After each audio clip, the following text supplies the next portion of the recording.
Okay. Yo, what up, Morton? I was there before the stream started.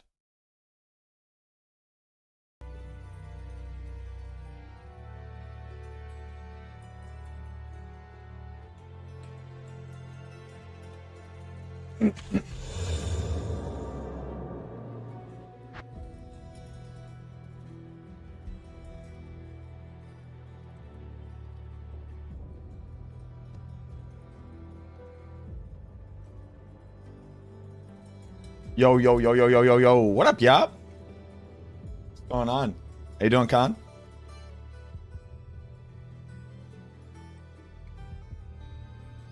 What is good, Codebreaker?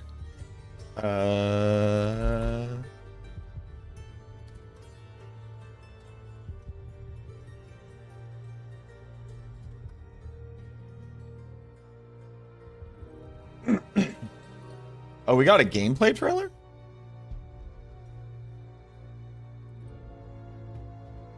Divine Intervention.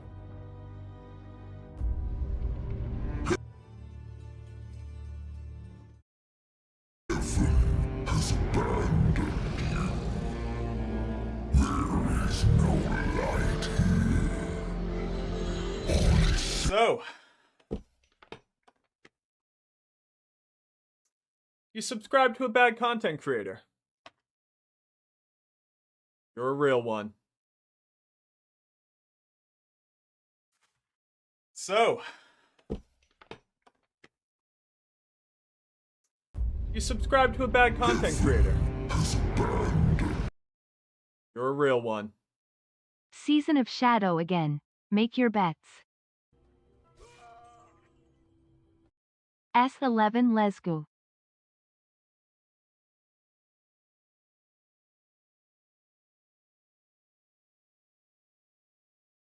Oh, Garm, thank you very much for the 16 months. Melch, thank you for the 15 months. And Sniper, thank you for the 20 months.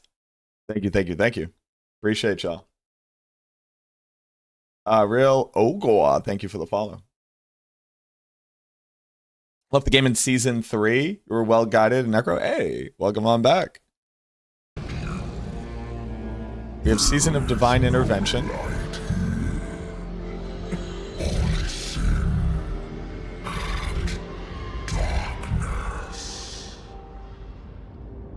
The night is always darkest before the dawn, Wanderer.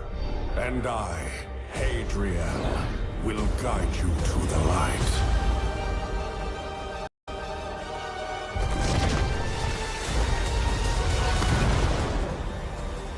For perhaps the first time, Asmodan speaks the truth. Heaven has abandoned you. But I have not.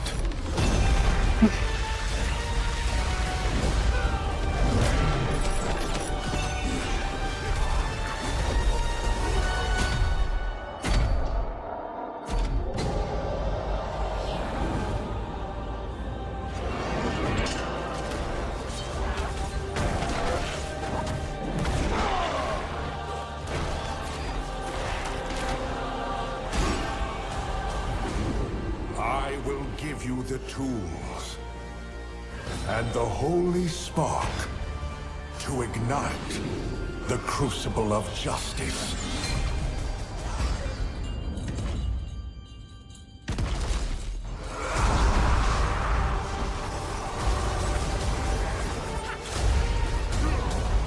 That model for Indariel is by far like one of the best models they have, I think. Is Bone Storm going to be viable this season? I can't speak until we're like deep into the patch notes, to be honest with you. Don't expect anything from the PTR to even look vaguely similar.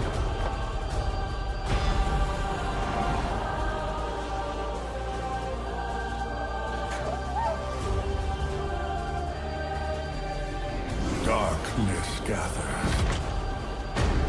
But fear not, Wanderer. A new day is coming. And you will be the dawn. Arcanite. Reaper. Fear not. Hold on, I need to see Arcanite Reaper here. A new day Arcanite. is coming. Reaper. And Oh. you will be the dawn. There we go. What up, Cal? Yeah, man, thick as Asmodan. That's a thick boy. That boy thick.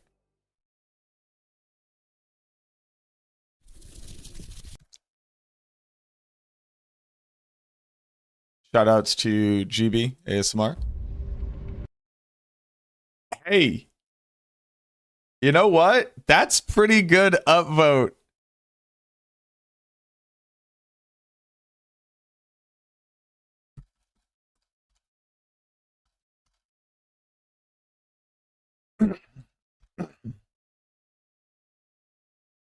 That's pretty good upvote for Diablo. That's funny. All right, we have patch notes. Patch notes. Patch notes.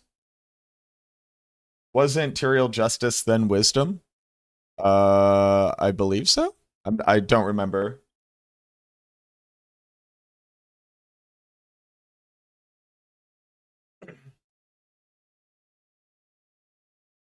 Music.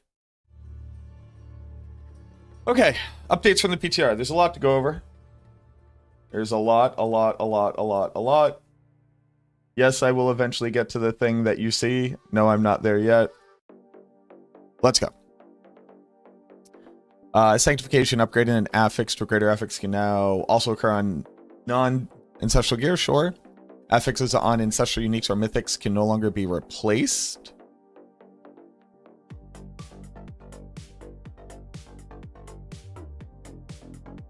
Well, there we go. Everybody can stop complaining.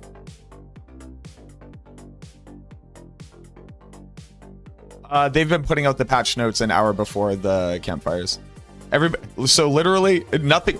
If nothing else happened, right? Like if I were to cover everything else, if nothing else was on this page, there we go. It's gone. Now you can't complain.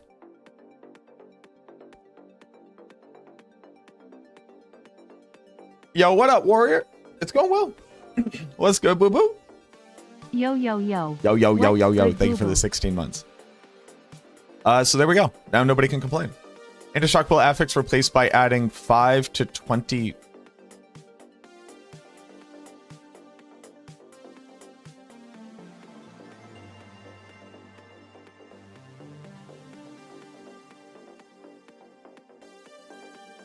What?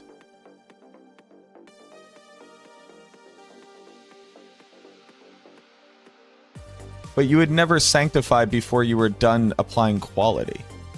Because you can't modify after. Can you modify sanctified gear now?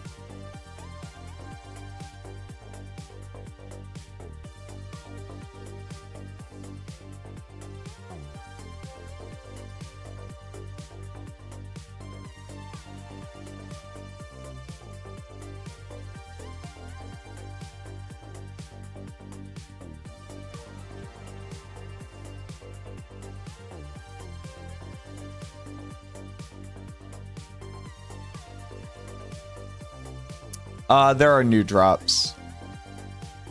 It's a sword.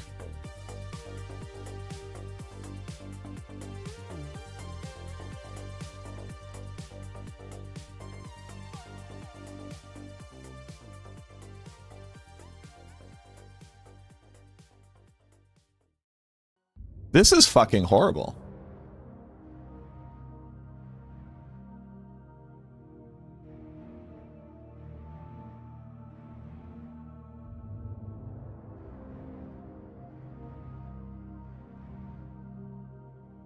This means that weapons are going to have different base damages. You're never going to be able to tell somebody why their build isn't working, and it's going to be because their base damage is going to be 25 ranks higher.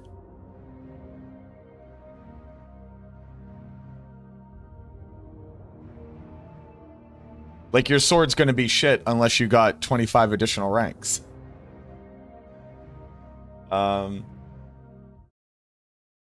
Or an aspect, I guess.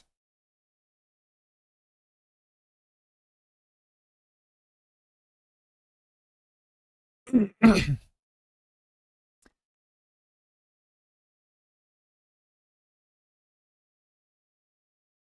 makes sense when you see masterworking changes.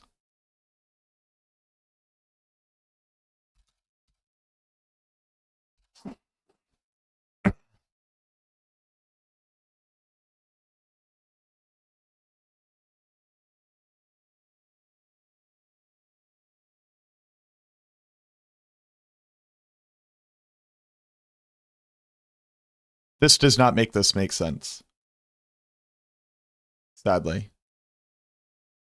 They've increased masterworking quality. Quality upgrades all affixes. So unless it no longer increases the base stat of the item.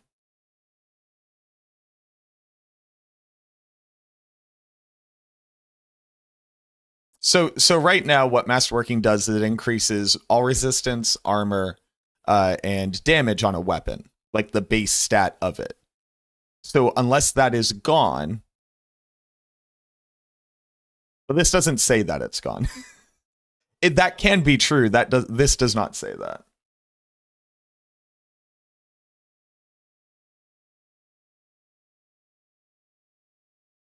It will have to be true.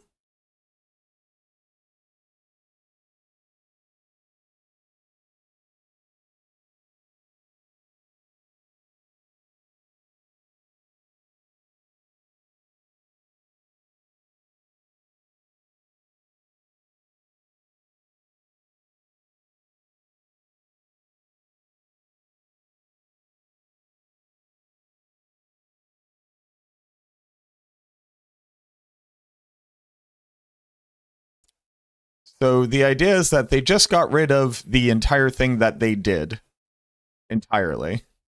They just got rid of that.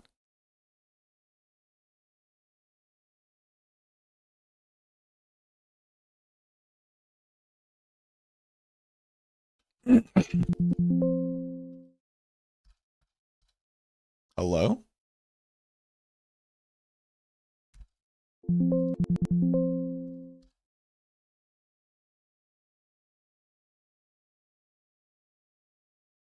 Quality upgrades now increase all affix levels and also no longer increase base stats is what this would have to say. But that's fine. To a random affix which can be a tempering affix. This affix will be colored differently to highlight it. Fully masterworking item now gives a 50% upgrade to a random affix which can be a tempering affix. So it's like it's GAing an affix, but it isn't, because it's not setting it to maximum.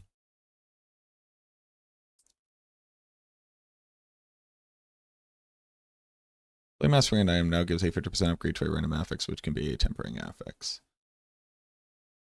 That was always true.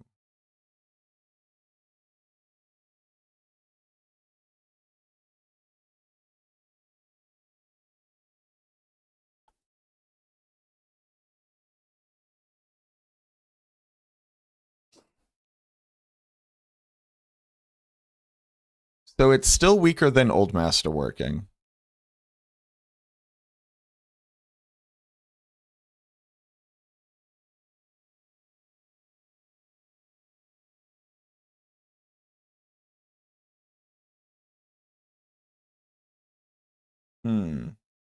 Also, music?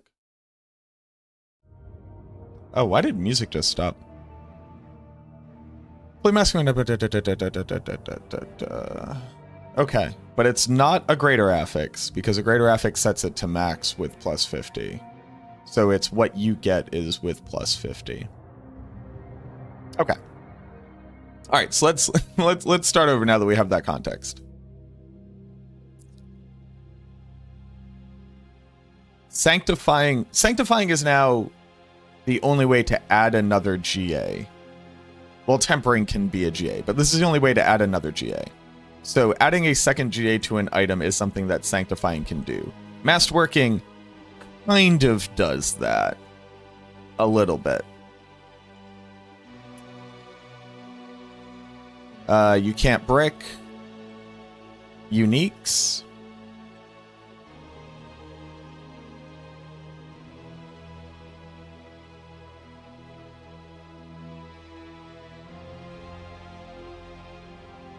But you also don't replace your unique. Like, so now you can only quote unquote brick a legendary piece of gear.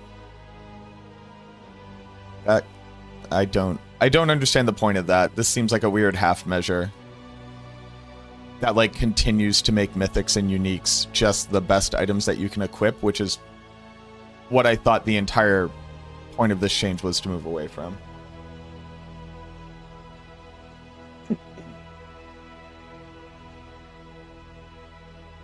Indestructible was replaced because people are babies. I know I'm sounding like an elitist. I don't care. I really dislike this. Like, I guess this player base can never be challenged in any meaningful way in the idea that, like, ARPGs are meant to be a grind. And I don't understand this, but that's okay. Sanctifying item, it only needs to have item power, that's fine. Affix ranges have been adjusted across the board for sanctifying. Affix ranges weren't really that high. Oh, I've been sick, Dr. Kilbro.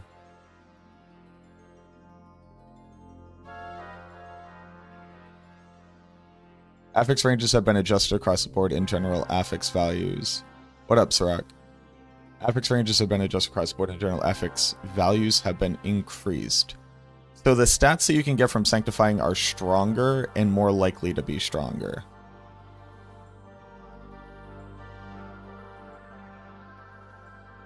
Okay. I thought getting an 8% multi on 5 different pieces of gear was pretty strong, but I guess it can be stronger. Additional legendary powers have been added. I think this is... we put the offensive aspects in. How we doing, Shale?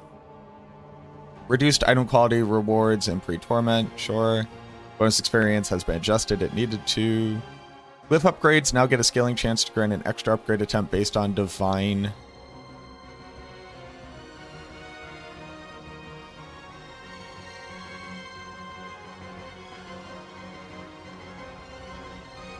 Oh, okay.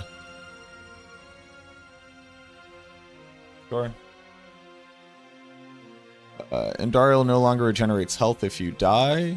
I didn't know she did. Indariel's phase transition is now much quicker. Eyeballs have been increased to make them easier to target. Belial's death now takes less time to finish. How about it just pops immediately and we don't have to watch death animations? Shrines no longer disappear when fighting Azmodan. Azmodan has been granted resilience to bring him more in line with other world bosses. Lesser evil events in the overworld now reward unique items from lair boss. Lesser evil events in the overworld now reward unique items from lair boss reward pools. Like Duriel?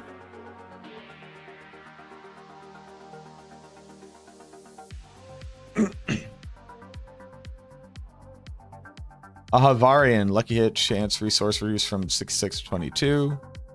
Melted Heart of Selig, there had to be huge changes here. Primary resource generation reduced to 50%. Now, damage is dealt to your primary resource before life, and damage taken this way is drastically reduced. Your primary resource is doubled, but maximum life is reduced by 75%. That makes sense.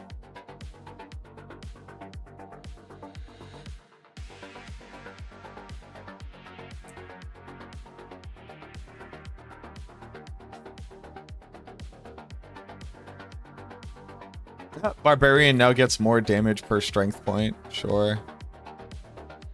Who cares about any of this? This isn't Necromancer. Iron Golem attack speed increased. Oh, they made the Iron Golem attack faster. Haha.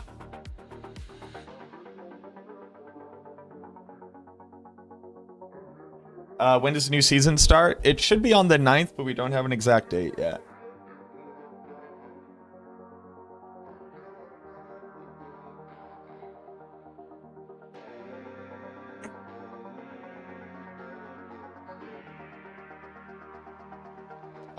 This doesn't solve the issue. They have 2 different attack patterns. So I'm hoping they just kind of fixed a lot about the Iron Golem in general, and they didn't just increase its attack speed. 11th at night. Oh, is that in here? Did I just miss it?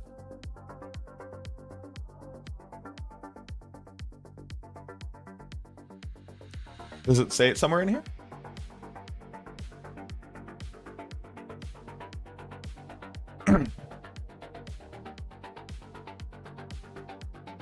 Skills, Bone Spirit. No more cap. Okay. Are we still using Selig? You kind of have to, right? Like, Selig has to be the best.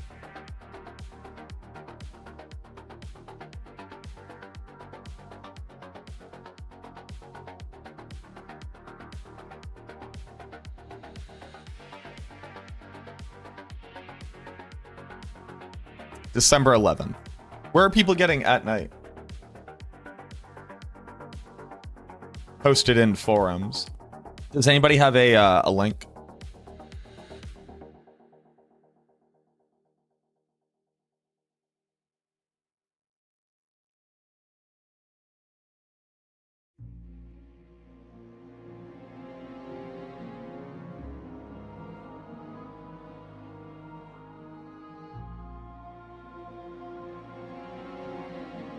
Also, shouldn't this be starting in like 22 minutes?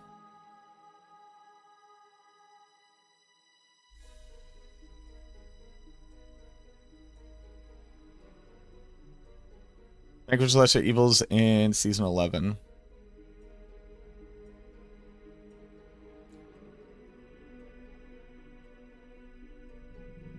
Thank you.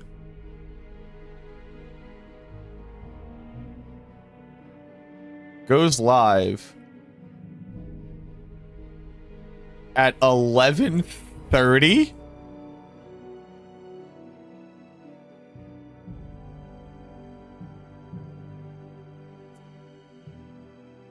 All right.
Hmm.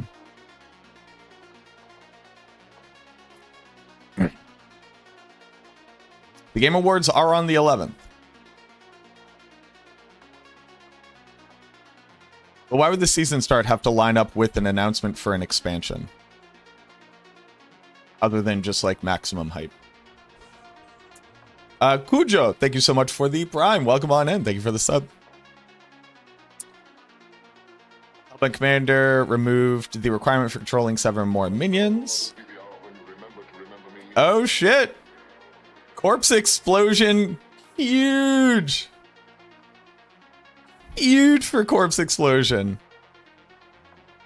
Rathma's Vigor timer reduced from 15 to 10. Okay. That's fine. I'm fine by that.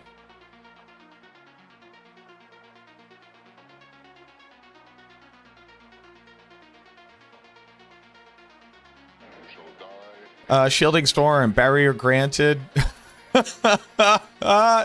Nerfs to Shielding Storm too good.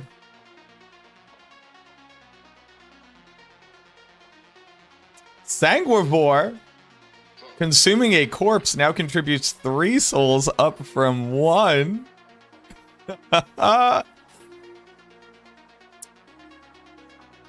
You see everybody? You see everybody? So you used to have to eat 20 corpses in between each cast of Army of the Dead. And now you only have to eat 7. Remember when everybody was dick riding this item and trying to pretend like it was good? And your boy was like, this is the worst thing on the planet? Not because it's not a cool concept, but because it's functionally unusable? That's how you get results. You're welcome. I'm gonna take personal responsibility for this. I can't do that. I don't believe that, but I'm going to. 'Cause I've been leading a crusade against this item since its inception, which sucks because I know the dev who made it and I feel very bad. I'm sorry. If you hear this, I'm sorry. I'm sorry for being so mean.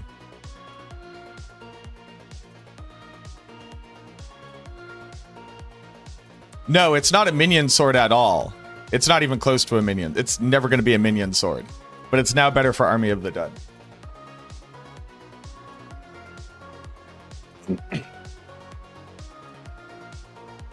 Were Golem builds getting Hellbent Commander? They were not. No.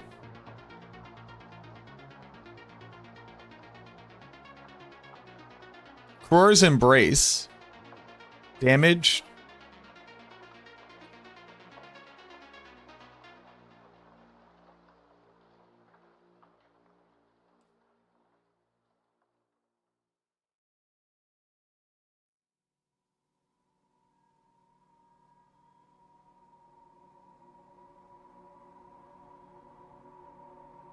Guys, the outcome, I did all of this analysis. Does 206, and what we got on Cror's Embrace.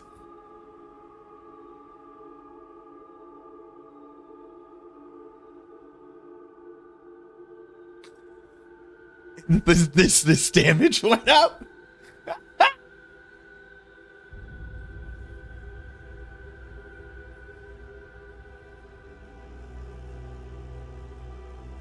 I did so much math.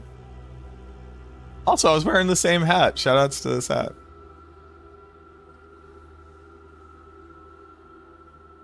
This guy. Calm down, Mac. That ain't it. Mutilator Plate got a buff. Recommend down.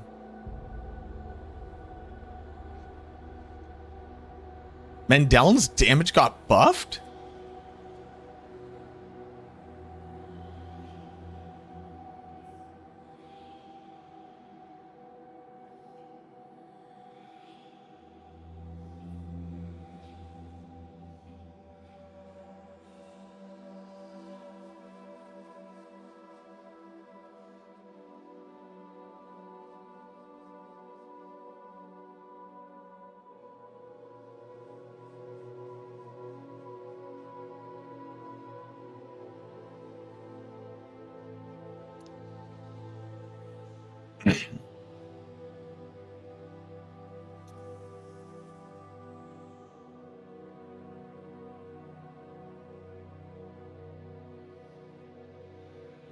Why?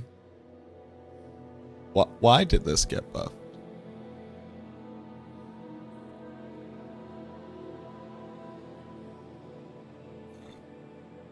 Okay. They removed resource gen while wielding a shield. That's all right. It like never worked anyways.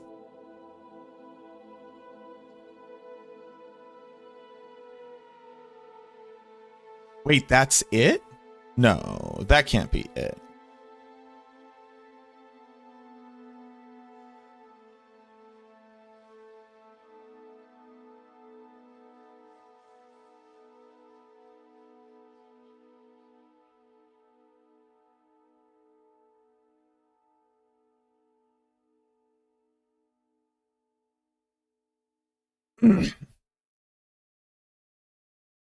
Oh, I really dislike how they do these patch notes.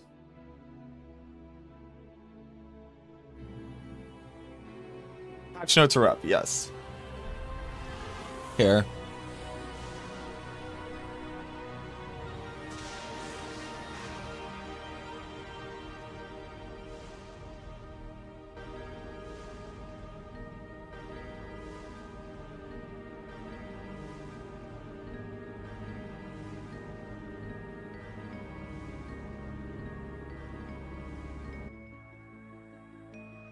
What up, Thane?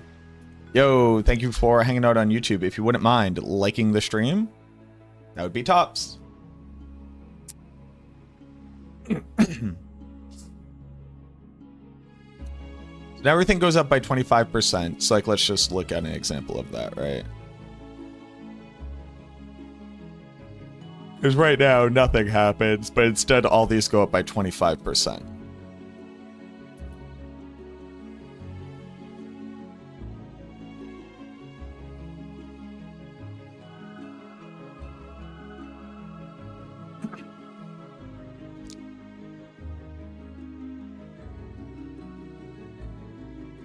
$11.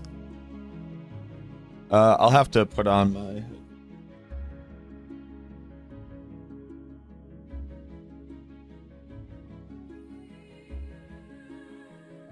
Okay. So you can double GA.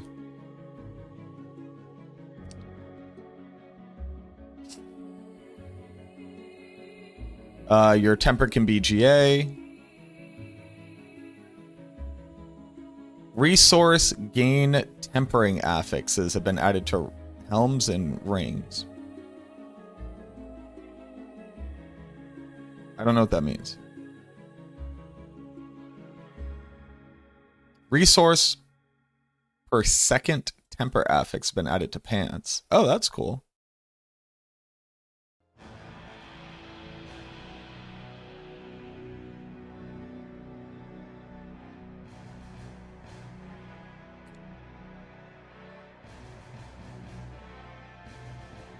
Nobody's ever going to use movement speed after killing an elite.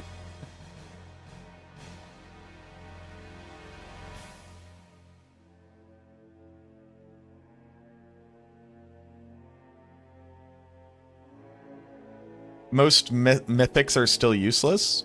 No. Walking out of this PTR, the most mythics that have ever been useful ever have existed.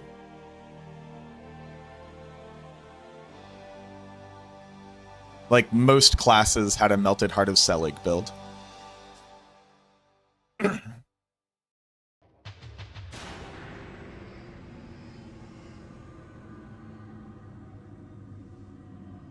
Worldly life increased. Nice. Thorns increased. Where's Bacterial?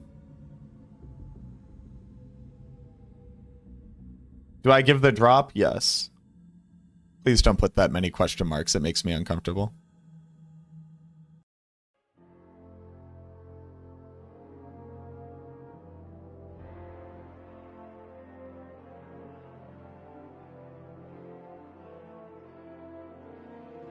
Worldly stability.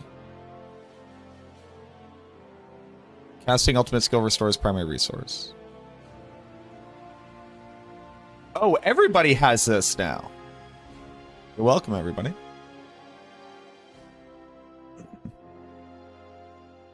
That's okay, nerd. When comparing items, the armor resistance difference between items will now display as a percentage of toughness difference instead of just displaying the flat armor difference. Toughness is now displayed. Character stats window. Toughness tooltip now breaks down damage resistance per damage type. Oh, instead of tough, that's good. Torment difficulties now display recommended toughness amount. That's cool. Fortify and Barrier Gen are now added to the affix pool. Ew. Ew. Who cared about these things? Monsters in open world no longer scale?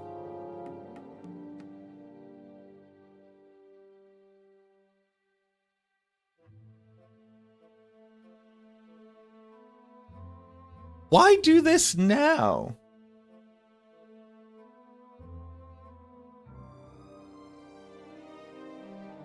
Getting random buffering? I have not dropped a single frame, so I'm not sure if that's on my end.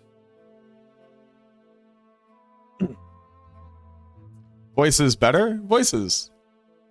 Gonna get there. We're gonna get there.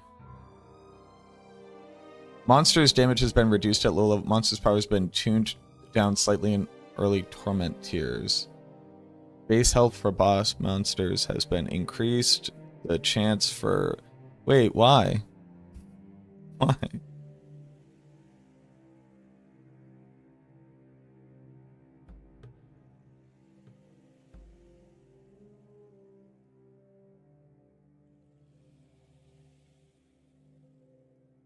You're also getting random buffering.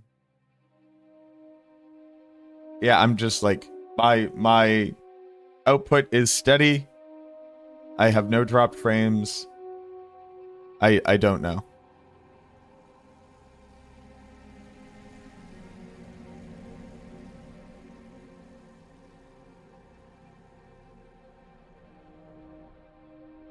The chance for items with multiple GAs to drop has been increased. Sure. More items now drop. Why? I don't get it. Sure. One of the capstone dungeon, the closest affiliate difficulty is now displayed. Twitch do be Twitch and some. CDR can now naturally appear on rings, gloves, and shields. That's good. Shields. Hell yeah, brother. Tuning. Spawning adjustments, minor updates to sanctification and seasonal. Various other minor updates and tweaks to sanctification. Okay.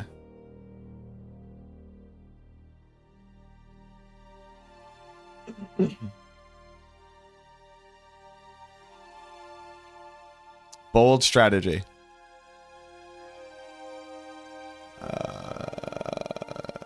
I don't care about any of this.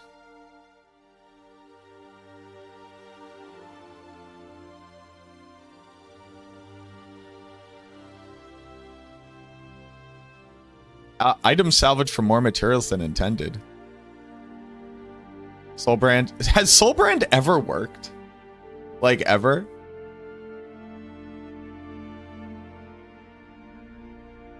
Oh, you could get Feo to reset?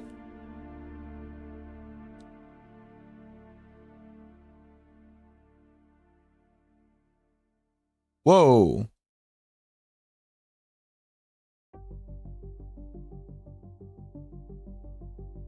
Fixed an issue where attack speed could appear as an affix on two-handed weapons?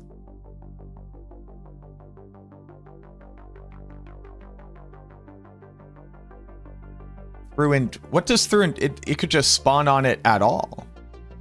What does through enchantment mean? Were we not, if we're not supposed to have attack speed on weapons at all, we are like a little bit cooked.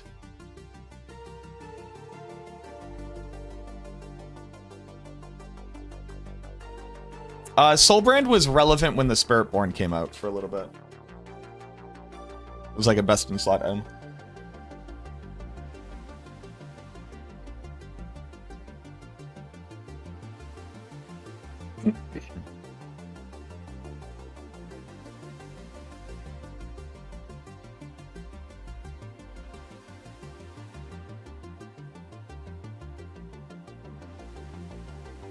Oh, yeah. Hey, Bone Spirit might be the build for pushing. If this is actually fixed.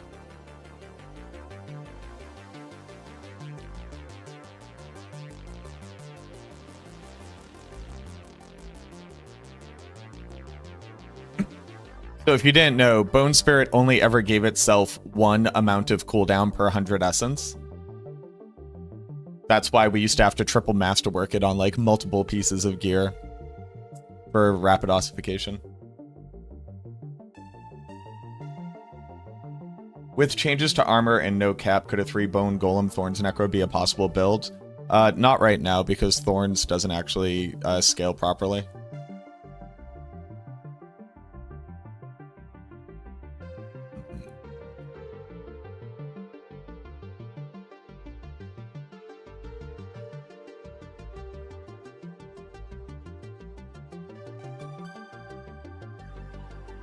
Yeah, this was weird.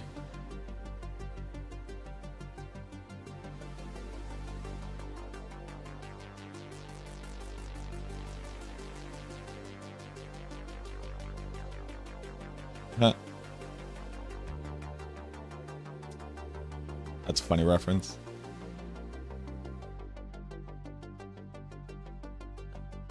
Okay.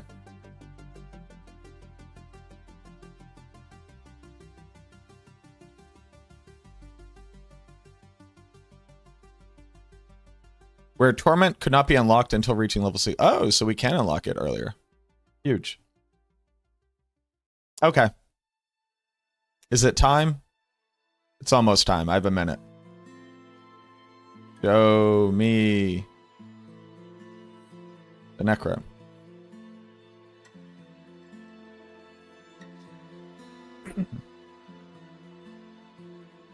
Oh, Selig getting 50% resource gen? Oh, it's reduced. I'm sorry.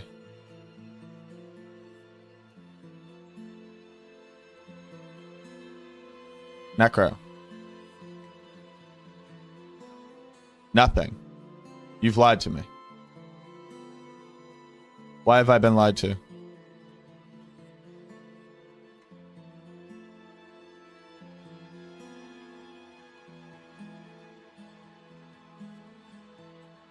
Fucking what?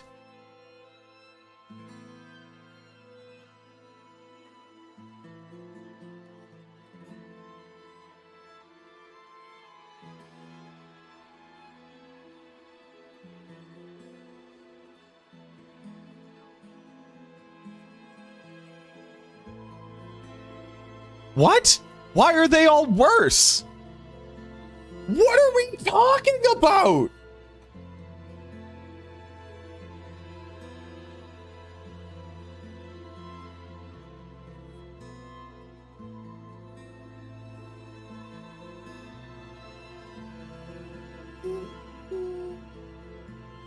What are we talking about?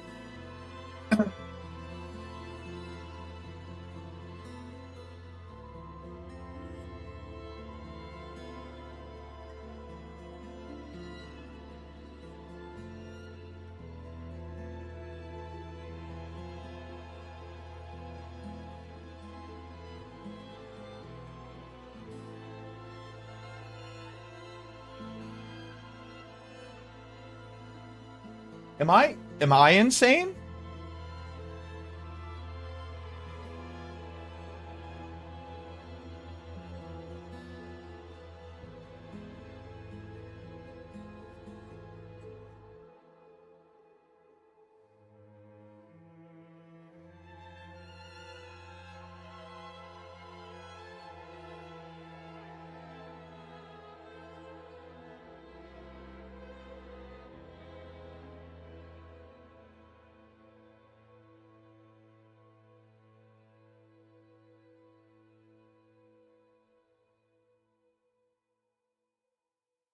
for 30 minutes.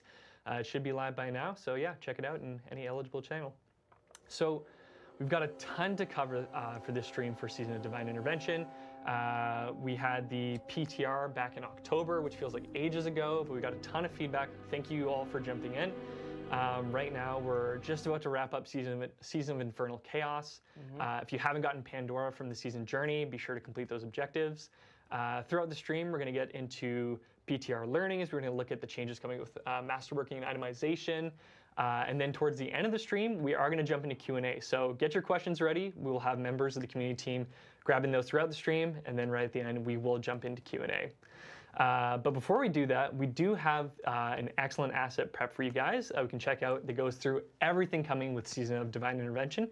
So we'll take a look.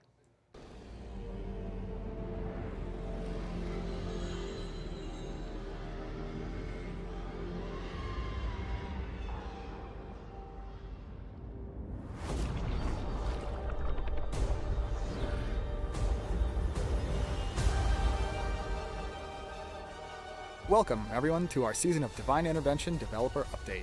I'm Art Peshkov, and today I'm excited to share some updates coming to Diablo 4. Let's dive right in, starting with itemization. Tempering and Masterworking are getting a big overhaul. We've refocused these systems on what matters most, customization and prestige. From now on, there will be no more random rolls. You will now be able to select the specific temper you want. While these tempered affixes have various ranges on them, there is now a chance for the applied affix to be a greater affix. While items can now only have one tempered affix, as opposed to two, we're increasing the number of base affixes found on non-unique items from 3 to 4. Lastly, tempering charges can be restored indefinitely. Masterworking now improves the overall quality of your item, giving a direct bonus to its affixes as well as base damage, armor, or resistance. You can masterwork your items up to a maximum quality threshold of 25. And here's the best part. Once you hit that max quality, you get one final roll for a capstone bonus. This capstone bonus masterworks an affix, which boosts its value by 50%. This boost stacks with the greater affix bonus and the effects of quality. You'll be able to re-roll that masterworked affix without losing your hard-earned masterworking quality. These changes are designed to give you more control, more excitement, and more opportunities to build your perfect character. In an effort to better equalize effective health across classes and builds, we're making several changes to the way effective health interacts with damage reduction and how those individual stats are calculated. Our goal is to streamline player defenses while properly testing them as you climb through difficulty tiers, putting more emphasis on gearing your builds towards survivability. Potions are now more impactful and tactical than ever. First up, your base potion capacity is now set to 4, no matter your previous renown progress. Everyone starts with 4 potions. And here's the real game changer. Potion healing is now instant and percentage based. Whenever you use a potion, you'll heal for 35% of your total health immediately. But that's not all.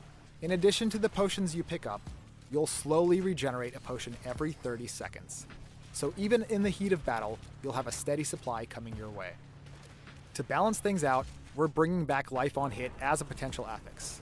We've also boosted the values for life regeneration, life on kill, and healing percent. These stats are now easier to find and more powerful than before. And finally, healing potion upgrades are gone. Since potions now heal a portion of your overall health, upgrades just aren't needed. These changes are designed to make every potion use count, giving you more ways to stay alive and thrive in Sanctuary. To work in tandem with the updates to healing and potions, Fortify is shifting from a type of damage reduction to something much more dynamic. An additional reservoir of life that's drained to heal you over time. Here's how it works. Whenever you gain Fortify, it will now stack up to your maximum life. And when you're below your maximum life, you'll heal for a percentage of your maximum life per second, in exchange for an equal amount of Fortify. This redesign is all about giving you more ways to survive the tough battles and strategize your defenses as you climb through the difficulty tiers. Get ready to fight tougher, smarter elites as you fight your way through Sanctuary. Monsters will now react and adapt to combat, driven by their express desire to end your life. Each monster has its own clear role and identity when fighting, so you'll notice their behavior is no longer predictable. They'll be more dynamic in how they respond to you in battle. Expect your defenses to be tested. These intelligent packs will deal damage more regularly, and you'll need to stay sharp. Monster affixes are now more powerful, making them a priority to deal with before moving on to other enemies. Monster packs will also group up less, making them harder to take out in one fell swoop. Their tactics have improved, and so yours should too. And for those seeking a challenge, champion enemy rarity has been reworked to form champion packs. Get ready to face a whole new level of challenge in Sanctuary.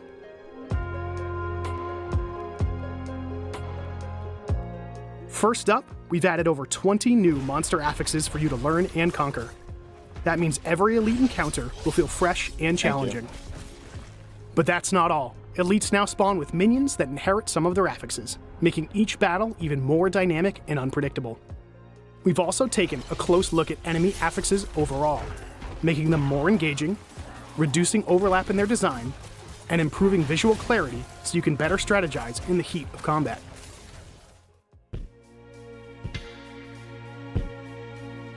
In the seasonal realm, hellish activities are now under siege by the baleful lesser evils, each bringing their own brand of malice.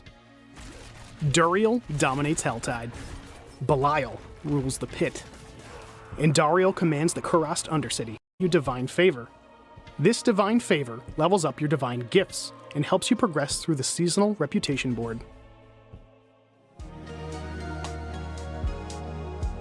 This season, the Angel Hadriel has returned to Sanctuary, bringing rare boons to aid you in the fight against the newly returned Lesser Evils.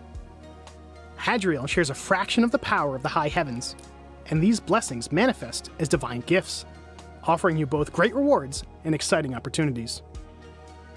Each divine gift has 3 components: a reward, a corrupted gift, and a purified gift.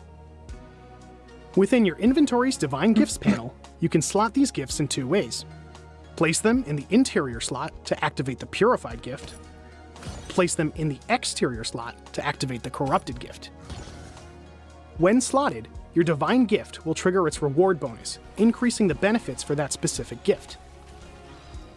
Corrupted gifts make related activities more challenging, but still grant the reward bonus. Purified gifts, on the other hand, remove the negative effect, add a positive effect, and double the reward gained. Corrupted gift slots are unlocked automatically. To unlock purified gift slots, progress through the seasonal reputation board. Sanctification is your chance to channel the power of the angels and infuse it directly into your items. When you sanctify an item, here's what can happen. Your item gains bonus You didn't quality. show me. Replace an existing affix with a random sanctified affix. An existing affix could be upgraded into a powerful greater affix. Add a bonus affix from a special pool of sanctified affixes. Gain a bonus legendary power. Once you sanctify an item, it becomes unmodifiable. That's the final step in your item's journey, so make it count.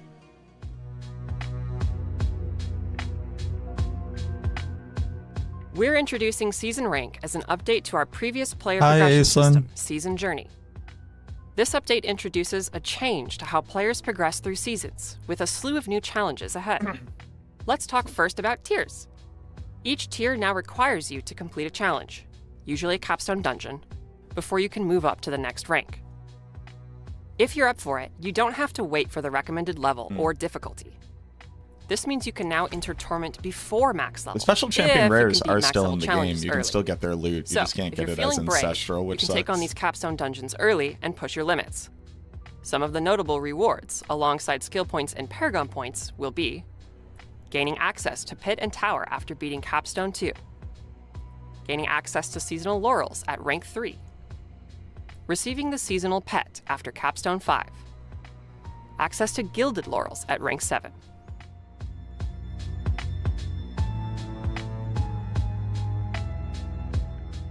Let's talk about Capstone Dungeons, because they're back and ready to test your progress as you climb through the difficulty tiers. These dungeons are designed to challenge you at every step of your journey. And here's something important to remember. Even though each capstone dungeon lists a suggested level, their difficulty doesn't scale with your current level.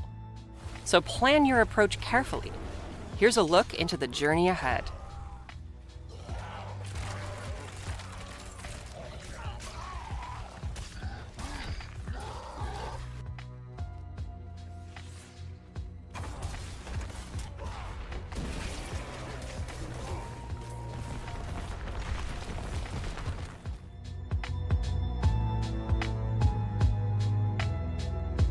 Within the seasonal realm, you can earn additional benefits tied to your player progress through the new season rank system. Completing various challenges within each rank will unlock specific benefits. And when you finish an entire rank, I like you'll when they earn ever show powerful any bonuses. content, including a sorceress that isn't Season teleporting rank rewards nonstop. additional skill points at ranks 1 through 3 That's the most and gaslighting. Paragon points at ranks 3 through 6. With these changes, your renown will only stand permanently in the Eternal Realm. And don't forget, the potion capacity changes also affect the Eternal Realm. And for those exploring Sanctuary, Altars of Lilith and Tenets of Akarat will continue to grant some experience and minor rewards, but not permanent stats or power. And now for our class updates. I actually A do fan like that favorite Chaos because like Clerk for before you just Sorceress couldn't even from the click them season of again. Infernal Chaos, Mana Shield. But now you're like has you're gonna be inspired riding a by it and redesign give a shot and be to like, the oh look mythic at that, let me unique go get some Melted free Heart experience. of Selig. Now, all classes will be able to access a massively increased resource pool that also functions as your life total. Sorceress's new unique weapon, Orsavane, grants you great power, but only if you build your character like a glass cannon and avoid using defensive skills. For each defensive skill you are not using, you gain increased damage and access to its associated enchantment effect. Look at my girl. What is better than one golem? How about 3 slightly smaller golems instead? Necromancer's new unique mace, Gravebloom, grows your golem army. And should one golem fall, it comes back even faster. Whether using Gravebloom or not, casting your golem's active skill will now command your other minions to focus their attacks on your new target. It worked so badly. This season, rogues are doing a Dance of Death, or That's rather a bloodshed. Dance of Knives with Death's Pavane. These unique pants cause your Dance of Knives to drop knives from enemies hit, and picking them up further empowers your Dance of Knives. Additionally, Shadow Clone's Oh, targeting that's why logic people were has been saying updated, Draven. and will now target the same enemy that you initially targeted with your skill. This dramatically improves Shadow Clone's consistency when using skills that require precise aiming, like Penetrating Shot and Rapid Fire. What's up, homie? Druid's new unique boots, Kamson Stepwalkers, is one of the most potent mobility items in the game. Build up charge with your nature magic skills, and at max stacks, you gain the maximum possible movement speed and unhindered, and you immobilize enemies you pass through. With the Hey, rework to the Bad run, Omen run, passive, run. you will also be constantly zapping all the enemies along the way.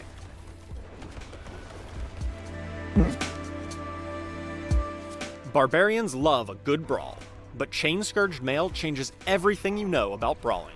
Casting a brawling skill will disable it afterwards, and once you have cast every brawling skill on your bar, they are all re-enabled with their cooldowns refreshed. The more skills you chain together in your brawling combo, the bigger the damage boost. Hold on. Hold on. Spiritborn I are didn't know always on the move, barbarians are going and pure with Path of the piano. Emissary, the more you move, the more you attack. These unique boots constantly unleash core skills from your primary spirit hall as you traverse the battlefield. Want to do even more damage while moving? Rushing Claw has received a massive buff as well. Combine these to absolutely shred the monsters of Sanctuary.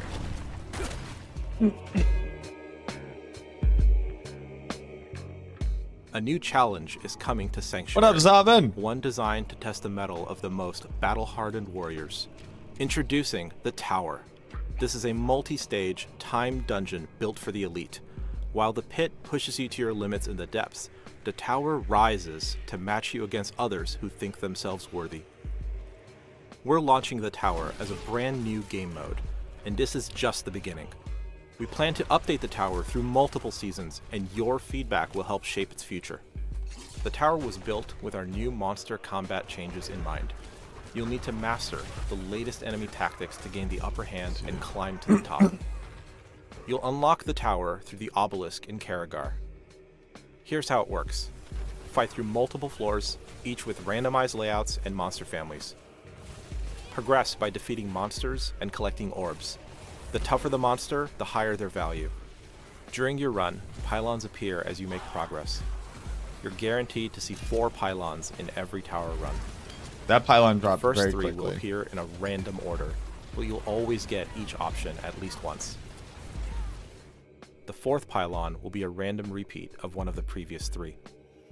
Orbs drop from elites, champions, and goblins, so keep an eye out for those high-value targets. This is beta. With the arrival of the tower, leaderboards are making their triumphant return to Diablo 4. This is where the best of the best will compete for the top spot. Frosty LaRue. After your There's tower multiple run, Frosties in the there. tower tier you completed I and your saw final them. time. There will be separate leaderboards for hardcore and normal modes, so everyone has a chance to shine. We have big plans for leaderboards. For now, we're focused on introducing the core functionality, collecting feedback, and planning ahead for future updates. Tower and leaderboards will be enabled later in the season, so stay tuned for updates through our upcoming blogs and notes. These are just a few of the exciting updates coming in the season of Divine Oh, the Intervention. tower's not on launch? See you all in Sanctuary. Tower isn't on launch?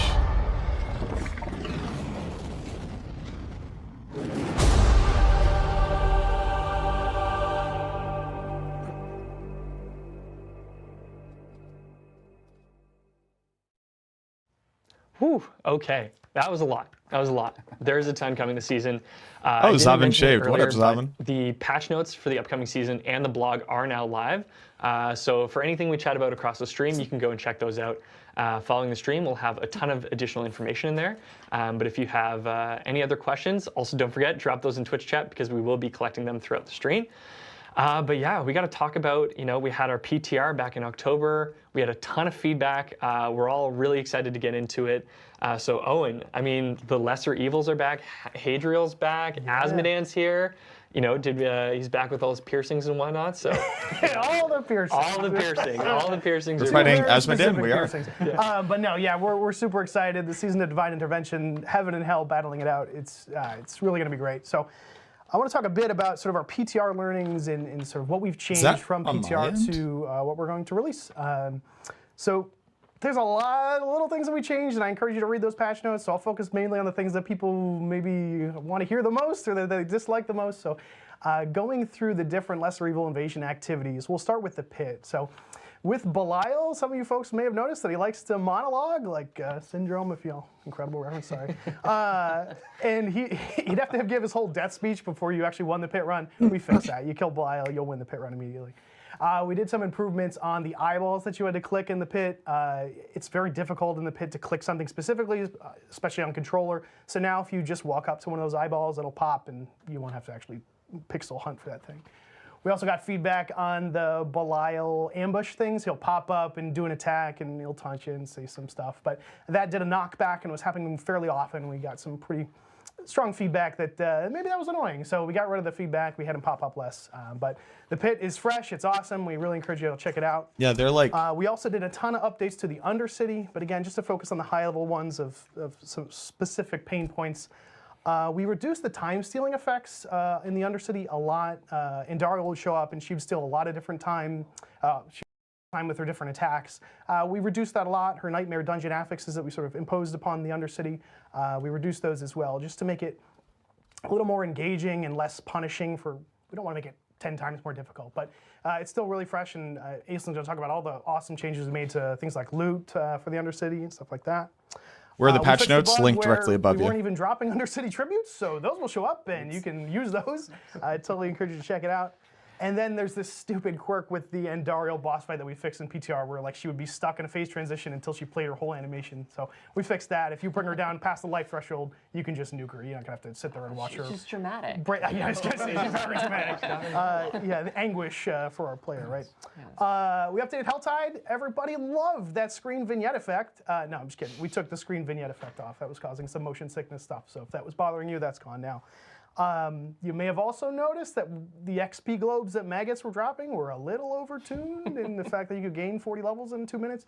So obviously we reduced that to make it more in line with the intended pace of the game. We added new Helltide commanders, a bunch of new enemies, so it'll feel even fresher than it was in PTR. So. Oh, cool. And then lastly, we gave Duriel some more attacks, so if you don't pay attention, he will eat you and he will kill you. So have fun with that. Nice. And then the last event, that's Azmodan. So we got such great feedback on Azmodan, and people love seeing him back, and it's the first time that all 4 Lesser Evils are together in a Diablo game, like super exciting. And we didn't change too much about that. The only thing we changed was in the How Is Our Overland event. Well, first and foremost, you're not going to gain 40 levels anymore from killing a world boss. Obviously, yeah, it was missed a 0 or something at some point, but all world bosses will reward appropriate level of EXP. So, yeah, sorry for your speed living strats, guides that have already been written. We also added resilience to that How Is Our event to prevent just one tapping when he would show up. So you'll get to experience the full world boss fight, as you do with every other world boss event. And then we also updated the Lesser Evil influences. So if you're not familiar with the How Is Our event, you could interact with shrines from Andariel or Duriel and Belial, and that would affect the Azmodan boss fight. We updated those to be a lot clearer and a lot more obvious as to like what is happening from those and a lot more deadly. So it will matter which one you pick. So really excited to see sort of how you react to the new added twists on the Azmodan world boss. So the other part I want to talk about is Evolved Monster Combat. So we were just sort of blown away by the reception of Evolved Monster Combat. Folks really enjoyed the added challenge, the 20+ new affixes that we added. But again, there were some pain points, so we wanted to focus on 2 specific areas for improvement, and that is the spikiness as well as the visual clarity. So I'll talk about spikiness first. Spikiness in 2 ways. One, the damage. We looked across the board at all the different new affixes and identified any outliers that were dealing just too much damage or weren't obvious enough in terms of where they're going to hit, things like that, and just standardize that damage so you don't run into a tower run and you're like, well, that guy's got Crackling Soul, F this, I'm out, right? Like, no, so nothing will be exponentially more punishing than anything else. And we also looked at the spikiness of CC. We heard you loud and clear that maybe there was too much CC or you didn't, it was happening too often or you didn't see it coming. So we took a good hard look at all CC that was being applied by our elite affixes. We created some rules that bound how often it can show up or how long it will last and created standardization across the board. We also just reduced generally how often they appear. And we also focused a lot on the lower level player experience to make sure that from the get-go you're not getting smoked by all these new combat changes. And I'm sure some of the other folks will talk a little bit more about that. And then the last part is our visual clarity. There was a lot of feedback that maybe some of the things were harder to see what was happening or they were getting killed from things they never saw. So we did a lot. We did a visual pass on all of our affixes. We even updated the visuals on elites and champions, so they had a little bit of an aura, but now they're going to have like a blue and yellow shimmer to them, so they'll stand out amongst the pack. So we even removed the overhead icons to try to reduce that visual noise. So now when an elite with 5 minions show up, you're not going to have what's 4 times whatever I just said, 6, right? Yeah, 24 different little icons across the board. You'll still see it when you hover your mouse over it, so you'll know what affixes they have, but it'll just feel clearer and crisper, and it'll feel much better. So we're really excited. We appreciate all the feedback from PTR, and we think that combat is. Are there 2 new devs here? There are 3 that you haven't seen before.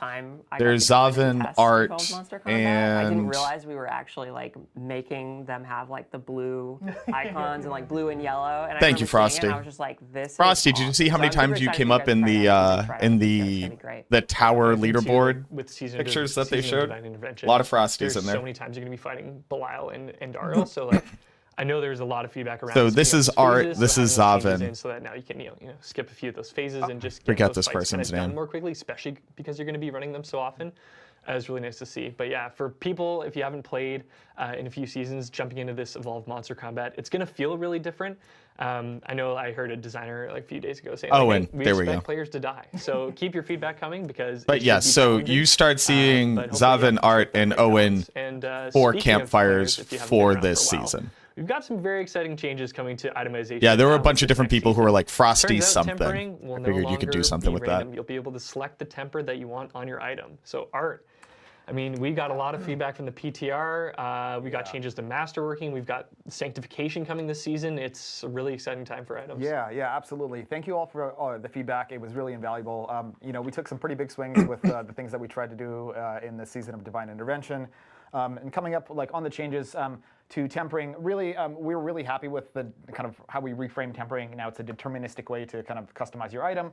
What we noticed is that there was a lack of excitement and emphasis. So one of the changes that we made in the PTR is that when you temper a ancestral item, you now have a chance for the tempered affix to crit and upgrade into a GA version of that affix, which is something that couldn't happen before, which is really, really cool.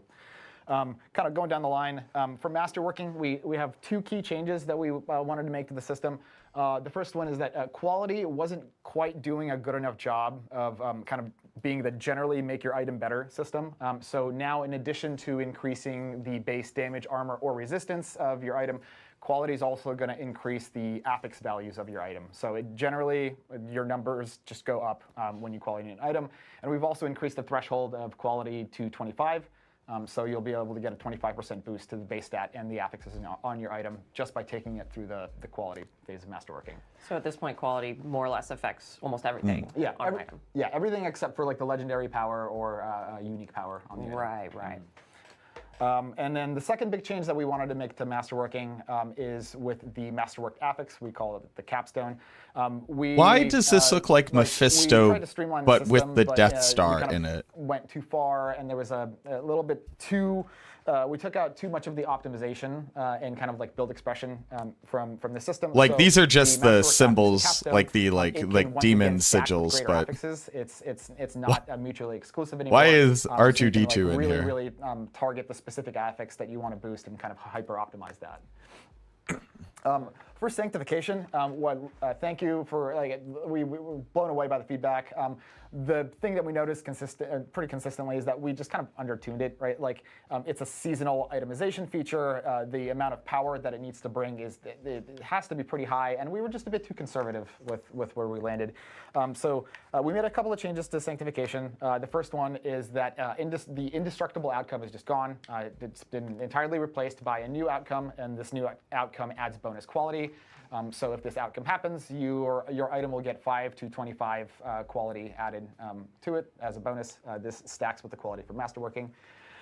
So there's that. Next up, change affix.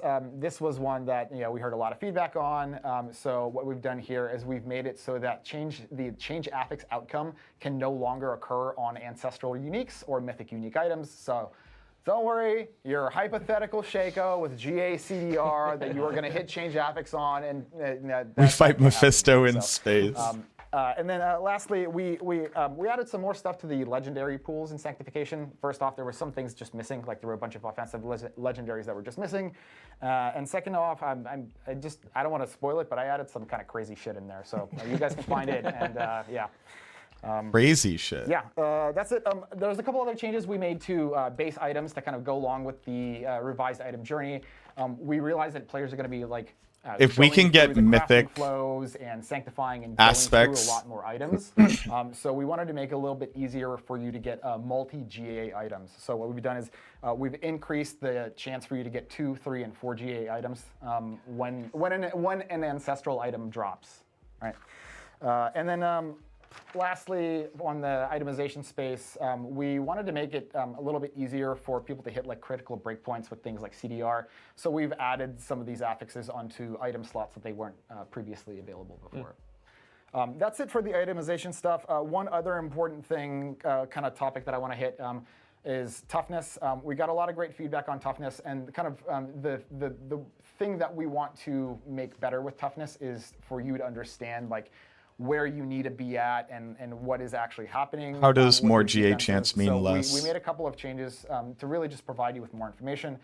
First and foremost is we added in toughness to the item comparison. So when you're comparing 2 pieces of armor, it'll actually tell you how much your toughness is going to change by a percentage amount. We added a bunch more information to the detailed stats pane for toughness. It'll tell you your effective DR per damage type and stuff like that now.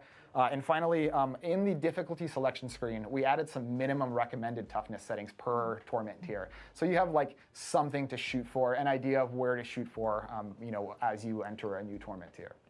Hell yeah. Yeah, so a lot coming with itemization this season. I'm really excited for Sanctification. I feel like a lot of the feedback I was seeing was, even though it hasn't launched yet, is please don't take it out of the game. So not much we can do there, but definitely enjoy it for Season of Divine Intervention, that's for sure.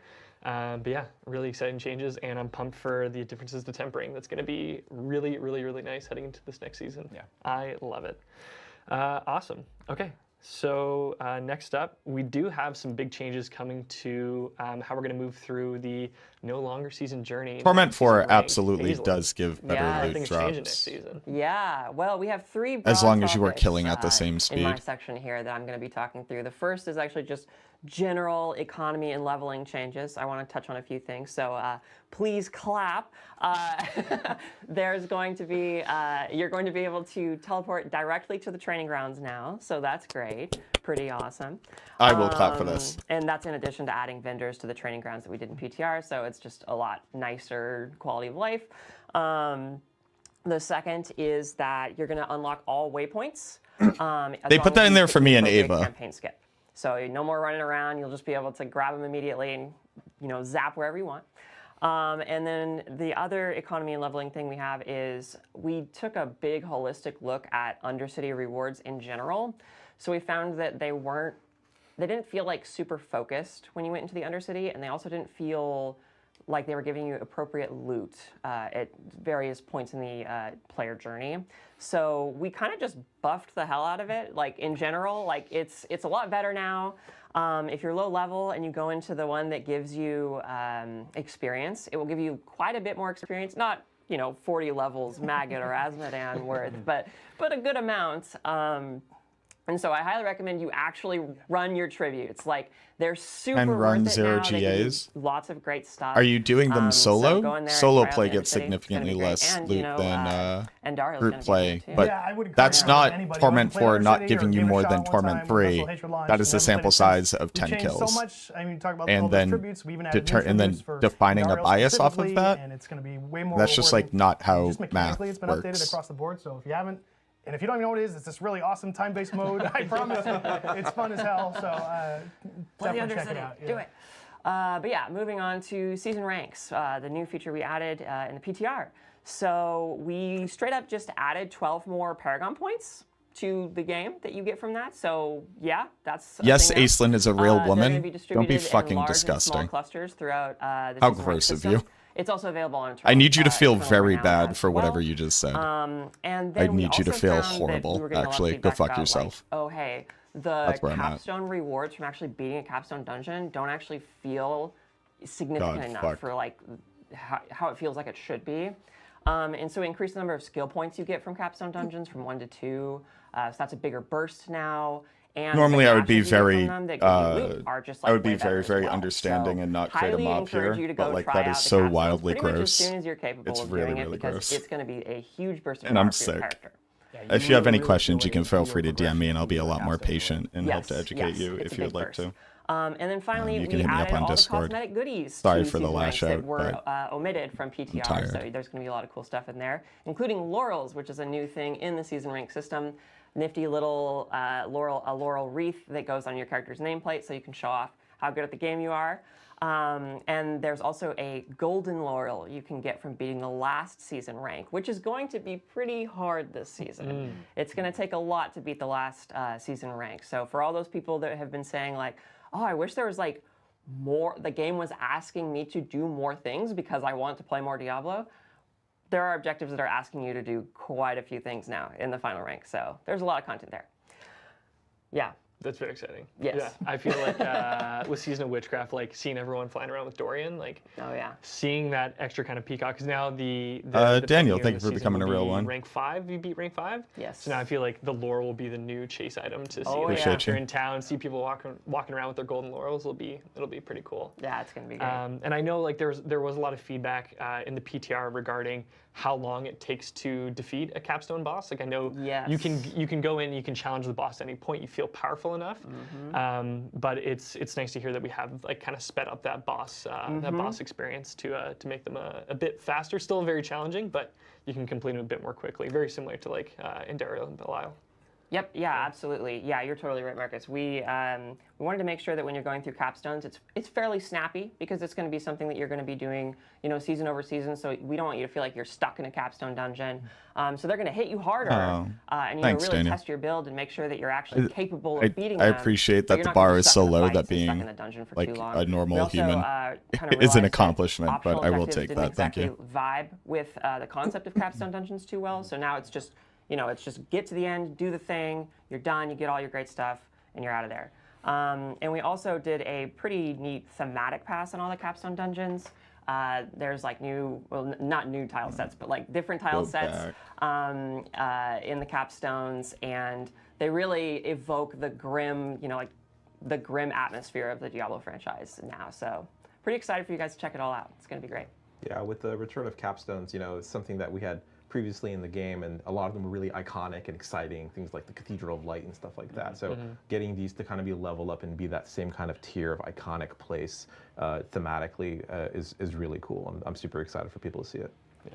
And I love the feeling like when you go to challenge a capstone dungeon, you're like, okay, I'm shooting the moon here. Like we're gonna see if this works. Like I might die, that's fine. But being there's no real like bricking of an item. I'm gonna roll the dice. We're gonna gamble here and see how it works out. It's a fun feeling. I like doing that and dying far too much. So I'm pumped that they're coming back. It's great. Me too. I love trying to see like how low level, like try to go in as low level as possible. So season over season, I will definitely be like, well, maybe I could do the first one at level 20, and I'll probably be wrong, but we'll see. Just calling out from Twitch chat, Sare says, I want that sheep sweater. So we've got fans of the sweater in chat. Speaking of the sweaters, Owen, sweat levels, you starting to cut? It's a little misty. It's starting to brew. No, nothing too bad, but yeah, we're makeup people in here. We all came No, in it's and not we as were bad like, as on the we're all wearing PTR. cute sweaters, and then we're like, oh my god, it's gonna get so hot in here. It's getting good. Yeah, there may or may not be some side bets in the production room as to when we start sweating. So We're getting 3-on-3 right now. so we're gonna have to cook on that. Unreal. Thank you for that, Aislinn. Yeah, of course. Now, Sir Charles, you're going to turn around a little bit here. Yeah. I feel like every season you've always got a ton of feedback to sift through. This PTR was no different. There was a lot of feedback around the Sork teleport changes that people seem to be extremely passionate about. Amongst changes to a bunch of other classes. So yeah, curious what's changed from the PTR. Definitely, yeah. I'll talk about that. The Sork teleport changes was probably one of the biggest points of feedback on class balance and class tuning that we got. Basically, we made some changes testing on PTR that made it a little harder for Sorks to really embrace that full teleport fantasy. And so we've looked at rechanging those around so that the Are we excited for 3 Golem? 3 Golem was a very strong build in the PTR, and it just got stronger. So made some adjustments. We still want to be able to build ostensibly into it and build into this like repeated chain teleporting kind of build, but it's going to really be empowered by the Oculus unique. Also on the topic of sorcerers, in the previous season, in Season of Infernal Chaos, we had Chaos perks, and one of the most popular and kind of fan favorite ones there was the Mana Shield Chaos perk, which converted your mana pool as a Sork into your health total. And so we said, hey, this has been really popular, really successful. Let's put it onto a mythic unique, the Melted Heart of Selig, which was already trying to do something similar. But now that we had this alternative version of it that we know was really successful, we decided to move it in there. On the PTR, we tested that out, and of course, there's some wrinkles with that. It goes from I think a lot of people will be excited for 3 Golem on Season of Infernal Chaos to now everybody can get it with this mythic unique, and that caused a few problems, to put it lightly. Basically, there's a lot of effects in the game that say, do something for every point of resource you have, or some modification there, and essentially this would give you thousands and thousands of your resource, whether it be mana or fury or whatever per class. And that was problematic. So on a lot of the cases, we had to implement caps on them. Say, okay, this bonus only affects up to a certain amount of resource. And we have, players did not like that. You guys did not like those caps. They were kind of shoehorned in a lot of different places, really just to make this one unique work. No, season starts on the 11th at 11:30 p.m. ET. So some things were a little bit overpowered there. So instead, Post What up, PTR, Raphael? we looked at the Melted Heart of Selig and retuned it a little bit. We still wanted to keep that fantasy of my resource goes up and my resource is my life total now. But we didn't want you to have literally tens of thousands of resource. So instead, it's going to simply double your resource pool. Still a lot of bonus. And then the damage that you're taking is going to be converted at a ratio down to your resource. So it's not going to be a straight 1-to-1 like it was previously, because that's why we needed to give you tens of thousands to kind of make it equivalent to your health pool. Now it'll convert at a ratio. You'll still be very tanky. It'll still convert the damage to your resource as your life total, but it won't be breaking so many other aspects of the game. And of course, we've then removed all of those caps that we had implemented on the PTR across various legendaries and effects across every other class. As a Sork main, I'm super excited, Oculus, to have teleport. Yeah. But also for everyone else who doesn't play Sork, they get to experience some of the cool stuff that we had in last season with the Melted Heart. So I'm looking forward to it. Yeah, I'm glad. Yeah, I feel like you're telling me that if Melted Heart of Selig drops, I should be excited. Yeah, it's going to be a lot more powerful than it was, in previous seasons. It's still going to be a very tanky item, and you can still unlock some interesting synergies and interactions with that double-size mana pool because thank you, all those Vixie. I effects have to go are get my uncapped. water. They were on PTR, they were capped, so now they're all uncapped. So it's still going to be a very powerful unique. Oh yeah, dude. Sort of speaking about the Chaos perks and Chaos armor from the previous season, we've definitely heard the feedback, and I felt it myself. Some builds definitely felt like they were kind of lacking because they really relied on some of those perks or armor in the past. I played a whole lot of Spiritborn last season, and I loved having both Rod of Kapaleke and Sepizantek, something you can't really do. Won't be able to do moving forward. I love breaking the game that way. And I think everyone here on the team has heard that feedback, and we really like the way that those systems interacted to kind of allow you to play new and interesting builds. We're going to be taking that feedback and looking for ways to reintegrate these types of effects and these design learnings around the Chaos perks and Chaos armor into future updates. And so one example was that Melted Heart of Selig update, and we're going to continue to do that moving forward. I think that's one of the fun reminders of why seasons can be so fun is that we can do these we can do some crazy shit and see what sticks and see what's fun. So it is really cool that Chaos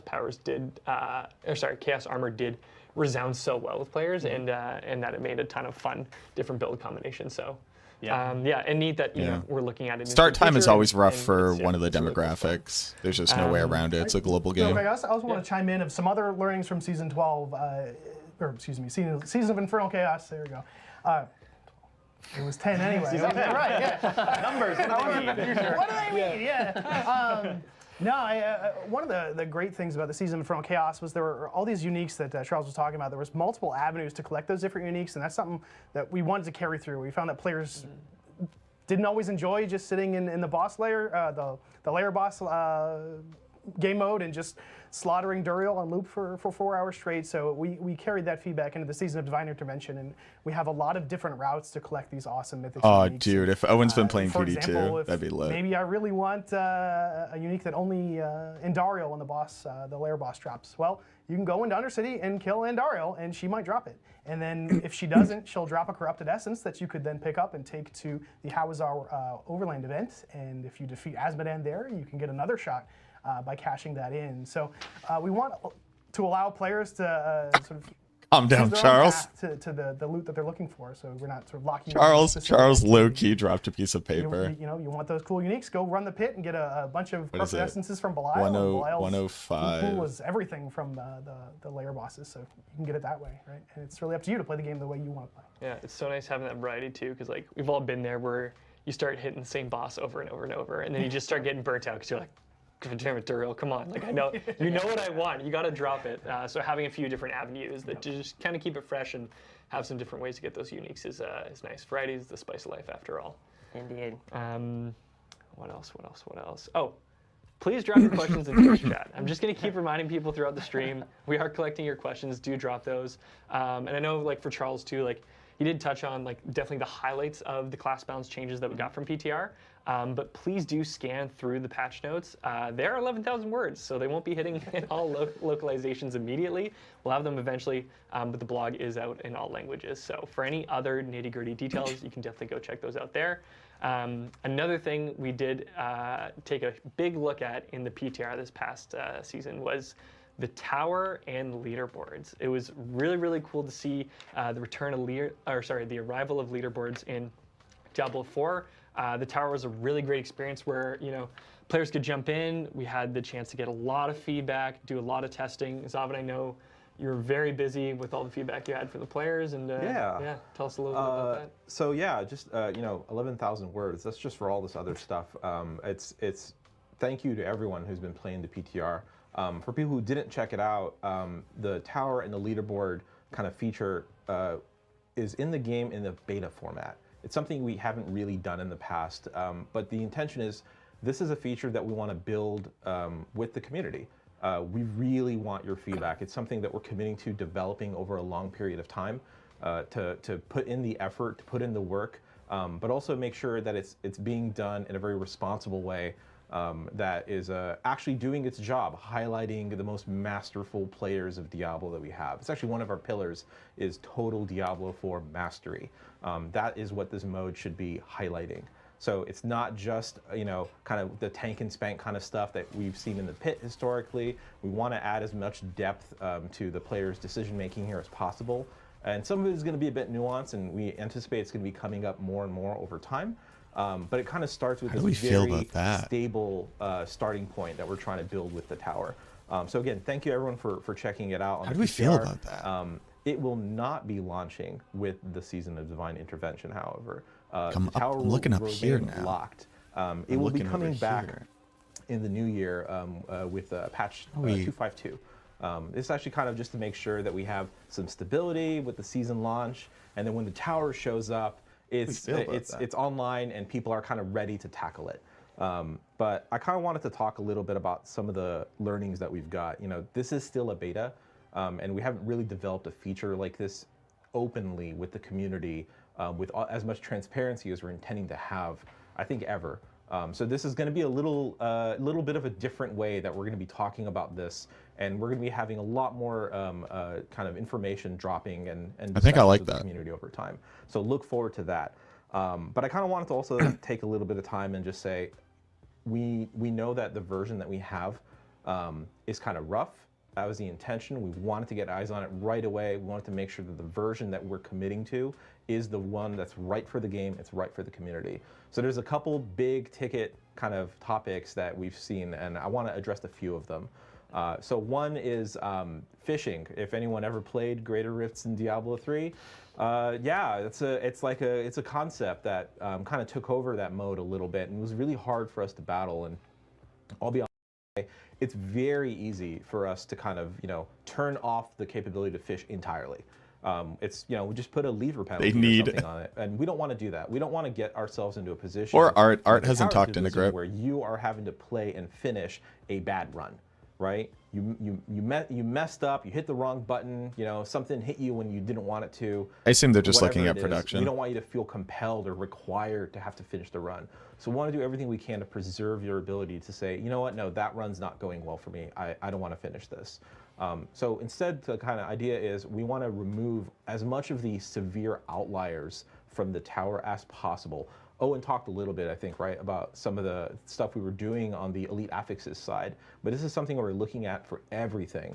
So there's a couple bosses that were misbehaving that we're looking at. They'll be taken away. And Art is so. And someday they'll come back when they're doing better. But it's also kind of on the environmental side, right? Like the game has a ton of Where's Art a bunch of tile sets, as we call them. And some of them are more conducive to kind of the blaster play. Oh, we could have Subway Surfers. Kind of competitive mode play than others. So we tried a bunch of them out, kind of intentionally. They'd be playing Vampire Survivors. One of them that we tried out was our cave, just the old reliable standard cave. Yeah, caves suck. They're terrible for this. So they're out. They're out. They're not coming back until we actually solve the underlying issues with how do you make this, because they look beautiful. The art is amazing. Our art teams did a fantastic job, but they're not the right thing for this. So we want to aim at consistency and make sure that the mode is fun and exciting and competitive over just cramming visual variety in it just for its own sake. So some of that stuff we're anticipating is going to help solve the fishing problem. But it's not going to be something we're going to solve in a day. We know it's going to take time, and we're committed to doing the work necessary to get it to that healthy place.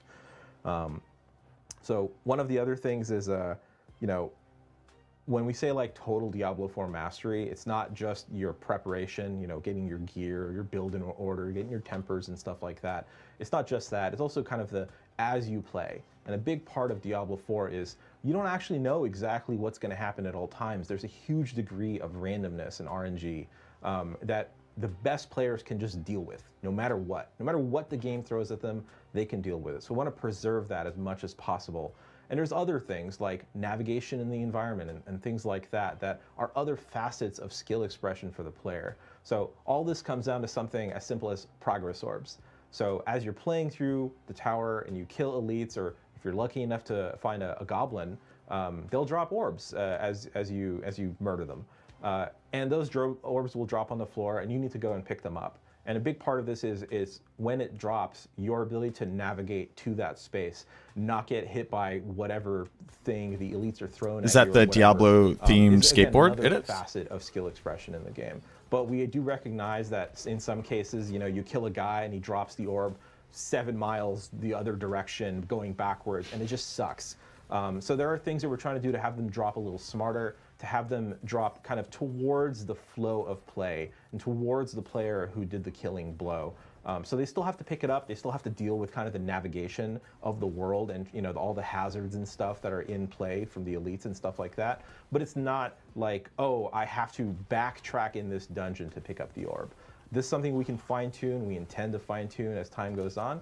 But again, it's little things like that that we want to make sure we're listening to you guys, that we are building this mode in service to you guys to have that awesome competitive environment. Which is kind of the last big topic, I guess, is a lot of people noticed, hey, this thing's really similar to the pit. And it's like, yeah, it totally is. And so one of the other kind of pillars that we've That's got the is, skateboard. you know, what we've called only in Diablo 4. So both modes share a lot of DNA with rifts and greater rifts from Diablo 3. And so they're very similar right now.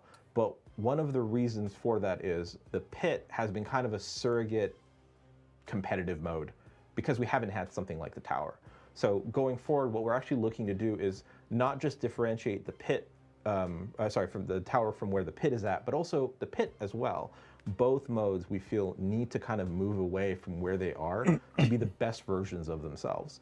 Players deserve to have a really awesome endgame grinding mode like the pit, and they deserve to have a really awesome, stable, competitive mode like the tower.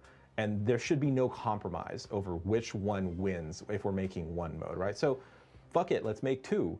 And we'll make one for the people who want to do leaderboard climbing, and we'll make one for the people that want to be grinding the end game. And both modes can be the best version of themselves, but that's going to take time, right? And so Tower is going to start very similar because it's starting at the same foundation, and over time it'll kind of change, it'll morph, it'll be its own thing, and the pit will suddenly have all this space that's freed up to occupy.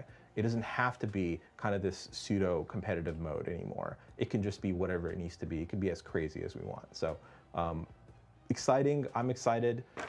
Look forward to more information on that again in the new year, and you know, I hope to see everyone on the leaderboards with 252. Hell yeah. And other thing to note for the people at home, you will not see patch notes for the tower, although we did make a huge suite of changes following feedback from the PTR, so expect that for patch 252, where we'll give you more updates related to, you know, some feedback we got around like pylons and things of that nature. Boss health. Yeah. So no, Zavin, that's fantastic. I know, yeah, we got so much feedback related to how much the pit and the tower do feel very similar. But for the people at home too, check out the blog because we do have a bit of an outline of how we are going to develop this. It's going to be in different stages, so your feedback will be critical as we develop this in tandem with you, just like Zavin said. So please keep giving us your feedback because this will help shape the mode to make something that's competitive and challenging and exciting, and something that you'll enjoy for a long, long time, which is awesome. So yeah, so I hope you've been dropping your questions in chat because we will be heading over to Q&A. So I know we do have, there's a few burning questions that I feel like are on the top of everyone's mind, and we are going to kick it off with one question that we've definitely seen throughout, and that is, will Chaos Armor be coming back? Yeah, I can start this off, and everyone else can feel free to join in as well. Right? I mean, Season of Infernal Chaos was like definitely one of our most successful seasons in terms of seasonal theme. Chaos Armor, people loved Chaos Armor. Everyone did. Players, devs, everyone loved Chaos Armor. And the Chaos Perks as well. They really enabled a lot of interesting builds kind of taken together. And we're definitely committed to like taking those learnings and applying them as we make future updates. I mean, I was talking earlier about the because Chaos Armor is just Kanai's Cube with more steps, and I don't like Kanai's Cube. And I think everyone on the team here is really passionate about saying, hey, Chaos Armor was a resounding success. Let's take those learnings and apply them to our future updates.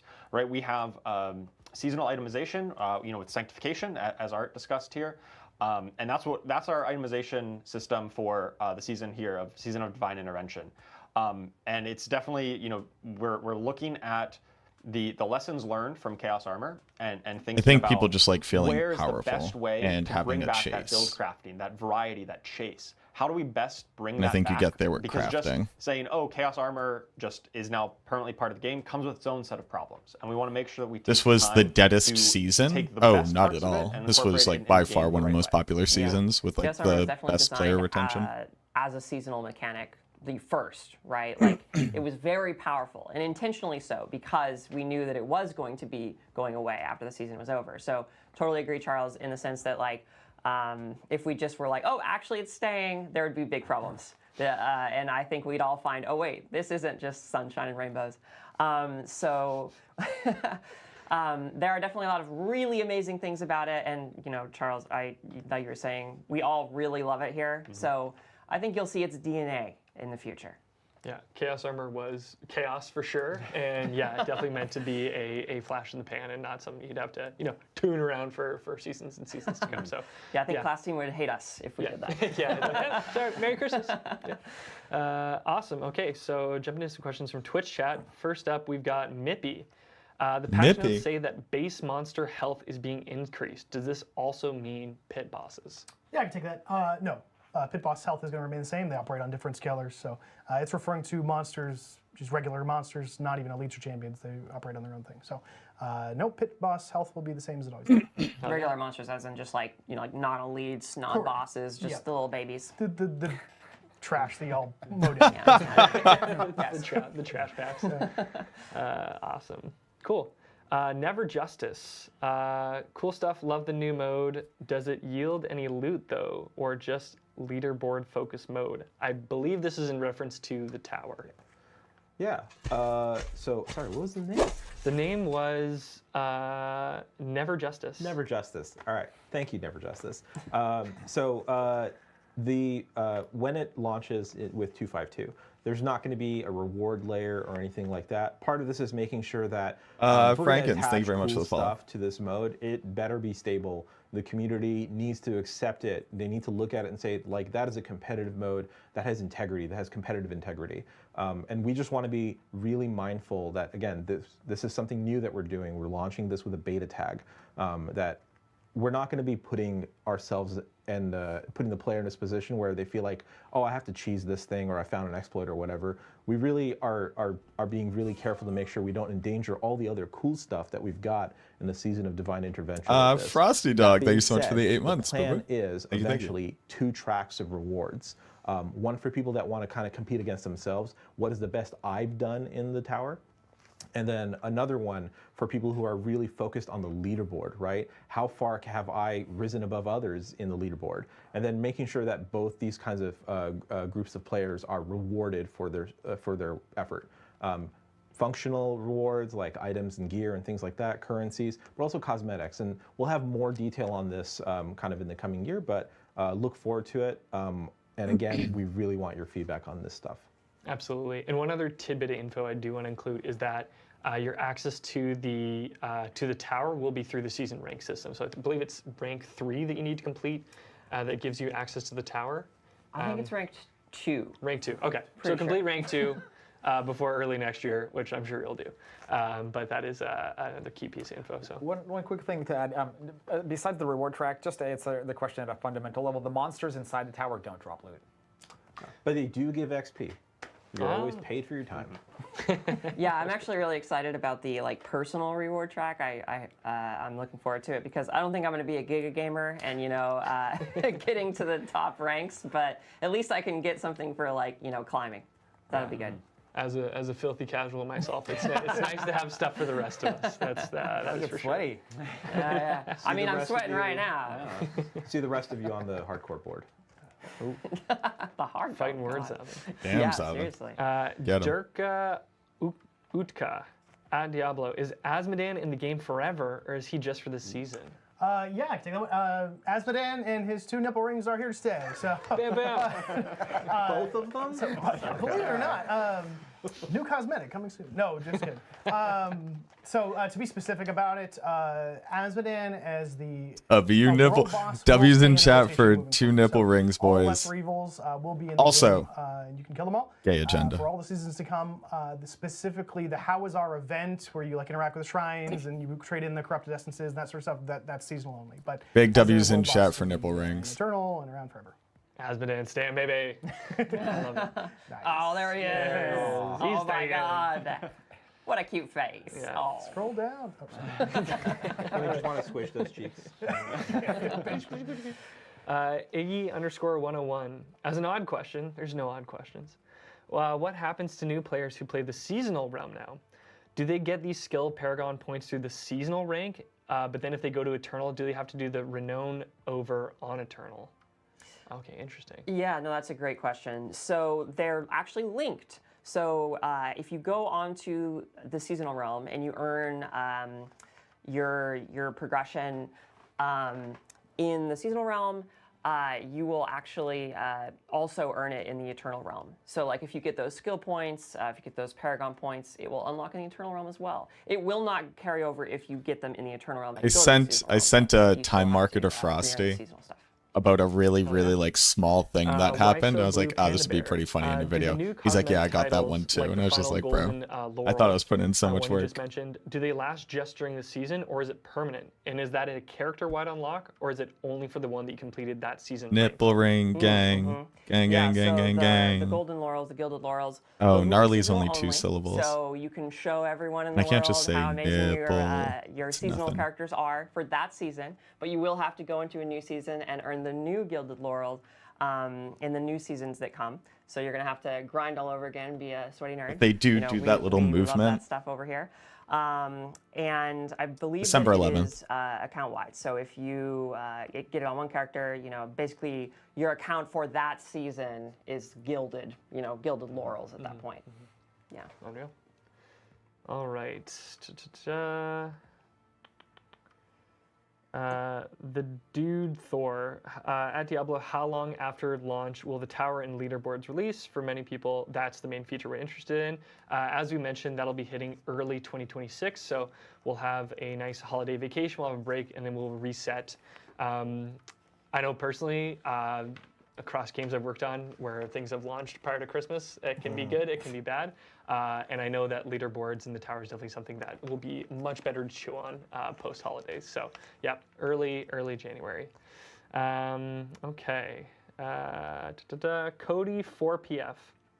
Can we reduce teleport enchant cooldown with CDR or evade cooldown reduction?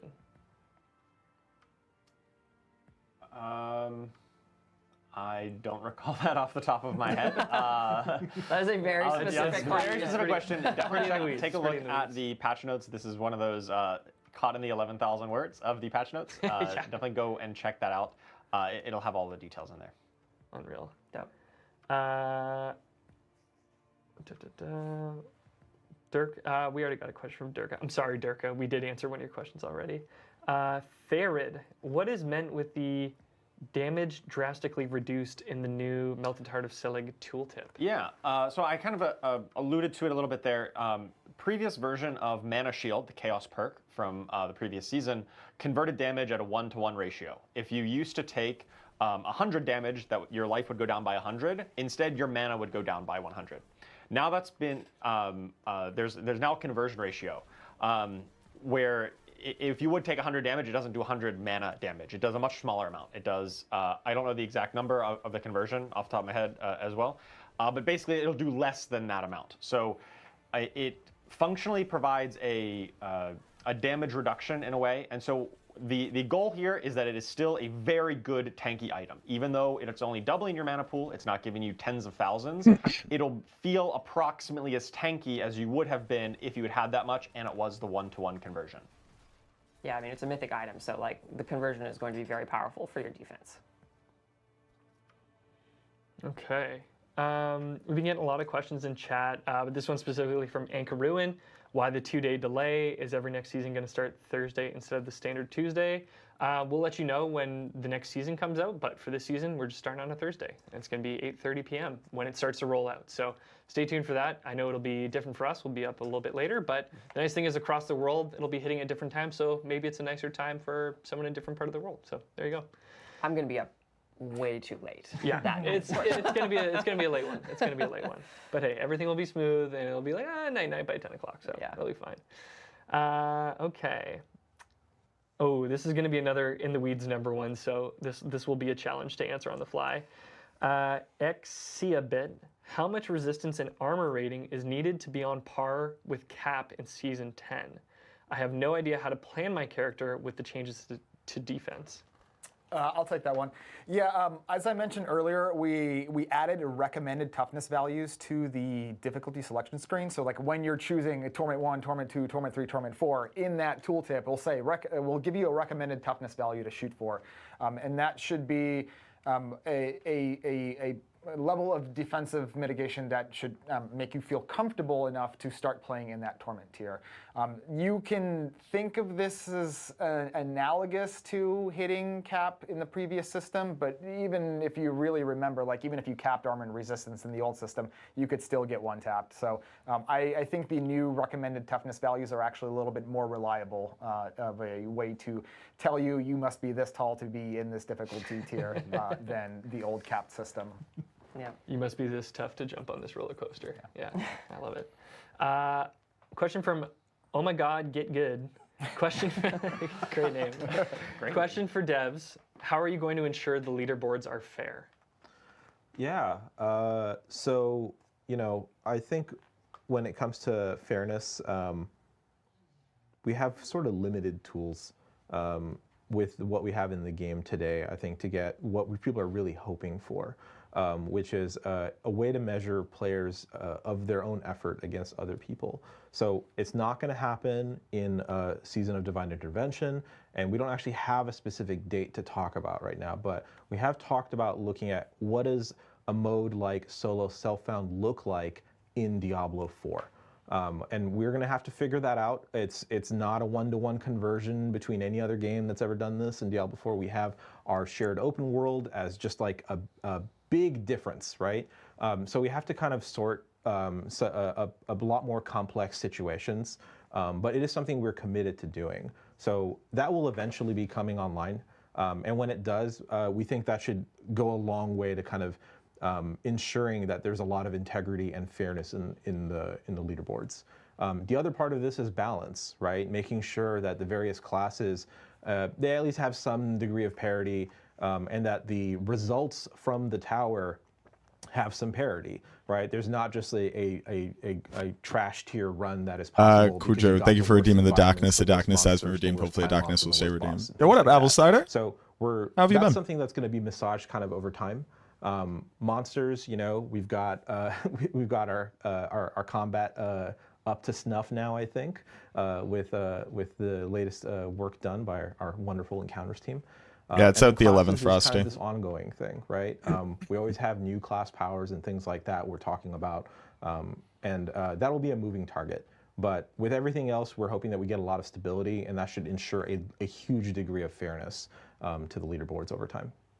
Oh yeah, yeah. And like we said, it's going to be an iterative mode. We're going to keep tweaking it season over Review season. yet, So going that rad. feedback is critical. And like you said, Zavin, those bosses that we had temporarily are going to be in the old cave dungeon, tucked away for a little bit.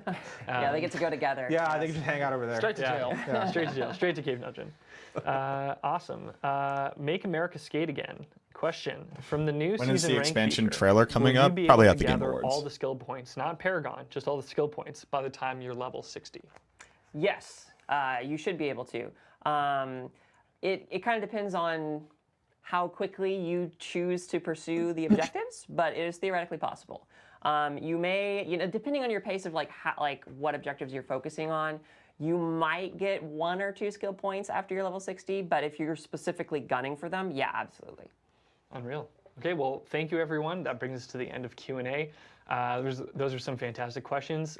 Thank you to everyone for being here. Thankfully, I don't know. Oh, and it hasn't gotten too hot. It's been okay. It's been okay. Haven't gotten too sweaty. So thank you all for tuning in and watching. For Season of Divine Intervention, we will have a reliquary that will be coming out, which you can go and check out. For everyone who's interested in the new season, our blog and patch notes are live. The patch notes are 11,000 words. The blog is quite long as well, so you've got a lot to read and catch up on over the next little bit. Frankly, the patch notes scare me. There's a lot. They're big. Control F won't save you this time. They're substantial. They're very substantial. But yeah, we've got tons hitting with the new season. Like I mentioned, we've got those reliquary rewards that are going to be hitting, and then we've got our new season. Is that Seraphim? You can, reach rank 5 to earn this. Okay, the Seraphim fucks. I believe his name is Electa. As you can go and grab that from rank 5. We also, for the next season, just a brief also, overview, was that dog that's armor? going to be specific to Season of Divine Intervention. Is that armor for my with the pet? divine gifts, and then we will have those new seasonal ranks. Or is that a wolf mount? Was that a wolf mount? What did I just see? To sum all of that up, we've got this excellent infographic that has all the information you might need. This will live on the blog as well, and we'll have this in all languages. But yeah, take a gander. There's lots to feast on in this upcoming season. It's going to be very exciting going in and playing all. All right, we get a new lion. We're really excited for that. And the day after the season goes live, we will have Twitch drops for you. So watch any eligible channel for 2 hours, and you'll get the Barbute Hacker one-handed cosmetic. Pretty gnarly stuff. Yeah. But to reiterate, yeah. Season of Divine Put chains on my Intervention goes axe. live on December 11th. Get better grip in the season's gonna start snow. rolling out at 8:30 p.m. So that's when we jump into the season, and that's when it's going out. Don't go anywhere, because after the stream, we will be raiding Woody Joe. So go shower him with some love and go have a great time there. And a very important reminder, on December 11th, tune into the Game Awards. Now I'm going to repeat that. Look at me. December 11th, tune into the Game Awards. All right? Thank you all for being here. Thanks everyone for tuning in, and we'll see you in Sanctuary for Season of Divine Intervention. Let's go. Thanks, y'all. Yeah. See you guys.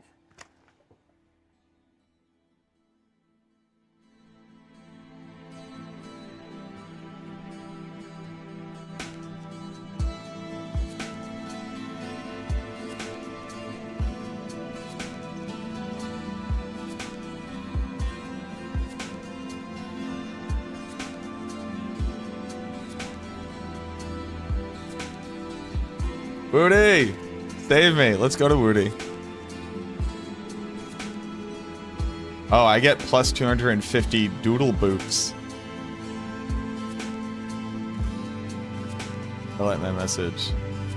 Woody the goat. Damn it. Yeah. I think it's very obvious that there is something going on with Game Awards, right? It's literally 30 minutes after. Oh, look, that's me. Oh. Let's close this. Hello, everyone. We just joined. We were just watching the Campfire chat along with everyone else. I have a bit of a summary here that I was working on while we were going through the patch notes and were listening.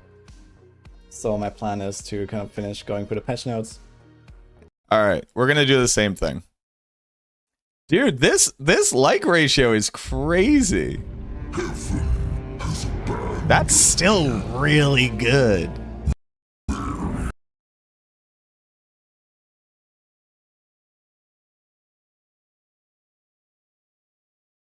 But what does it, so watch, so, all right, so clearly the expansion's coming at the Game Awards.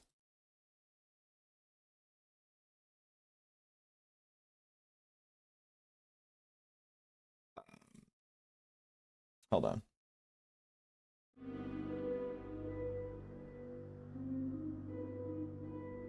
So clearly the expansion launches at the Game Awards.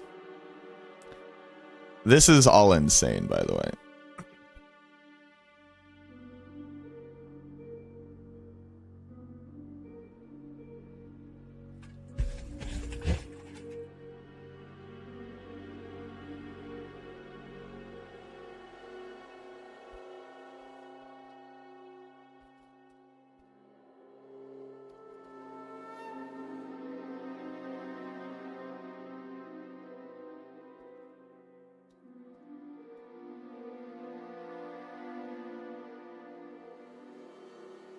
Hold on.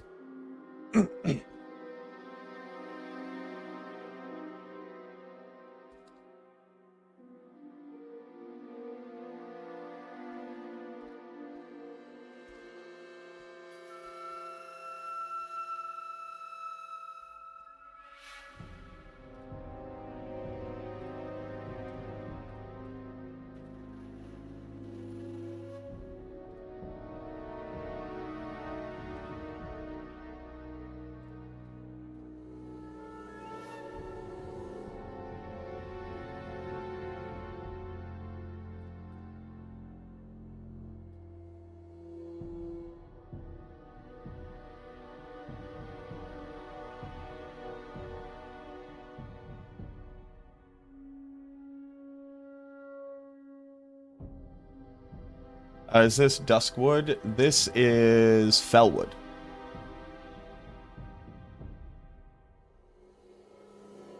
Which might use the same soundtrack. But this is the, where you grind the rep with the...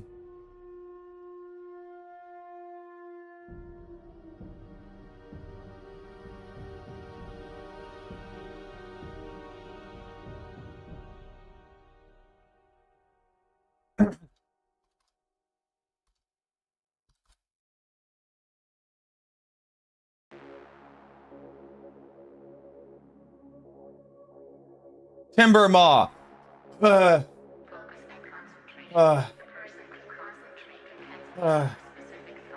love the Fellwood. Fellwood was like my favorite spot.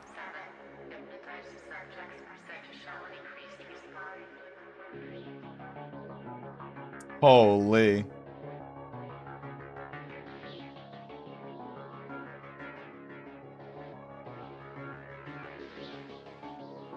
I honestly don't get this, especially with Owen being like, we got feedback that everything was like way too heinous, so we fixed that. I'm just gonna ignore this mostly.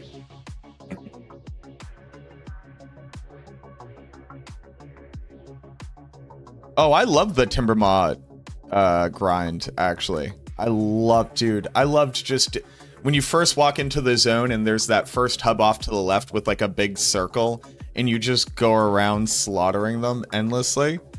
That was peak for me. I loved grinding reputations in World of Warcraft so much. Oh, I loved it so much. What was the reputation that you got the flying squids in the Burning Crusade? And you had to like kill all the Aarakocra or whatever they were called, all the evil birdmen that were up in their little tree houses.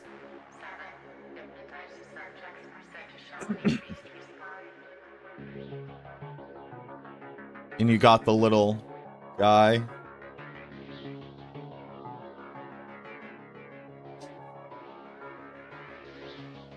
I loved it so much, dude. I loved reputation grinds. I went for the insane title and I got like halfway through it and they changed the insane title to not be cool anymore. Like it got retconned while I was doing it.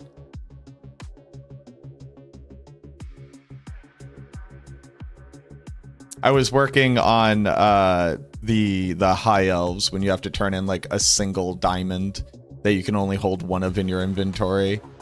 In was it High Mall? What was it?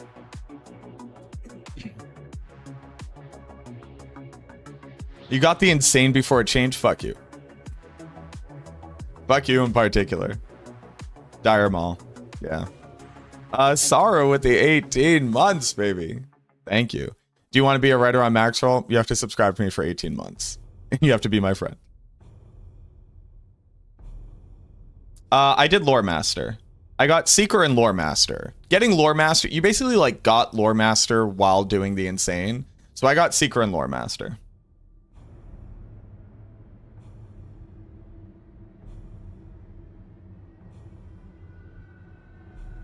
Have you tried Sorcery Contested Realm? I don't know what that is. Quick vibe check. I haven't finished reading everything yet. There aren't nearly enough changes. But a lot of player power is coming back to items, so maybe that's okay.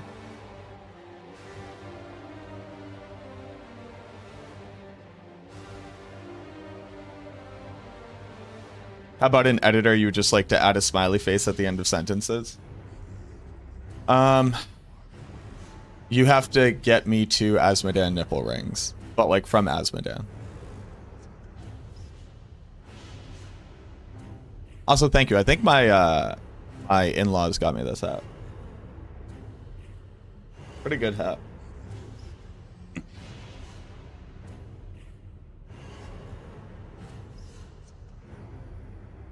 So the AQ chain over several years. Oh me.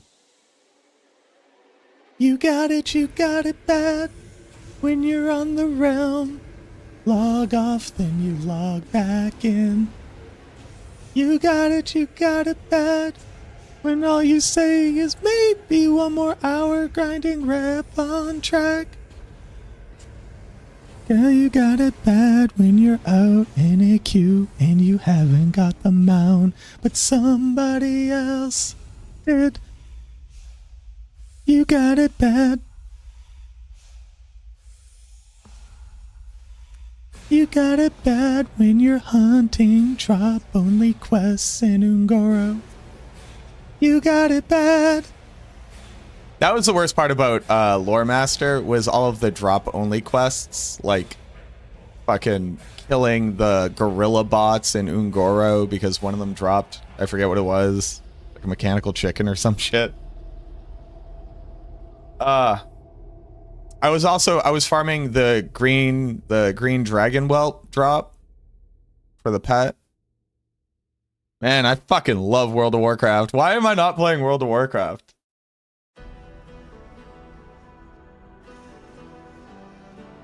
I was not at the gates for AQ. I did not get to see that.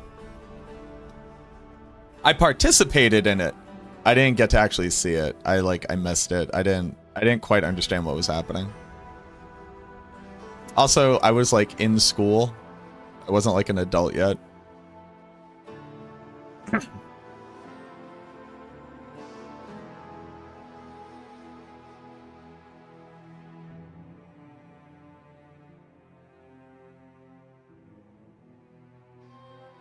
Yeah, they added houses.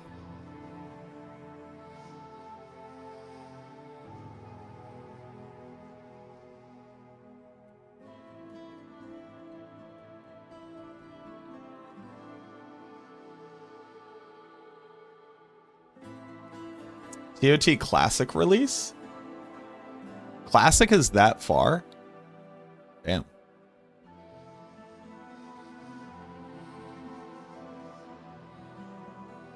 That's hard. That's actually hard to answer.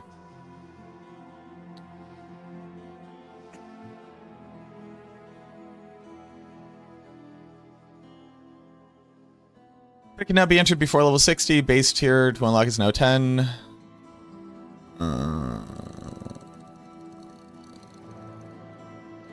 Oh, cool. Oh, interesting.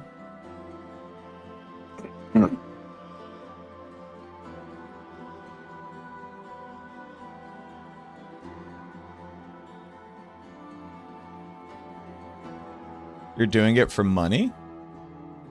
Can I get paid money? Can I get paid money to play World of Warcraft? Oh, this is cool.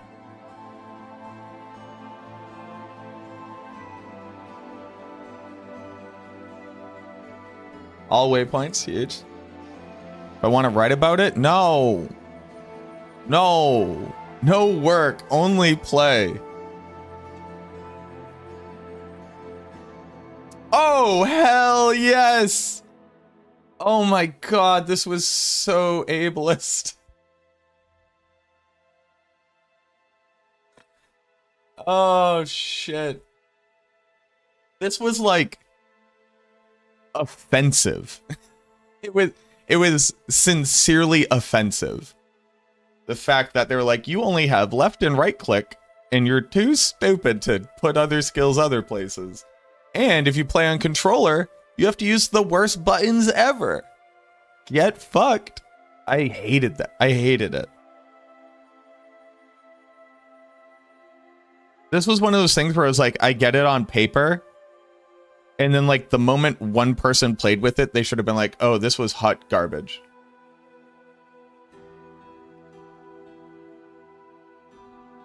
Oh, that's awesome, Vixie. Alterac Valley? I liked Alterac Valley. Like I did PvP for a very long time. But what's the zone I spent the most time in?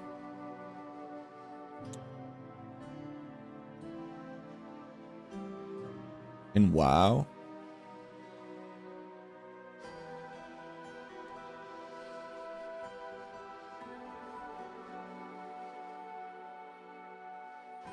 I'm trying to think of like a single, because like I did a lot of rep grinds, right? So a lot of what I did was spend time in, I mean, Fellwood did, I was in Fellwood for a while grinding out that rep.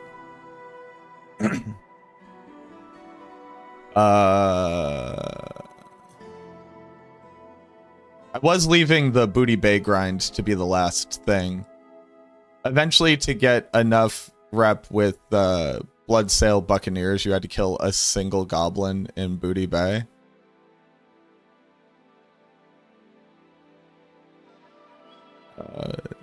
And I was saving that one for the end. I don't know. Because I played one character through every expansion up to, like, Legion. I missed Warlords of Draenor.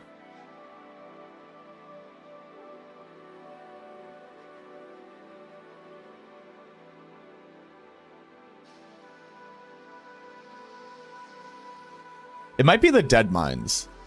Because I liked running the Dead Mines solo. I really liked going back and just, like, grinding out places that I could play, I could clear solo because I was a warlock.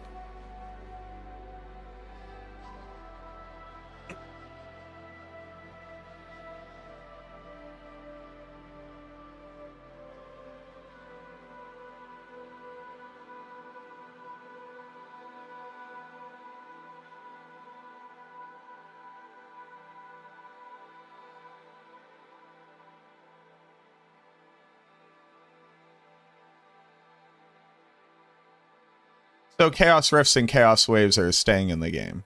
And Infernal Hordes. That makes sense.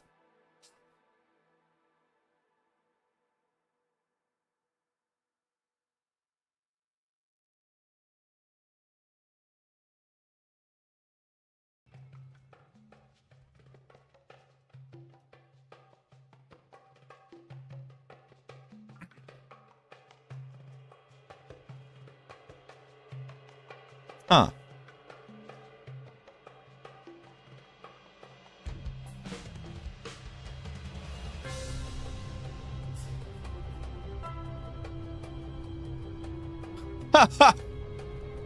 That's funny.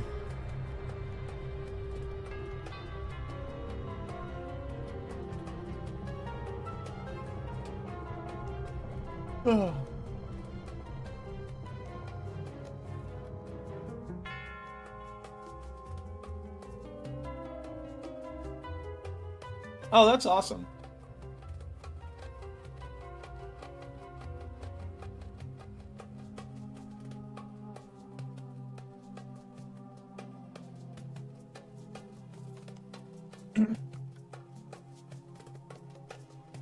Oh, I leveled all of my weapons by dragging one of the unkillable guys from the Blasted Lands all the way to Stormwind.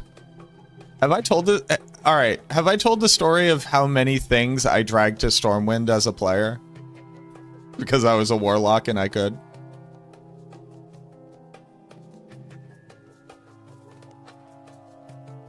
What up, Playboy? Have I told you all how many things in this game I ruined, in WoW I ruined because I was an asshole and I was a warlock?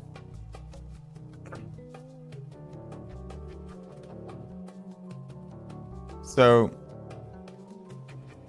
there were unkillable mobs in the Blasted Lands because you needed to like bring them down to 10% life and then destroy a crystal.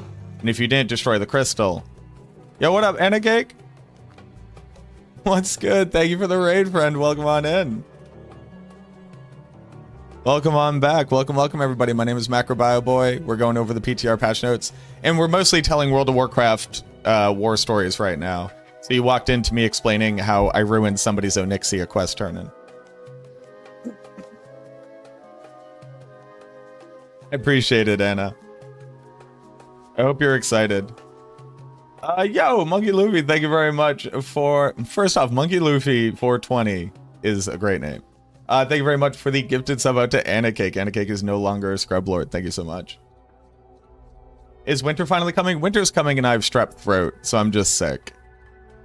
And I didn't get to take my morning shower and wash my hair yet. So I'm both warm because it's cold. And also there was a blizzard last night. So I didn't even need to share the TMI, but I didn't get to wash my hair yet. I'm cold, I'm sick, and there was a blizzard. So. But welcome on in. Thank you very much for the raid. Shouts to Anacake.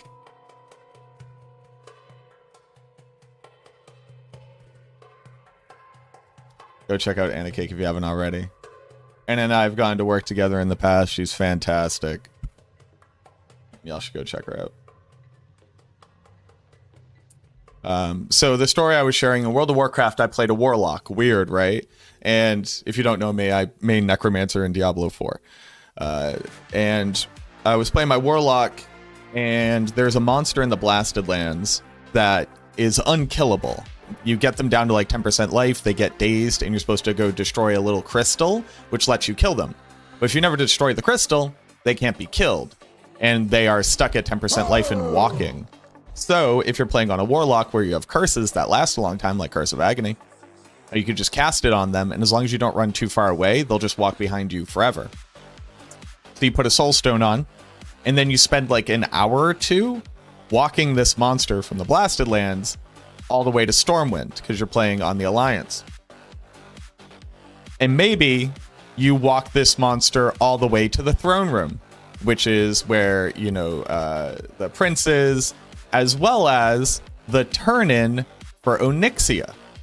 Because Onyxia is there, and you come and turn in, and it's revealed that it's Onyxia, and she flies away. It's a whole thing. It's like a whole part of progressing your character and getting the key that you need and all that.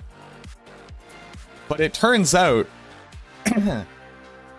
if somebody starts the quest to bring Bolvar Fordragon back to Stormwind and to confront Onyxia, but your unkillable NPC that you dragged from the Blasted Lands kills every NPC in the throne room, given enough time, Onyxia isn't there. And when the guy shows up with Bolvar, nothing happens. The quest doesn't tick forward. But it thinks that it did. And then the GMs have to reset the server because very slowly over time, this NPC will kill every killable NPC in Stormwind, given enough hours. The way that I leveled up all of my weapons was that after getting to Stormwind, obviously you have the most aggro, so you let him kill you, and then you Soulstone. So he drops aggro on you, but he's already aggroed all the NPCs, so he doesn't run away. And then you just swing on him with every weapon. So every person in Stormwind just showed up to the throne room to train their unarmed and their one-handed slashing and their two-handed and all that. So I leveled up all of my weapons to max on that. But a guy started the Onyxia quest turn-in and showed up at Bolvar Fordragon, and it didn't work. And I just fucked his quest line. That wasn't intentional. I did not mean to do that. I didn't even know you could do that. I don't think he knew you could do that. I don't think anybody knew you could do that. But the GMs did have to come do a reset on the server and also reset that person's quest line.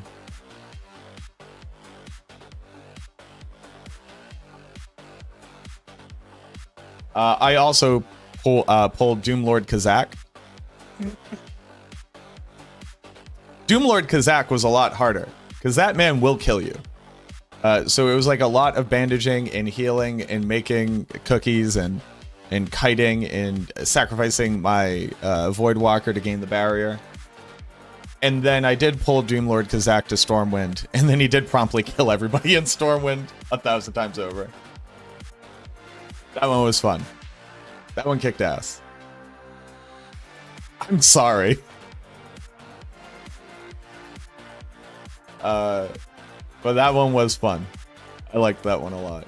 I used to just do that, but before I knew people did that, what was the place? What was the place? Not the wetlands. Okay, you know where Blackwing Lair was? The zone outside of that, and then the zone before that.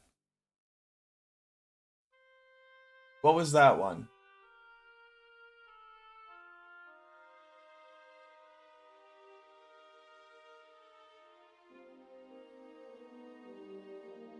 What was it called?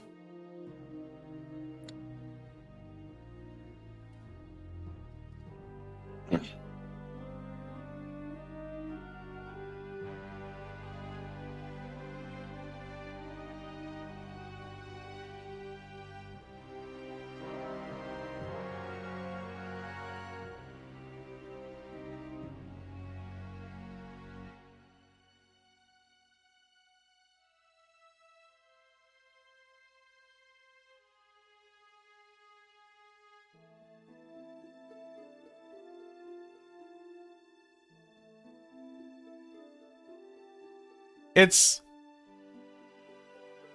where the quest to kill the pig is.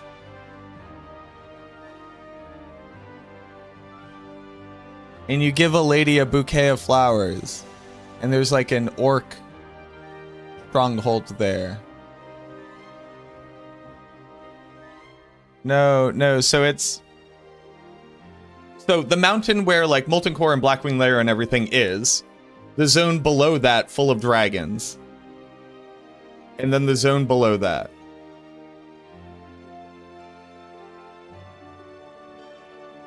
I can see the map in my head. So you enter the zone in like the bottom left-hand corner. There's a bridge. At the bridge is the Alliance Flight Master. And then right over the bridge is like this little hobunk town where you kill a pig because he's messing up a garden, and you give a lady a bouquet of flowers. Red Ridge Mountains. That one. I used to pull scary dragons into Red Ridge Mountains a lot. That was also very fun. Holy. Thank you. Red Ridge Mountains.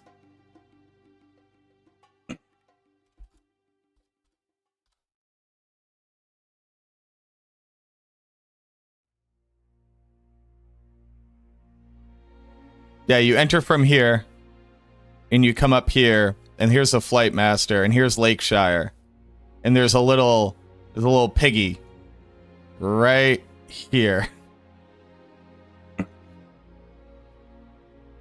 And then, like, this was the orc encampment. I don't remember any of this. I'll be honest, I don't remember none of this. But up here, you can pull a lot of great dragons down into here. I was also an asshole, and I would just summon my Infernal and then die.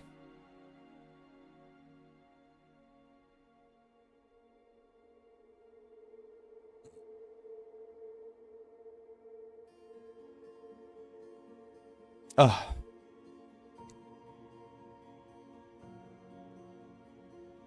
Okay. So, we have to talk about how all of this changes stuff.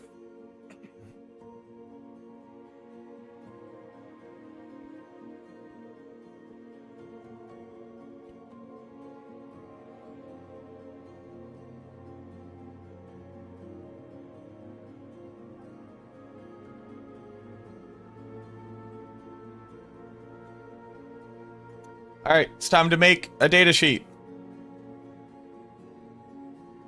Data sheet, ooh, data sheet. Ba-da-ba-ba.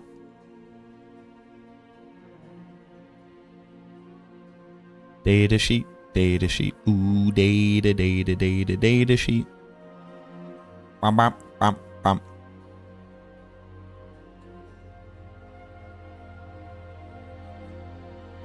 I would wall climb too. Everybody does a wall climb.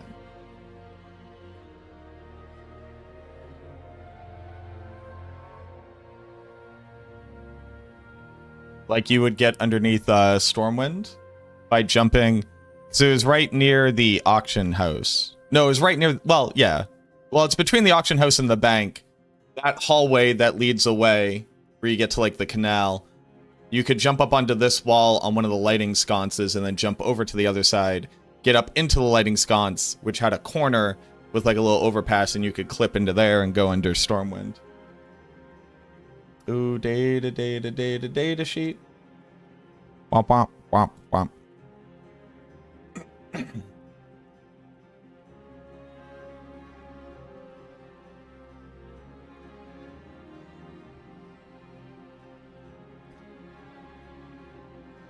Create a new sheet.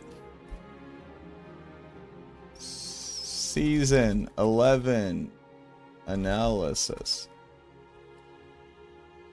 Data sheet, data sheet, data sheet. Womp, womp, womp, womp.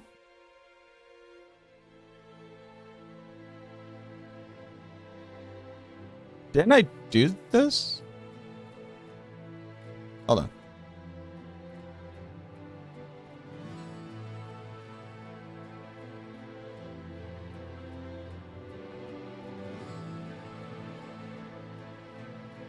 Where's my season 11 analysis?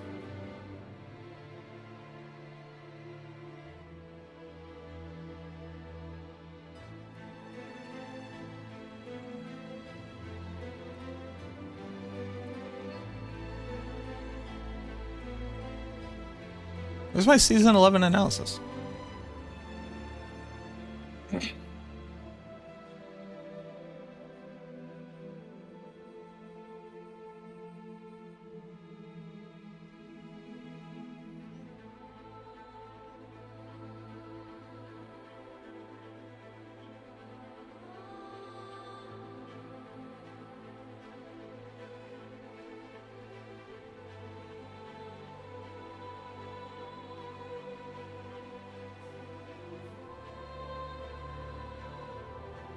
Ultimately good thing while taking a lot of the tech.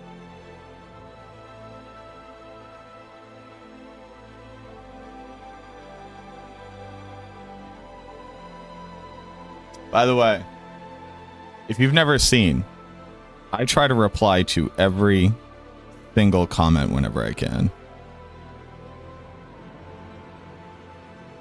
Probably bad for me. But I try to reply, and then these ones are like nothing for me to say. But I try my damnedest. Oh, where did... No. No. Okay.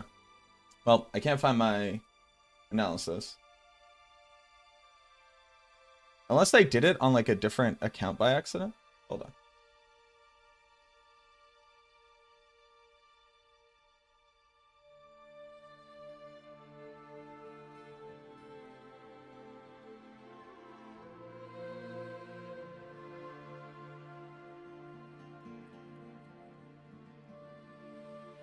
Huh. Yeah, I don't know.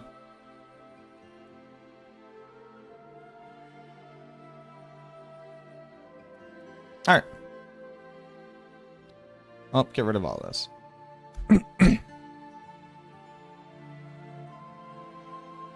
Okay.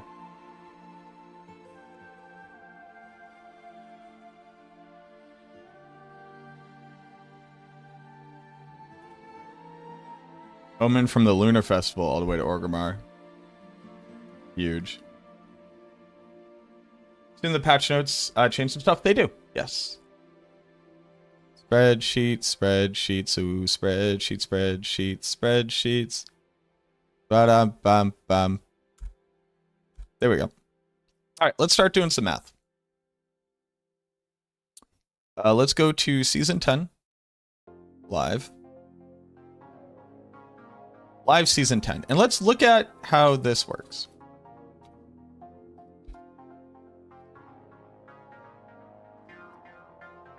$18.4 versus 17.5.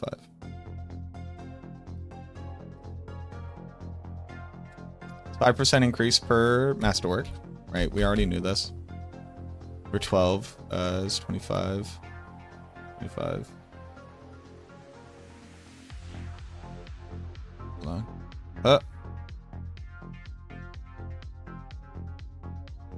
25.4.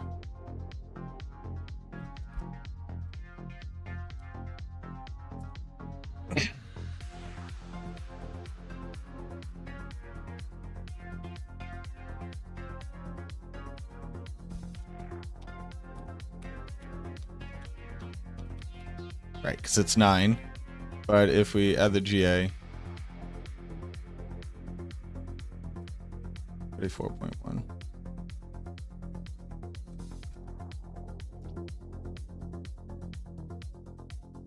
Because that's additive. Okay. So all of that was additive. We get that. It's additive. It's great.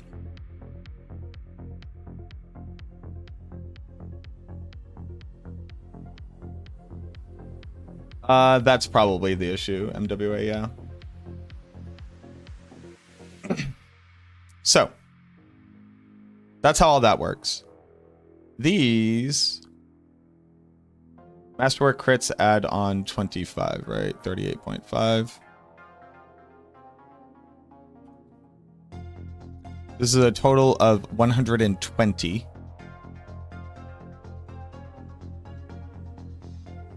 $120 minus 50 minus 45 minus 25. Right. This adds on another 25. This adds on another 25. Okay. This is all additive. That's great. I just need to remind myself. Now, how this will work. Your items will now gain 1% per quality. Also, do they have...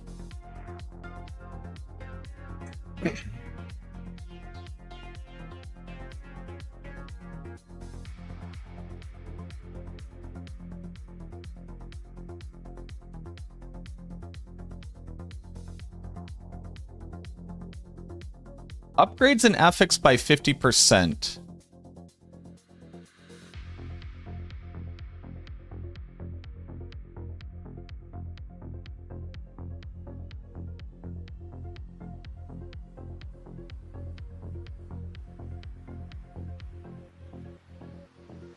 Let me just clarify this.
150.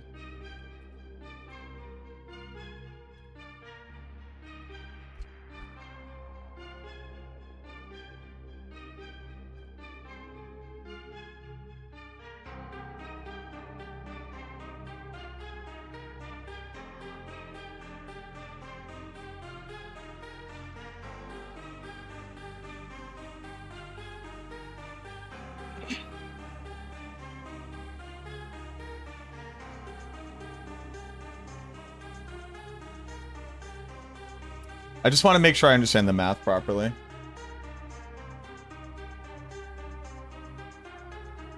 There you go, mic drop.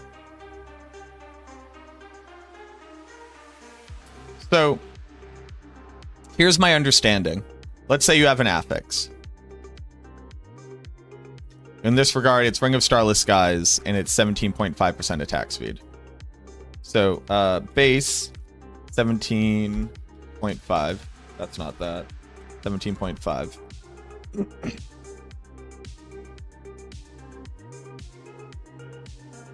So first you have quality, which is equal to 0.25 or 25%. Oh no. Quality, which is 0.25. Then you have a GA, which is 0.5. You have the Masterwork crit, which is called bonus or capstone. Masterwork capstone. Masterwork cap, which is a 50% increase. And technically, you could get Sanctify quality, which would be another 0.25.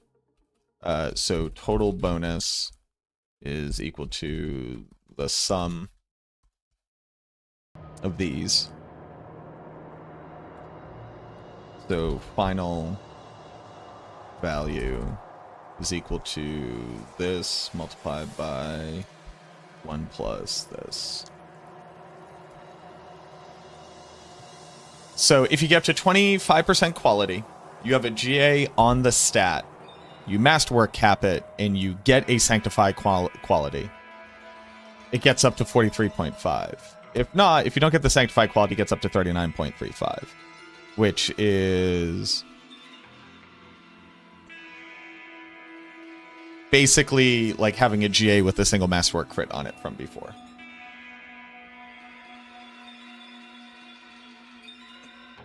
The teleport straight to...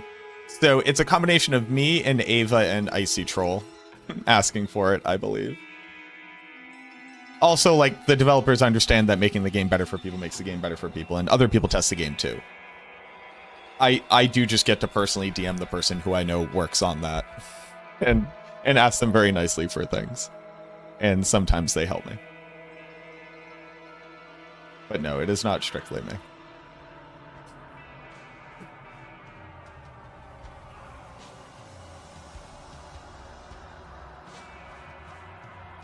And if you don't have a GA, it's like triple Masterwork critting. Okay, so let's start saving some insights.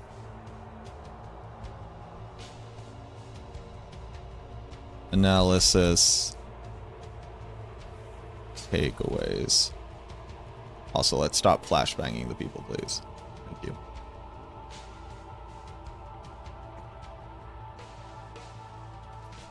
So, key takeaways.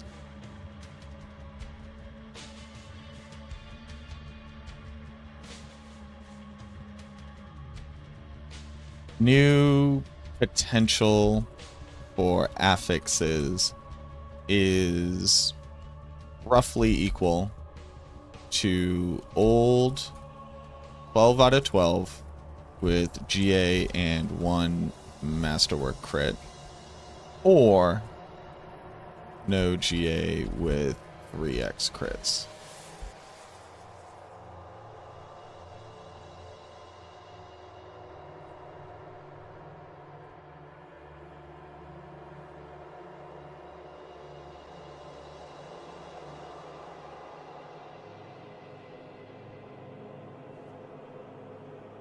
With sanctified quality, making it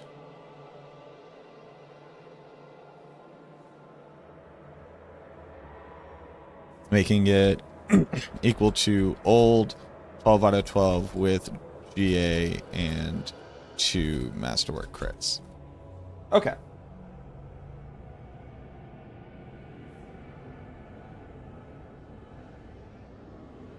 You can move the Masterwork cap. It doesn't matter what kind of stat it is. Okay.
So yeah, let me do a little bit more math here, right? So it used to be you get up to here, right? So you start at 17.5. Base 17.5. Old Masterwork, new Masterwork. This will be equal to this multiplied by 1.45 because it was 9 increases at 0.5.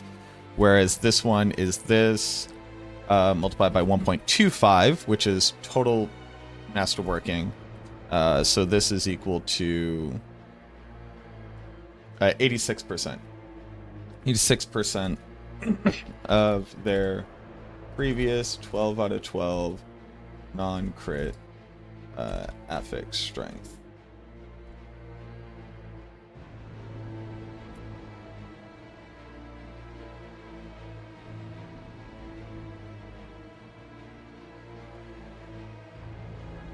So gear went from 45% weaker to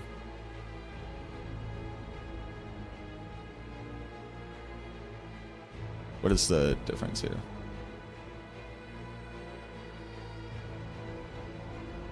%16 weaker.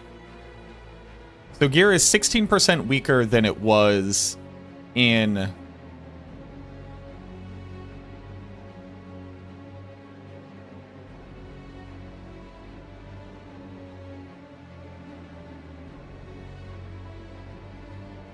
gear is 16% weaker than it was in season 10.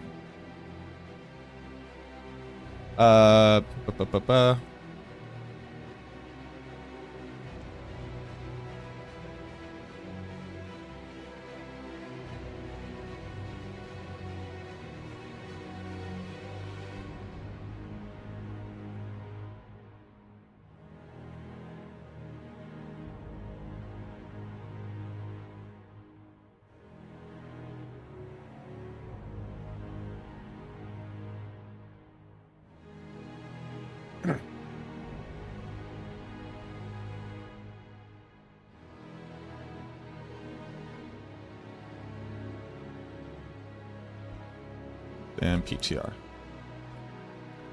Non-masterworked affixes.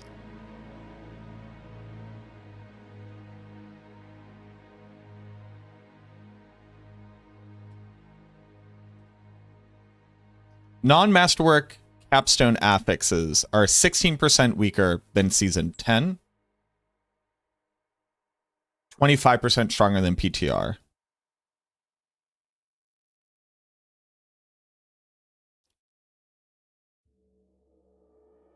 And what's the strongest a stack could get up to? So it used to be this multiplied by 1 plus 0.45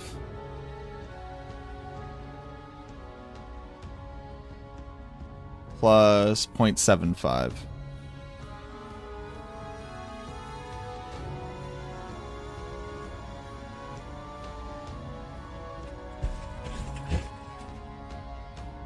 And now it will be multiplied by 1 plus 0.25 plus 0.5 plus 0.25. Well, you don't always want the sanctification outcome. Because you get a 50% on top of the 25% that you get.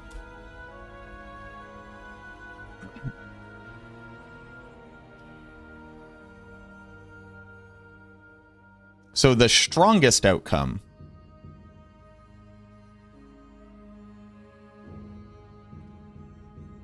is 25% weaker. Strongest masterwork cap affix outcome compared to 12 out of 12 3x crit is roughly 25% weaker than Season 10. I think shields have offensive aspects will have an impact. Do I think shields having offensive aspects will have an impact?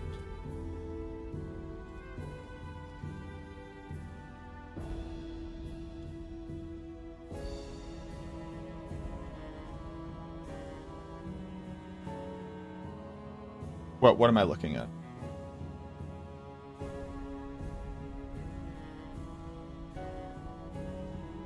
Is this in the patch notes?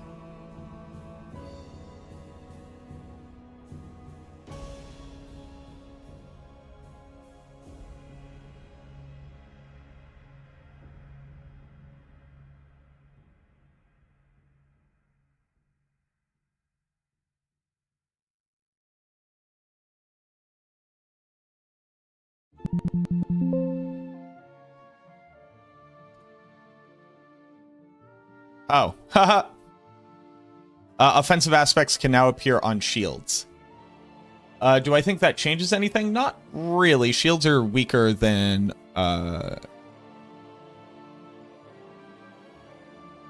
Shields are weaker.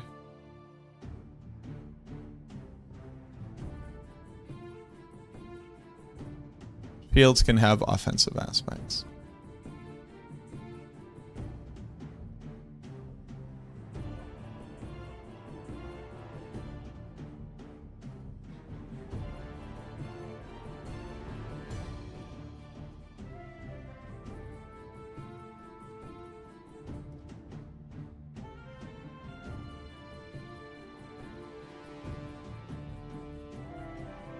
It does mean that when you drop shields, there's a chance you'll get an aspect that you need.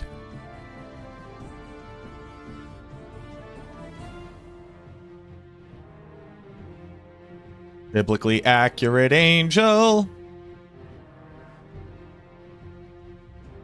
Max roll, baby.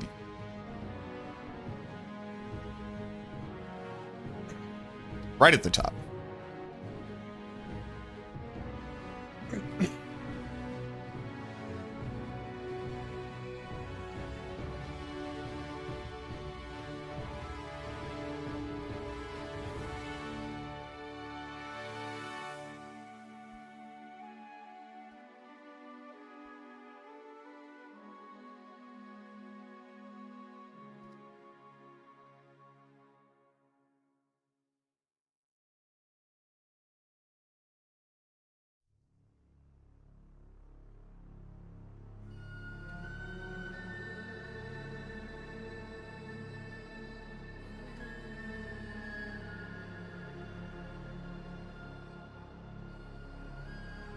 Glad the season drops. 4 a.m. my time gives me excuse to skip it this time around. D3 is more fun on Friday than this season, like no powers and one boss. And D3 copy and paste. Yeah, it sounds like you should not be playing Diablo 4 and you should be playing Diablo 3. Oh, I need water. Alright, I'm gonna get water. Here's what I'm gonna do. I'm gonna run ads now. I'm gonna go get water and a snack. And then we'll start doing like deeper analysis. But I'm glad we already got some of these numbers down because it's helping me to rationalize the changes a lot. I will be right back. Thank you for the likes on the stream as well. I'll be right back. Don't go nowhere. We'll be doing BTR analysis. Ooh, maybe I need more tea. Maybe I make tea. I'm gonna make tea.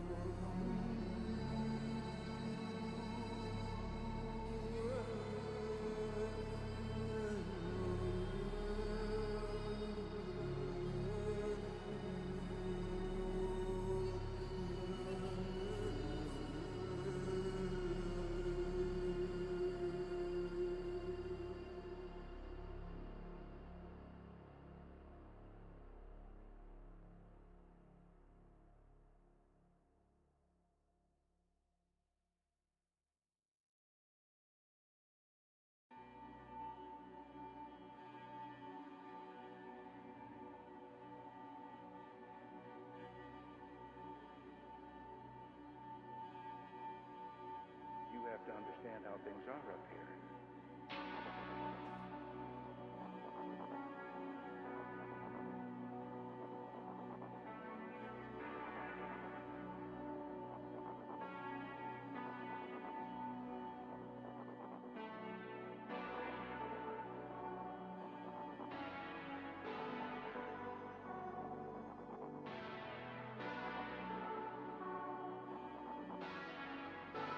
You have to understand how things are up here.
Conrad.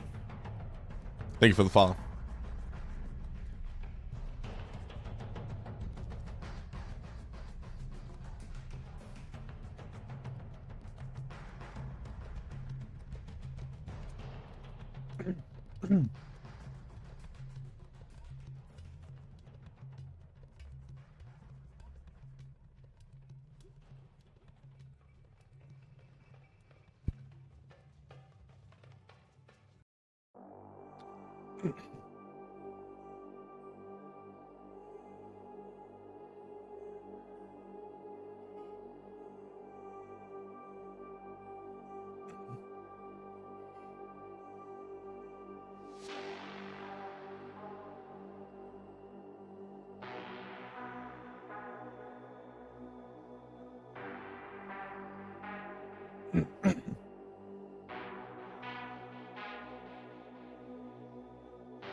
All right.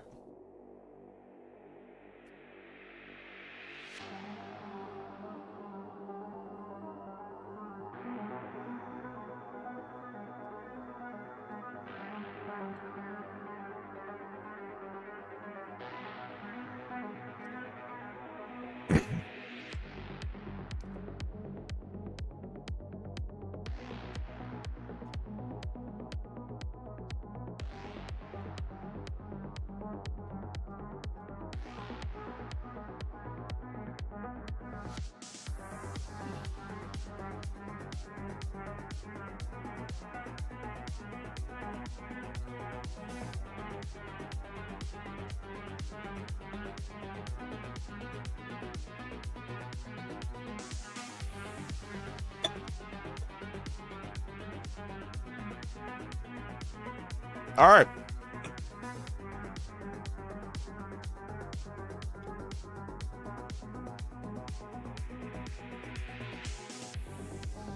Let's think about the builds that will be viable.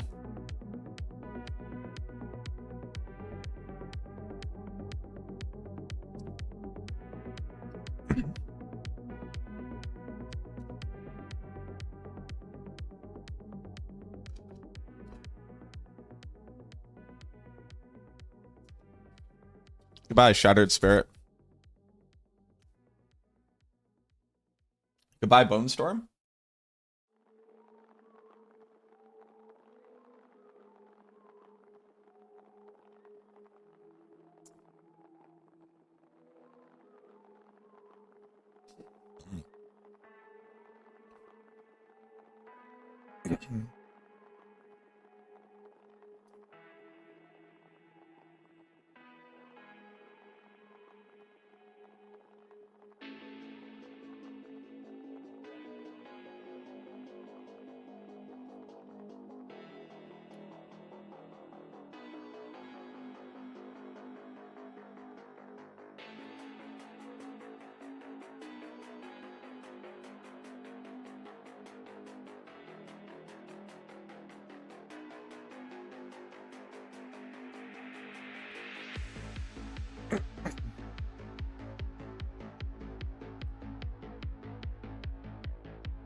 I put ginger peach turmeric tea and green tea into a cup because the first one was an herbal tea. Well, it was herbal leaves. And I actually wanted some caffeine. So I put both into my big Tigger mug.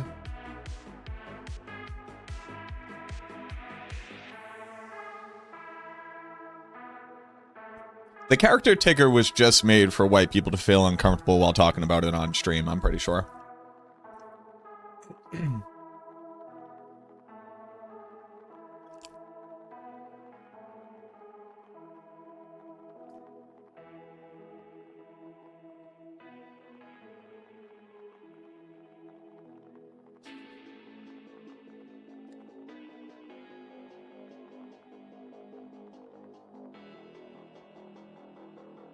We could calculate the average expected outcome.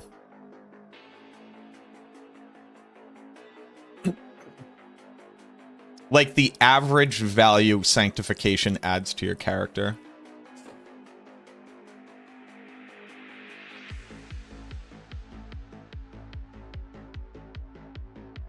I think average value is like 5% increase. Like average expected. With top end being like 30% increase.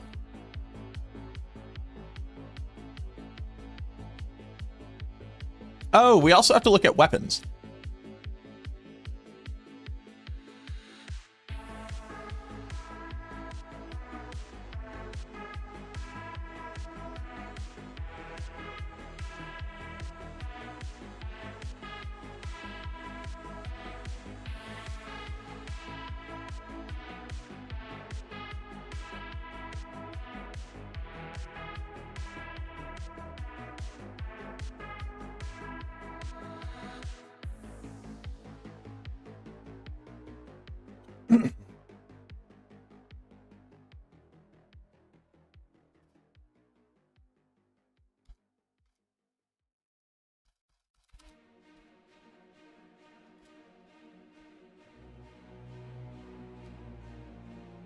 So it used to be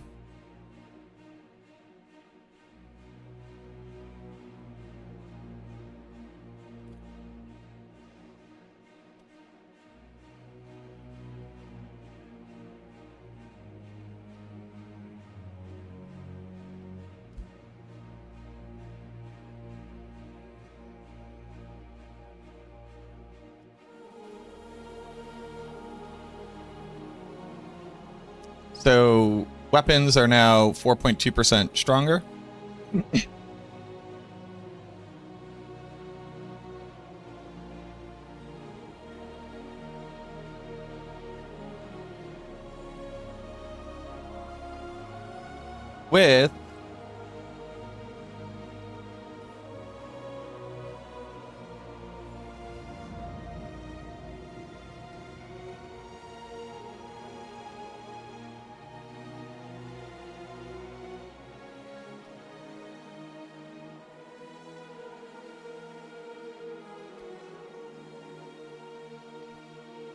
With a max quality sanctification roughly being equivalent to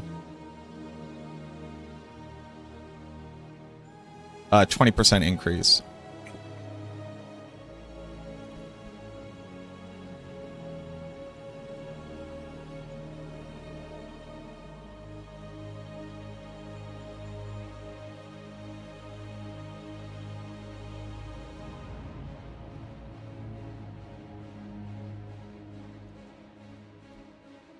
So now,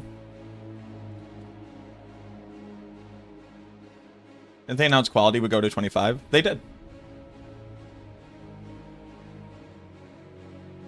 Yep. That's what we're analyzing right now.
So now it's like, get an offensive aspect.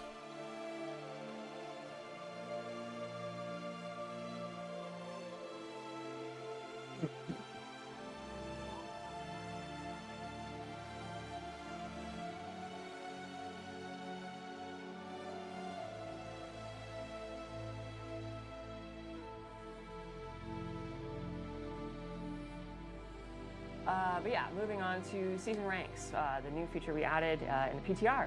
So we straight up just added 12 more Paragon points to the game that you get from that. So yeah, that's a thing now. They're going to be distributed in large and small clusters throughout the season rank system. It's also available on Eternal Renown as well. And then we also found that we were getting a lot of feedback about like, oh hey, the capstone rewards from actually beating a capstone dungeon don't actually feel significant enough for like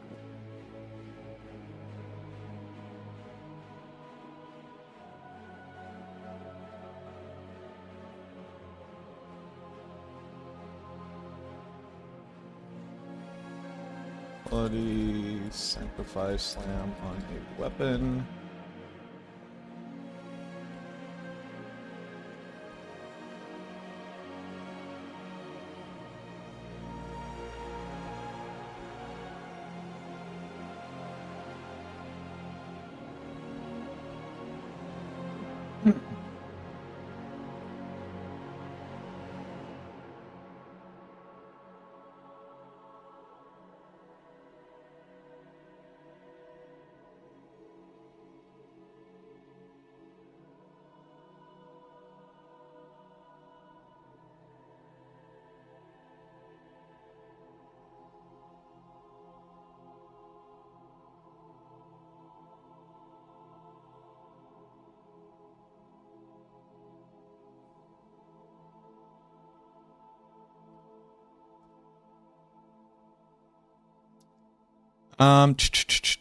Okay. Is there anything else I need to think about for this one change?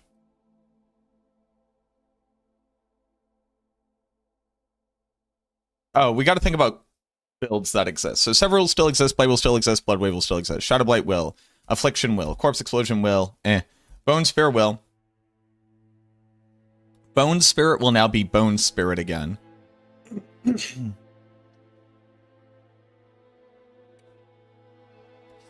I don't think Bone Storm exists anymore.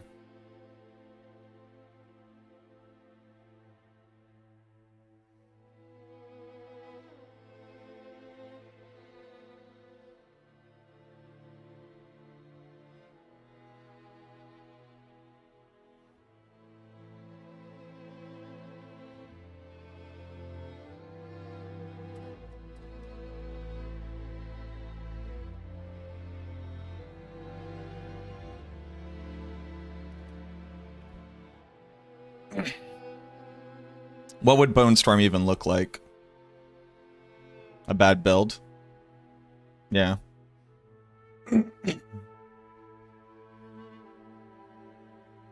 Bone Storm got nothing and only existed because of Alter the Balance.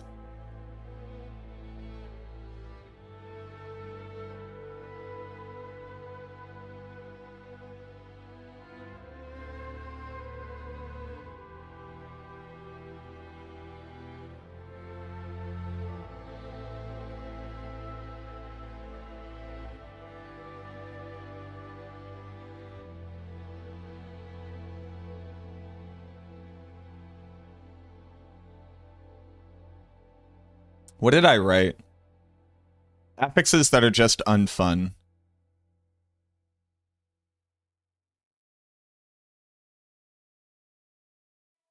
I'm concerned that this is the worst experience in the pit to date, unless there's some massive curation.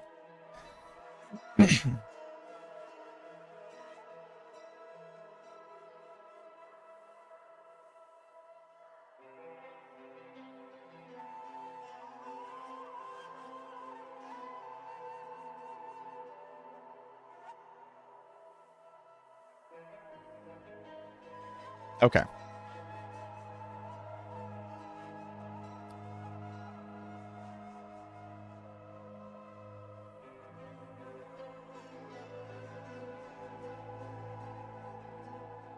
So, I had Sever.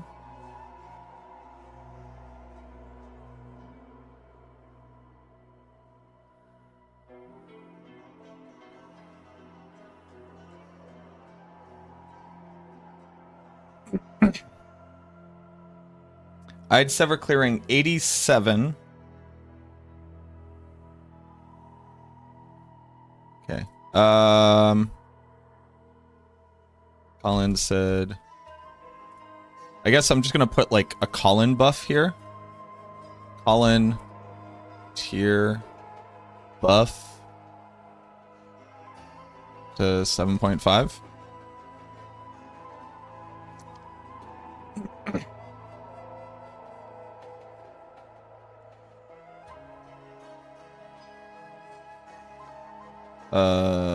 Colin tier buff.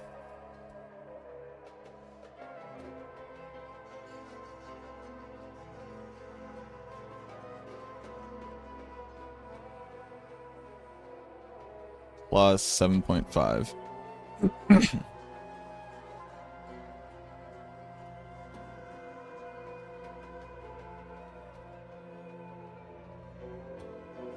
Okay. So I had Sever do 87. Shadow Blight do 98. Blight did 78. Golem did 93. Oh, wait. What am I doing? Sever did 87. Blight did 90. Shadow Blight did 98. Blight did 78. Blood Wave did 94. Affliction was question mark.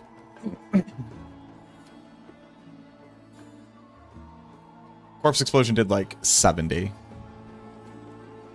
Bone Spear did 91. Bone Spirit, which is now just Bone Spirit.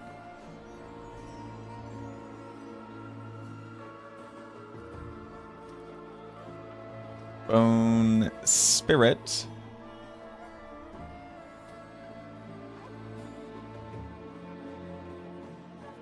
Did we not run Bone Spirit?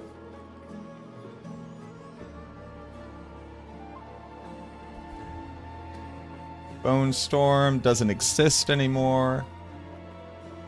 Blood Surge did 80. Lance did 80. Nas did 91. Golem did 93.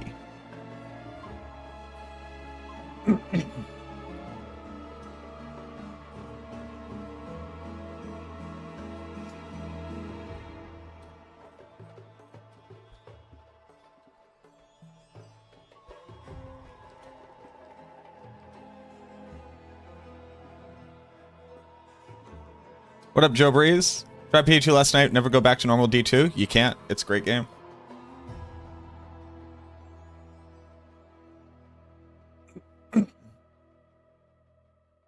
They did functionally change what Fortified does, yes.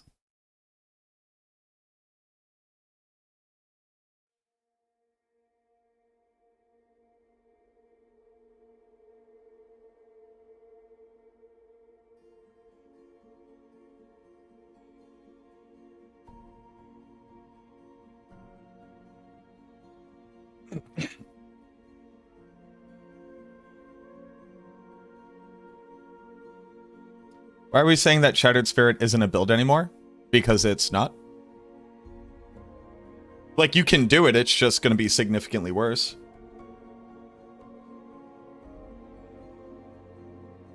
The numbers that I have here, Garm, are without Sanctifying. Why? I find your question interesting. So, I'll make, like, a couple assumptions. Right off the bat, in the current season, the way that Shattered Spirit works is by using a power.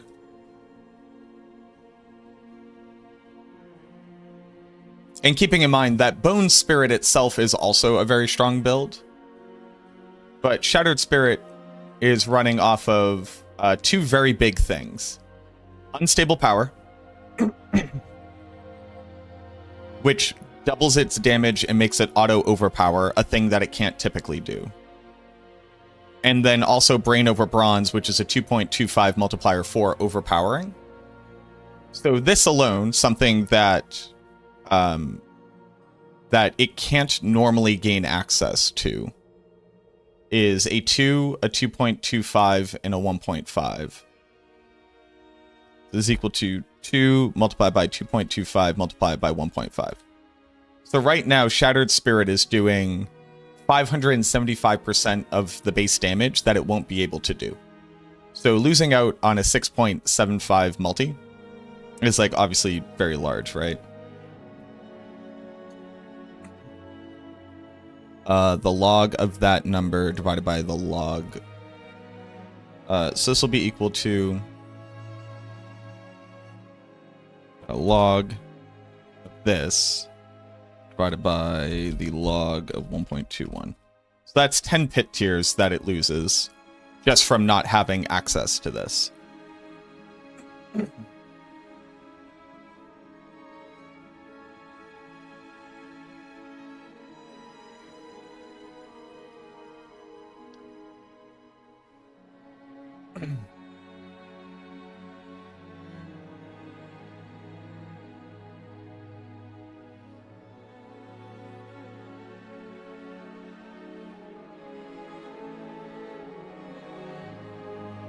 Whereas Bone Spirit is only losing a 2.25.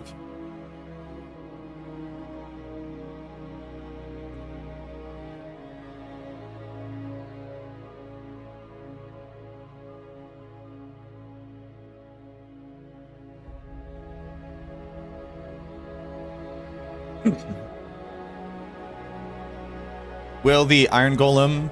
It really depends. So the major issue is that them at... How did I lose you?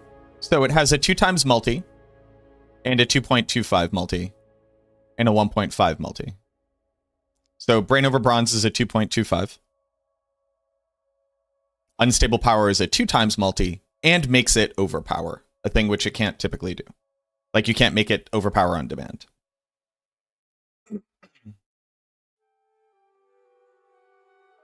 And overpowering is a 1.5. So that's how you get 2 multiplied by 2.25 multiplied by 1.5.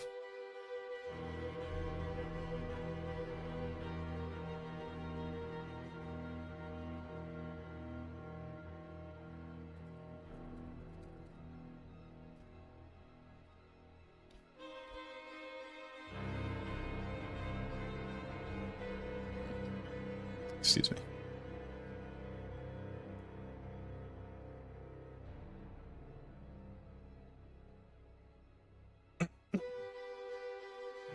Then you add on not being able to fit in all of these items, which would scale it further.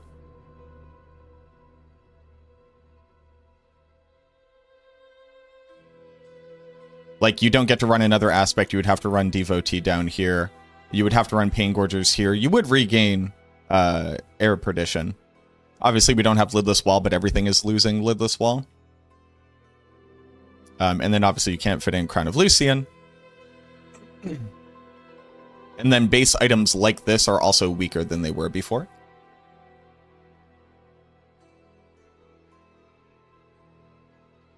It can overpower with Zan. Zan has less than 100% uptime, and you lose out on running another thing. But, like, you know, outside of trying to nitpick this, like, point by point, right? You're still losing 8 pit tiers in comparison to Bone Spirit, which is only losing 4 pit tiers. So why would I ever run Shattered Spirit when I could run regular Bone Spirit? In addition to, like, how much power you got from being able to fit all the uniques on to the build.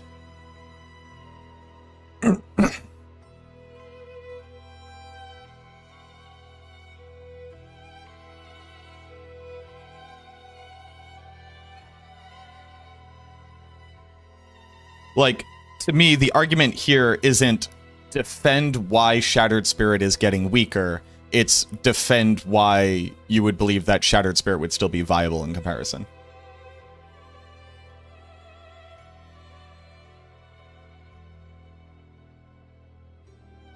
The thing for Iron Golem is that not only does it attack slower, its attack pattern is like very bad in comparison to other golems' attack patterns. It has an attack pattern where it does 2 attacks, and then a second attack pattern where it only attacks once in the same amount of time, and sometimes does this multiple times in a row. So about 50% of the time, it does 50% less damage per attack sequence. So it ends up doing about a quarter less damage, in addition to being slower. Now, there's a world where also,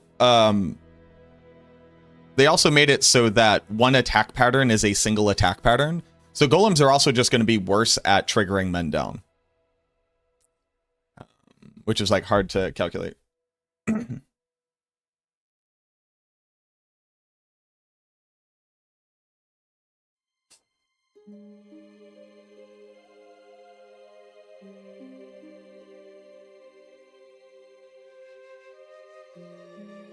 But will you be able to run a Shattered Spirit speed farmer? Sure, probably. Like for Infernal Hordes, sure. But it's just going to be significantly worse than regular Bone Spirit in pushing. Wasn't that specifically about Bone Golem? It was. I assume it applies to all golems. And that maybe Bone Golem was the only one benefiting from it.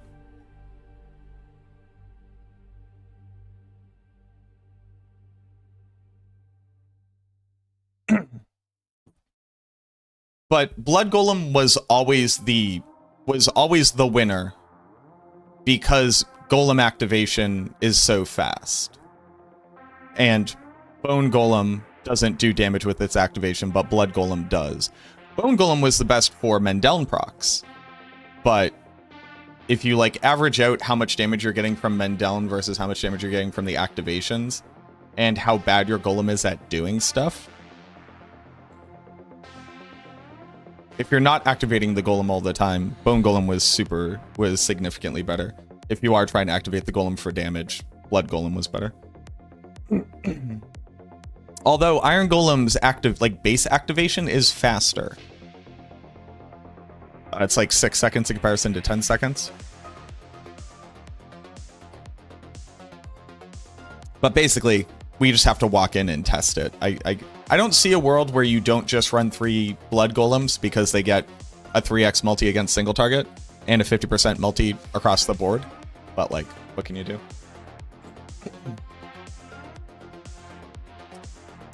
Did we get a Bone Spirit clear?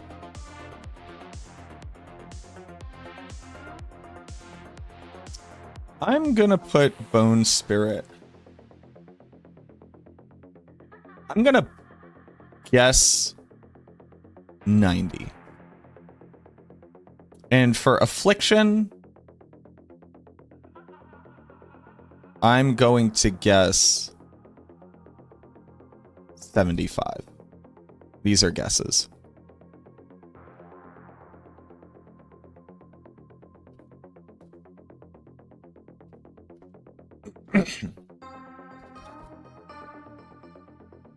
Bone Storm. Do I think Bone Storm is still a build? I do not think Bone Storm is still a build.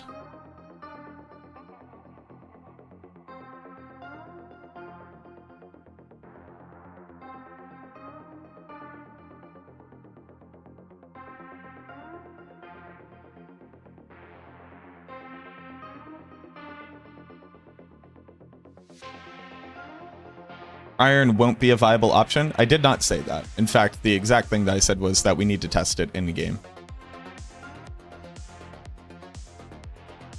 I only recommend walking away with the things that I've said and not inferences based off what I've said, if I add a conclusion to a statement. My musings are not the same things as my conclusions. You can muse about a lot of things, but until you reach a conclusion, everything that you said is not necessarily a valuable thing to develop inferences off of. Do I see Bone Storm existing at all? I just don't. I mean, the answer is I don't. I mean, the answer is dead builds.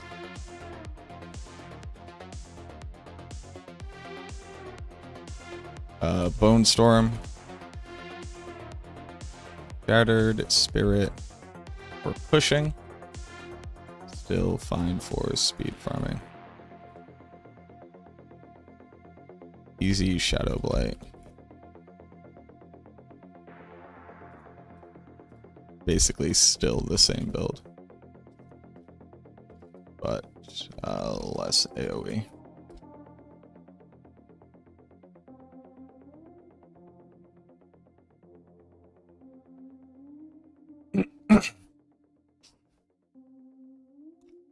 Blood Surge, Blood Lance, Minions, Golem. Now, I'll do the math.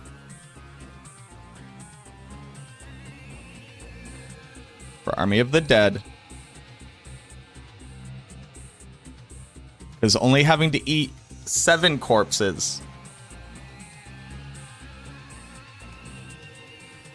is not bad.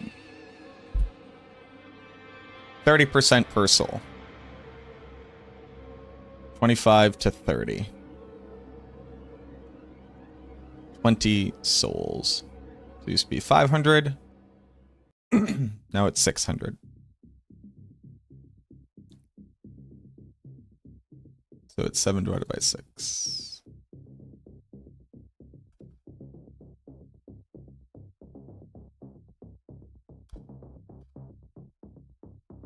It's a 16% increase. Eat them all at once with Blood Surge.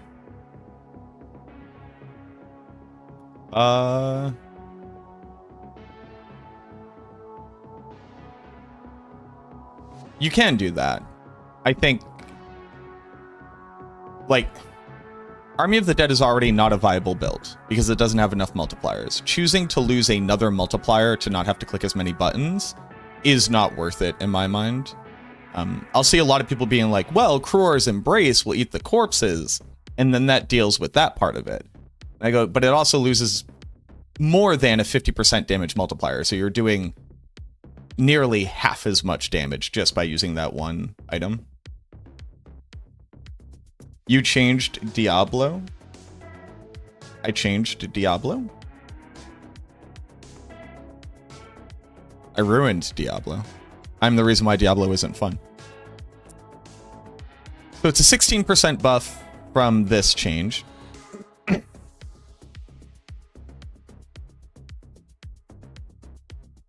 And now you can actually do it in the amount of time. Do I think that makes it a good build? No. No, and it's not even close.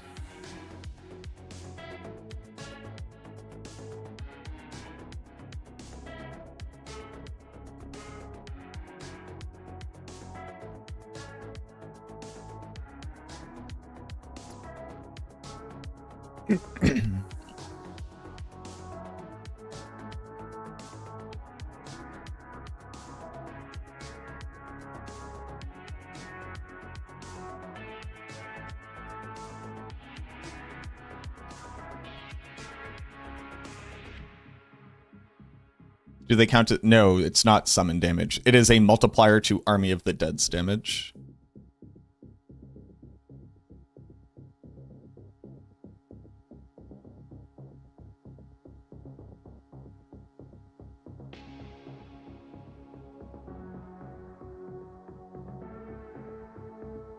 And they didn't reference whether or not the bug was fixed. This is nothing.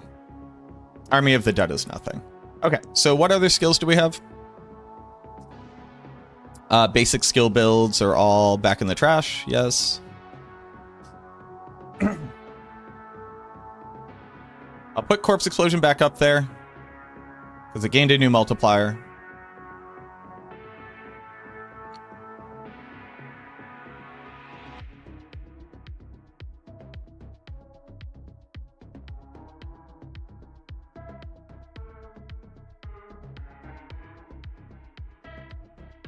And after the changes from Season 10, the changes to Lidless Wall is actually a nerf to Bone Storm.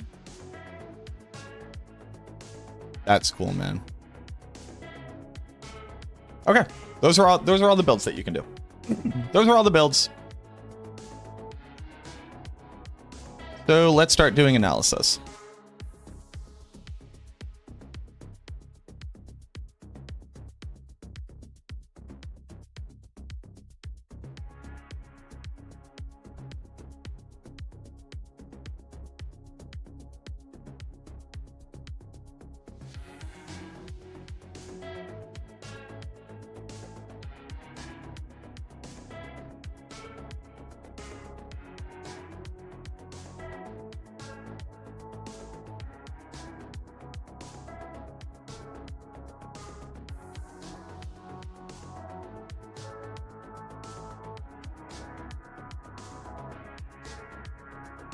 How do I capture... So, Sanctifying, right? Sanctifying either adds 25 quality, which is like 20% more stats, and that ends up being a 5% damage increase, let's call it. Adding a new affix, which can get up to about a 10% increased damage. Because they said that they have made stronger affixes, so like the current best affix you could get on gear in Season 11 would be something like, you know, plus to damage type.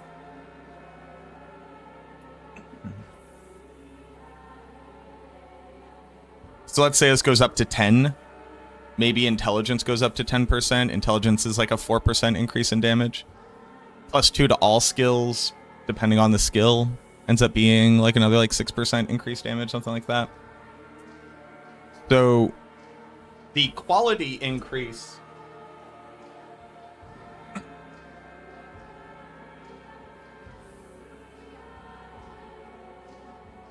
like quality increase on a weapon actually ends up being insane, right?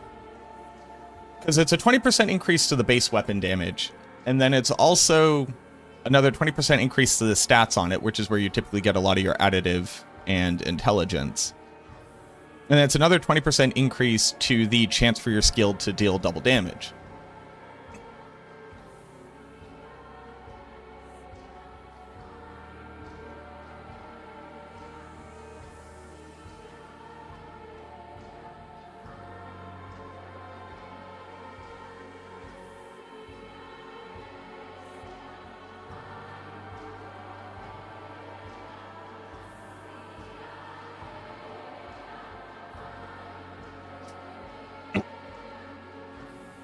Isn't it 25%? You can already get 25% quality, so increasing quality up to 50% is a 20% increase. Or, sorry.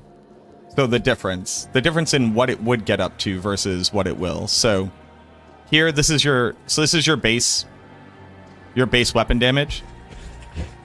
With only 20% quality, it is this much. With 25% quality, it is this much. The difference between this number and what it will be with 50 is 20%. Nipple Viking, thank you for the follow. Also, thank you for your work on Asmodan's nipple rings. I appreciate it. So, a 20% base damage increase plus the 20% to the affixes, which is about a 2 to 3% increase, and then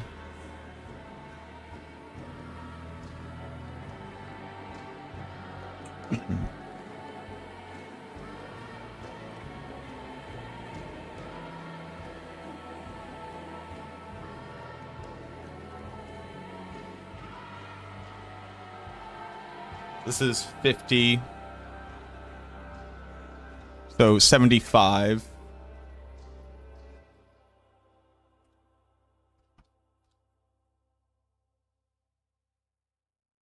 So it ends up being 100. So this is equal to 100 divided by this.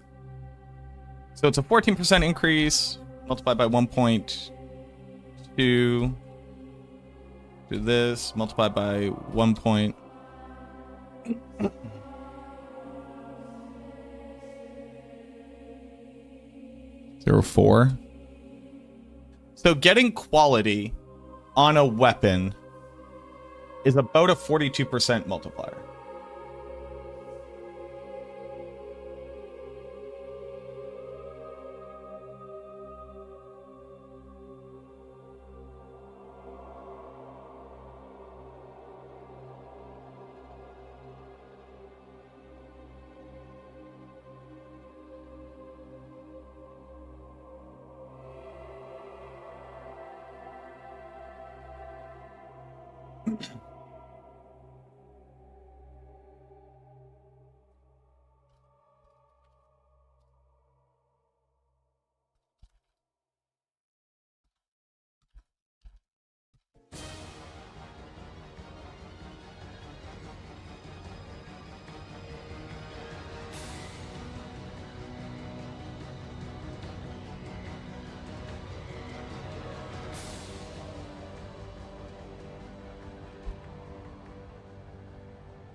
And that sounds like a lot, but that's worse than any aspect that you could get on a two-hander, because like a minimum aspect on a two-hander is 60%.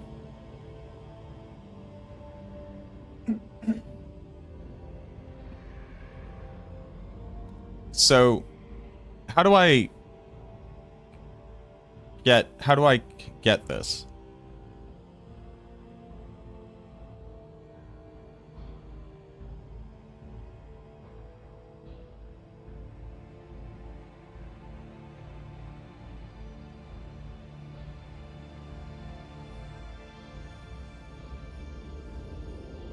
Like it goes aspect, best outcome.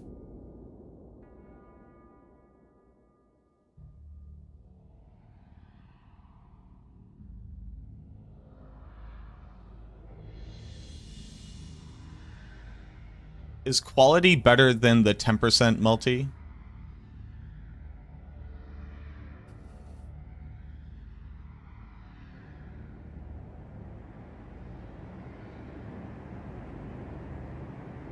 So it goes 2.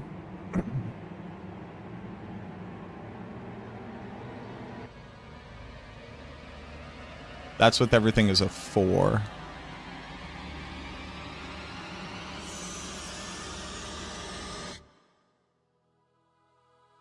What if I make this a 1? Gets up to 5.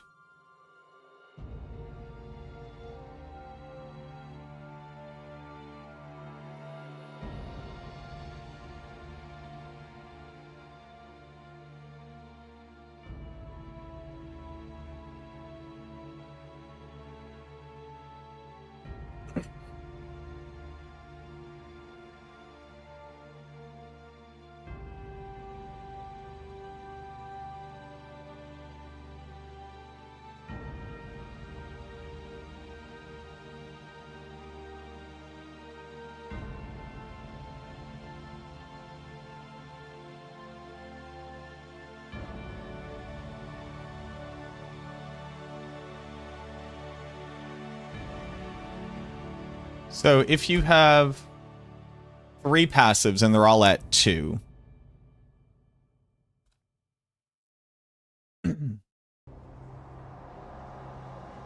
quality won't actually get you up to 3.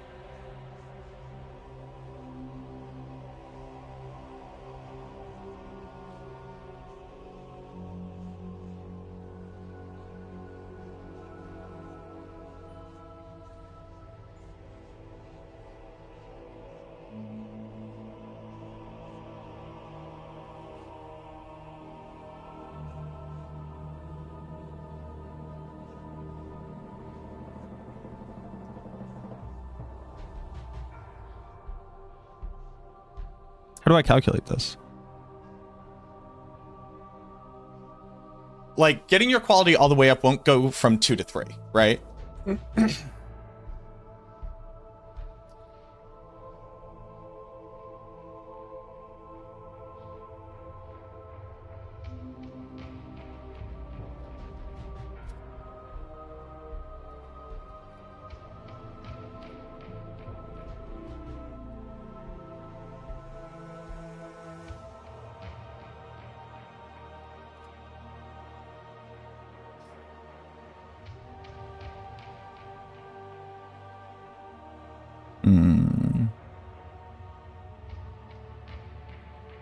This is if you have a GA.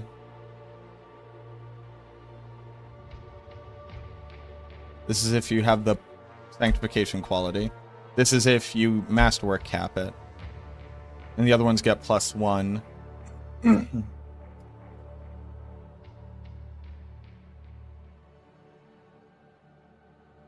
So 2 of them get +1. One of them gets plus.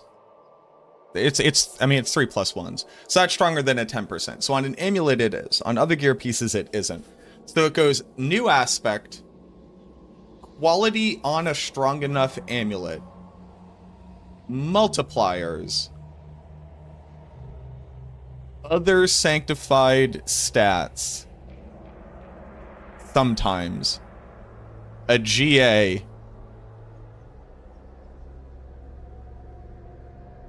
replacement. So how do I encapsulate this? So best sank outcomes go in order. Aspect, quality on amulet,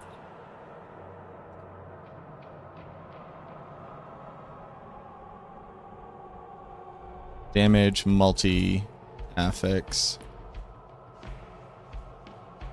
GA on amulet, other sank affixes, GA on random stat, replace sank affix. Okay. Sure.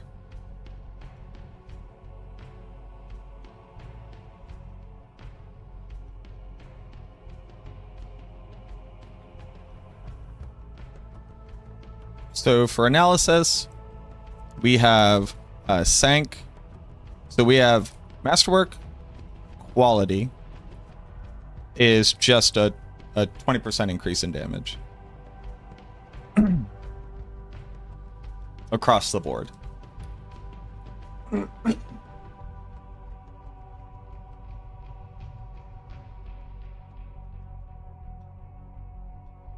No, it's a 1.042 across the board for weapon damage.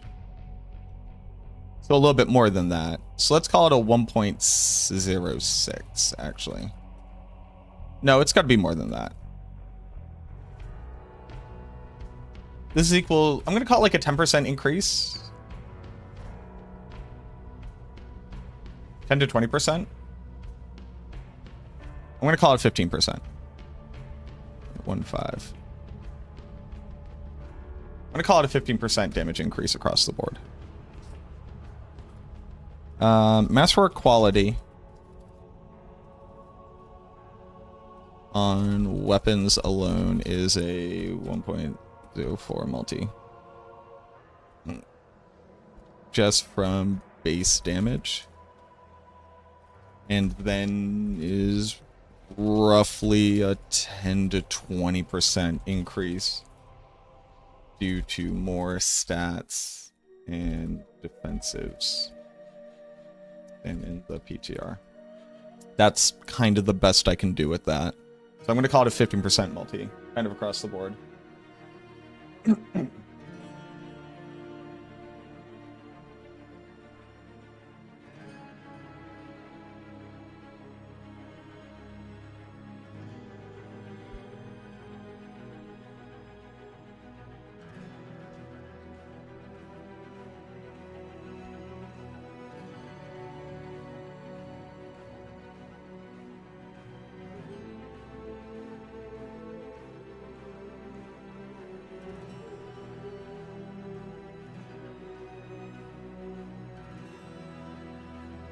And focus.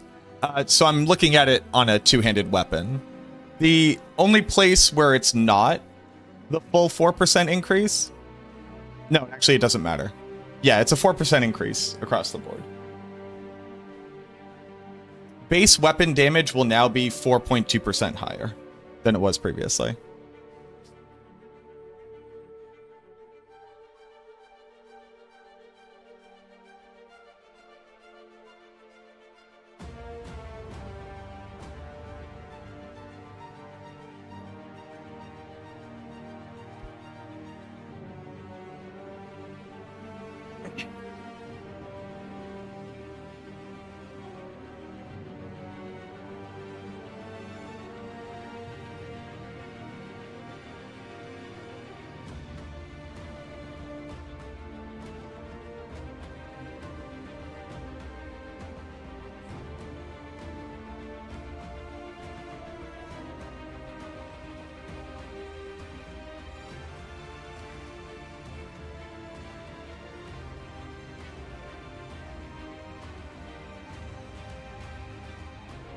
Focus just adds to base damage?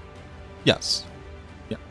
Using two weapons of the same speed. So using a dagger and a focus is basically just 2x damage because there's just the same value. If you're using a one-handed sword, it's a little bit less than adding 100%, but it also speeds you up a little bit. So it's effectively just doubling your damage anyways.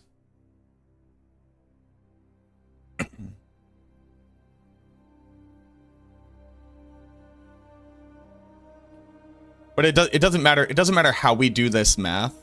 It was that number used to get increased by 25%, and now it gets increased. Or I'm sorry, that number used to get increased by 20%. Now it gets increased by 25%. So the amount of a difference that is 4%. It's just the difference in 1.25 divided by 1.2.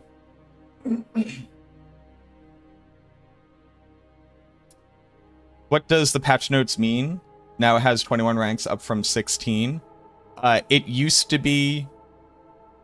So all aspects are supposed to have 21 ranks, and they didn't do it that way. I don't exactly remember why. But now basically each rank, like you'll get the same outcome. It's just split over more ranks. Like the difference between the best one and the worst one is now split over more ranks. This really doesn't matter at all. Like, it doesn't have a functional impact on the game in any meaningful way.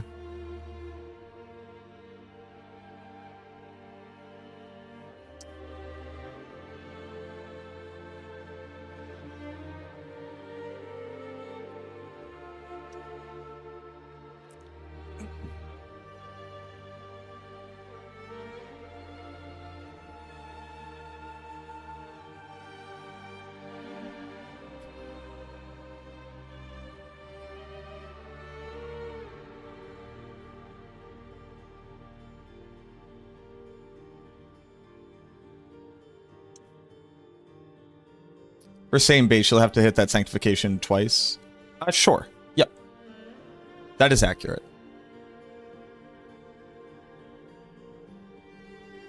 You don't want to hit this outcome regardless. I was doing the calculation to see if you hit this outcome, what is its effective multiplier. You don't want it. You want aspects.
Huh.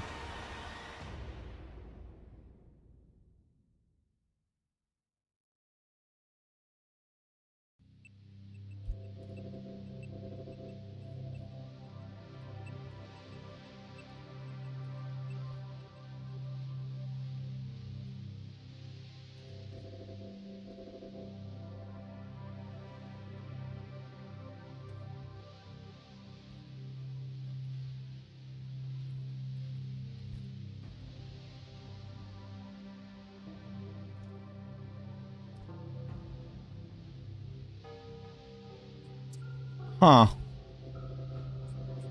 Huh. Huh.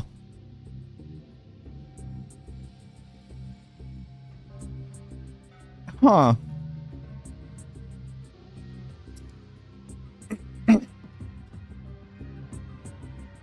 Huh.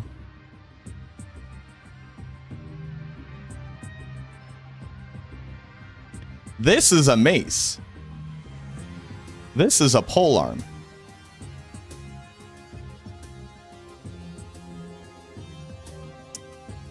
That's a flail.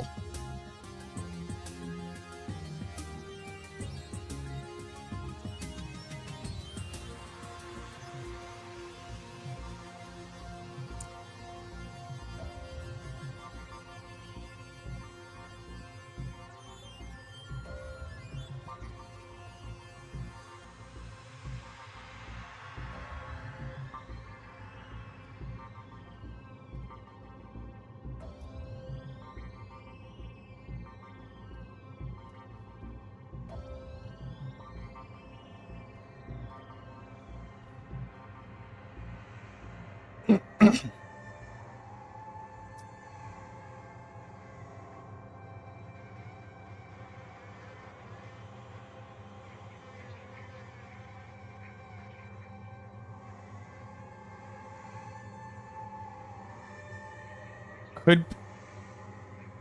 I don't believe this can be a mount trophy. Have we ever had mount trophies in the reliquary?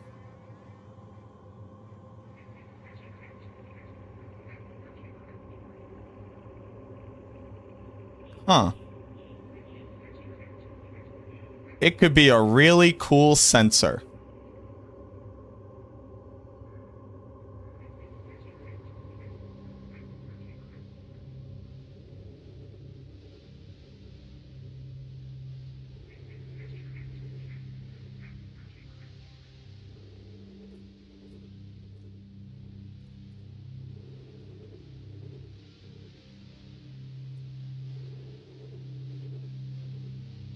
Huh.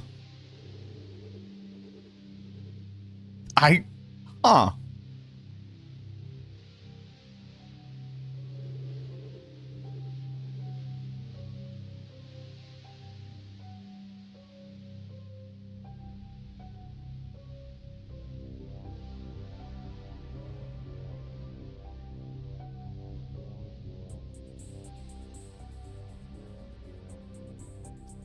Huh. What up, Drag? That's interesting.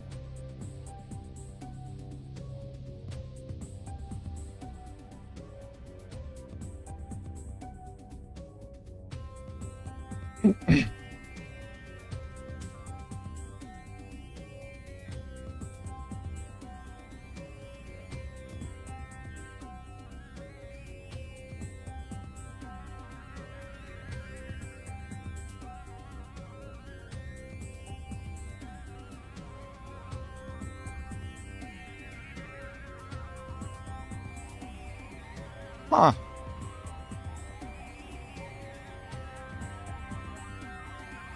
And they really want us to watch the Game Awards. A real one. A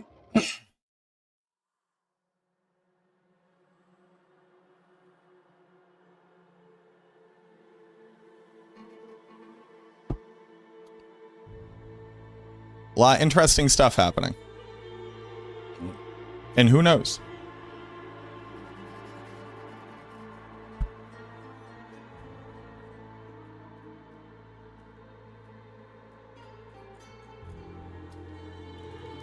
Melted Heart of Selig, I think, sees use on...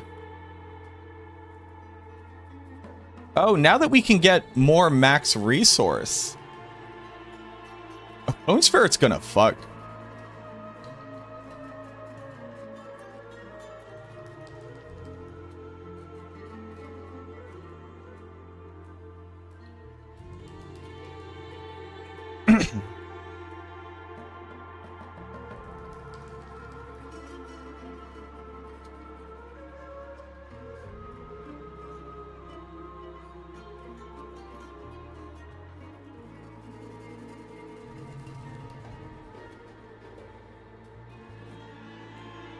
That looks like the focus or the mount trophy. If that's mount trophy, I'd be sad because these are all weapons against. That looks like a focus to me. What else you got? What else you got in here and all these things I never look at? Premium Battle Pass. The Crusaders definitely gonna be in the game rewards. Yeah, it's named right there. That's crazy.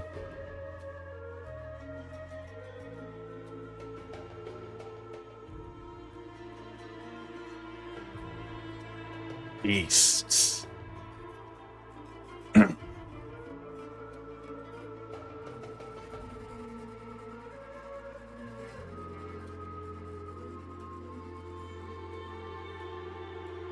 Oh shit, do they have a press kit for this?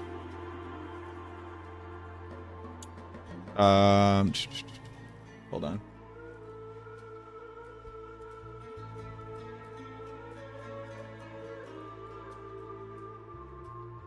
Oh, we're going through the press kit, baby.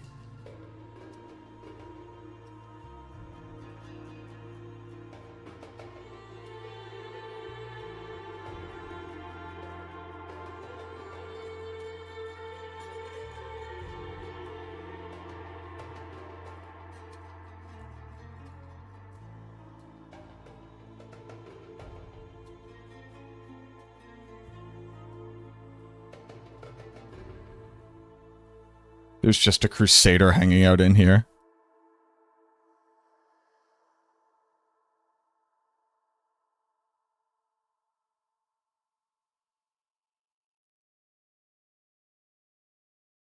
Hell yeah, Blake Necro. Druid doing fuck all over here. Literally the same shot, but from a different angle. Bone splinters.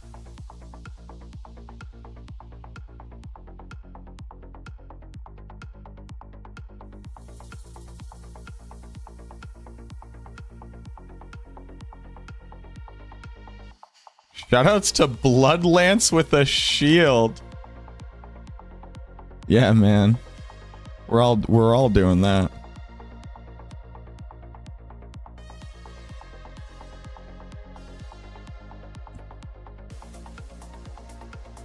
Shield user confirmed.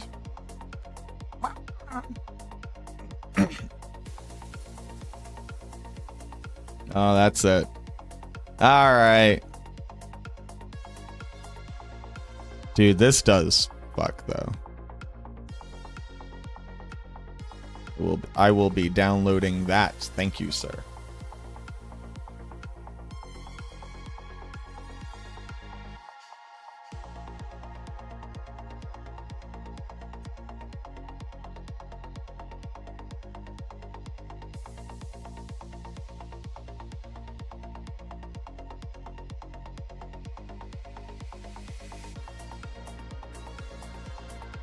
This is a very good picture. Teo, did you see the interesting thing we were all looking at? This is one of the reliquary options, like the cosmetics that you get every season. It's just a particularly interesting weapon.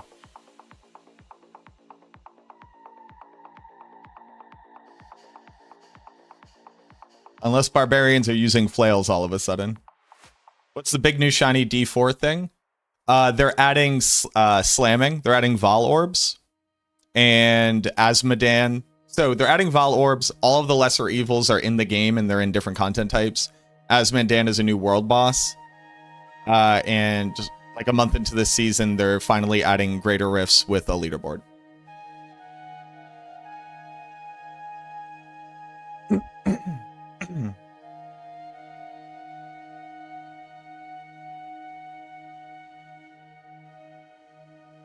Oh, that's cool of Diablo 4 subreddit.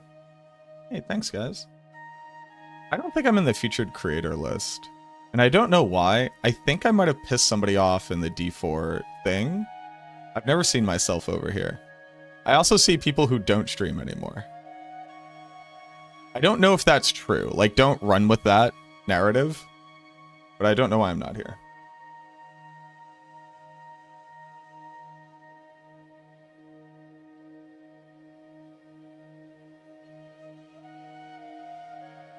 Oh, and they keep telling us to watch the Game Awards, which we already kind of knew that the Game Awards were going to have the expansion reveal for D4. But now the season starts on the night of the Game Awards at like 11:30 my time, 5:30 your time. 5:30 in the morning your time. Game Awards are on the 11th. All right, I'm gonna stop looking at this, but that is interesting. You don't want to play at 5:30 in the morning? Come on, dude, on a Thursday night? Friday morning? Bro. What the fuck, dude?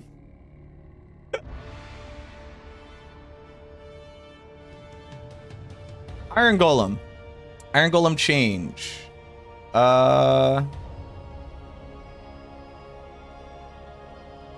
Golem change needs to be investigated.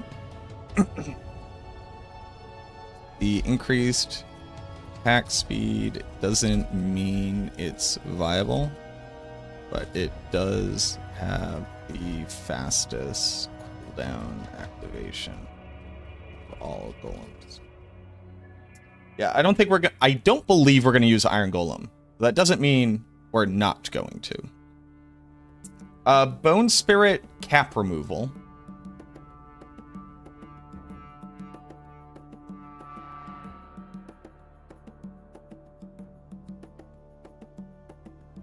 Bone Spirit cap removed.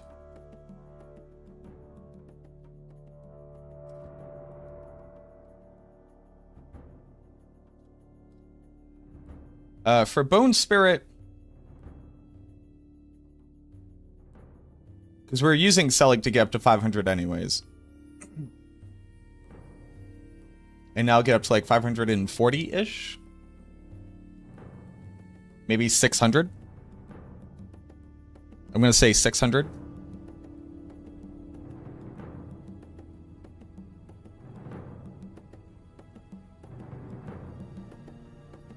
And it was 4%. So 500 was 2,000. So it was 21. 600. The 1 plus 600 divided by 4. That's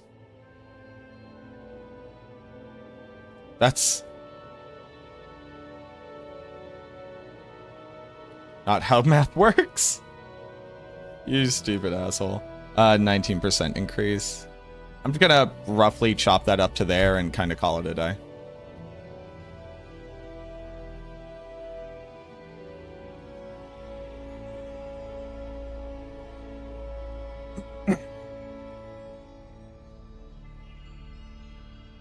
A job? I have that thing too.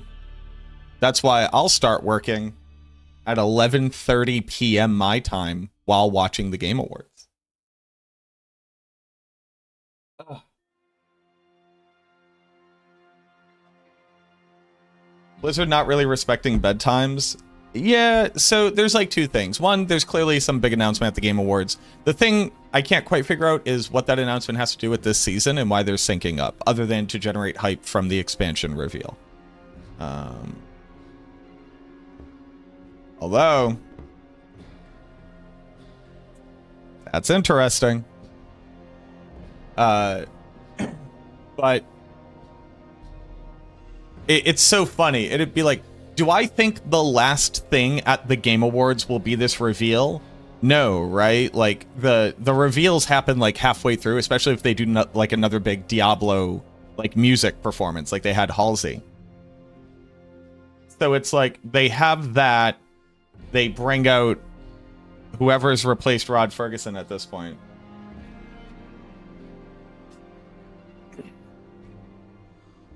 We already have a flail transmog. I'm like positive that we don't. But why would there be 2 maces in this picture?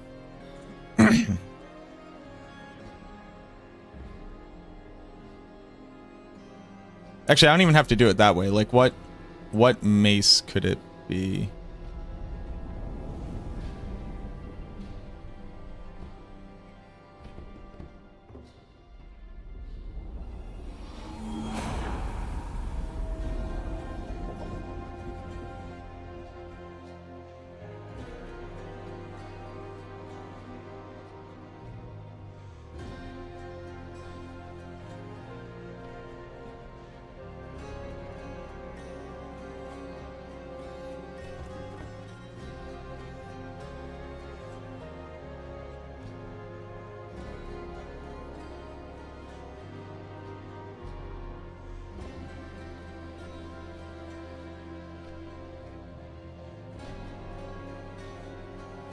Wintergrave looks cool.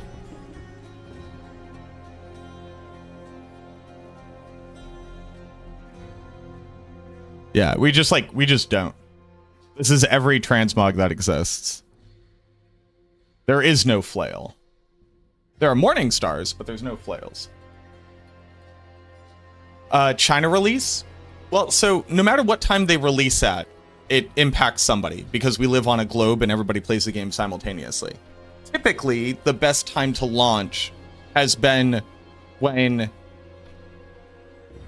like, America's midday, China's waking up, Europe's going to sleep. Couldn't it be a sensor?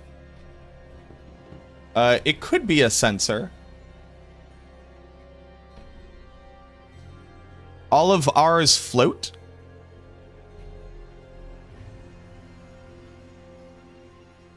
None of them are a thing that you hold. You don't hold any foci. These all float above your hand.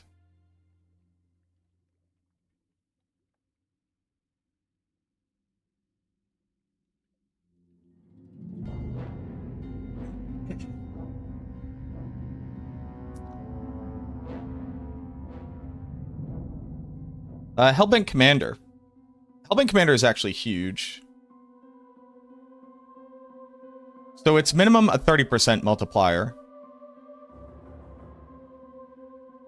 Well, minimum a 40% multiplier. And then...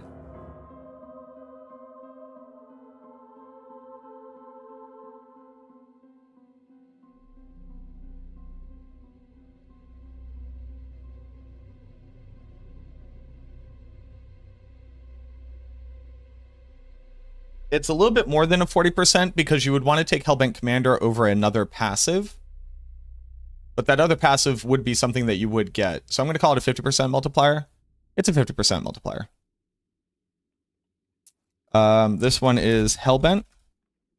And as a 50%, it's a 50% multiplier for Corpse Explosion and for Golem.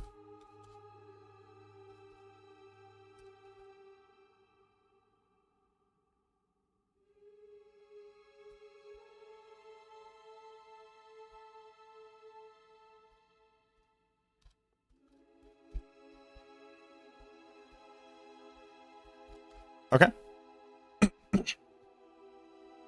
Rathma's Vigor is a big change. How big is it? So you go from needing to pick up 8 blood orbs to 5 blood orbs.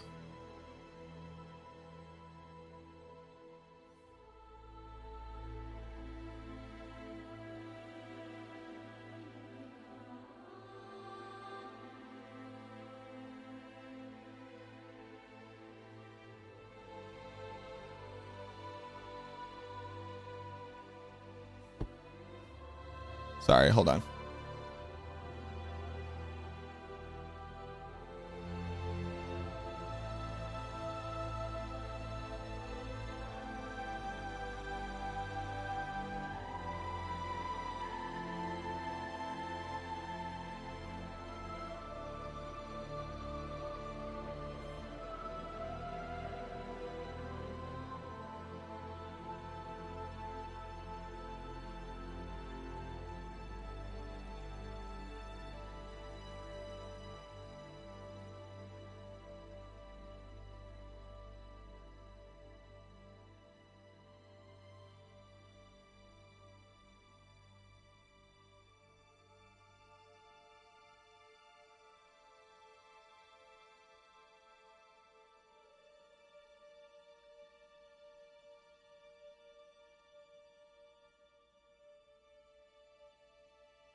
All right, so here was my train of thought.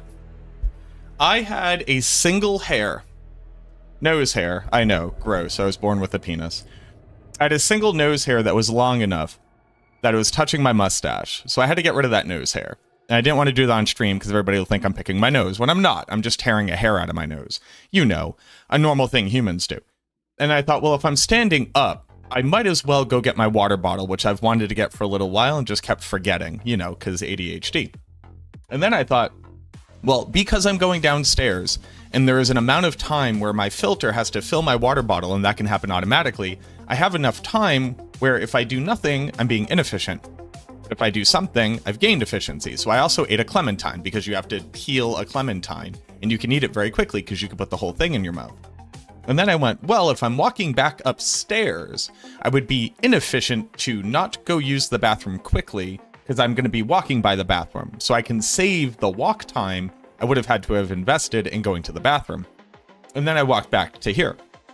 The reason why I'm telling you all that is because in that moment where I was thinking about how my list of priorities had shifted and had gained new prioritization based off of the perceived efficiencies that could be gained and how that differently organized whether or not I thought it was worth the time investment to go do those things, because ultimately I need to be in front of the camera and talking to people. I realized that humans fundamentally are just robots. We are not outside of nature, but we are also not divine. We are merely little hunks of meat that are being programmed mostly by a central nervous system and then like reactions and stimuli that we get from bacteria in our gut. And that realistically, us thinking so highly of ourselves and applying such a divinity to ourselves is what causes all of the conflict in the world, because we're attempting to accomplish a thing which is ultimately impossible to do, which is prove that we are greater than nature, which we aren't. And we should all be freed by this reality that we're merely just animals.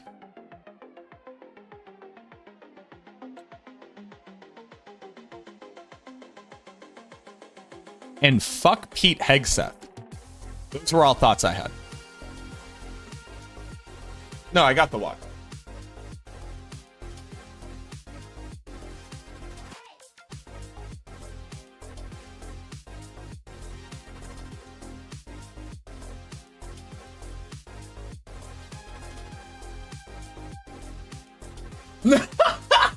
We're clean on OPSEC.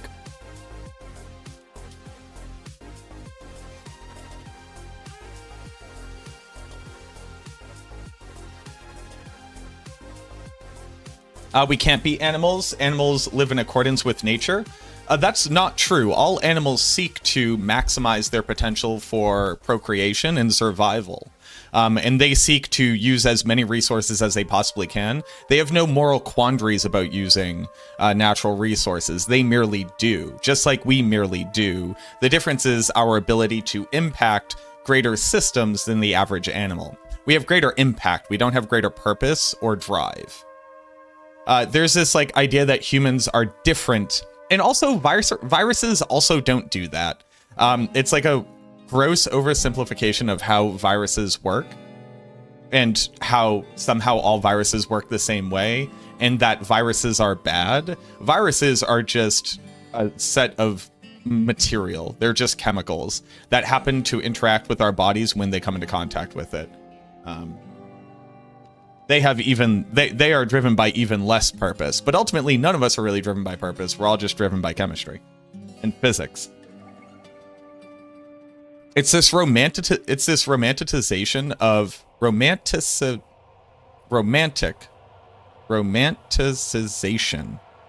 Romantifying. It's this romantifying of the human condition that leads us to believe that we are simultaneously sinners beyond measure and also godly. Neither of which is true.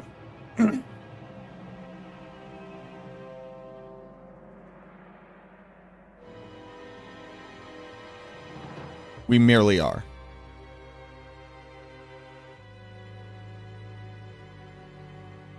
Music was so relaxing before I fell asleep with the beer, waking up and spilling out feels like a middle of the week indeed. I'm sorry you have to clean up the beer, but I'm glad you got a funny story.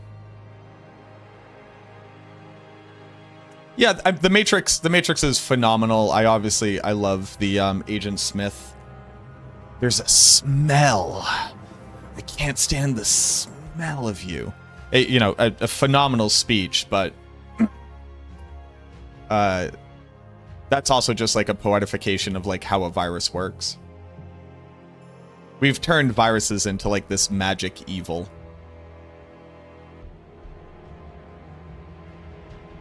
But like the same thing that could be said of a virus in this analogy is the same thing that could be said of bacteria, which is the same thing that could be said of fungus, which is the same thing that could be said of grass, which is the same thing that could be said of ants.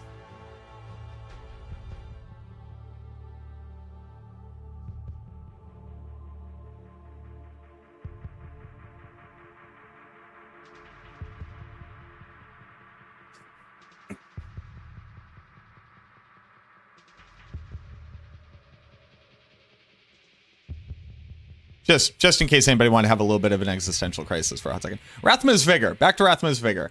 How do we calculate the value of Rathma's Vigor?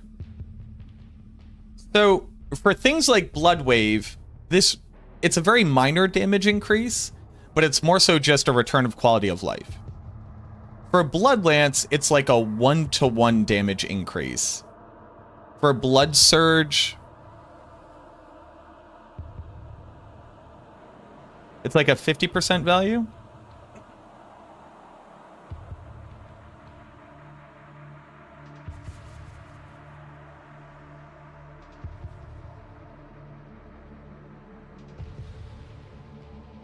Mages don't have to use a cult on neck now with new Hellbent. Accurate. That's not a damage increase for the mage build though, because the mage build does use Hands of Naz. But in the early game, correct. Yeah. Although you would just add in Blood Getters.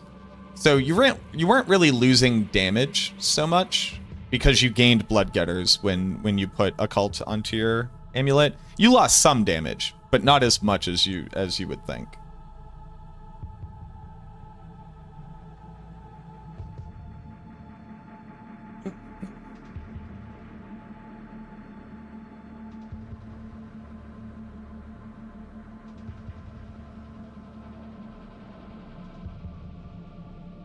In fact, I don't even know if you lose damage at all.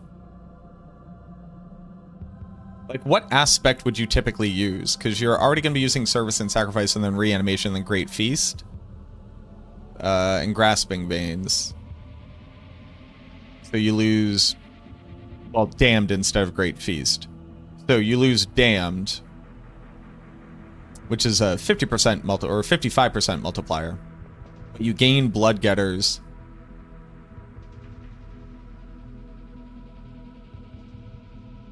You lose out on an aspect, unless you just, or you lose out on a rune word, because you have to apply Decrepify, because you don't have Cursed Aura.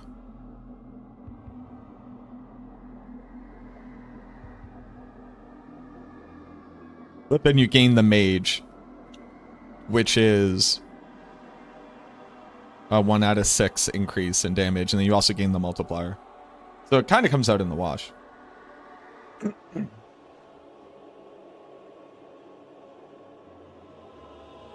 You have breaches and tons of projectiles. Free Hand of Naz, Blood Moon Breaches is not effective enough to apply Cursed Aura. But I guess I don't know what we're talking about. We're talking about a scenario where it is a suboptimal setup and it has very slightly gained not having to put one aspect in one place, which wasn't really a damage loss.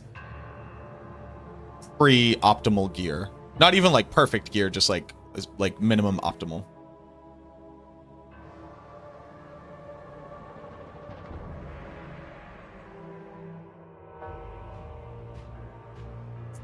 Correct me if I'm wrong, but in Season 9, Shattered Spirit topped higher than Bone Spirit. I don't remember that. And I'll be honest with you, I don't have a lot of mental energy to continue to, like, argue about Shattered Spirit versus Bone Spirit in particular. It seems like you have a very strong opinion about it, and I'm not denying it. I think that Bone Spirit will clearly be stronger than Shattered Spirit in this upcoming season. Because Bone Spirit itself, like, what's normal Bone Spirit clearing in this current season? Hold on, did Shattered Spirit push higher than regular Bone Spirit in Season 9 in the first place? Is that even a true statement? I also didn't call it a dead build in regards to a thing that you can't do anymore. I said that it wouldn't push as hard as regular Bone Spirit.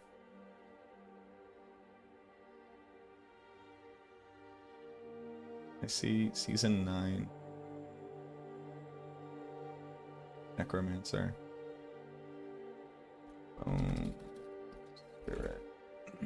I said I had no more energy for this, but now I'm interested.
So in Season 9, the difference was a few pit tiers.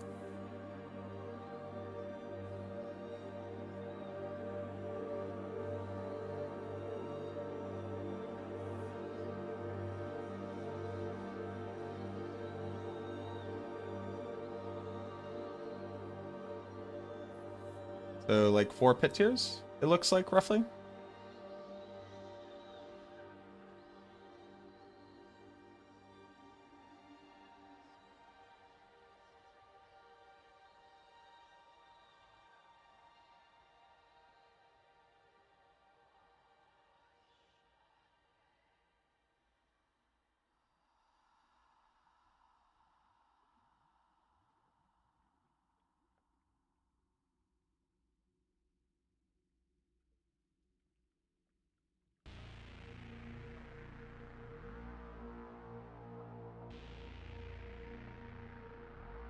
Oh, this was also with permanent unstoppable and unhindered?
Those are pretty good.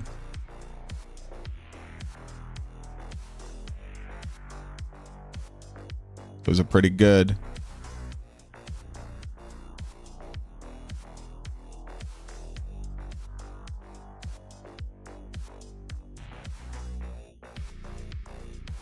Pretty good. Pretty good. Oh, that was also with the jewels. So let me just make like a couple things. Comparing the game to 2 seasons ago, so like even comparing the game to the season before is already a little bit dubious. just because more changes than just the seasonal powers. Comparing it to 2 seasons ago starts to get into a realm where I understand why we're looking at the data point. I can't derive as much meaning from the data point. So I'm only going to look 1 season back.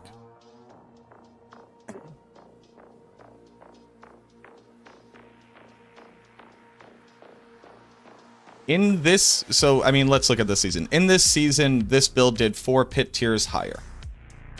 Right? 4 pit tiers higher.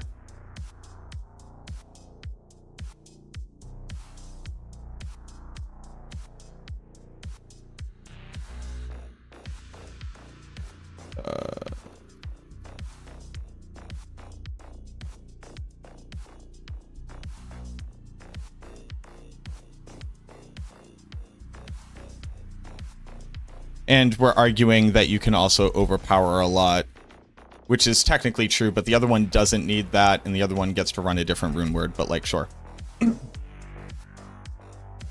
So, the difference here would say that it's a wash, just roughly speaking. You add on 4 more pit tiers here, and what you basically get is the same difference. In this season, Bone Spirit gets a damage boost, and Bone Splinters doesn't get that same damage boost. Also, in this season, the amount of power that comes from unique items for Bone Spirit, it is less reliant on unique items power for its scaling than Bone Splinters is, because Bone Splinters gets multiple skill ranks from its uniques. A lot of math later, I think Bone Spirit, without question, is going to push harder than Bone Splinters, even if all you do is look at this, and even include the +4 ranks from the +4 tiers. So that's my gut feeling. Season 9, you also had Permanent, Unstoppable, and Unhindered, which you won't even come close to having in this season. And when you can't just stand directly in the middle of every monster that you want to without moving and without getting CC'd, Bone Splinter's damage output becomes trash in comparison to Bone Spirit's, which doesn't care about positioning and being on top of monsters. Doesn't care about being directly on top of monsters. So I don't think you're going to be able to play the build to the same efficiency. Bone Spirit is gaining a damage bonus in the first place in this season, which Bone Splinters is not currently receiving. And if we look at the most recent season, where the two things are comparing, not 2 seasons ago where I can't remember every single facet of what went into which build was better or worse. There's like another issue here too, right? Where it goes, if one setup is stronger, people stop playing the weaker setup and start playing the stronger setup. So using the terminus of data of the meta versus what a worse build would be capable of also doesn't paint an entire picture there. So I assume the difference is closer to like 2 to 3 pit tiers. Which again comes out in the wash here. So unless somebody else is going to come do some math to prove me wrong, my gut is going to stay with, I think Bone Spirit will be stronger than Shattered Spirit and will be the best pushing build. This is not Bone Splinters as a dead build. I'm not going to recommend building Bone Spirit as Splinters for the purposes of pushing, which is the analysis that I'm doing here.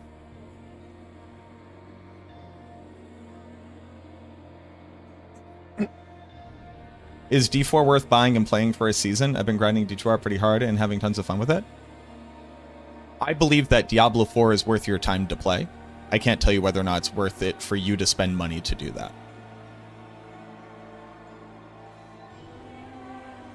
Hey, no problem, Meanie. Thanks for hanging out.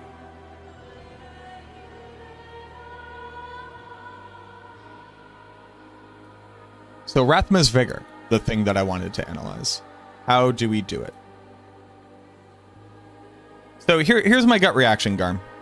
And you know, it's actually good that Sarah is here too. I think that the change to Rathma's Vigor might be a small damage increase for Bloodwave, but it's actually just about playability of the build rather than a damage increase.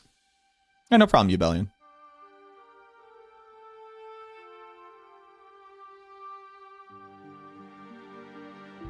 For Blood Lance, I see it as like a direct comparison of it used to be 8, now it's 5. So just the difference between that. So like here's how I want to do the math, right?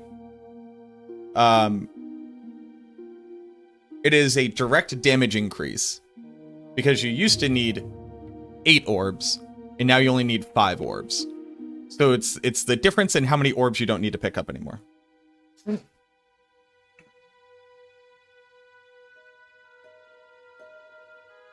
I'm trying to calculate the damage increase.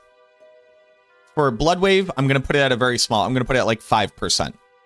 Because I think it's about playability as opposed to a direct damage multiplier. Because now you can actually line up the overpower with being able to cast it again, right? Blood Lance is now only 5 orbs. It used to be 8 orbs. Something used to take 8 seconds. And now it takes 5 seconds. This is the one that I always find difficult to do the math in my head. How much faster did I go if it used to take me 8 seconds and now it only took me 5 seconds? I've gone the same distance 3 seconds faster. So it's 3 out of 8?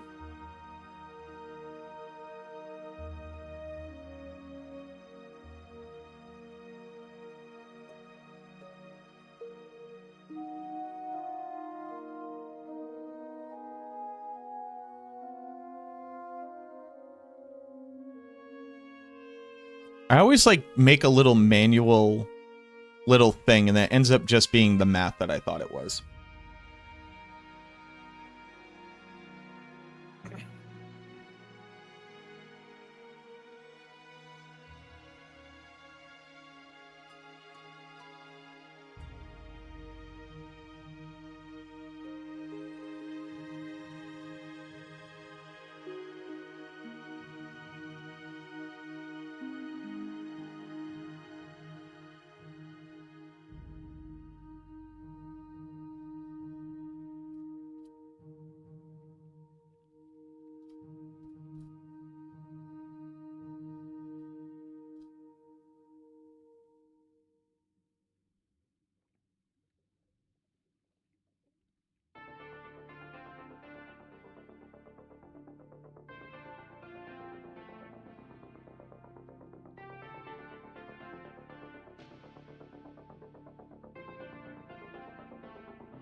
I need to go 60 miles. If I go 60 miles in 8 seconds, I've traveled 7.5 miles per second. If I go 60 miles in 5 seconds, I'm now traveling at 12 miles per second. The difference between 12 and this is that it's 60% faster, which is the difference in the old number divided by the new number, which is 60, because 3 of 5 is 60. So I'm overpowering 60% faster.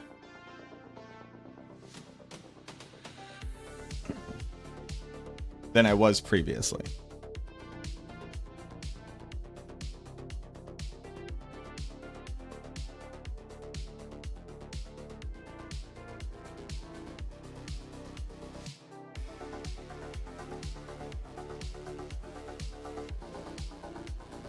Gorequills picks up 3 blood orbs.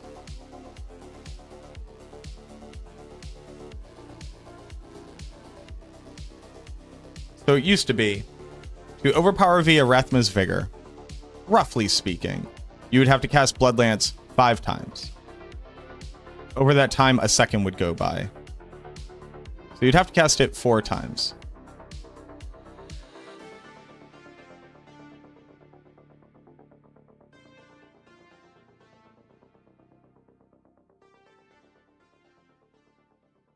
And then you would overpower after the 6th cast. So over 6 casts, you'll overpower twice. Now, you will overpower 3 times per rotation.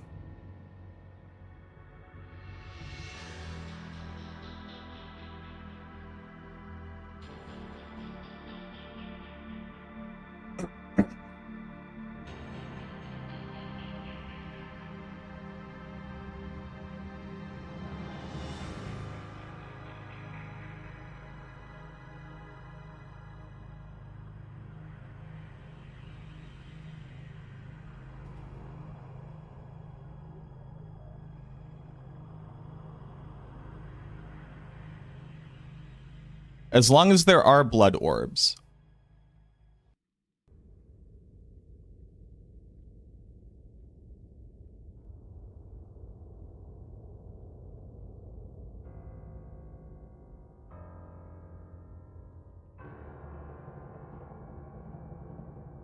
One, two, three is 9.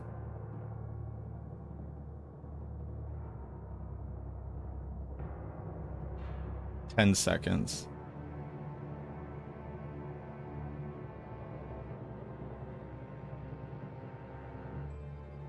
Sorry, 1, 2, 3 is 6 seconds. Times 3, sorry, hold on. 1 cast is 6 seconds. 2 casts is 12 seconds.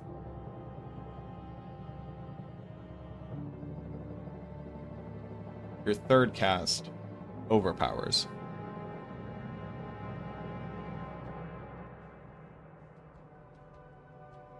Your 4th cast is 6 seconds, is 12 seconds.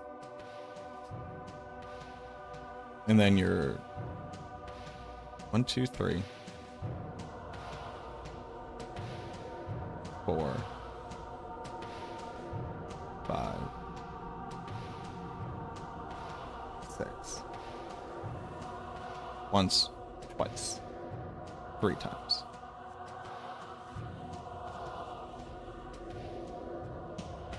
Two. 3rd cast overpowers.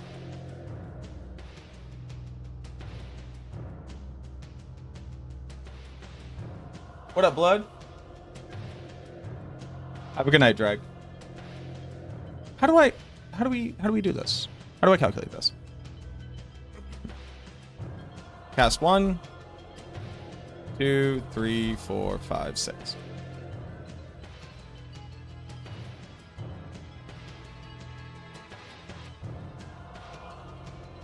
This goes 6 seconds, 12 seconds, if you have enough blood orbs.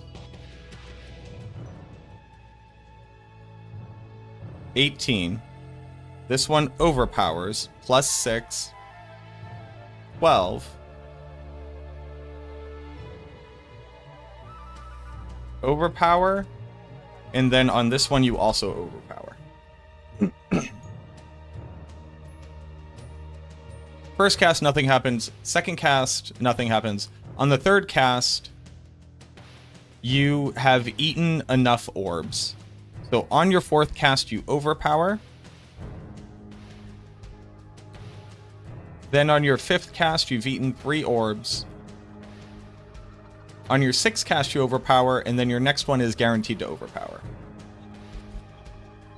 Now what happens is 6, 12, overpower, 12, overpower,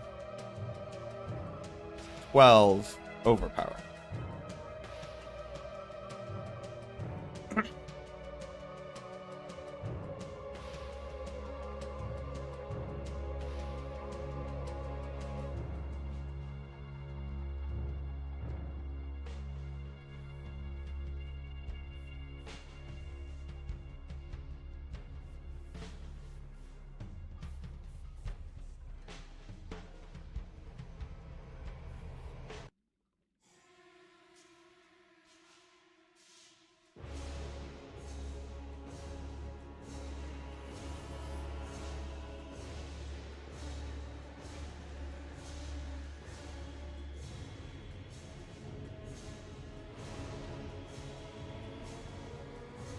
So I have to look at more casts.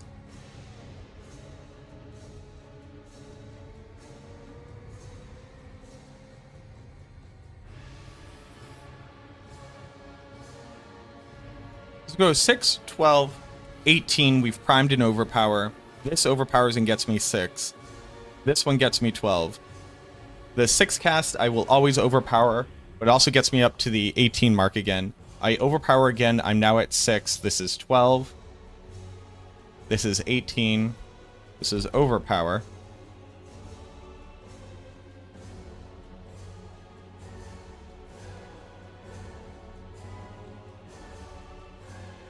This one eats it. This goes to 1, 2, 3, 4, 5, 6. So this one's going to be an overpower as well. On this overpower, gets me up to 6, gets me up to 12.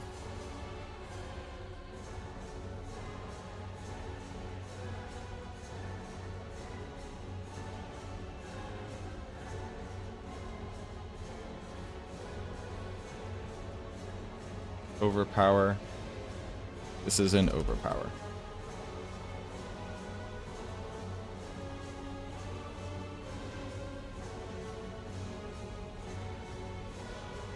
So this one goes 612 overpower. Gets up to 6. No, 612.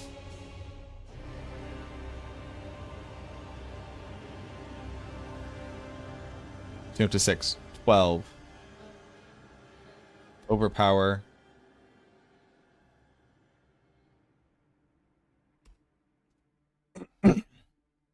Boom, boom, overpower. Up to 12 again. Overpower. This is also an overpower. This is also an overpower?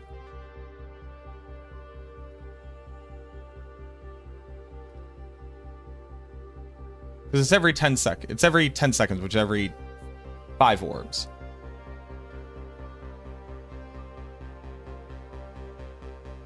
Here, we have overpowered.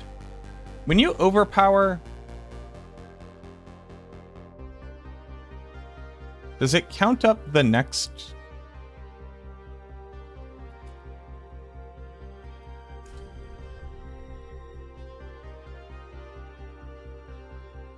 Hold on, we need to go test.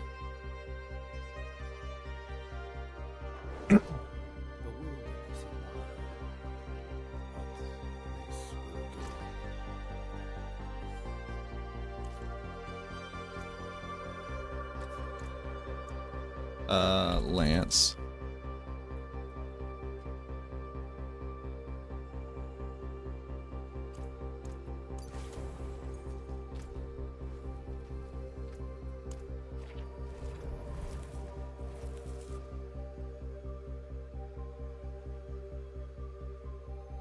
Oh, did they put anything about being able to change stuff after sanctifying?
I was just very confused.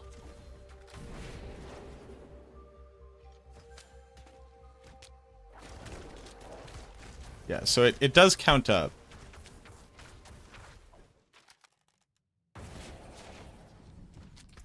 between casts. Okay. Okay.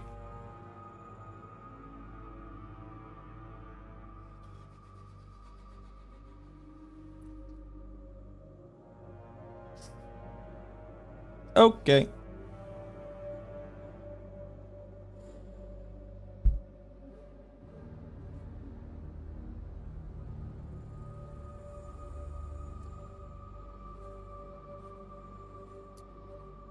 Okay. So yeah. So it goes 6, ready to overpower. Overpower 6, ready to overpower. Overpower, which is 6, 12. Overpower from Rathmas. 12. Overpower.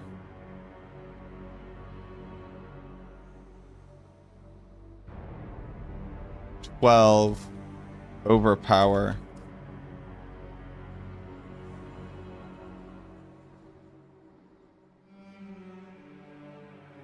6, 12, overpower.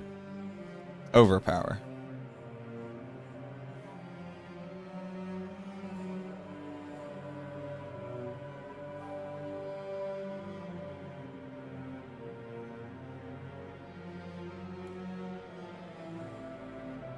So here, 1, 2, 3, 4, 5, 6.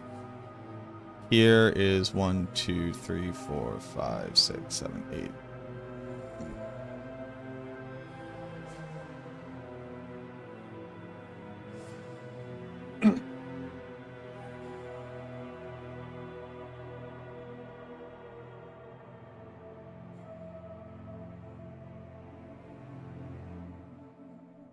Overpowering 33% more of the time.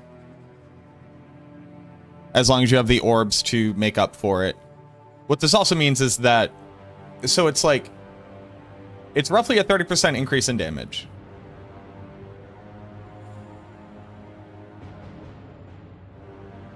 Because you do some damage when you don't overpower, but not really. So in a best case scenario, you're doing about 30% more damage. Because you're overpowering 33% more often. And then in scenarios where you have less blood orbs,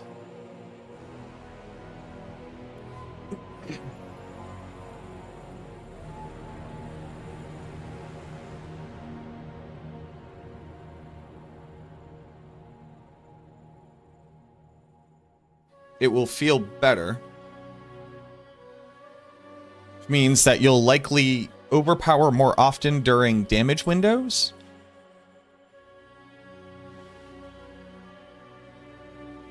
Which has... Okay.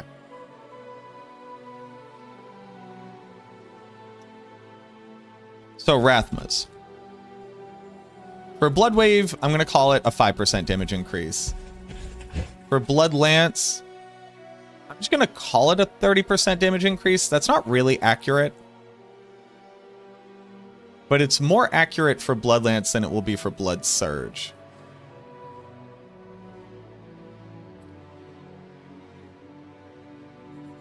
Well...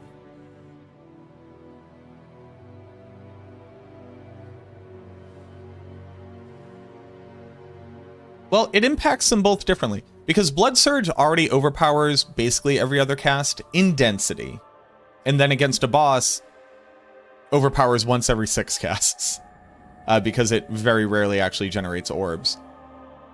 Blood Lance will gain basically a 33% increase in density, and then against a single target, since it generates... Does it generate less blood orbs than blood? No, because it has Mutilator Plate.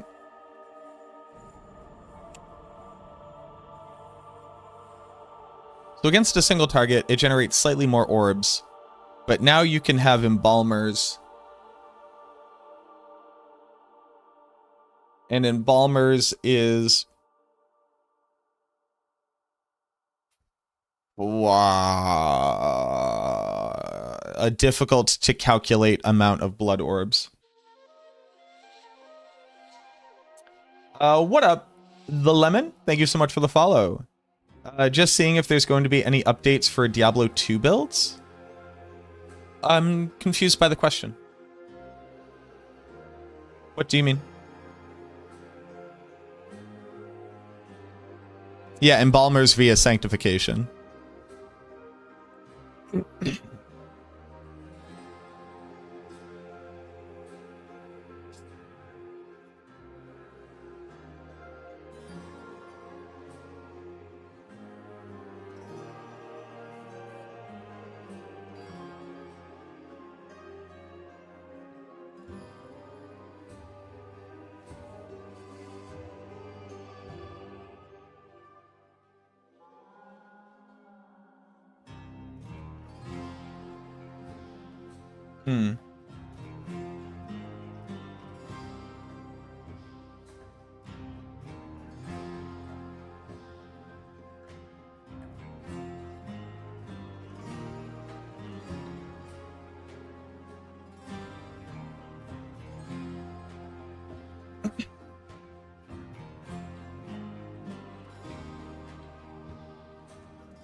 What up, random crap?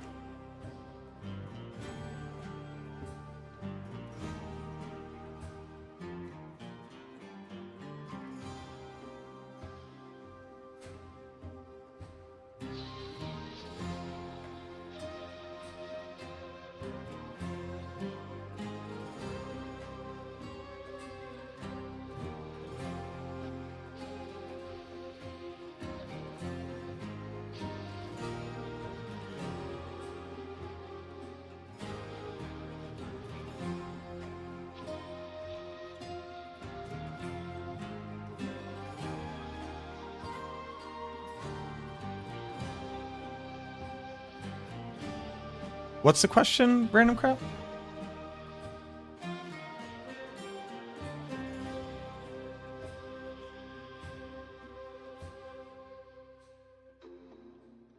Yeah, build skipped pylons. They didn't actually clear them. Best sanctification is aspect. So the list of best outcomes are aspect, quality very specifically on an amulet. For everything else, damage multiplier affix. Then GA on an amulet specifically. Then other affixes. Then GA on a random stat. An observation from the patch notes? I guess I'm not sure what the observation is. They're going to have a recommended toughness when you look at torment tiers.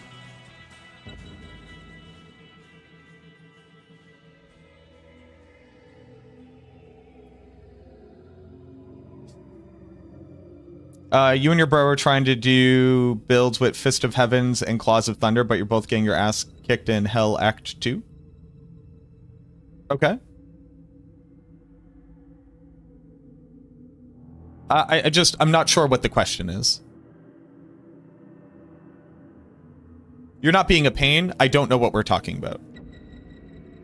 So you're currently using 2 build guides in a zone, in an act that has a lot of lightning immunes, and you're having a bad time. So when you are progressing through the campaign, if you can't kill monsters, you skip them by using a Staff of Teleport on swap. Sometimes you'll have to re-roll a map, like you'll have to like join a new game because there might just be too many monsters, but you just skip them. You don't fight them, you don't struggle against them, you just kind of leave. But I will say, leveling on Fist of Heaven's Paladin without knowing how to like just speed level in particular areas, and on any martial arts assassin without Mosaic, are like the 2 worst decisions you all could be making. And we would never recommend leveling on them because they're very bad to level on.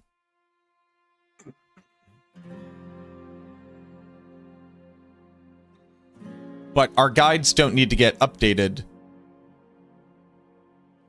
Like, there's nothing to update in our guides.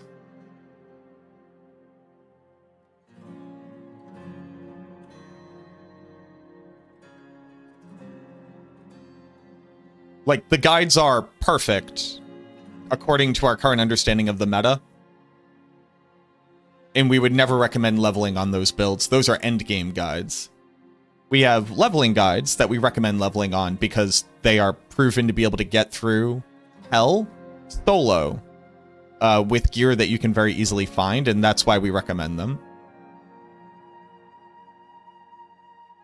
So if you look at like a ladder start tier list, this will give you an idea of like, oh, this is kind of funny. Oh, this is for ladder start. This isn't leveling. Sorry. Solo speedrun. Sorry. I'm literally looking at the worst thing. But for the Paladin, you'll see that the Paladin recommends going with Blessed Hammer.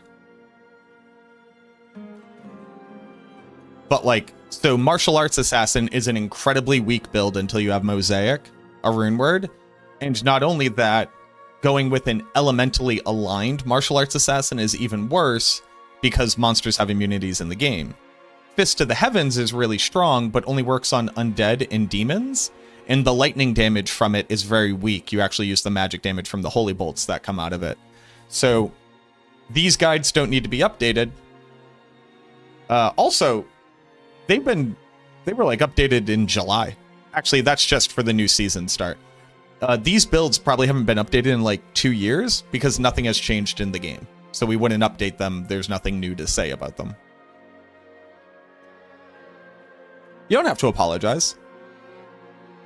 I'm just explaining why I was confused by the question, because the question doesn't align with the pain point. The pain point is that you're having a bad time leveling on a build that's bad for leveling. That doesn't mean that you can't do it. You just have to skip by the monsters that you can't kill. So go buy a teleport staff in Act 3 in normal from Ormus. The way that you do that is you go to any waypoint in Act 3, you drop a town portal, you click on the town portal to walk into town, you look at Ormus, you look for staves of teleportation. You buy one. If you don't find one, you go back to the waypoint. You go to that waypoint where you left the town portal, then you click the town portal. You never get rid of the town portal, and this skips a loading screen and menuing.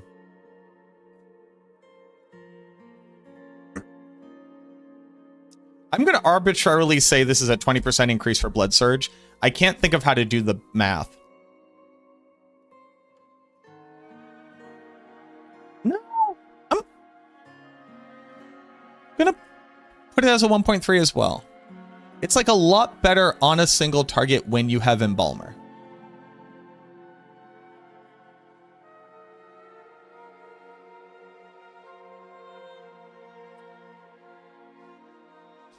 Yeah.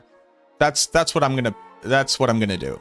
There's not a lot else I can do. That's what I'm going to do. Shielding Storm was nerfed. Kek W. Sanguivore is buffed.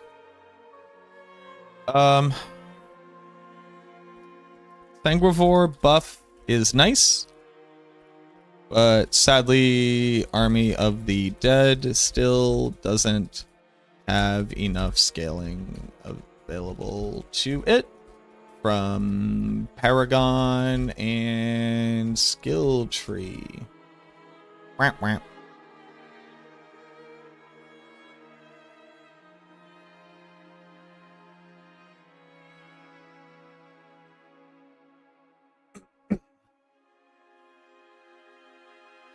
Oh, so Ubellion, when it felt like I was gaslighting you, I'm sorry, I forgot I wrote this.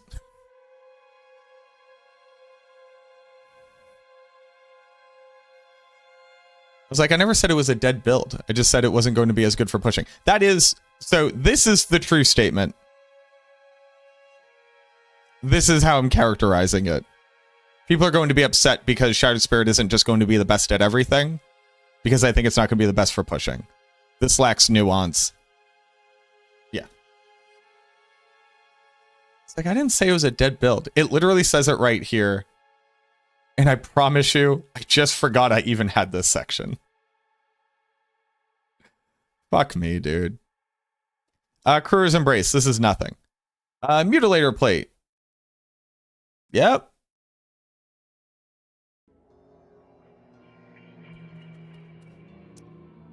Mutilator Plate.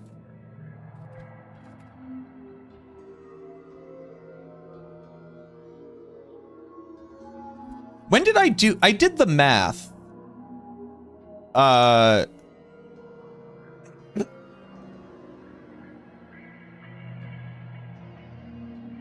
I did the math for how inconsequential Crewers was. Do you all remember when I did that? Where did I do that?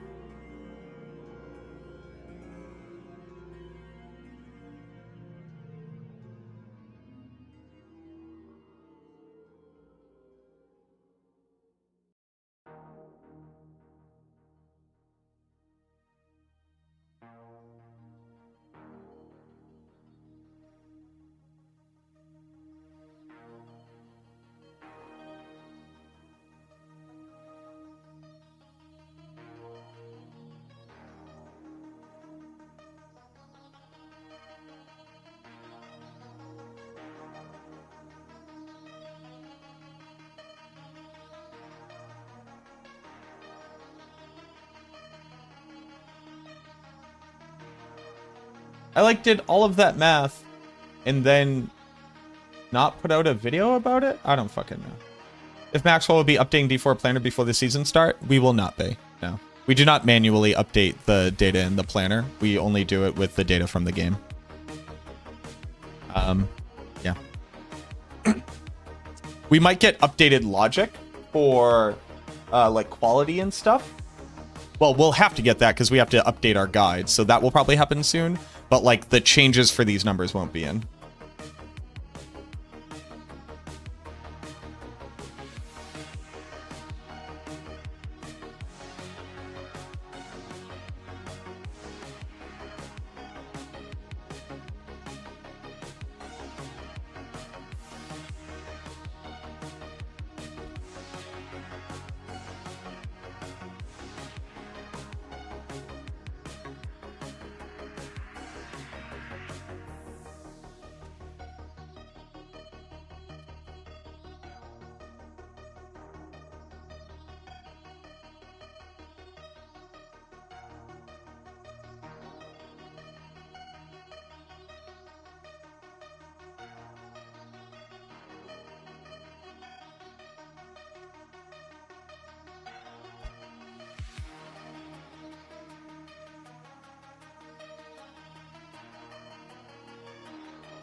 Sorry, I'm writing up some feedback.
Sorry.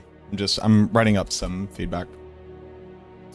And I have to write it up now, because if I don't, I'll forget about it. But you all can't know about it, which is shitty for you all. And I appreciate your patience while I just sit here looking off into the distance.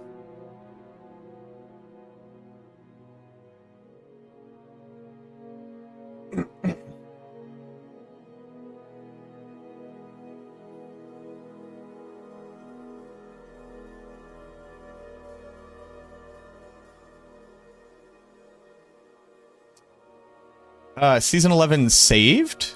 Season 11 was never doomed from my perspective, and the doomers for Season 11, I don't believe were using facts or logic, but are instead using vibes. But from the lens of the question, is Season 11 saved? I think that they have properly reintroduced the fun into tempering and masterworking that people believed was missing in a way that is still less frustrating than before, which would make it a success. And as long as you were excited about playing the game, but with a new world boss and with mini bosses and more content, then Season 11 will be a good season to play. As long as you are not a person who only enjoyed Season 10 because of how easily powerful you were, and without that, you wouldn't enjoy the game.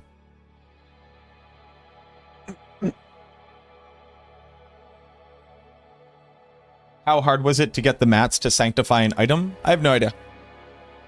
I don't even know where you get them. I know that's not helpful, but I quite literally, I don't even know where you get sigils from.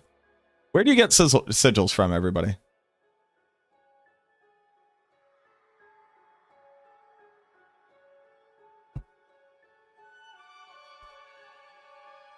to Sanctify. Where do you get them? Who drops them? I don't know. Bosses? Who drops sigils?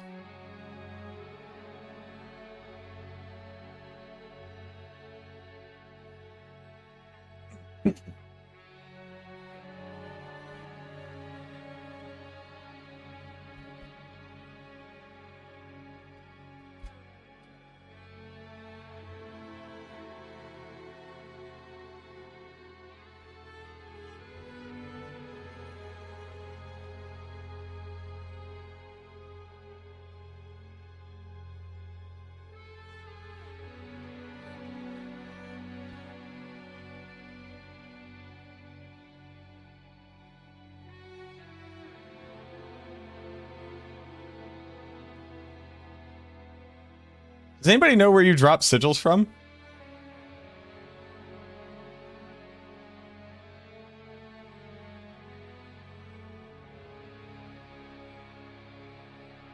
They're earned in Torment.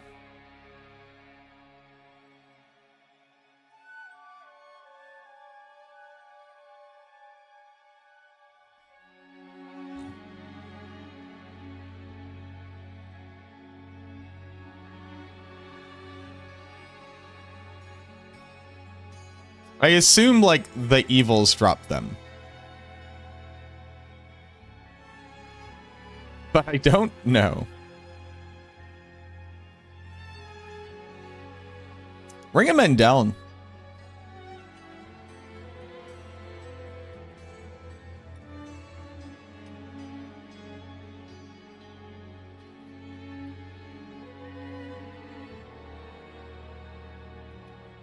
%, damage increase, and Ring of Men down is representative of like 80% of damage. So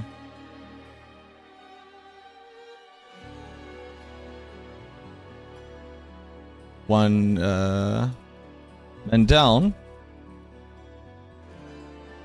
This is a 1.176 for a golem build.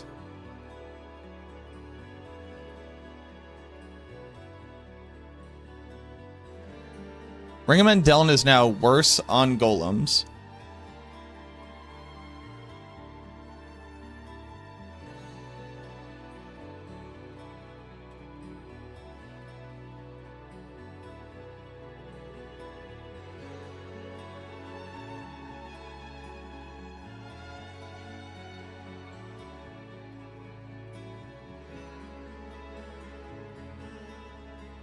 Do you run Men down on golem?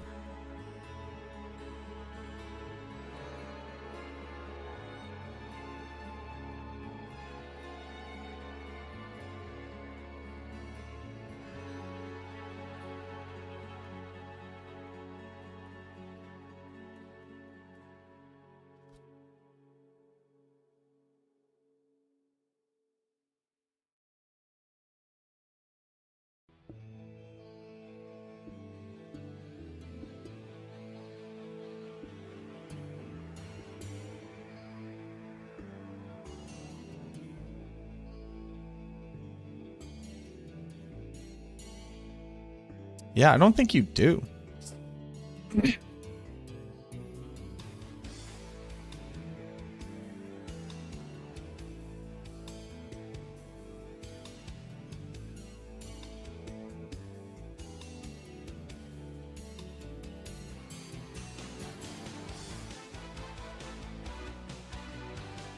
Yeah.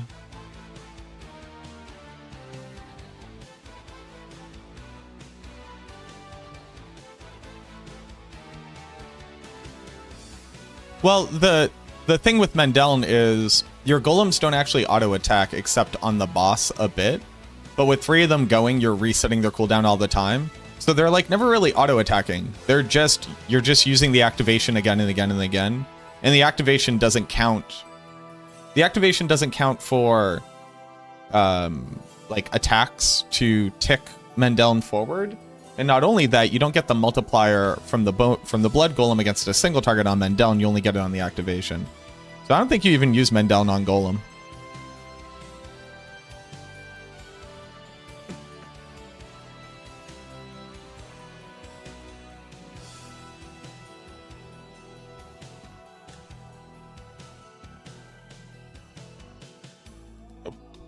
Okay, so what else? This is like just not enough changes at all.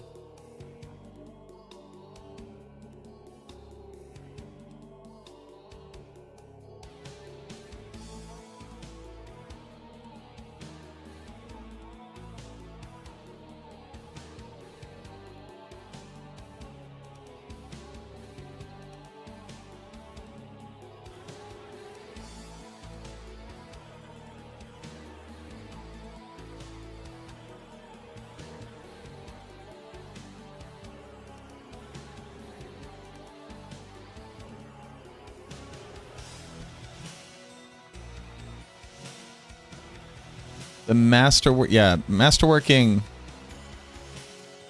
outcome.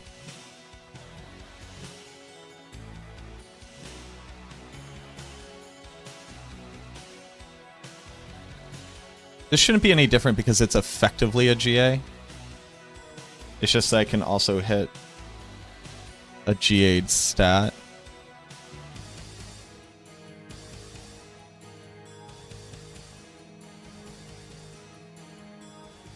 Tempering being able to get a GA does mean that we're effectively seeing like 3 GA gear from the PTR.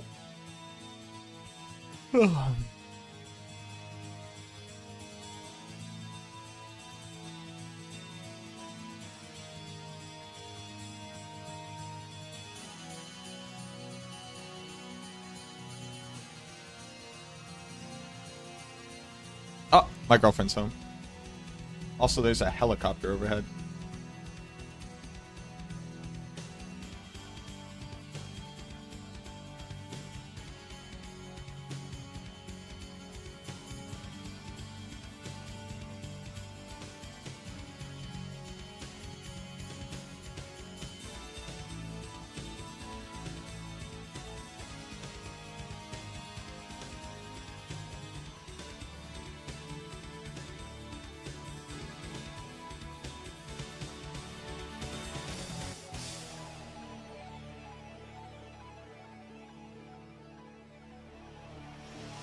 Oh, the 50% is just an answer to what if I have a 4GA item?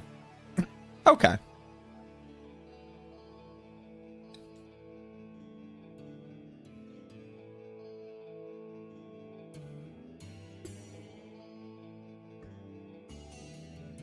Hello, Mater Doodle. Welcome home. I love you. Yeah. Yeah, I just unplug it when nobody's going to be looking at it all day.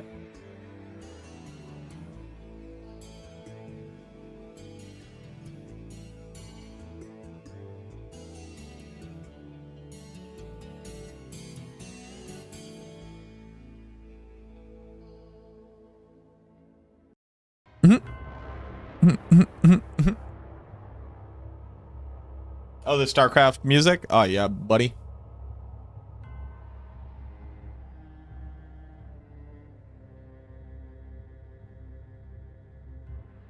Oh, and we lost attack speed on our two-hander. Fuck me, dude. Fuck me right in the fuck. Ugh.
Like, what does this mean?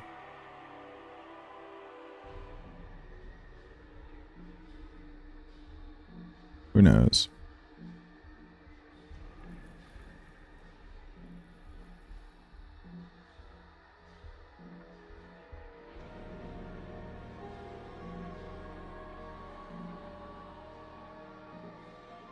This isn't, like, this is huge, huge.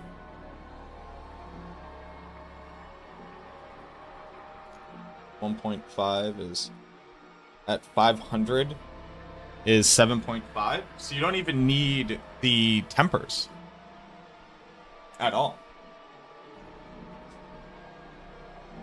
As long as you can restore all your resource. You can use those to restore your resource. Actually just huge. Rapid ossification. Rapid ossification. I don't even know how to calculate. Like, the build now works is like a really,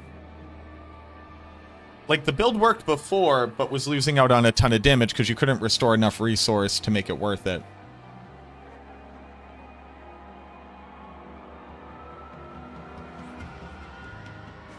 And now you get to restore Macabre with GAs on them with 25% increase on them.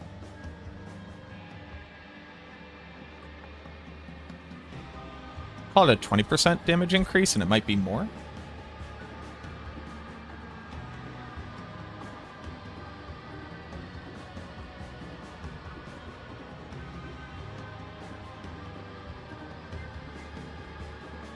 Hard to say.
Oh, we also gain a skill point.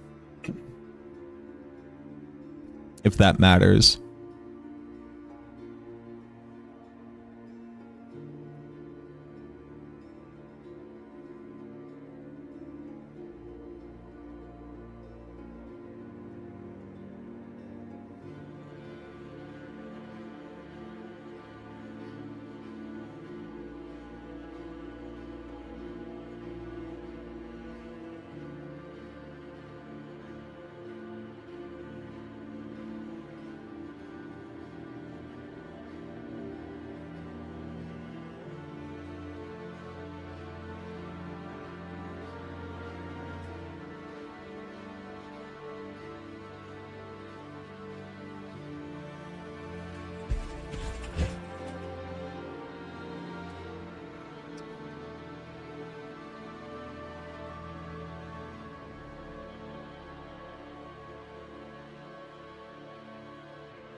Meanie, thank you so much for the follow.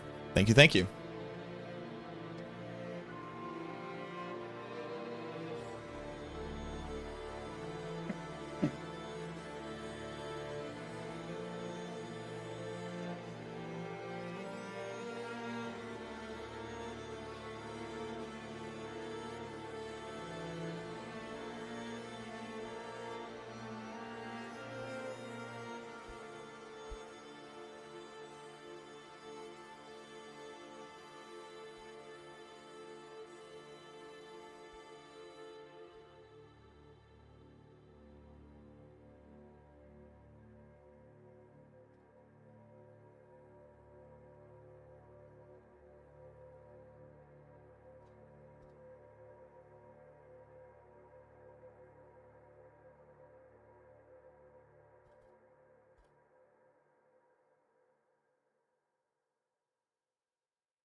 Sorry.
There's nothing else, right? Hmm.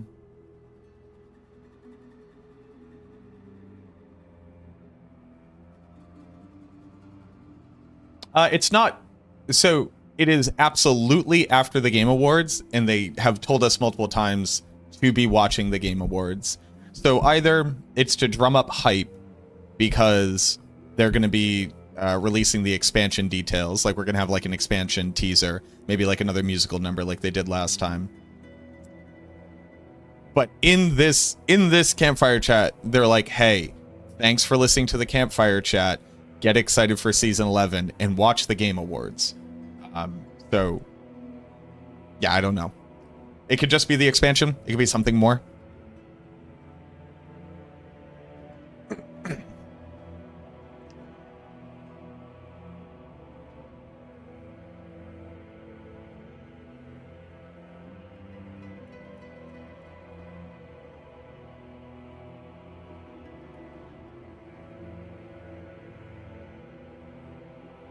I think that's it. So now I just have to like arbitrary sanctified multiplier, where I'm just going to put an arbitrary number for sanctifying.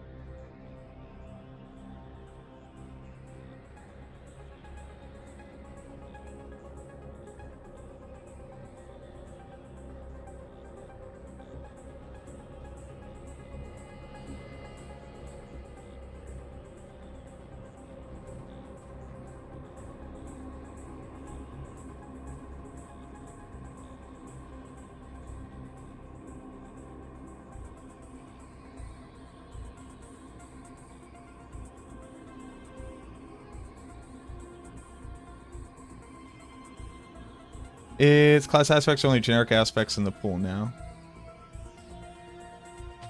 There weren't offensive aspects in the pool at all.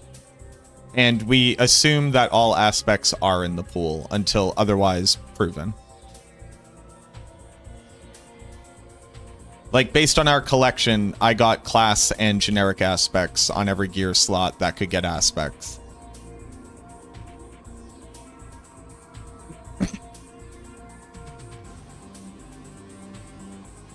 So if I go to my, because I made Shadow Blight for Season 11, and I go to my Sanctified setup.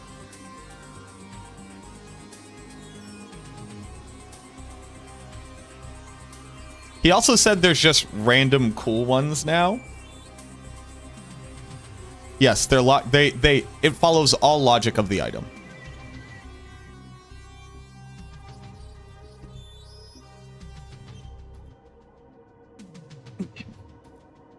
So this is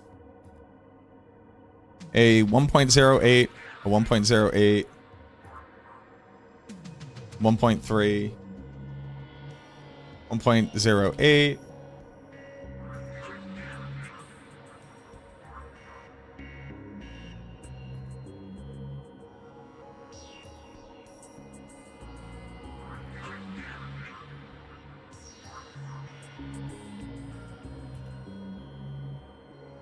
Oh, my boots didn't have anything?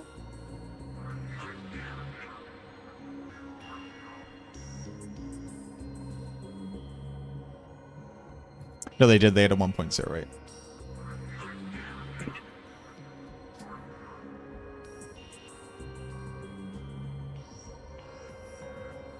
A 1.53. A 1.3. Cost 1.26.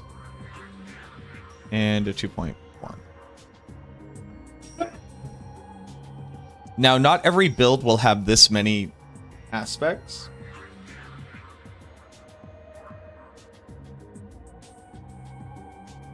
But, like, you could get Great Feast on your weapon. You could get, Conceited Anywhere. You could get Cadaverous Anywhere. Even Inner Calm is like a free 1.13 and then like basically a 1.26 on average. And then all the other gear slots can just get 1.8, and they are going to be stronger than that.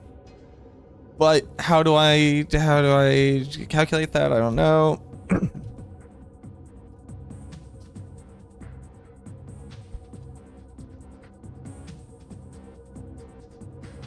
9.3.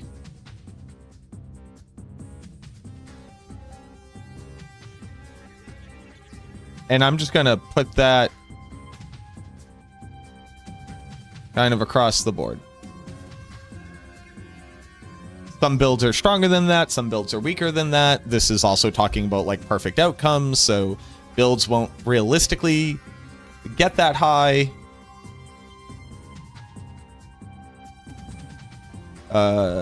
Tempering, GA, call that a 5% damage increase across the board. For some it's more, for some it's less. What can you do?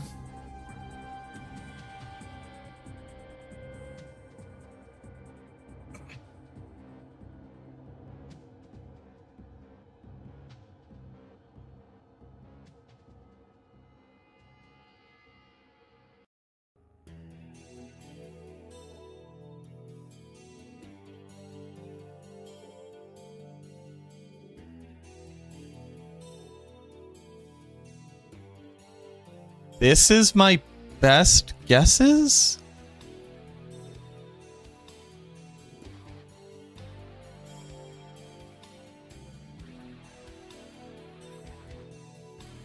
Yeah.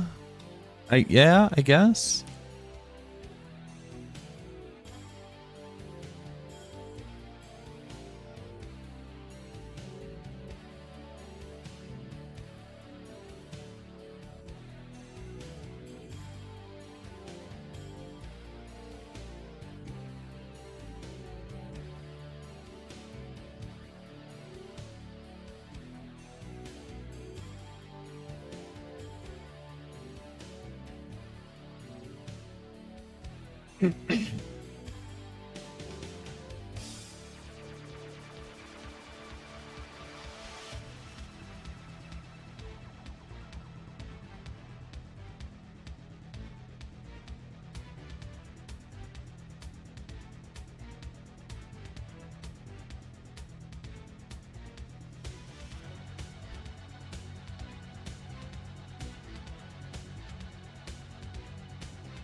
Hello,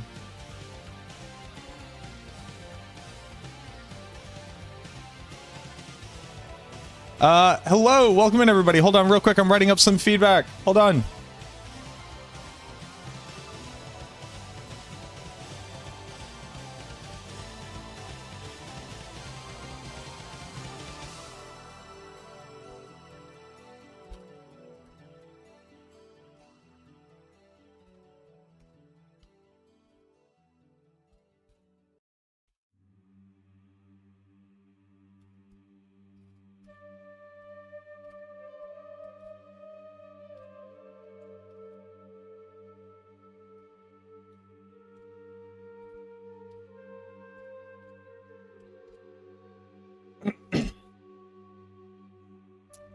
Yo, ho, ho, welcome in everybody from AA Ron's stream. My name is MacroBioBoi. It's a pleasure to have you here. I have strep throat. I live in the Northeast. We just had a blizzard, so let me wear my beanie and be sick in public. I appreciate y'all.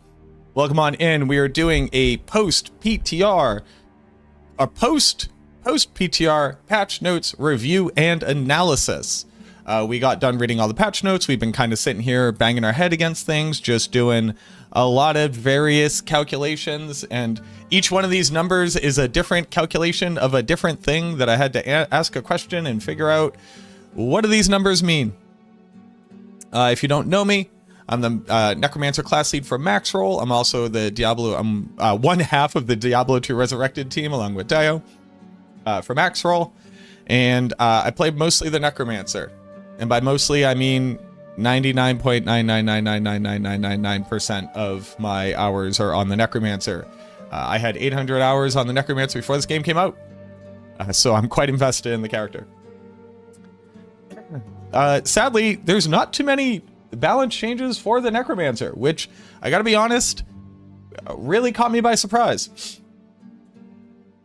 Yeah. How's Golem gonna be? Golem's gonna be one of our stronger builds. Yeah.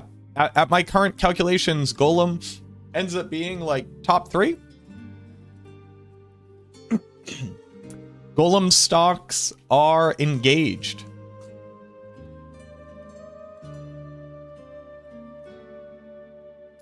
Golem.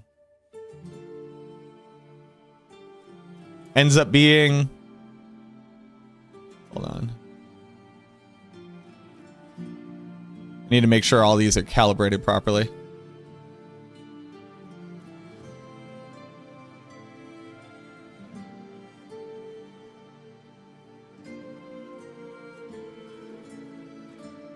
Oh, well, hold on. That one does go above. Golem.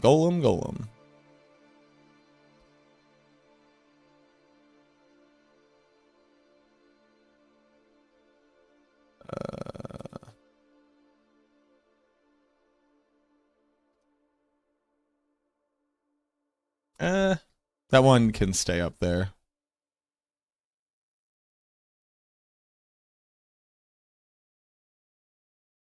That one can stay up there. And that one can stay up there, sure. Will it play like a walking simulator? No, it's our highest APM build by far. If you're playing it optimally. If you're playing a minion build in Diablo 4 optimally, it's our highest APM build. You have to click every single button every single second. If you're playing really lazy, I would recommend Hand of Nas Mages, because they just auto attack. For the Golem, all of its damage comes from clicking the activation button. So it becomes a 1-button build. Well, not really. To play minions optimally, even if you're being lazy, you have to press every button, unless you're playing an AFK version of it, at which point I don't need to sell people on that. You just stand still in a Helltide and they'll sometimes kill monsters, I guess. Yeah. Yes and no. Yes, maybe. No, maybe. Oh, minion. Fuck. Minion builds can't do the percentage damage. They have to do intelligence? Hmm.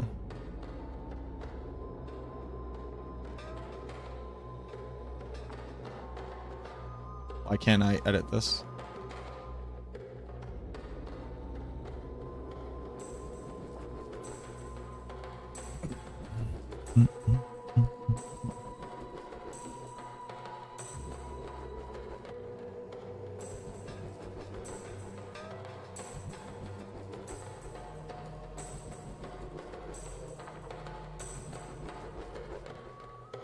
Huh. That's interesting.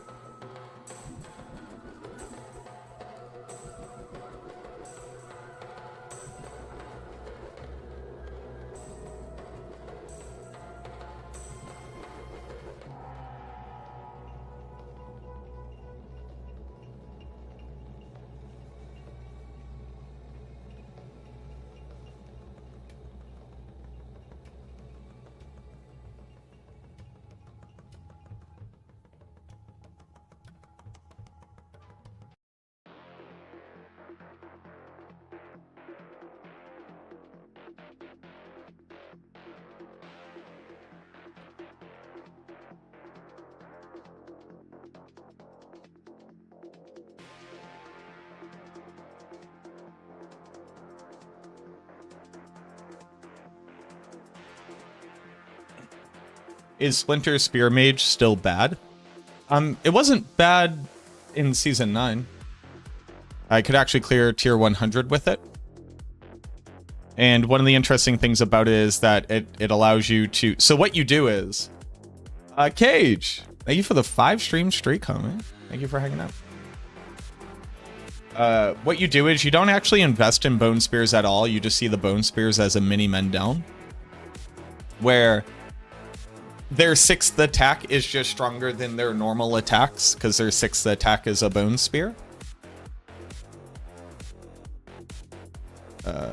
And then you just use that as a secondary augment of base damage, and then you scale all physical damage.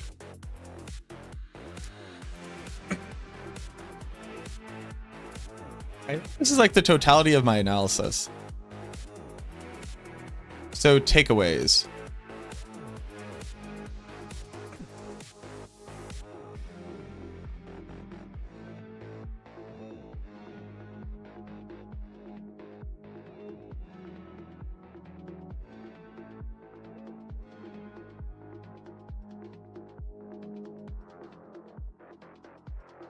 Shadowblight ends up being our best build.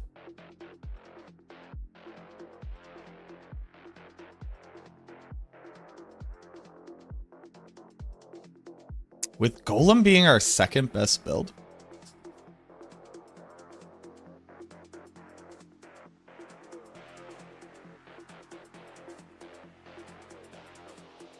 It seems kind of crazy.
That's it. The only thing I like, this arbitrary sanctification multiplier is the thing that like I'm the most confused about.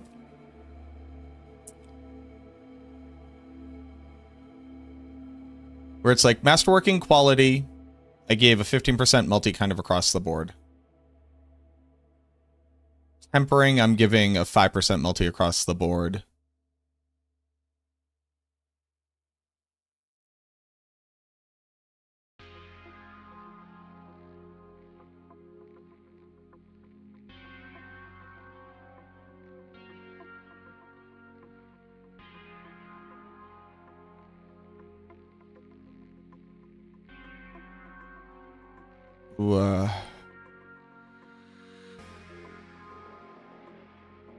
Maybe this needs to be higher.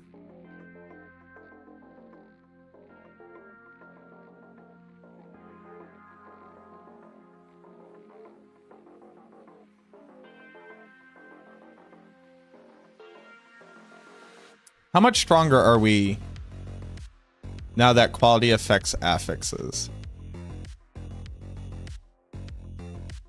I'm gonna go with this.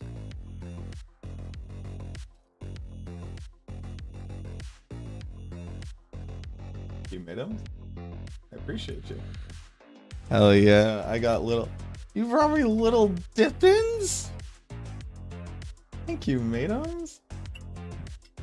My girlfriend came home from work and then maybe little chicken nuggets and little french fries and brought me a little dipping cup of mustard. You're the best. Dip, dip, dip. Oh. Wow. That's so hot. That is so insanely hot. Ow, my mouth.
Okay.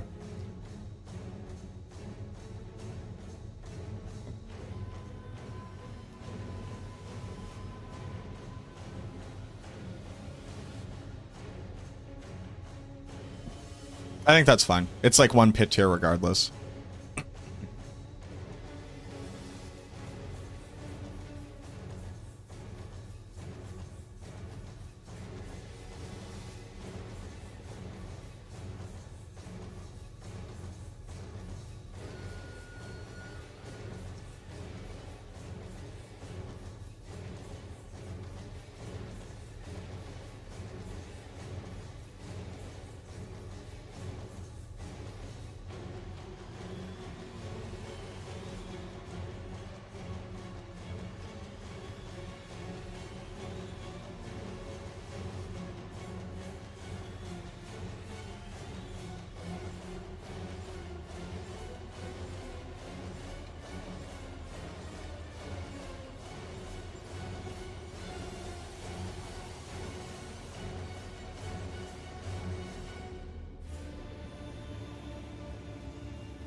Um,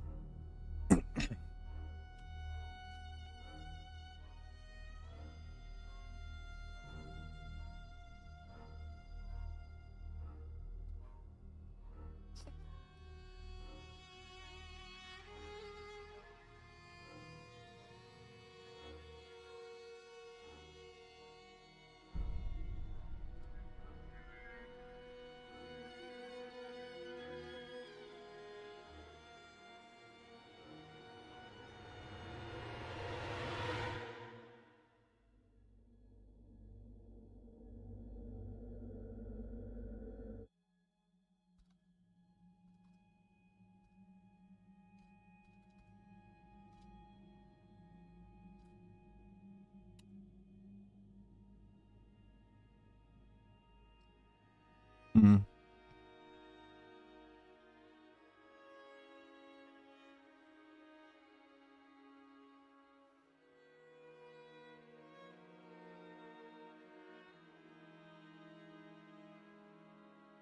Mm. What's I get?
Okay.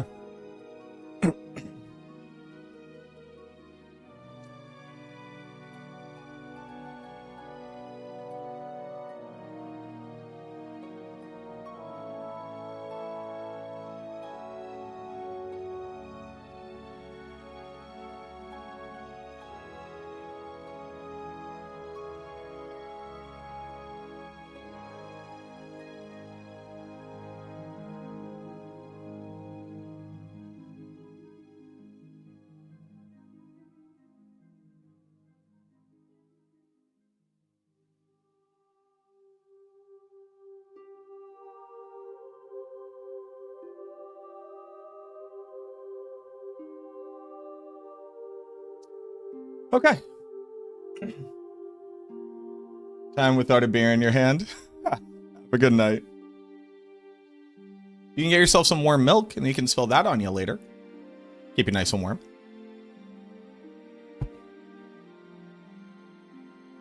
Have a good one.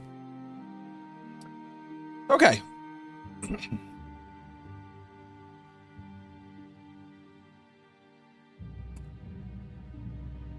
Let's make a video, I guess.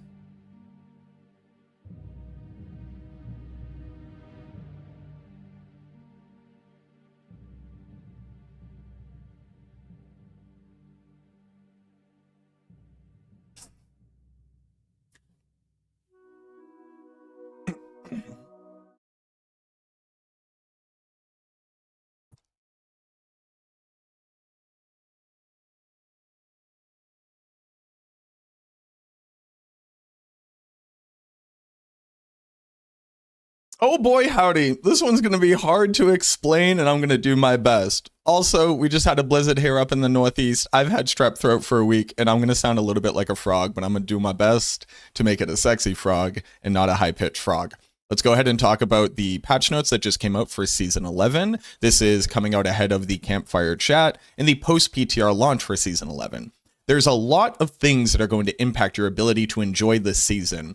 And I think ultimately a lot of the changes that they've made here have answered the pain points that a lot of people in the community were very angry about. And while I don't personally agree with those things, I am glad that the majority will basically get the thing that will make them happy, as long as we can all just go back to enjoying a game and not necessarily just screaming about it on the internet. But as far as the changes to the Necromancer class, that list and that impact is actually a lot lower. And there is some very interesting... But as far as the changes to the Necromancer class, that list is actually a lot shorter and a lot more straightforward, which funnily enough is in direct contention with the fact that this might be my worst attempt at guessing what pit tier clears are going to be, even considering walking into Season 10 and Season 11 PTR. So let's go ahead and talk about it. I'm not going to waste... I'm going to try to not waste as much of your time as I possibly can. And if all you wanted to see is what tier, you call this the tower, call this the pit, I don't care, what push tier I think your build is going to get up to, here's where they are. Let's go ahead and talk about the biggest takeaways from the changes in the patch notes and what you need to be aware of so that these numbers make sense.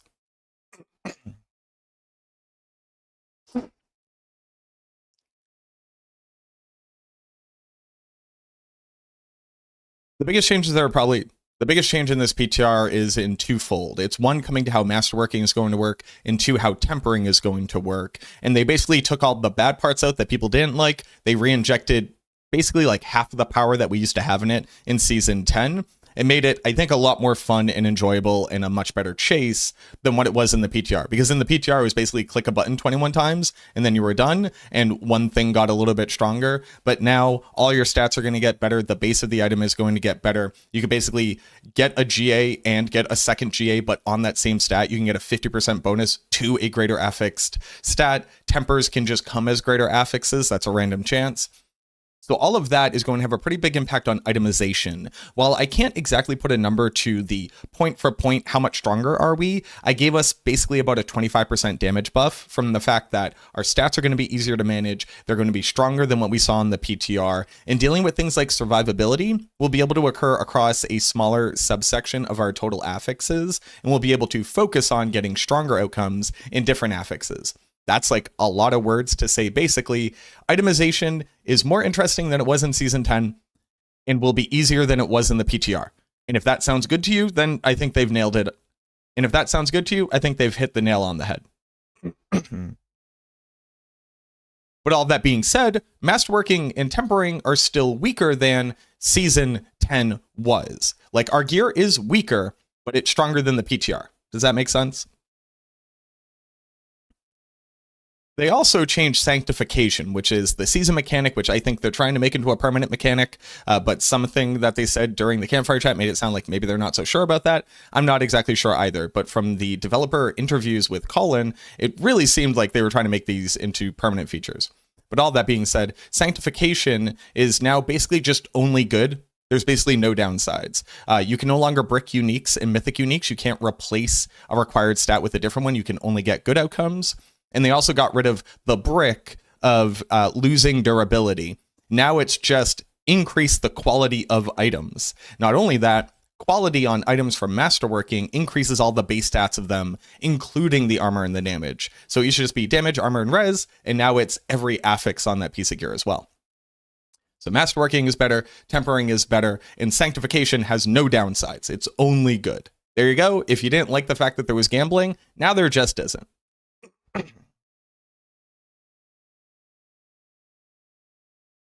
And then the only other big thing to like really walk away with is understanding how the build diversity has been clipped a bit walking out of Season 10. Season 10 allowed for a lot of builds to exist that didn't previously. Not just because like different stats were available, but because quite literally for the Necromancer, Alter the Balance existed. So you could do things with ultimate skills you can't do anymore. And you could do things with core skills you can't do anymore. And one of the special ways of building minions, which was Reaper minions, doesn't exist anymore. Now, that being said, our second strongest build this season is going to be Golemancer, and that's kind of insane. So don't fret, minion builds are still in a very good place, and I think arguably better than they've ever been. But 3 builds are not really going to either function anymore or not going to function as well as they did previously. The big one is definitely Bone Storm. Everybody kind of like Bone Storm. You just spam 10 Bone Storms all around. That just doesn't exist anymore. You can only cast 1 Bone Storm. You can have more through Lidless Wall, but Lidless Wall was nerfed walking out of Season 10 because of the changes in Season 10. So walking out of it, it's actually weaker than it was before, and it's just generally not a good build. It doesn't have good scaling. So as far as like, can you do Bone Storm? Sure, I guess for like open world speed farming, kind of. You just really wouldn't, because the amount of investment you'd have to put into it would be better served in a different build.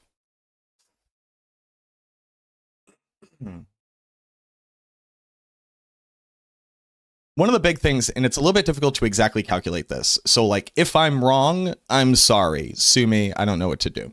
Shattered Spirit was the way to build Bone Spirit in Season 10, because it had an insane amount of scaling available to it, because we could make it overpower, and basic skills got double damage, and when you could fit every basic skill unique onto a build without losing out on any damage scaling, that was really, really good.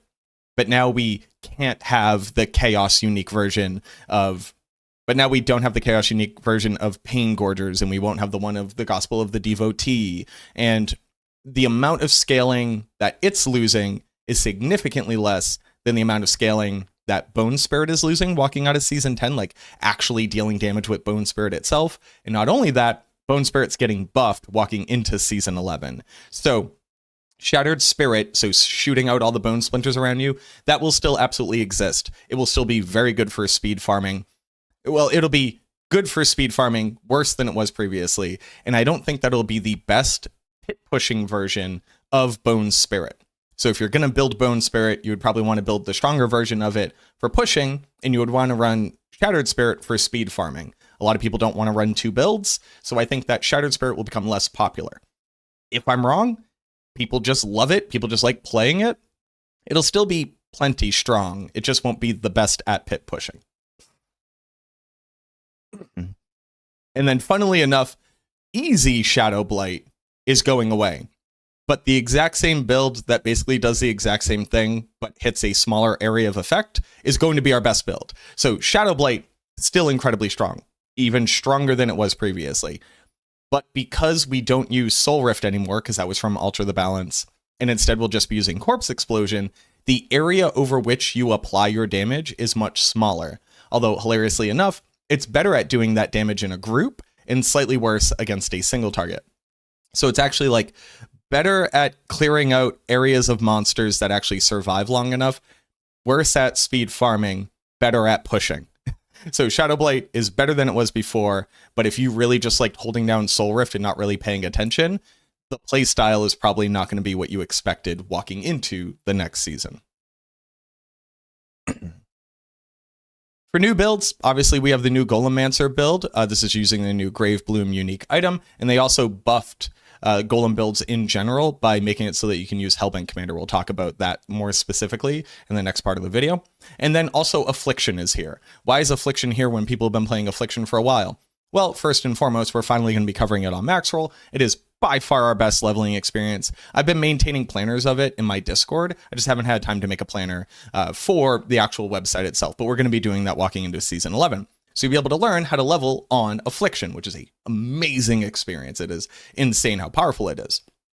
In addition to that, though, because the power scale of builds have all like come down, and Affliction isn't based off of any unique items in the game, how much it came down is less than the other builds which came down. So it's become comparatively stronger than it was previously. So what we're going to be doing is a little bit of an experimental setup on Maxroll. It's not going to have like the multi-page, multi-planner, like, you know, like fully in-depth guide. I'm going to have an end game setup that will have, you know, like a starter, a mythic, and then what it has with Sanctified. It's going to have a very quick write-up, and it's going to just tell you the ins and outs of the game. It's going to tell you the ins and outs of the build with like a skill rotation. But it's not going to be every single thing that you've seen in a build guide before, because honestly, Affliction isn't a super endgame build. It tops out probably somewhere around like pit tier 80, 85 before you get like insane gear. And then after that, it's not one of our strongest builds. It's just very good for leveling, very good for early progression, and a lot of people like playing it. So I want to be able to educate you on how to do that.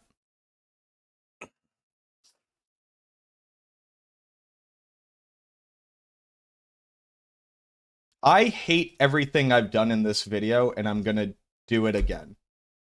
I feel like I've done a bad job.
All right, let's try that again.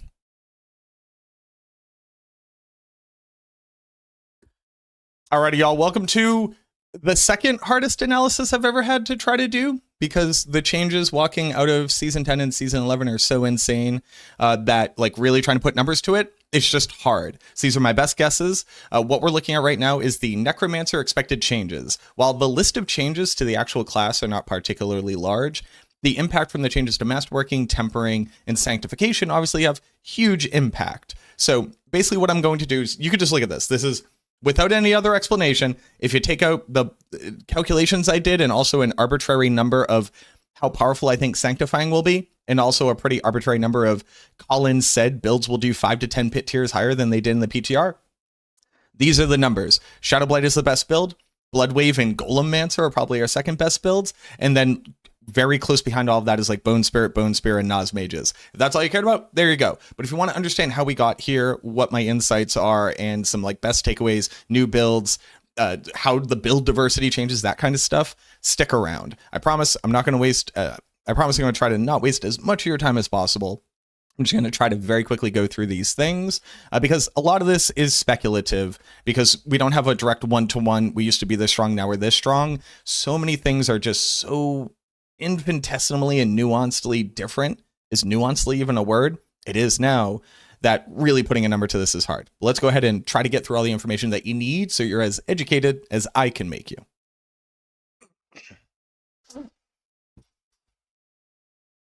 There's a big three of changes that are happening to Masterworking, Tempering, and Sanctifying. Basically, it's all better than it was in the PTR. It's more fun. It's more interesting. They got rid of bricking from Sanctifying entirely, so you're not going to brick your Shaco. You're not going to brick your Uniques. And also, rather than getting removed durability, you're just going to get more quality on gear. Not only that, quality from Masterworking isn't only going to increase the bases of the item, it's also going to increase the affixes. So similar to what it was before, not as strong as it was in Season 9, significantly stronger than it was in Season... Not as strong as it was in Season 10, significantly stronger than it was in the PTR for Season 11. And also on top of that, not only can you just like get greater affixes from things, and Tempering can just roll as a greater affix now. So we're going to have Chase and Tempering, so it's not nearly as boring. But on top of that, you can get another 50% increase to a stat, even if it's already greater affixed from Masterworking. So yeah, there's a lot that goes into that. But those are like the three big itemization changes that will like make crafting the gear more interesting, make the chase more interesting, and make the endgame tail better. I personally don't like how many points that they acquiesce to people complaining about stuff, because I do think that gambling has to be fun if you can lose. But they said, you know what? There's no losing. There's only winning. So that's what we got.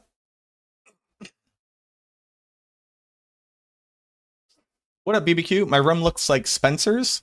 Thanks.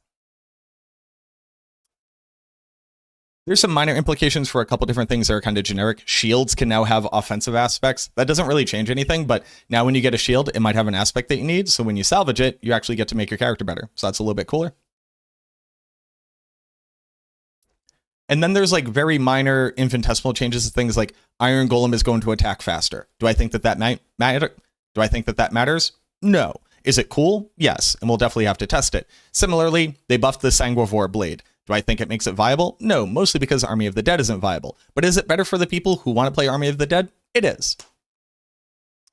But the big things to understand, I think, are basically what builds we're kind of losing from Season 10, what builds we're gaining in Season 11, and what are the best builds. And again, it's right here. If you just want to skip to the next part, you can read this and move on. But let me try to entice you with my logic, because some of these things look a little bit counterintuitive.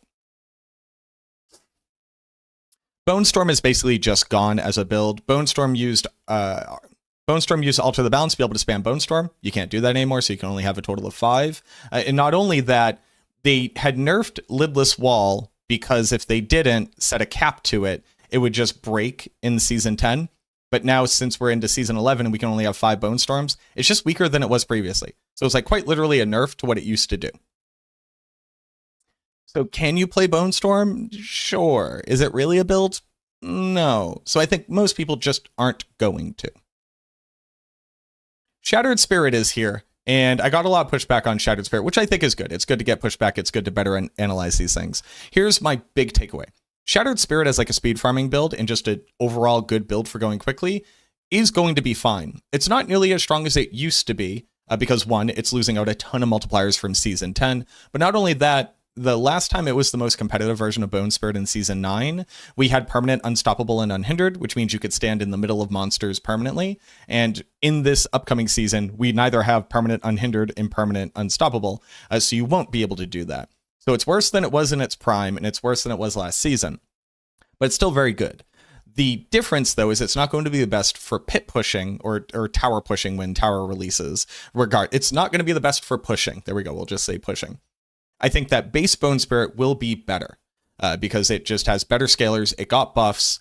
And one of the big takeaways from it is that it's not losing as much as as Shattered Spirit version of it is. So I think that Bone Spirit's going to come out ahead. And if you're going to build a build, you might as well build it in the strongest way for pushing, since that will translate to a lot of different stuff. And you could just make a different build for speed farming. But a lot of people don't want to do that. But also a lot of people don't just want to be able to speed farm and not be able to push. So is it a dead build? No. Do I think it's as best at pushing as an alternative? No. And what that means is that I think people will just play the alternative, which is base Bone Spirit, which actually got a lot stronger. And then Shadow Blight. You'll also notice now in best builds that Shadow Blight is listed as the best build because it is the best build. But in Season 10, we had Alter the Balance, which allowed you to spam Soul Rift. So it was a one-button build, and it had a bigger area of effect. Hilariously enough, though, this version of Shadow Blight was weaker in area of effect, but stronger against single target. Whereas base Shadow Blight is good consistently. It's good in area of effect, and it's good against single target. So it is a little bit weaker than it was in the current season, a little bit worse at speed farming, but going to be our front runner of the strongest pushing build, and also still just good for the other content that you would use it for. Not nearly as good at speed farming. I really want to stress that. Shadow Blade is much better at doing close proximity damage, but it's still kind of fine. As far as new builds, we have Golemancer and Affliction. Obviously, Golemancer is showing up because we now have a new unique for it. It also got a bunch of buffs. That's going to make it a lot better. And I actually think it's going to be our second to third strongest build this season. The big thing with Affliction here is that Affliction has been a build now for a while. It's just very good at leveling and early game progression. The funny part about Affliction, though, is it's not based off of any uniques. It's actually based off of like legendary powers. And because the changes to itemization had made a lot of builds that rely on unique items weaker, it has comparatively gotten stronger. So what we're going to do is we're going to have a one-page write-up for the endgame version of Affliction, and we're going to have a leveling version of it. Leveling, it's our best leveling build. It's not even close.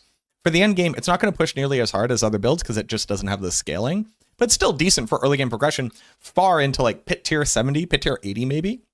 So we're going to have a write-up. It's going to be a little bit simpler. It's going to have basically the brass tacks, like here's what the gear looks like, here's a starter, here's a mythic, here's it with Sanctified, and here's the skill rotation. The skill rotation is walk up and cast Iron Maiden. So it's a pretty easy skill rotation. But we're going to have that on max roll now walking into this season since it's good enough to warrant the guides for it.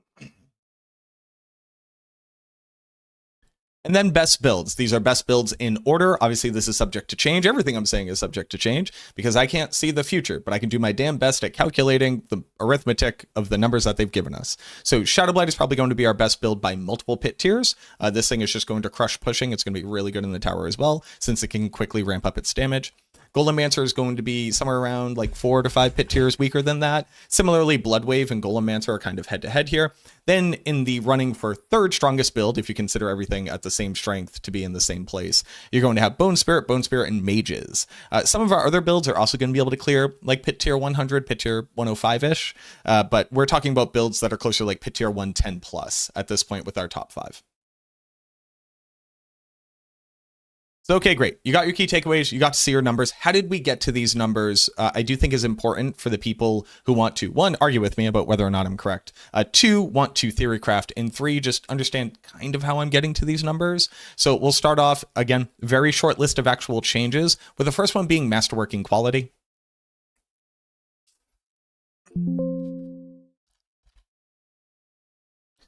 The TLDR of the changes for masterworking are masterworking now goes up to 25%. And the TLDR for masterworking is it now goes up to 25. Each percent. The TLDR for masterworking is it now goes all the way up to 25 quality. Each quality increases all stats by 1%. So it increases the base, like the armor or the res or the damage, and then increases your affixes, like plus to skill ranks and intelligence and attack speed by up to 25%. When you finish masterworking, you're going to add 50% to one of the stats on your gear. Doesn't matter if it's a greater affix, doesn't matter if it's a temper. We'll just add 50% to one of these. That's basically it. The big change here is that it goes back to increasing all of the stats on your gear like it currently does, but wasn't in the PTR. Before, it only increased the base stat of armor, damage, and resistance. Now it increases all of them. So that's obviously pretty huge. With the biggest impact here being on weapons. Weapons base damage was going up by 20%, and now it's going up by 25%, and then on top of that, all the other affixes on weapons are going up as well. This alone is somewhere close to like a 5 to 10% damage multiplier for a single item. Like, that's how powerful that is. When I took this and tried to roughly apply it to all gear and how much stronger do I think we are, I came out with 25%. Obviously, the biggest impact is going to be on your weapons, as well as on your amulet, which can have passives, and then any unique items that could have passives, any unique items that say the chance for a skill, to deal double damage. It's really hard to say. roughly 25%. This might be 40%. It might be 30%. Luckily, the difference between like a 10% increase here and a 40% increase here is only about 1 to 2 pit tiers. So while we do want to have the most accurate number possible, it also kind of a little bit doesn't matter for our analysis. You just have to know this is big.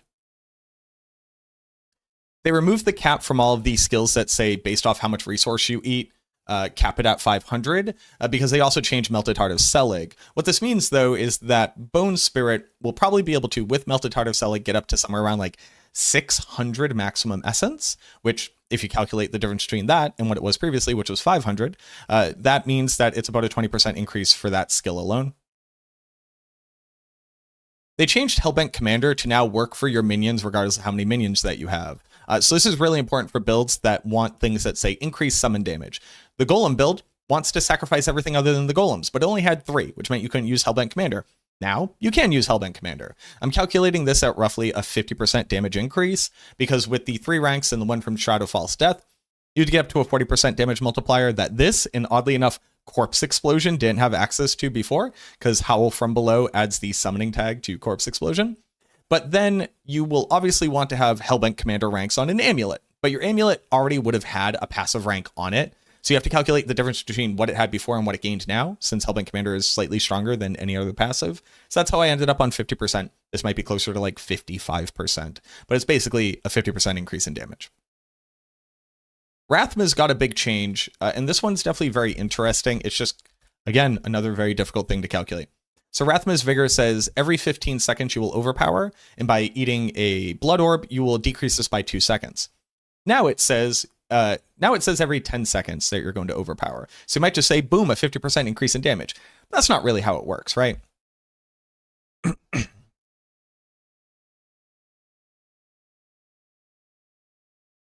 So I created this weird little model of how often do you overpower. The example is with Bloodlance and Gore Quills, an assumption of infinite blood orbs. The way that Gore Quills works is every time they cast Bloodlance, you will eat 3 blood orbs. Each blood orb gives you 2 seconds of counter.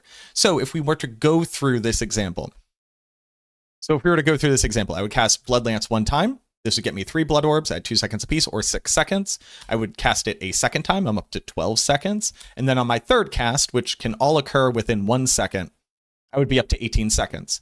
18 seconds is more than 15 seconds, so Rathma's will now proc. But it doesn't overlap, like it doesn't add up. It doesn't say, okay, you got 1 proc and 3 seconds. No. It instead says, once you hit 15, doesn't matter how many more seconds you got. On my next cast, I'm going to overpower. On that same cast, I'm going to eat 3 blood orbs, which is going to get me 6 seconds. Rinse and repeat. So it goes 3 casts to overpower, and then 2 casts to overpower. And then because the way that Bloodlance works, every 5 times you cast Bloodlance, on the 6th cast you'll overpower. I then overpower again.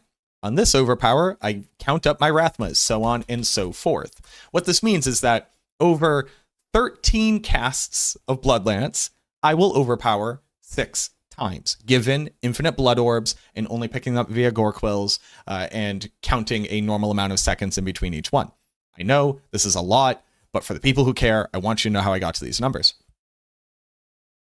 The change, though, says that we only need 10 seconds. 10 seconds is actually evenly divisible by 2. So instead of having to eat the 8 blood orbs before, we now only have to eat 5 blood orbs. So how does this work? We eat 3 blood orbs. We eat 3 blood orbs again. That gets us up to 12 seconds. So we proc. So we're going to overpower. And then we overpower every other cast. But hilariously enough, Bloodlance itself is going to overpower on its 6th cast.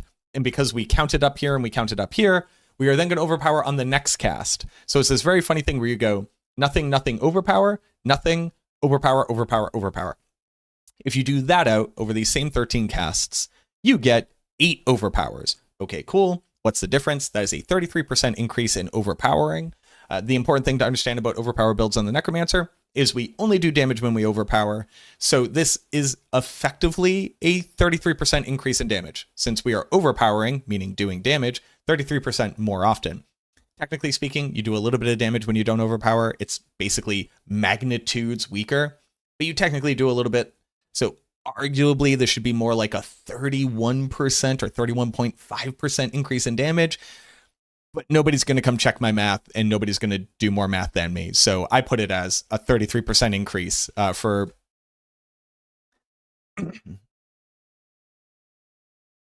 So I ended up chalking it up to about a 30% increase in Blood Lance. And then the question is of Blood Surge. This one gets so nitty gritty, I'm not even going to bore you to death with me trying to explain it. The long and short is that because we can sanctify embalmers onto our gear in this season, Blood Surge is going to be slightly better at overpowering against a single target than it was previously, and it already overpowered every other cast in a group of monsters previously. So this Rathma change is going to help it against single target, but not against density, whereas the change is going to help Blood Lance against density and not really help it against single targets, although it will help a little bit. Oh, and then Blood Wave actually doesn't really get a damage increase from this at all, because you already overpowered every cast. It was just how long you had to wait. So now it is a better to-play build, but there is a little bit of an increase. So for Blood Wave, I put 5%. For Blood Surge and Blood Lance, I put 30%. Again, sue me if it doesn't turn out to be exactly that, but modeling it would have been like quite literally impossible. Bunny Yakuza, thank you for the follow.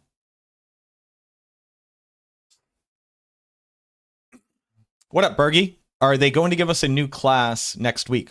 I don't know. They buffed the Ring of Mendeln. I don't know why. They just buffed it. So it's just 20% better damage for Shadow Mages, which is very cool.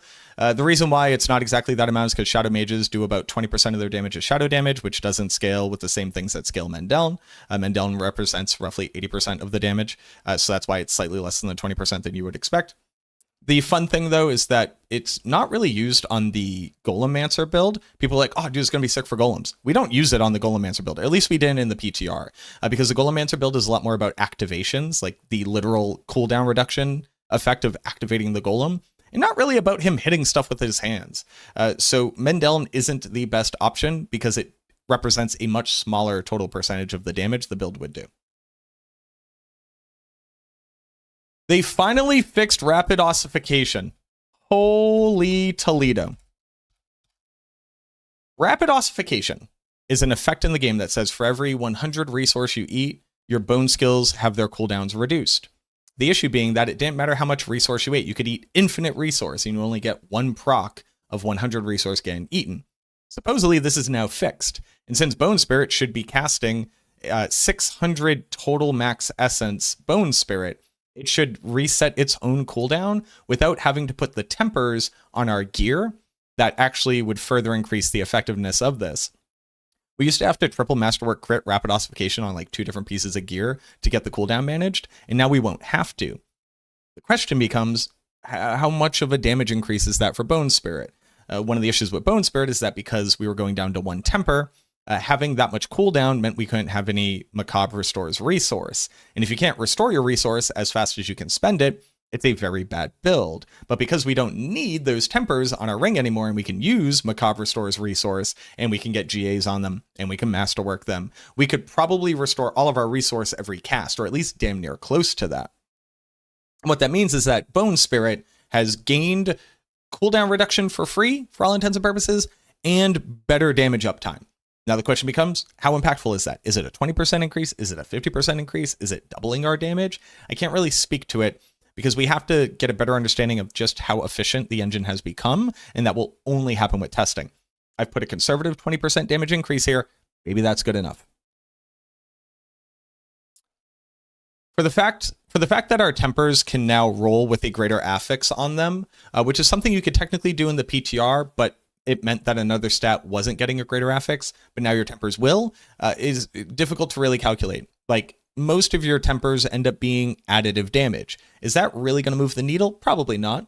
But for some builds, like Bone Spirit we were just talking about, it kind of completely creates its engine. For other builds, maybe this is like really, really important amounts of, like a blood attack speed, or crit chance, or cooldown reduction. Maybe it's a build enabling amount of power.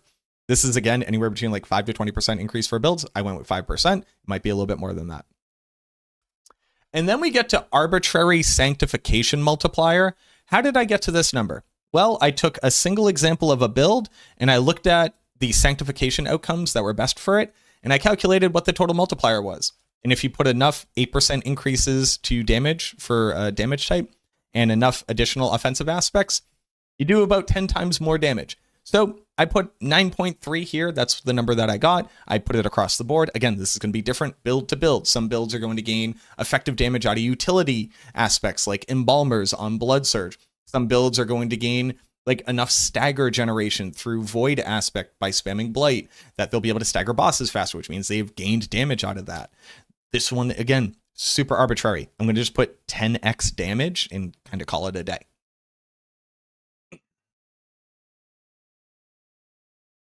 The last thing, which is again very difficult to calculate, is Colin kind of arbitrarily in one of the interviews, I think it was with Rob, just said that builds are going to clear like 5 to 10 pit tiers higher because they've changed the scaling. Okay. Where? Is this scaling post tier 100? Is this scaling throughout the entire curve? Is this scaling up to pit tier 50? Is this scaling between 1 and 100? Is it some builds will get higher because they've like it's just impossible. They said 5 to 10. I applied 7.5 because that was the average. I think this will much more impact builds that were below pit tier 100 and impact builds above pit tier 100 less, but I can't really say that for sure because we don't have a number.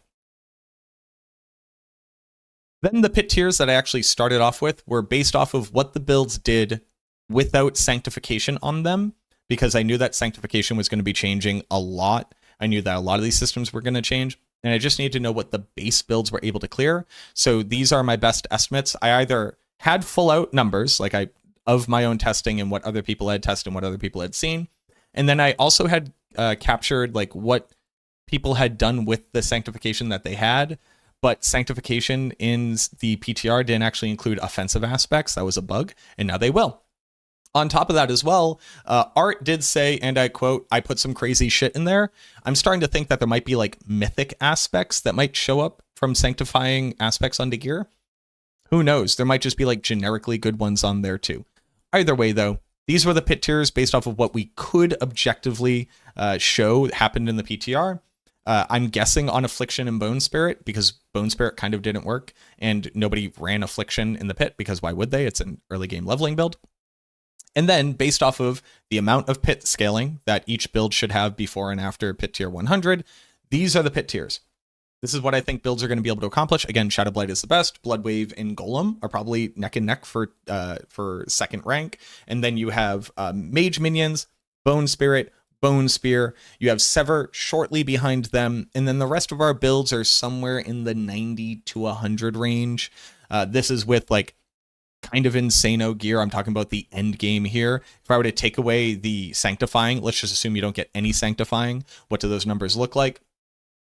Shadow Blight comes ahead here like pretty well, but Bloodwave and Golem are still at or above 100. Bone Spirit, and Minions are still at 100. The rest of our builds obviously come down quite a bit, but it's not nearly as much as you would think, just because this is kind of how pit tier scaling works, and then ultimately tower scaling as well, just pushing scaling in general.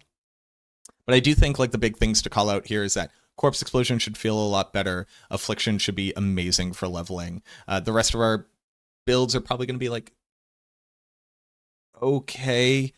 Blight, Blood Surge, and Bloodlance I think are going to be like pulling teeth. I don't think people should play these builds unless they get a massive buff like week 1 or week 2 or something. I'm mostly hoping that the developers are very open to doing very quick hot fixes and patches, especially because we're going to be walking into Christmas when, you know, game dev studios go on vacation, oddly enough. But I do think that some of our underperforming builds are going to underperform severely. Blight, Blood Surge, Bloodlance. Still Corpse Explosion, let's be honest. It's not going to be a good build. It's just going to be better than it was previously. And I'm hoping they don't just get left by the wayside. Maybe if I make enough noise and you all make enough noise, maybe we can get the devs to agree to that as well. But here are my predictions. Here's my best analysis that I can do. It's a lot of guesswork, a lot more guesswork than it has been in previous seasons because so much is different. Anything could come out of like the weird amalgamation of possible sanctify outcomes, and getting this aspect here meant I could wear this piece of gear instead of this piece of gear. There's a lot that's going to be happening in this season, and I'm pretty excited for it. I'm also going to be putting out a breakdown of more in-depth, like how masterworking is going to work and what you can look forward to, how the tempering changes are going to work, how the sanctifying changes are going to work. So if you're looking forward to those videos, they'll be out shortly. Again, I'm sick with strep throat, so it's going to take me a day or two, and I'm going to be doing my own editing, but we're probably going to be doing a ton of theory crafting here live on stream. for the builds now that we have the changes. So if you want to hang out Monday through Friday, 1 to 7 p.m. EST, probably going to be going a bit later than that because there's a lot of work to do right here on Twitch, also here on YouTube, depending on where you're watching, at the exact same address. So you can watch me either places. But that's enough of me yapping. I hope that this helped you all. Let me know down in the comments what you are the most excited for, what build you're most excited for. If you think the changes were enough, if you still hate the devs, whatever you want to say it down there. I try to answer every comment. But thank you so much for watching this video. I truly, truly hope that it helps. And I look forward to seeing you in Season 11.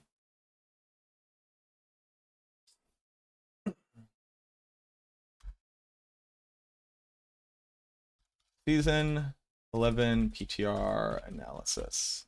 Okay. There we go. It has now been 7 hours. I've stood up one time. Let me go take a break real quick. I'll run ads now. And then we're going to put together a breakdown for masterworking, tempering, and sanctifying. So I can put those out. And then we can talk about more stuff. Thank you for being here. Thank you for hanging out. I'll run these now so we're not interrupted later. I appreciate you. I appreciate your support. Hope you're having a great day. I'm tired. I'll be right back.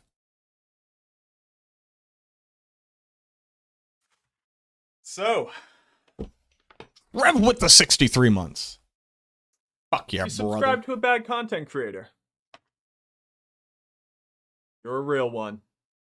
Season 11 hype? Season 11. All right.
One more minute.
So, you subscribe to a bad content creator. You're a real one. Drive by sub.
Oh. Gadgetar, thank you for the 14 months. I'm sorry I was gone for 14 million minutes. Thank you. I appreciate you. So now...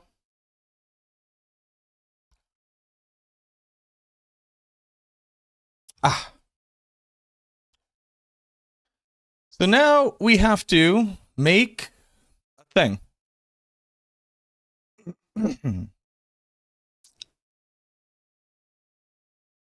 Now we have to make it. Oh, also we could put music back on.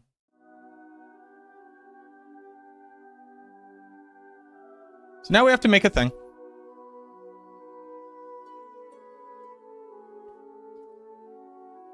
Why is this? What?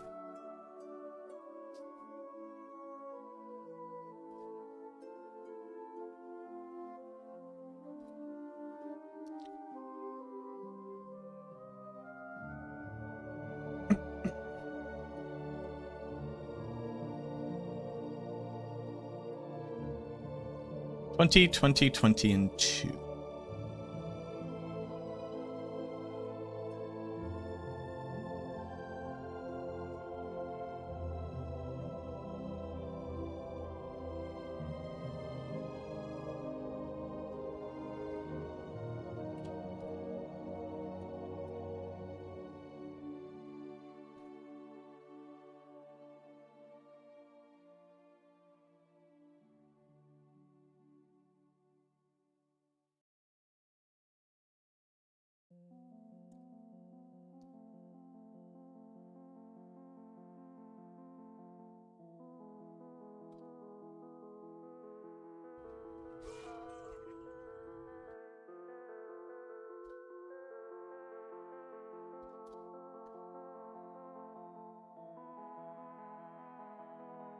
$20, and 2. Platypus Avengers, thank you very much for the 13 months. Also, why isn't that going off? Did anybody else actually hear a notification?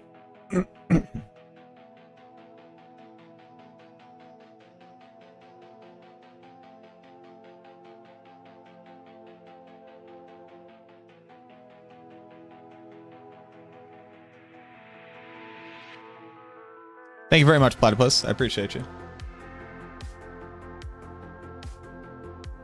Alright, that should now actually go off.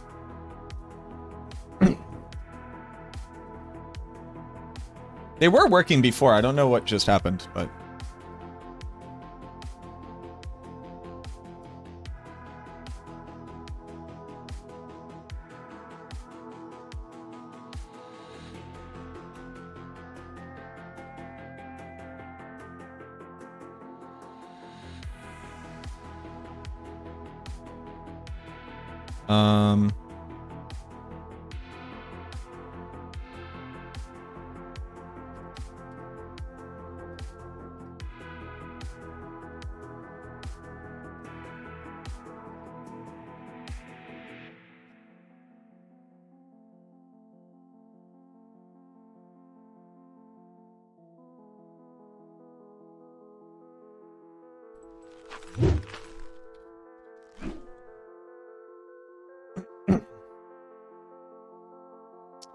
This color should be green.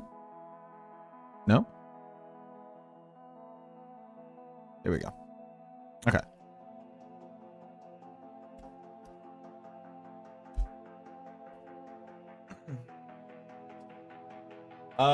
Panopia, thank you very much for the follow.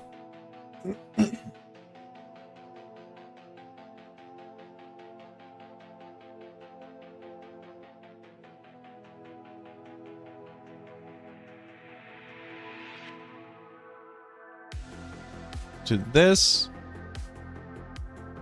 multiplied by 1 plus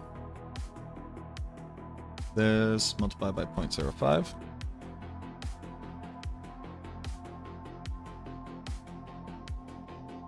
Oh, I also have to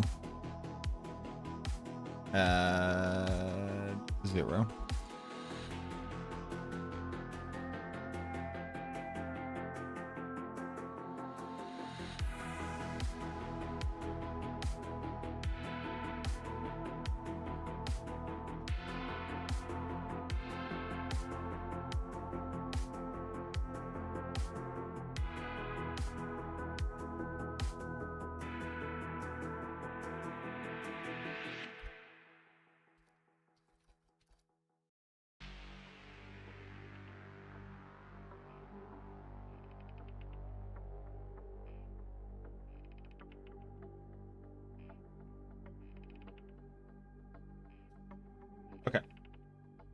D2 Mephisto. Thank you very much for the $5 super chat. They say season 11 hype. I'm going to play Necro and Barb. Also, thanks for your spreadsheets. Best #1 resource every season for Necro players. Appreciate you, fam. Thank you very much.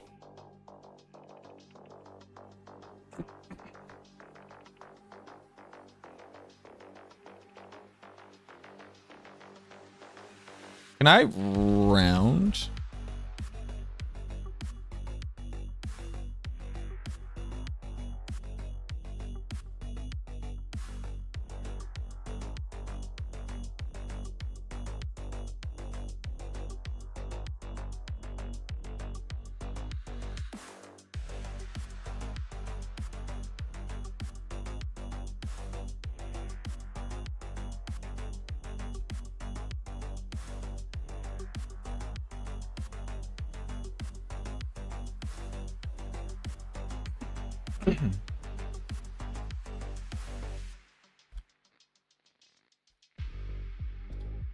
One, 2, 3, 4, 5, 6, 7, 8, 9.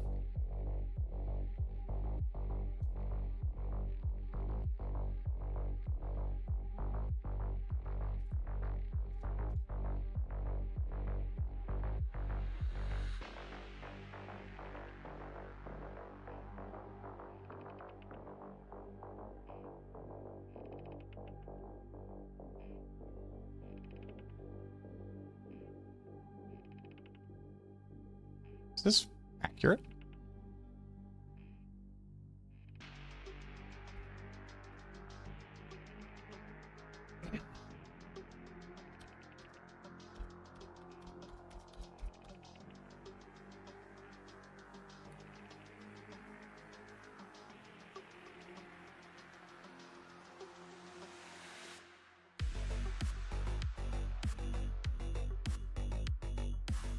Right, because it has it. Yeah, okay. This is how this worked previously. Then we'll add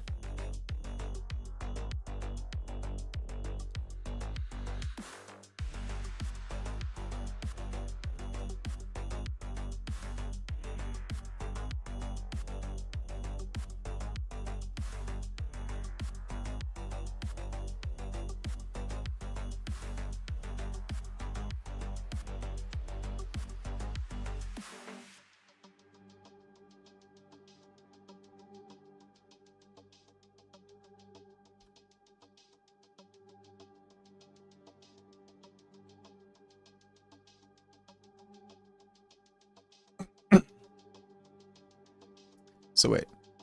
So this is 1 plus, so let's get rid of this. 1 plus this. It's actually 1 plus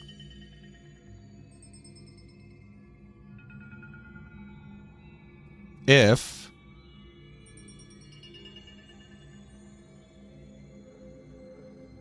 this is equal to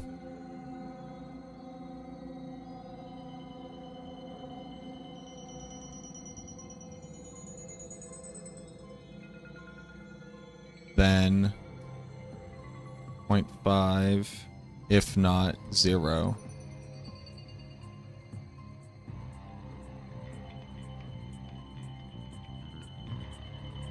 Plus.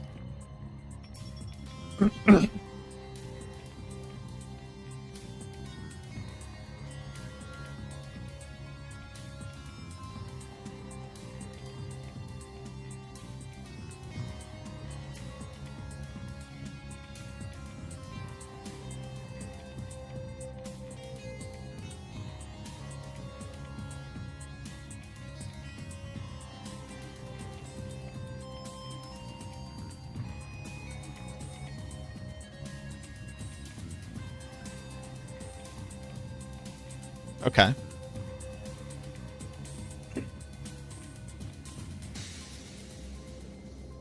And then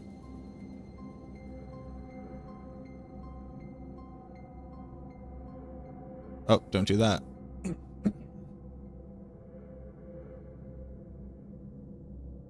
Or rather, this one, Masterwork crit.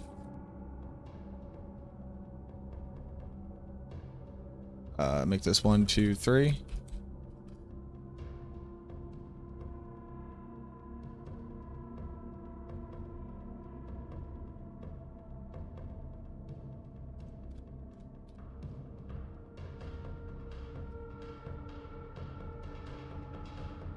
Plus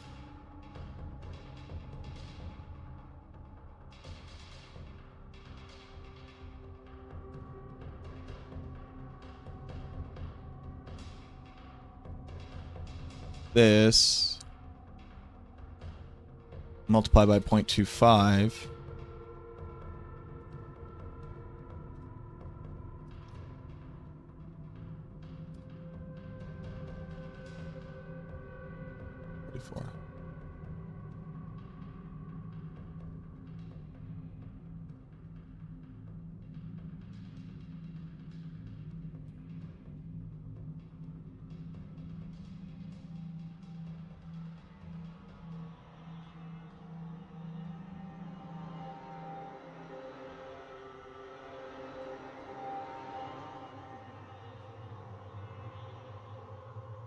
What?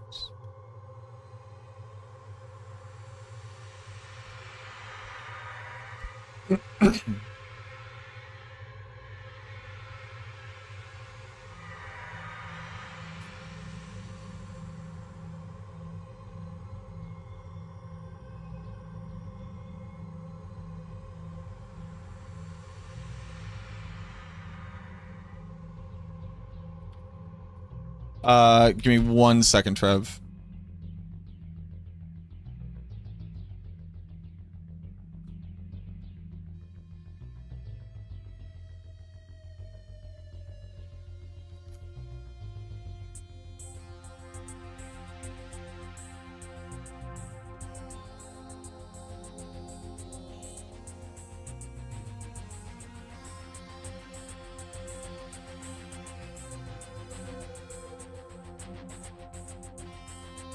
So this is if D2 and if B2.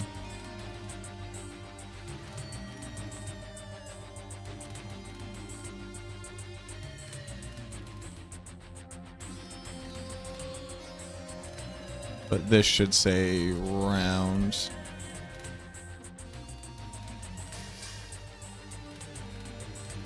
Because at 12 out of 12 with the GA, this goes up to 4. Okay. Bam. A masterworking tool. Why 9? Yes, exactly. 3 of them are crits.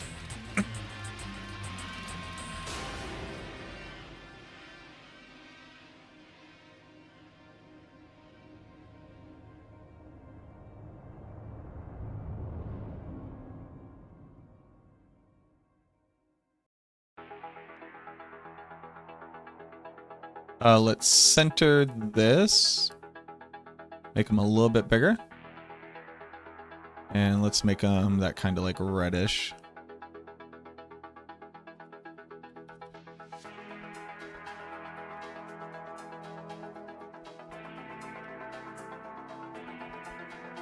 Okay, so here's what it used to look like.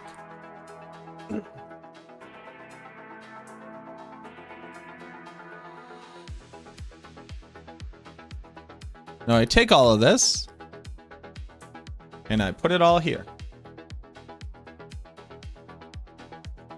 And now this is going to be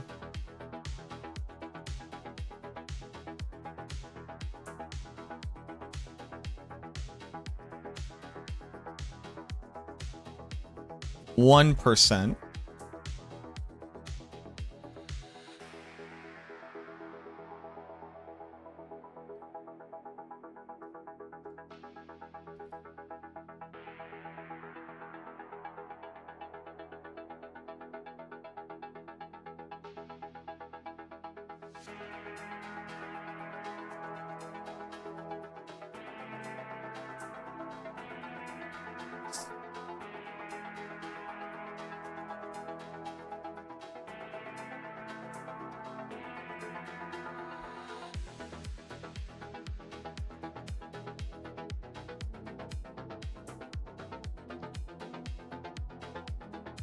Now this could be 21.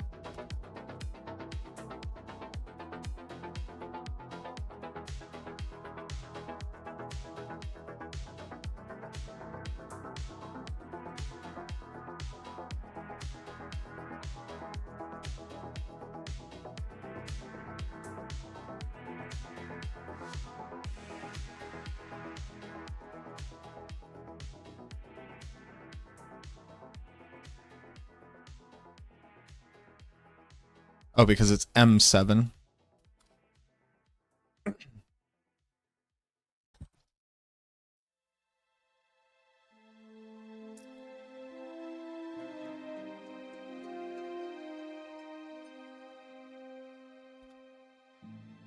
This is Capstone.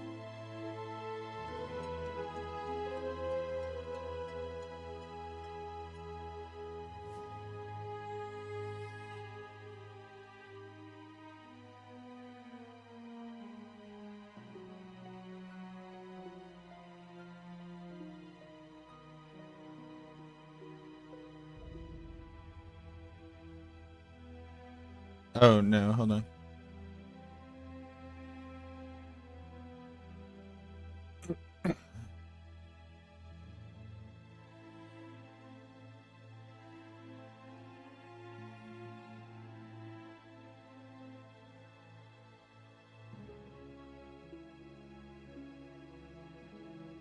There's no more Masterwork crits. This is Capstone. Right.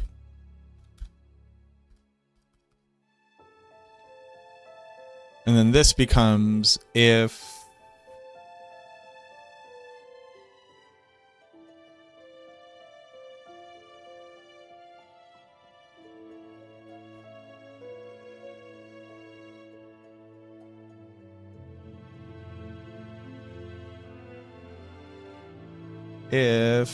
N, then 25%. No, it's still plus 5, yeah.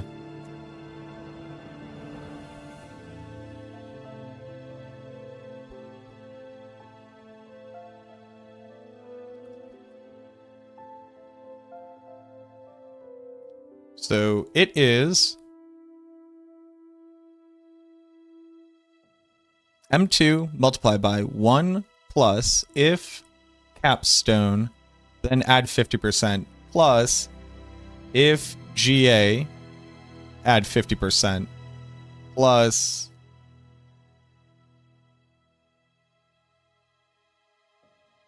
M7 multiplied by 0.1. So we go up to 9 here, we GA, and we Masterwork crit 3 times. Versus we GA, we Capstone, and we go up to 25. Perfect. All right.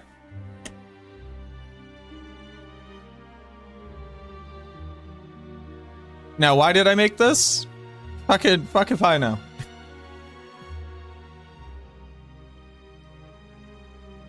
But we did it.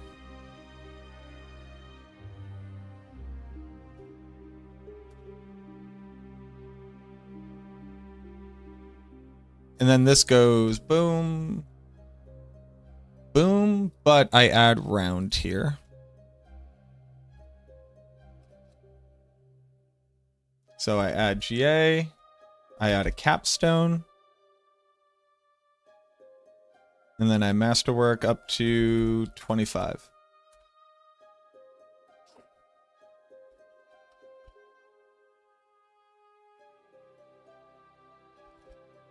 Okay.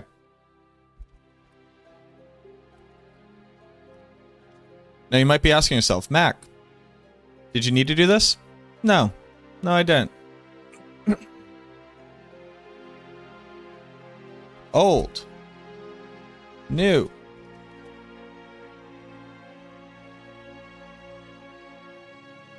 Season 10. Season 11.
Okay. So, what's the best way to communicate these changes?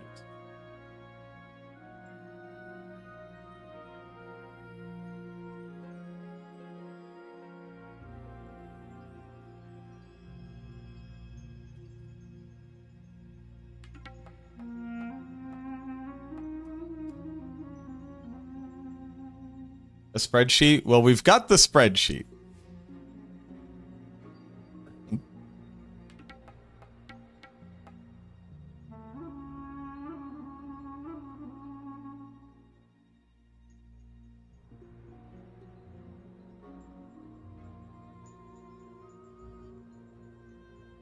Technically, there's a sanctification process as well.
Plus,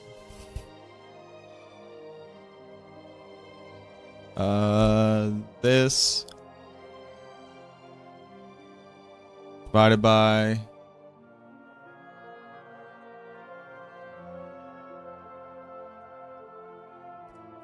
100.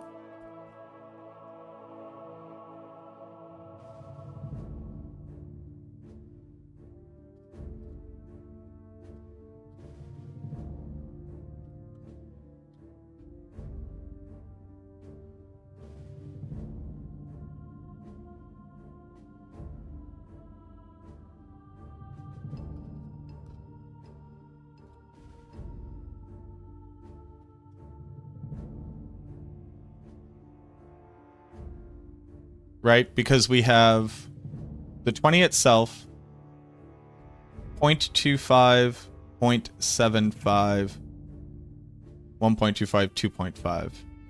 Yes. Okay. Hell yeah, brother. We do this again.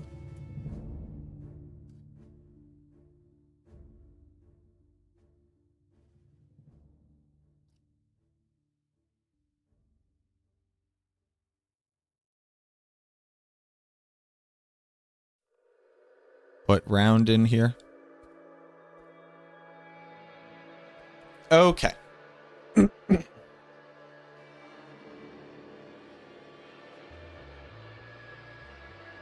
Привет, comrade.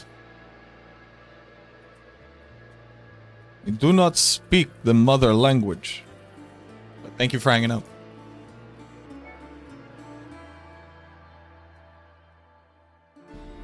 Do Russian users get pissed off when Americans do a fake Russian accent to say Privyet?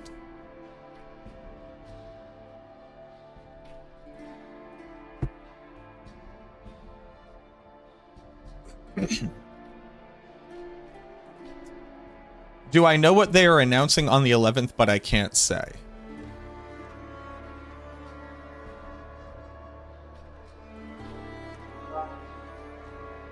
I don't know what they are announcing on the 11th. Because they have not told me what they are announcing on the 11th. And if I did know, I couldn't say.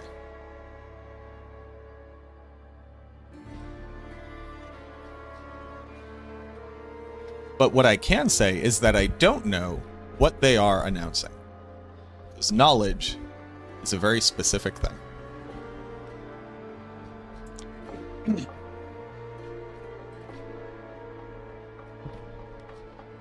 I'm just as interested as everybody to watch the Game Awards. I'll say that.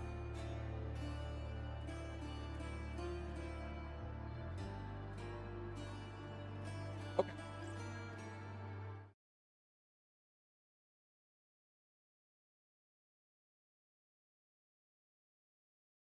If you've heard about the new changes coming to masked working and tempering, you might be a little bit confused, and don't feel bad. I was also a bit confused. Mostly because the system that we tried out in the PTR is actually drastically different than the system that we're going to get walking into Season 11, which hilariously enough, the season walking into Season 11 is going to be very similar to the system in Season 10, but slightly weaker, but stronger in different ways. So what I wanted to do is I wanted to break down the changes that are coming so you can better understand it, get ahead of it, and this can also work as a kind of evergreen video. So whenever somebody Googles, how does masked working work in Diablo 4, they can find this video.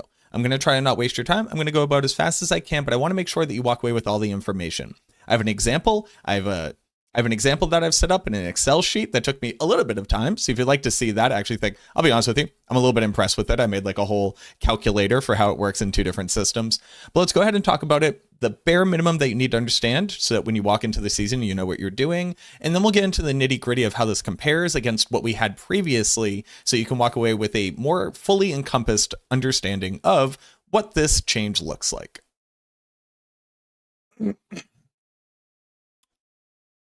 I don't believe that the statue in the desert has anything to do with Diablo 4.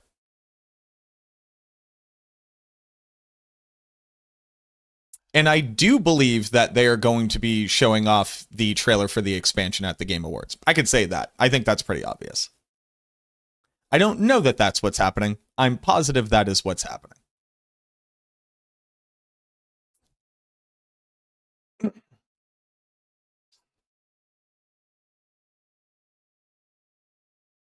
Masterworking in Diablo 4 is going to look very closely. Masterworking in Diablo 4 is going to look kind of similar to Quality in Path of Exile, although now with the changes, it's actually stronger than that. The long and short is that you're able to masterwork your gear up to 25 times. Every time you click the masterwork button, it's going to happen between 2 to 5. So you might only have to click it 5 times. You might have to click it 13 times. This is going to cost Obdicite every time that it happens, but it's also going to increase all of the stats on a piece of gear.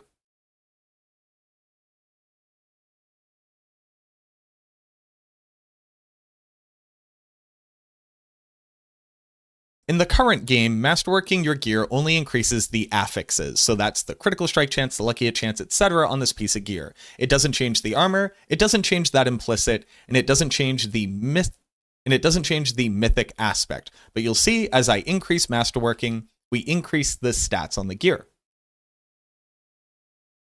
Walking into Season 11, this is also going to change the base stat of the gear. So if it's an armor piece, you'll get more armor. If it's a ring or amulet, you'll get more resistances. And if it's a weapon, the base damage of the weapon will also increase.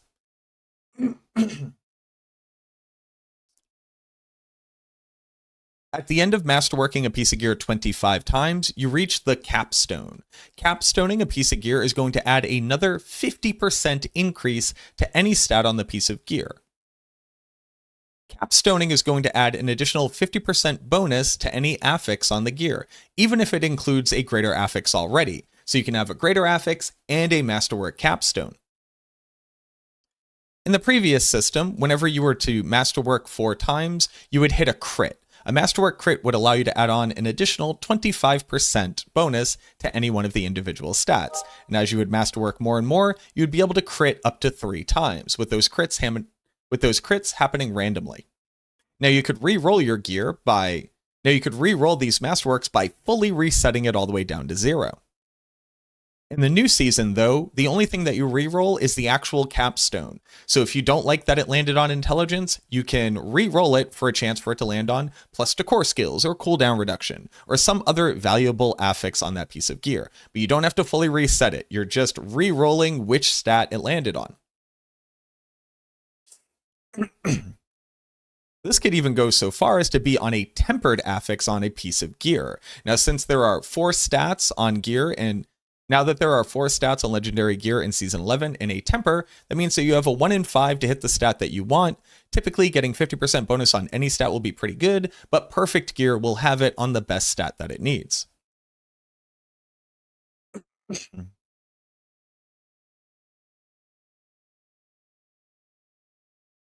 And that's basically the end of it. You're going to find gear that you want to use, you're going to temper it, put an aspect on it that you like, and then you're going to masterwork it as you come across more Obdicite and masterworking materials. When you get to the end, you're going to capstone, and either you like the stat that it rolled on, or you're going to re-roll it to try to hit a different stat with that capstone.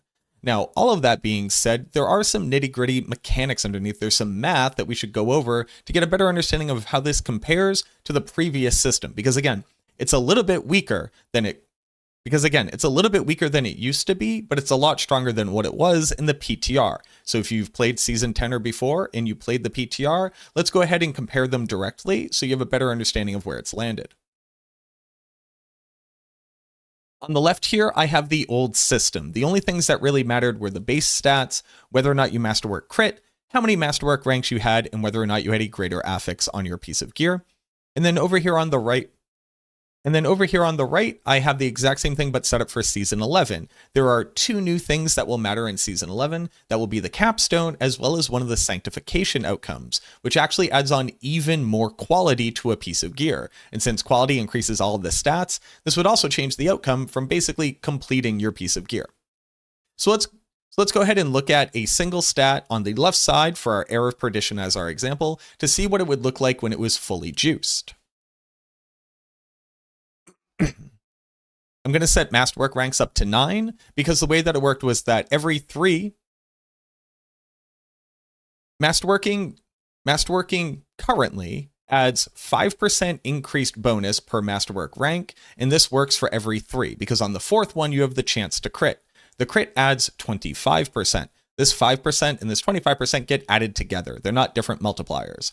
So if I were to set my masterwork ranks to 3, and then I were to masterwork crit on, let's say, the critical strike chance here, I go up to 28%. And if we were to compare 28% up against how much it was before 20, you'll see that it's increased by 40%. The way that we do that math is 3 times 5 plus 25, and that's how you get up to 40. Now, a greater affix will set the stat to its perfect amount. So on a mythic, this doesn't matter, but for a legendary piece of gear, there's a range, and it adds on an additional 50% to that stat. This 50% is additive with the 25 from a masterwork crit or the 5% from a masterwork rank. So if I were to have a greater affix piece of gear, I even made it the same little star color, I'll be honest with you, I'm pretty proud of that. And then we were to fully masterwork it, meaning that we got 3 crits on critical strike chance, that total comes out to be 54%. That is the maximum amount that we could get for a single stat. You'll also notice, though, that the masterwork ranks are increasing the other stats. While we didn't get a crit on them, we theoretically could have greater affixes on all of them.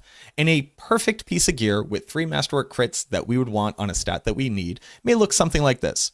Plus 4 to core skills, 39 to movement speed, 39 to lucky hit chance, and then 54 to critical strike chance. Now, what does this same item look like, but in Season 11?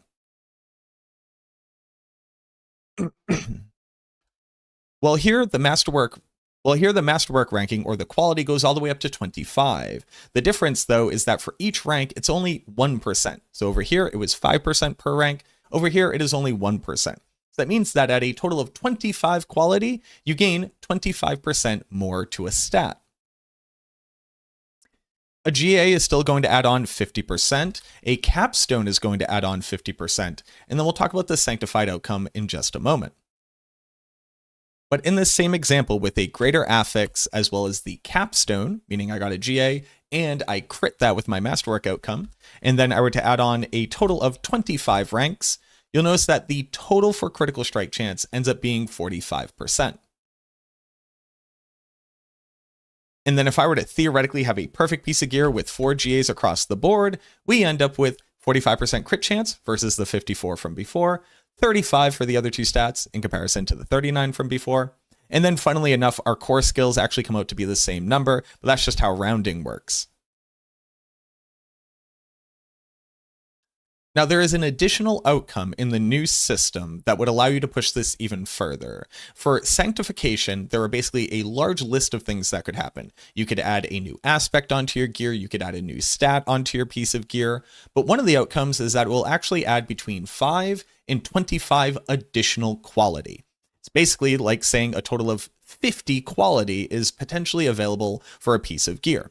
So that means that a total of 50% bonus from quality in total. So if I were to set this all the way up to the 25 total maximum quality, that means that my critical strike chance with a greater affix on it, with the capstone, with 25 quality and then 25 from sanctifying could get all the way up to 50% critical strike chance from a single piece of gear. Now, if we were to compare the difference between what it could be before and what it could be now, that's simply just 54 divided by 50. And basically, the old item would be about 8% stronger on its strongest aspect. Basically, the old item would be 8% stronger for this stat with perfect outcome, with perfect GA, with perfect stats. It was significantly harder to get this outcome because re-rolling masterwork crits and getting 3 in a row out of 4 or even 5 or 6. Now, it was significantly harder to get this number in the old system because Masterwork critting the same stat 3 times in a row was a 1 in 4 chance for a mythic. So it was 1 in 4 multiplied by 1 in 4 multiplied by 1 in 4. Gets you up to 1 in 64 times that you do it. And since it cost all that Masterworking material to do it every single time, it was a hugely annoying process. The new one, though, while there is a little bit of RNG in how many Masterwork ranks you get added, how much quality gets added, it caps out, and then it's just a 1 in 4 if it hits the stat that you want. Significantly easier.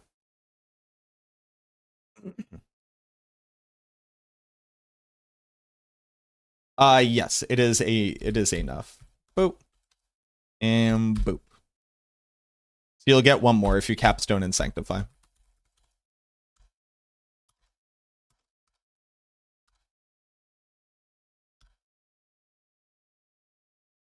With the new system, it's simpler, the numbers are lower, and the total power is lower as well. But looking at an example like this, when we're talking about quite literally a perfect piece of gear versus a different piece of gear, it ends up being about like 10% weaker than it was previously per gear piece. Now, this isn't losing 10% power, because you may not need all this crit chance or all this lucky hit chance or all this attack speed. That maximum life might be nice, but it may not make you survive things you otherwise wouldn't survive, etc.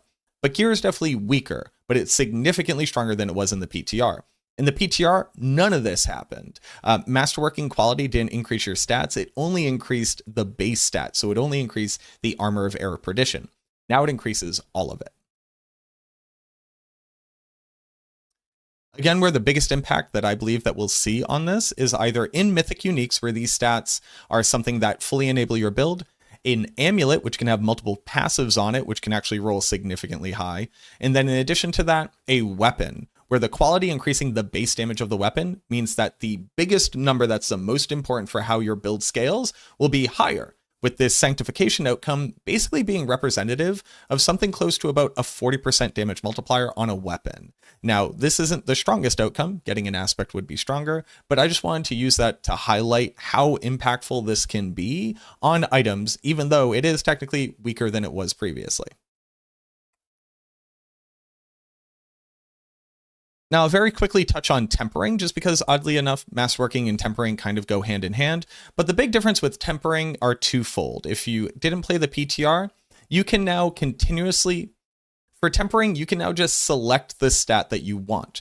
Previously, it was a random roll between 2 to 4 different affixes that were available in a manual, but now you just pick the number that you want. But that being said, the number has a wider range. So if if before it was 40 to 50 damage, it might now be 30 to 50 damage. So basically there's more RNG inside of the value that you get, but you could just pick it. You basically can't brick an item anymore via tempering. They made it go even further though. You can infinitely reset a temper roll. As long as you go out and get more temper scrolls, you can keep trying to reroll your temper until you get a perfect outcome. And now that they've added the fact that you can get a random GA, meaning that you could get a greater affix temper outcome, a perfect roll is quite literally going to be 50% stronger than it was previously.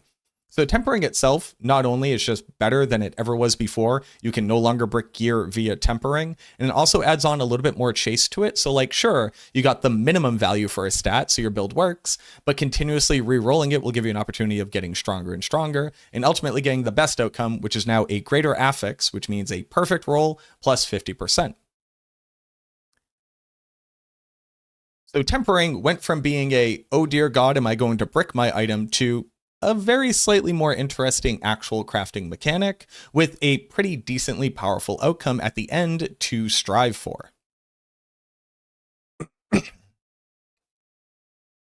In this example, the quality on your gear will also increase your temper outcomes. And you can also capstone your temper as well. So let's say you had a temper on your gear that was cooldown reduction based, or maybe gave plus to skills that were really important for you. That can get a GA for the 50% bonus. It can get a capstone for another 50% bonus. It can get the masterworking quality all the way up to 25%. And then you could also get a sanctified outcome with more quality. So this thing could actually be a pretty massive impact on your build, depending on how important it is stat to stat. So there's no enchanting now? Oh, there's enchanting. You can enchant. Enchanting is not differently impacted by any of this.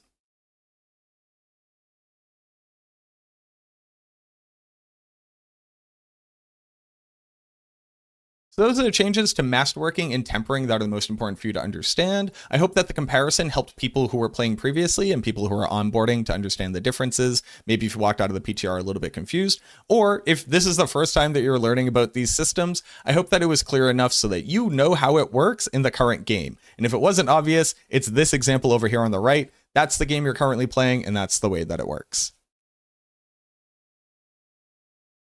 Normally, I would have put something like this in my Diablo Academy playlist, and I very well may still do that, although it's very slightly outside of the typical format that I use, but let me know what you think down below. If that's confusing or not, I'd appreciate it. Similarly, if this is the first time that you found my channel, consider subscribing to it. You don't want to miss out on anything as we continue to plumb the depths as we walk into Season 11, and then ultimately push builds further and further. I cover the Necromancer here if this is the first time you're seeing my channel, and I do very deep dives into that class, but I try to make videos like this as well, just to help people generally play the game so that you can pilot your builds better, and maybe you don't necessarily need to use one of my build guides. That's enough of me yapping though. Thank you so much for watching this video. Leave a like and a comment down below. It would mean the world to me. I truly, truly hope that this helped, and I look forward to seeing you in the next one.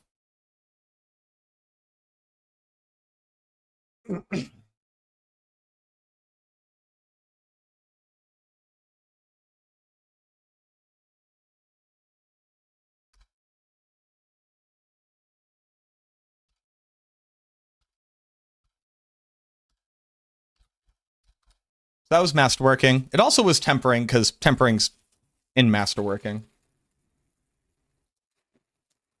Enchanting is re-rolling an affix into a different affix. None of that is changed by masterworking or tempering. Although once you sanctify a piece of gear, you won't be able to modify your gear, so I guess you couldn't enchant at that point, but that wasn't necessarily part of the video that we were making.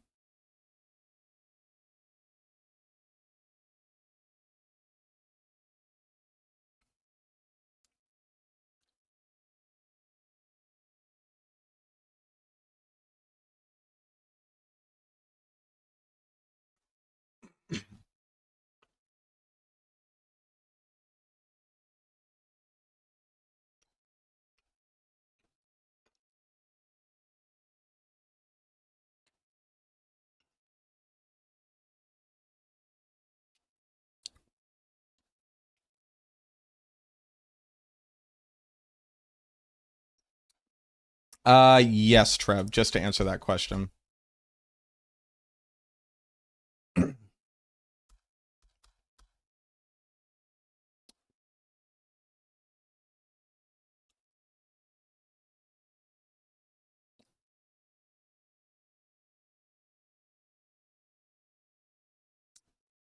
Well, it's kind of interesting.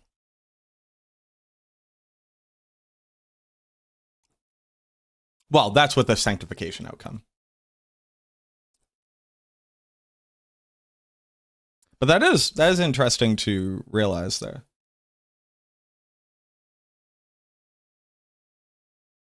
So they stole Sanctified from PoE 2, and still nobody plays Diablo 4.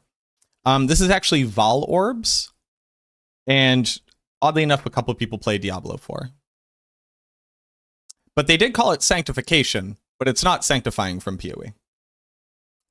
Miz with the raid. Thank you very much, Riz. I appreciate you. Welcome in everybody from Miz's stream. My name is MacroBioBoi. If we're already friends, you already know that. And if we're not friends, I love to have you here. We're going over Diablo 4. How does Val Orb work in Path of Exile? We're going over Diablo 4 patch changes. If you care about Diablo 4, I'm your man. I'm here. I'm here for you. I'm sick. I got strep throat. There was a blizzard here. I'm rocking a beanie indoors. So, Miz with the 22 months. You subscribe to a bad content creator. You're a real one. Thank you so much. I appreciate you. Thank you for the 22 months. The way that Valorb works in Path of Exile is it corrupts an item, meaning that can't be modified, and it has a large list of things that it can do. It can re-roll the stats on your gear. It can replace the stats on your gear with different stats. It can add stats to your gear in addition to what it currently has that can't come from any other source in the game. It can maximize stats that you have. It can add sockets to a piece of gear. It can add more sockets than a piece of gear can typically have. It's basically slamming from Project Diablo 2.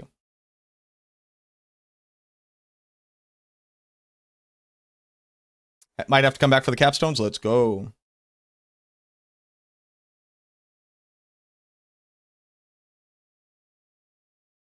I do just want to say, real quick to people who would ever say, and nobody plays the video game. More people play Diablo 4 than all other ARPGs combined. And I know it's like a little bit difficult to recognize that. And this is not a flex. It's just the biggest brand recognition ARPG in the space in a franchise that has been known for grandfathering the genre itself with massive, massive appeal across like all platforms. People in the ARPG space think that they have a lot of great insight into what people who play video games do. And this is like a little bit of a byproduct of like gatekeeping and tribalism. None of us really have any great insight into just how many people play video games and just don't bitch about it on the internet. And I think something that might help is that if you were to take every single Diablo subreddit and put them together, that represents less than 10% of the amount of people who bought Diablo 4 before the expansion released. You don't see the people who play the video game. And whether or not you think Diablo 4 Path of Exile is a better game is not a concern for the people who are just playing those games and just enjoying them. Don't let the echo chamber and the assumed insight blind you and let you just like say stupid shit that's very easily disprovable, because it just makes you look weird.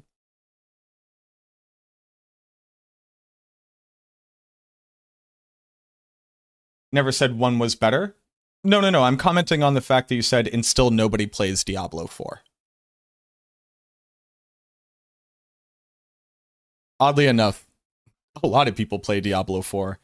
One of the biggest video game developers and publishers in the world makes a lot of money off of it, and the only way they do that is if people play it. And if it wasn't making money, they wouldn't keep doing it. It is fucking cold. Like, right now, there's a big conversation. Right now, there's like this big conversation. It's like, what are ARPG players going to do? PoE and Diablo 4 are releasing on the same weekend. How could they ever do this to us? What are we ever going to do? It's going to ruin it for everybody.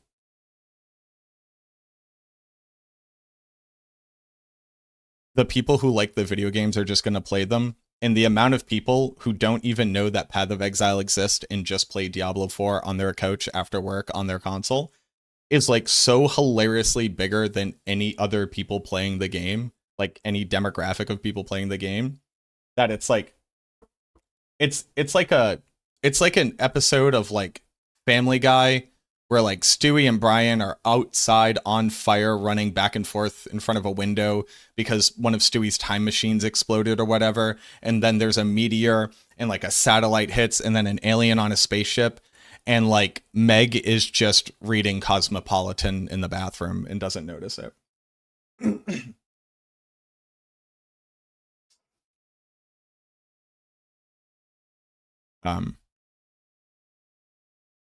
And I just wish we would all stop parroting this, like, oh, dude. I wish we would just stop parroting statistical analysis and, like, data that no one has insight into. Well, some people do, and, like, I do, right?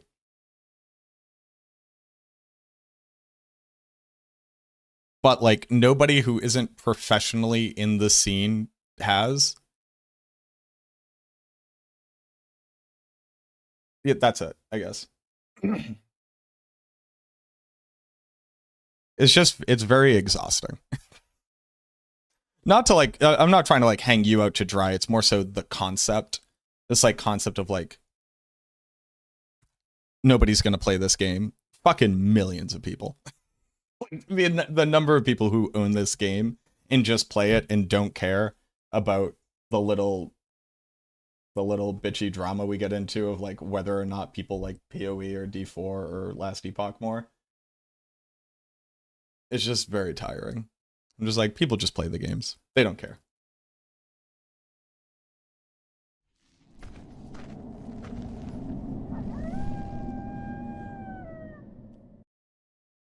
Chasen, thank you for the follow.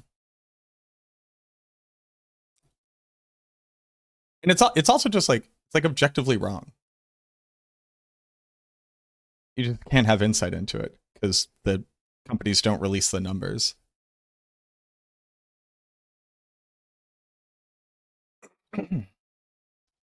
What is next? Sanctifying?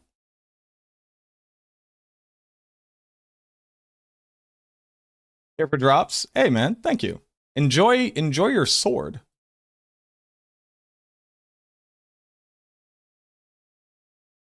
And I'm sorry. It sounds a lot like I'm holding you personally responsible for this thing. I am just engaging with the thing that you said, but it was more so a diving board, which is not necessarily fair, but what are these spreadsheets? I need to get rid of these. Can I delete you?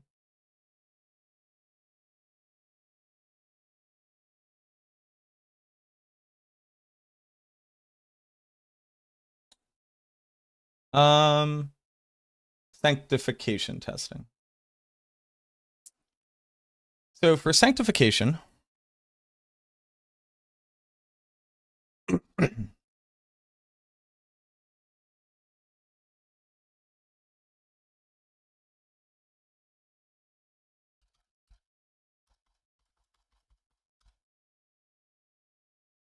so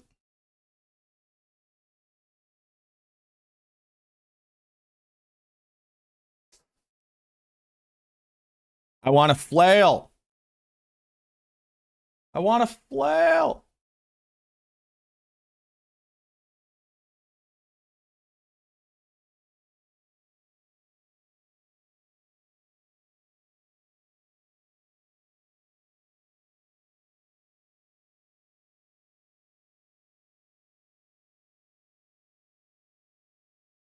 There does appear to be a flail.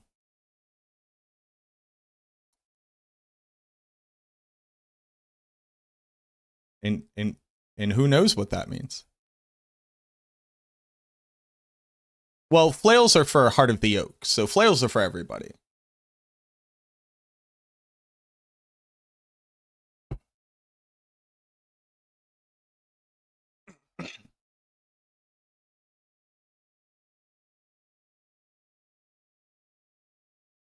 Magikarp uses flail? Does it use flail? Doesn't Magikarp use splash?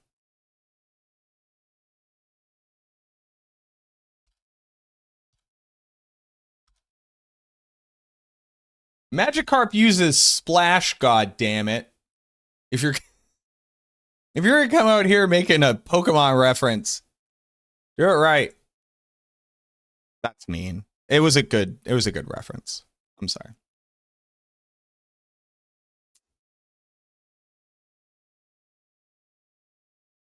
It learns flail later? Are you talking about struggle? Hold on, am I stupid? Oh, fuck. Flail is a Pokemon move. But flail does damage.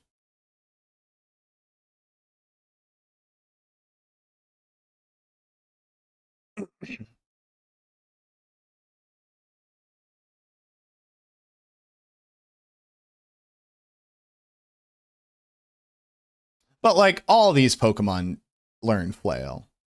I stick by my sarcastic reprimand. This is not a Magikarp explicit thing.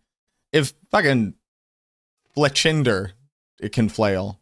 If Sliggoo, if Goomy, Goodra, Dancy, Bonsweet,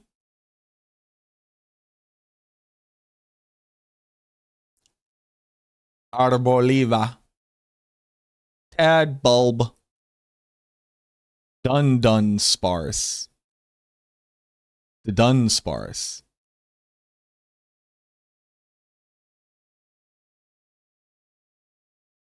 Isn't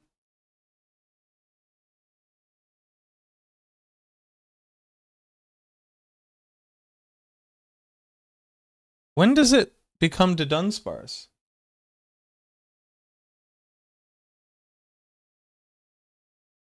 Who am I to make it learn flail? It learns at level 25. Hold on.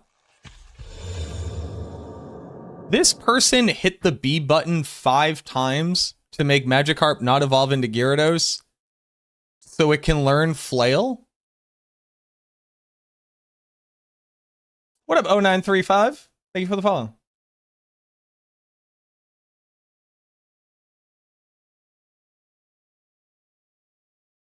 But who wants a level 25 Magikarp?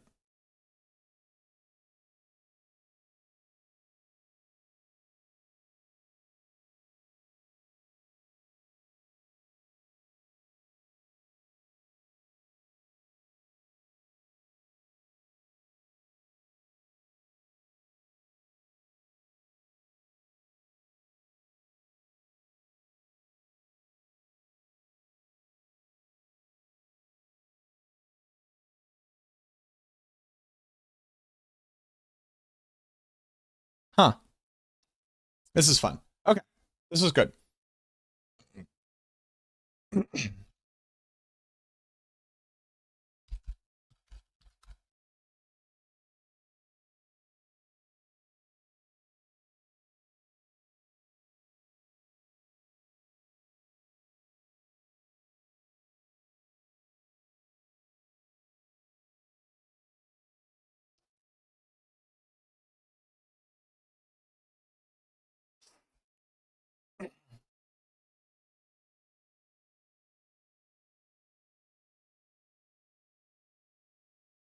Oh, God. How? Hold on. Should I go to the Reddit post? Because I got into it with some people. Hold on.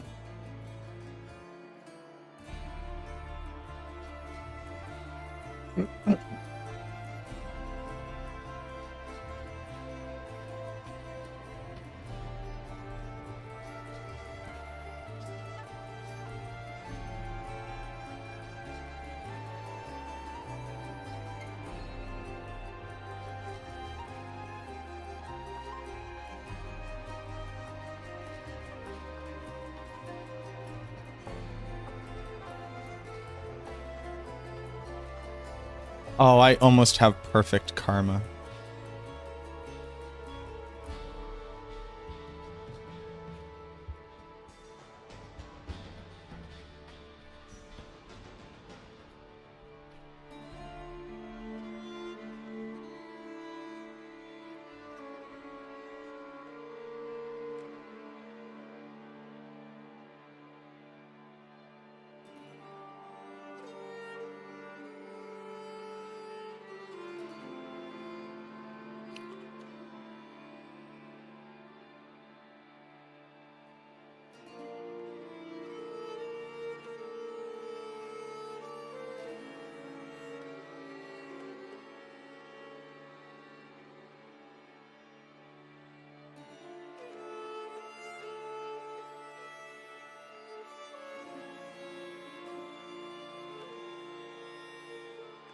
Damn.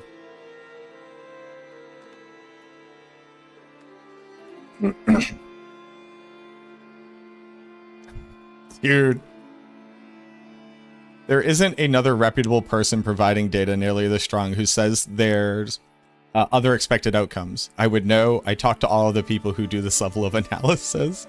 Name them and shame them. I'll show you why their math is bad and sample sizes are too small to be conclusive.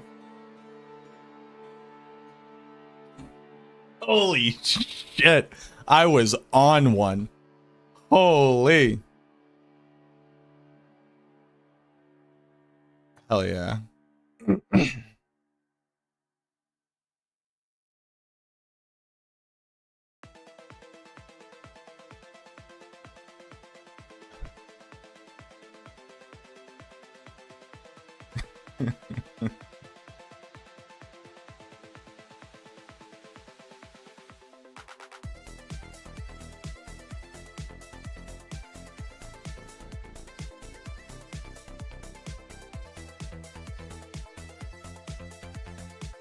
Mac drop is actually very good.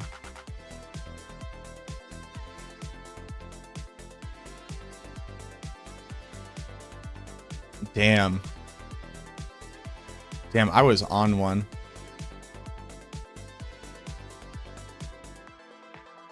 People are dramatically referring to didn't get any candy as a brick, which is quickly muddying the meaning of the term, so people who are on completely different logical spectrums all believe they're hearing compatriots who are mad about the same thing, and it amplifies. Typically human herd stuff, to be honest.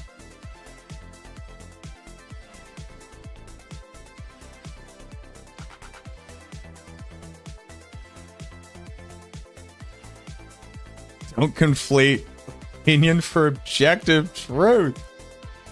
Holy shit. All right.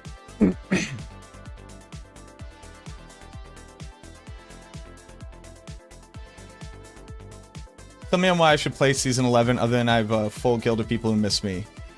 Sell you on it. So let me start by saying I dislike trying to sell people on things because opinions are opinions. And if you're not having fun, you shouldn't force yourself to play a video game. There's this like weird narrative out there that's like the people in my position need you to go play the game for it to be successful for me to make money. Life's too fucking short. Just play things that you like. I don't care. Live your best life. Now, that being said, so Season 9 was so bad. Season 9 was so bad. So there are two big things awaiting you coming back to the game if you're going to come back to the game. One, the changes from Season 10, which were a rework of Infernal Hordes, adding new events to Infernal Hordes, adding a new boss to Infernal Hordes, and generally making that that content type more enjoyable across the board. Fighting Bartuk is more interesting than not fighting him. Doing the Chaos Waves is more interesting. And playing the Infernal Hordes where you always got like a minimum of a very good outcome was nice. Season 11 has a couple things going for it as well. The adding of sanctification, I think, is very, the thing that you called sanctifying from PoE is actually Val Orbs from PoE. I think that Val Orbs are just needed in ARPGs for them to be fun. Being able to remove gear from the economy as well as gambling is one of the things that's like sadly missing from Diablo 4. And this doesn't solve the problem. Diablo 4 needs crafting and it doesn't have fucking crafting. It has make your gear more powerful, which I don't think is actually the same thing as crafting at all. But Val Orbs is a great step in that direction. The other thing that's adding is a cool new world boss. A world boss that's just like more valuable to go do because you can go choose to go fight him rather than it being on a timer. And you can choose the kind of rewards that you're going to get from him that tie into all the other content that we're doing. So going and doing the Undercity, we'll have Indariel at the end. Killing Indariel will give you a little thing that when you go fight Asmodan as a world boss, will give you Indariel style loot. Duriel is now found in the Helltides as opposed to the Blood Maiden, and Belial is found in the Pit. So the content that already exists got more stuff added to them. This also isn't enough to move the needle. Like, fighting Duriel in the Helltide was cool a couple times, and then it was just doing the Blood Maiden, but it was Duriel. They are soft launching an Atlas passive tree here. The seasonal powers are choose more difficulty to get more reward and choose between two types of reward, where the stronger that you get, the more that you're able to just kind of run these bonuses all the time. So when you do the Undercity, it's more rewarding. When you do the Pit, it's more rewarding. When you do Helltide, it's more rewarding. And when you do World Bosses, it's more rewarding, but also was harder. In addition to that, they've made the game harder itself, which I think a more challenging game makes for a more rewarding game and a more engaging game. And with the changes to sanctifying, making your gear unmodifiable, but also having huge upswings in what it can give you, getting gear is now less boring. Because before, you would pick up a ring, but you don't need another ring. You already have 2 rings that you've masterworked. But this ring might be better if you sanctify it. So maybe, rather than just toss this ring into your stash or just get rid of it because you don't need it, you now go through the process of crafting it up and then trying to sanctify on it. If you get something better, you have a better item. If you don't, you lost nothing. If you get something comparable, but for a different build, you now have a reason to go try a different build on the same class.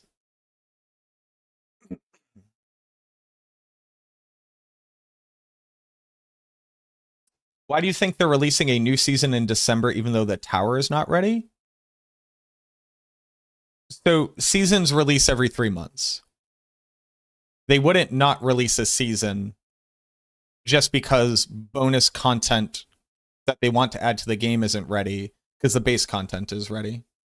The tower is a new content type that's in testing that will be released in the season, that they're looking to fine-tune to ultimately make like a permanent thing that they tie reward to. They have delayed seasons before. Yeah. They also chose to not release the game instead of release the game at different points along development. I'm not sure how that relates to the conversation, though.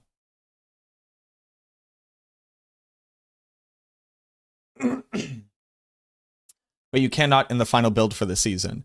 If we are defining final build of this season to be before the tower is in, then I understand the confusion. I also thought that we were going to be able to play the tower at the start. Like, I'm not trying to fucking gaslight here. Anytime a developer says, I don't want to release this thing because it's not done, I go, oh, yeah, I'd rather you not do that too. Now, would I have preferred for them to have just done all of the work and gotten it ready? Yes. But if they're honestly saying we haven't, then no, I don't want to do it. Would it have been better to delay the season? No. I don't believe so. So, like, everything that we're getting in this season is the same amount of quality and content that we got from the last season. And also, later on in the season, they're going to release a new competitive mode. Saying that the season, like, isn't complete without the competitive mode is not, like, a realistic representation of it. We get seasonal powers, the seasonal questline, the seasonal track, the new content, and the additions to the current content. That's like the same amount of stuff that we got from the last season. And the tower is in addition to that. I think conflating it with this was the thing that, like, this is coming out this season. I fully agree with that. I'm excited to play it this season.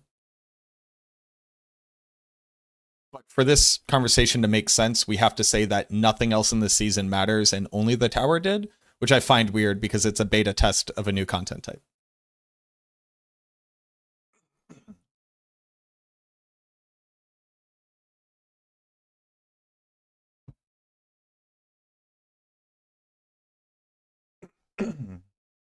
Like, I don't believe that the season is not enough without the addition of a beta test for a content type.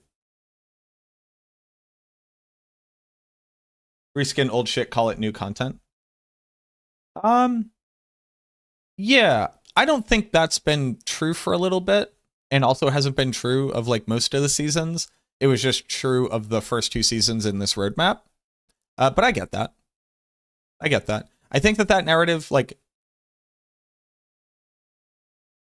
that narrative is not nuanced enough for me, so I take umbrage with it. But I get how that has been a frustration point for certain aspects of the things that have been reworked. The the thing I always point back to is it's not like they lied about it and they didn't try to pretend it's new. Quite literally, the roadmap said, we have to overhaul these systems for the game to be good. So that's what we're going to do. So like, they didn't do that. You just may not be aware that they said that out loud, maybe?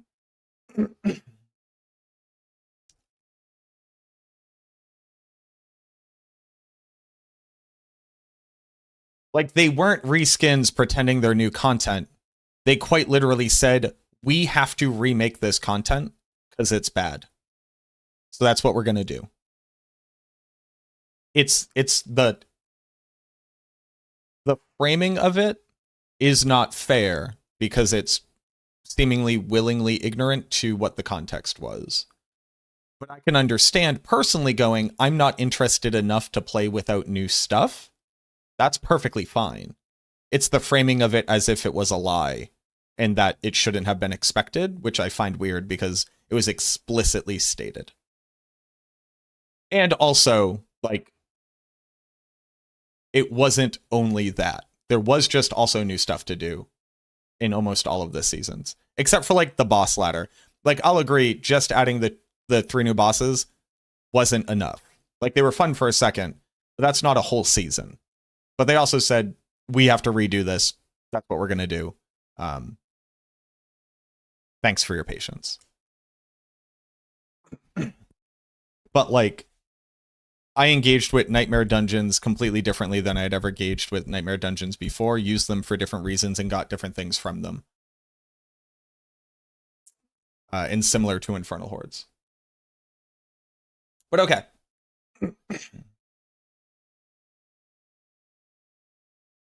Let's talk about sanctification.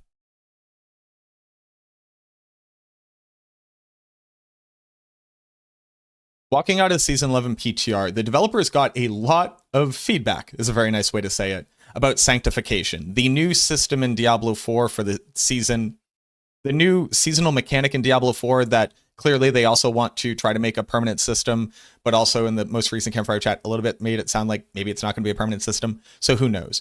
But it's at the very least testing out a mechanic that we find in other ARPGs. This is Vol Orbs from Path of Exile. This is Worldstone Shards from Project Diablo 2, which is inherently derived from Path of Exile. But it's the idea of taking a piece of gear and gambling to either slam it with something awesome or brick it. And that's kind of like the name of the game for what the system was trying to emulate and why I thought it was such a good system. I've played multiple ARPGs with this system in it, and I loved it. Not only that, I did the math and I broke it down and I reported my findings across all the different channels that I could.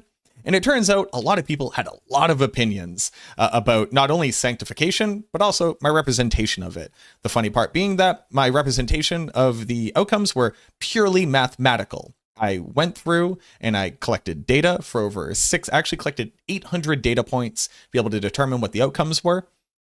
Sadly, there were some bugs that made it so that some of the outcomes couldn't happen even though that they were supposed to. And I reported these findings out. Not only that, this was corroborated by multiple people in the community. There was also Icy Troll. There was also Ava, 2 great people over at Maxroll. But a ton of people tested this. Now, some people tested it with very, very small data sets and came away with very powerful opinions that were based off of bugged interactions that they weren't aware of. Other people, like myself, just looked at the numbers and went, okay, this is what it is. Now, that being said, this post got a lot of traction. It's actually probably one of my most viewed posts on Reddit, and a lot of people had a lot of very, very strong opinions. Now, luckily, going back and reading some of my responses here, I generally came out with a pretty good understanding of what people's pain points were. People tend to typically agree with my representation here. And then the people who disagreed had very powerful reasons for why they did. Now, all of that leads us to the changes that are coming to sanctification. So I just want to very quickly go like top level here. What is different? One, the biggest concern that people had was bricking. To define what a brick is, because people were kind of using the word brick very willy-nilly, there was an outcome from sanctification that said that you would replace a stat on your gear with a different stat. Now, that stat came from an incredibly powerful list of stats that were available, like brand new multipliers that you couldn't otherwise get.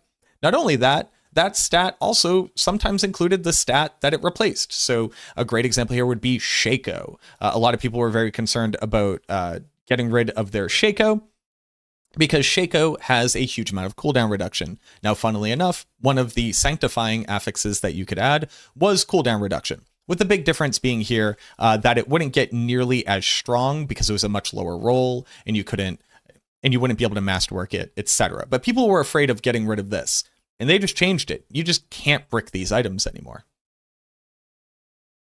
So both uniques as well as mythic uniques cannot have their stat replaced. Now, what they don't describe here is if it were to replace, what happens instead. I think that option is just not available on those pieces of gear. And if I were to guess, that percentage chance for that to happen is just evenly distributed out amongst the other outcomes. The second big change that they made here is they got rid of basically the it did nothing outcome. Most of these options just will corrupt a piece of gear or make it unmodifiable, but not actually change anything.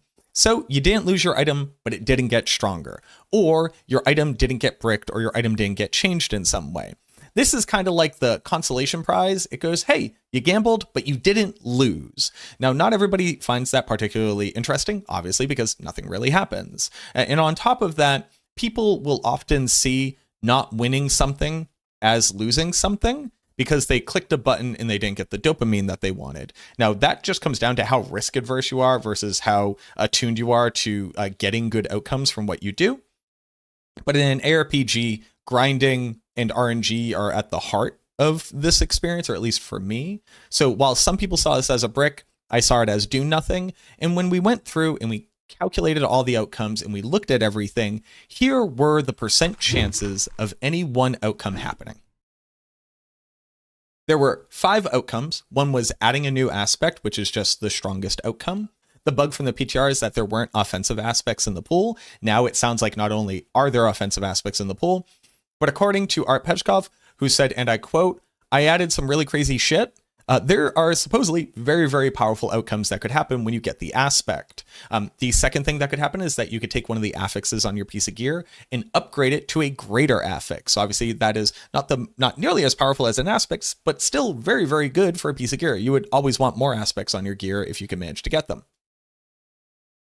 Adding an affix comes from a very specific pool of powerful outcomes. This includes damage multipliers for your damage type, additional cooldown reduction, attack speed, +2 skills on jewelry, doubling the strength of gems in your gear so you could get stronger additive damage or stronger core stats. These are all a little bit more weird and niche stats. Some of them are just very good. Some of them are much stronger than other outcomes. The brick option was replacing an affix. So rather than just adding a 5th or 6th stat onto your gear, it would take a current stat that you have and replace it. And then the last outcome was removes durability, basically making them indestructible. Now, a lot of people pointed out that this does nothing for hardcore. Technically speaking, even though your character is dead, that item didn't lose durability. People didn't quite pick up on what I was saying when I would make that kind of joke. Because yes, you've lost your character, the item's gone. But when it was gone, it was in pristine condition. But that being said, this was the nothing outcome. So people also saw this as a brick. Now, if we use the literal definition of brick, meaning an item can no longer be used in the way that it was previously, this had a 10% outcome. The chance to do nothing was 20% outcome. The chance to add an aspect was about 15%. The chance to add a greater affix was 20%. And the chance to add a random affix was somewhere between 30 and 32%. I would argue that the replace affix was only a 10% chance to happen, and since most items don't actually have 4 different stats which are all required for that piece of gear to work, like, yeah, I don't want to lose maximum life on Shaco, but losing it wouldn't make it so that Shaco doesn't reduce my cooldown anymore. I argued that the chance for something to truly brick was closer to 2 to 2.5%, because you would have to hit cooldown reduction here for this to be considered a brick. Now, obviously, if each stat was required for it, that goes all the way back up to the whopping 10% chance to happen. But per the patch notes, it doesn't really matter what that nuance was. It just straight up can't occur anymore. Now, it can still happen on legendary pieces of gear, but I think that there are much fewer and far in between scenarios where changing one of the stats on your legendary piece of gear is considered a brick. I think people will still make the argument that like losing out on passives on an amulet would consider bricking it. So now we're only talking about a single stat on a single item.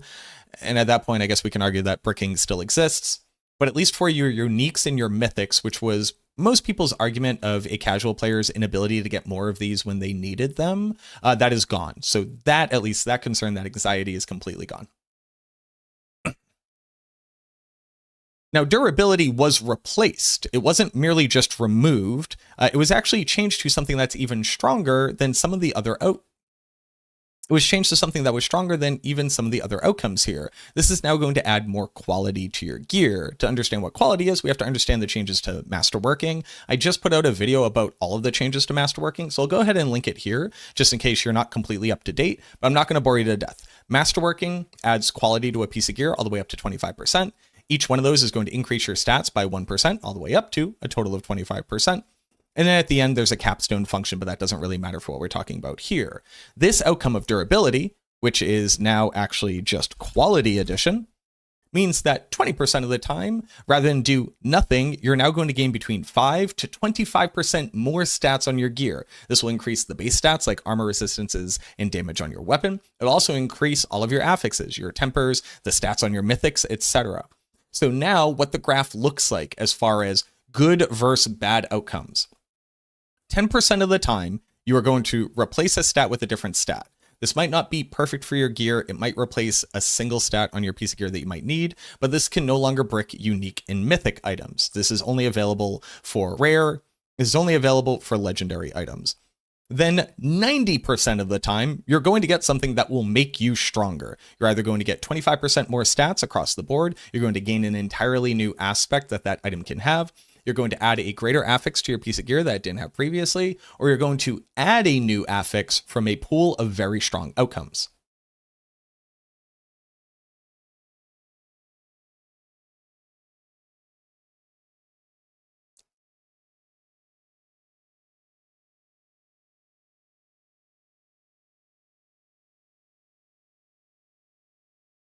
While we don't have the complete list that will be in the season, because almost certainly some of these will change, we at least have the sanctification outcomes from the PTR. These included things like percentage core stat, something that isn't available in the game anymore, +2 to all skills, something that was available on jewelry, doubling the strength of gems in your gear, additional total resistance, additional core skills, additional all stats, crit chance, cooldown reduction, attack speed, movement speed, lucky hit chance, resource cost reduction, maximum resource, percentage increase to damage types. This is a whole new multiplier of damage, or even just something as simple as more maximum life, something that is oddly enough much more important in Season 11, considering toughness is something that you're going to be wrestling with, and survivability became a much more premium stat.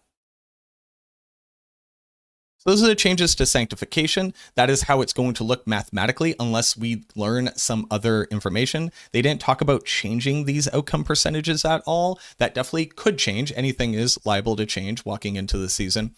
But this is roughly what it should look like, as long as this is the only difference that they made as far as outcomes, and just understanding that this can no longer negatively impact your unique items. Now, let me know what you think. Is this now good enough? If you were previously not a fan of sanctification, or you thought it would ruin the game, or you thought it would make it so that casuals can't play the game, do you think that this is a good enough compromise? I'll be honest with you all, I personally think that this is too much. Now, I get it, I'm an elitist, I play a million hours, I have infinite items.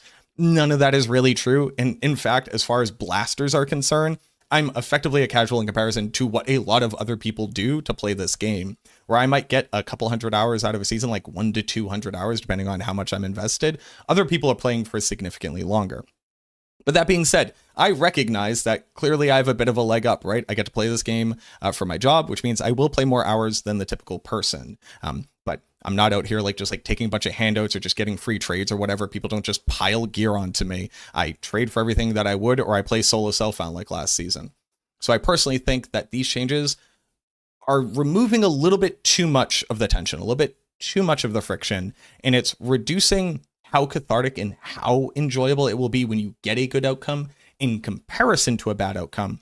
But I do understand and I do recognize that more people getting to enjoy this in general is just on average better for the universe, right? Or at least the universe where we're all playing a video game together. If more people like it, more people are getting enjoyment out of it, that means that in general, average happiness has increased. And if I lose a little bit of the chase, a little bit of the dopamine, so that some people who felt like this wasn't for them or where they were being gatekept will now be able to engage with it, that makes me happy. But let me know what you think. If this is the first time that you've been here at the channel and you found this insight valuable, go ahead and subscribe to the channel. You don't want to miss out. Leave a like on it as well. Comment down below if you had any other questions, you were looking for any other things being explained, or if you wanted to know about like theory crafting walking into the next season, let me know. I love to let me know. I love to chat down there. Honestly, I respond to too many comments, but at least at this point, I can still manage it mentally. But that's enough of me yapping. Thank you so much for watching this video. I truly, truly hope that it helps. I look forward to seeing you in Season 11.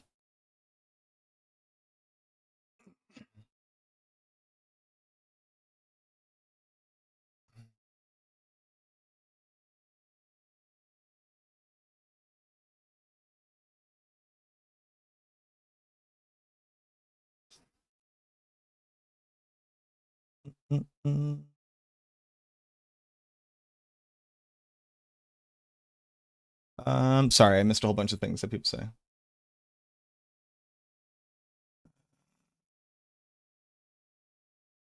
D4 is such a beautiful overworld. I don't know why they make content for that. This season, they like specifically added more stuff to the open world content.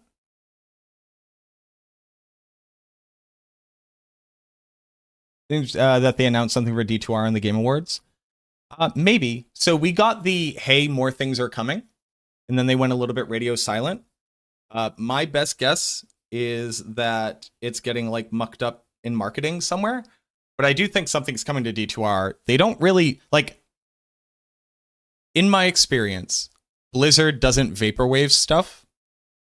They just say whether or not they're supporting it any longer. And them saying, hey, something is coming out, has always meant that something was coming out. They just are Goliath in size, and how long it takes them to actually deliver on that is just slower than other developers, and I think that's like a pretty fair assessment.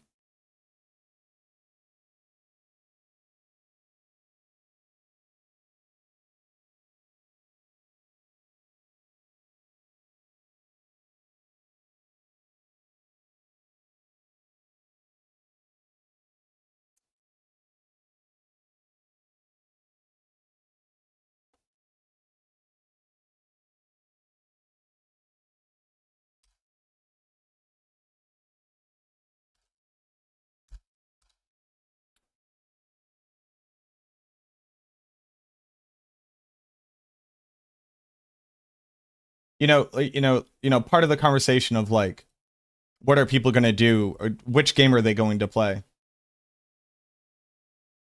Playing both Diablo 4 and Path of Exile 2, as I have now done since PoE 2 has released. I played PoE 2 for like 2 weeks.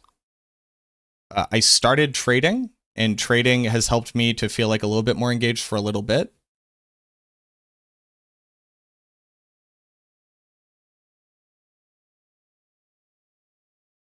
Like, it's so funny.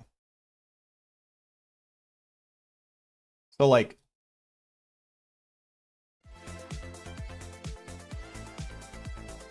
if I... It's so weird.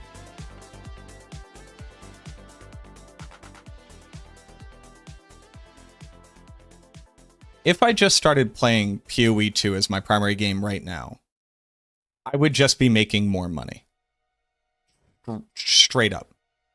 The videos do better. And a lot of my viewer base would want me to cover PoE 2.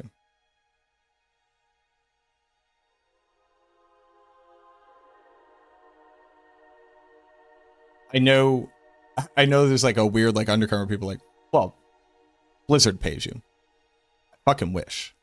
I wish Blizzard quite literally paid me for the work that I do on my own stuff. They don't. They absolutely pay me for like consulting on stuff. But that would be happening regardless. I would like to play Path of Exile more. Right now, the new season starts up. I start my early game progression. I finally stopped being so stubborn, and I'll buy like a mid-tier weapon to carry me for a bit, so that I don't feel like my weapon is the thing holding me back. And then I will craft while using the currency exchange and like, maybe buy like a base here or there.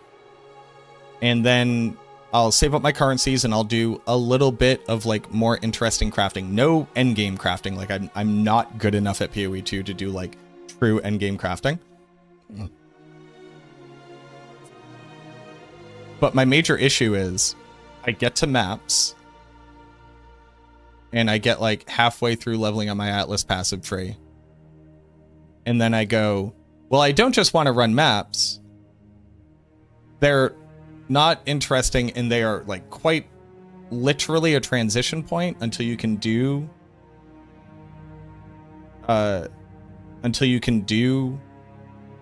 pinnacle content.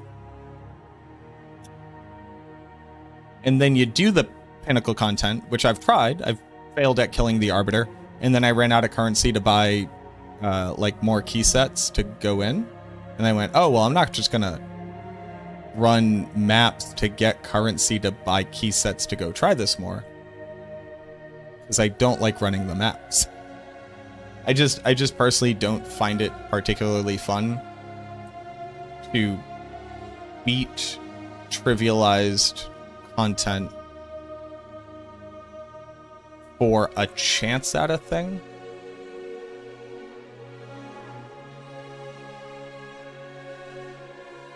Remember when you had to map for like 20 hours to get one shot at the Arbiter? I mapped for like 60 hours and never actually got a chance to fight the Arbiter. I was playing a mid-tier build. Oh, that's the other thing too. Like the difference in experience playing PoE 2 between playing like a mid-tier build and a strong build for the same rough investment of money, like in-game currency, is like a 4x map efficiency. So like doing nothing but playing maps continuously while going and clearing them, I went for like 60 hours and found 2 citadels. And I just went, oh, well, I'm never doing, I don't want to do that. And then I played the most recent launch and I went, all right, fuck yeah, dude. Like I'm really into this. Like I'm going to get my citadels and I'm going to go fight the Arbiter. I saw one. And I just went in one direction. And I saw a citadel. And that's with being able to see them in the mist. I was just like, oh. Well, I'm not just gonna do maps in that direction. Why would I do that? I've already shown I can do the map. I've already done that. I've already done that progression. And this is not shitting on PoE. It's just like, I get about 2 weeks out of a PoE league where I'm like, yeah, cool. Played it, leveled up a dude, got to a point, started trying to work on doing some pinnacle content, never saw the keys drop, and then went, okay. Nice. I'm not going to level up a second character. I refuse to do the campaign more than once a season.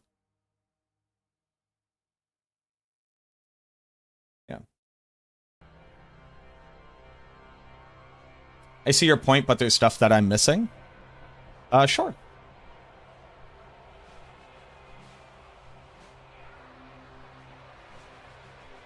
I don't know what I could be missing from my experience of the game. Like, I'm not going to enjoy doing maps because I don't find it fun to do trivialized content. But I've definitely not experienced everything in the game for sure. No question.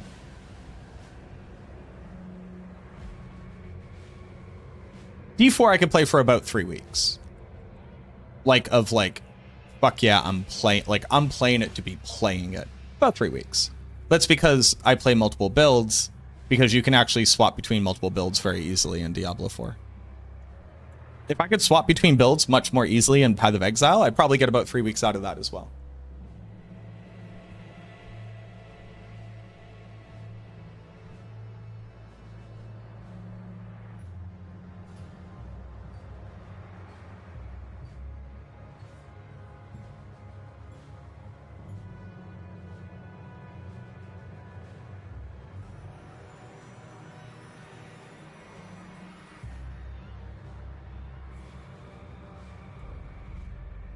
They're just filler? I agree. We agree. They are absolutely just filler. I want to go do the pinnacle content. And then if I fail at the pinnacle content, because I'm learning how to do it for the first time and I'm playing mostly solo self-found, if I fail at doing it, I get no return on those materials and I run out of money. And I'm not going to go do more filler when I've already shown that I can get to the point of doing it. Yeah.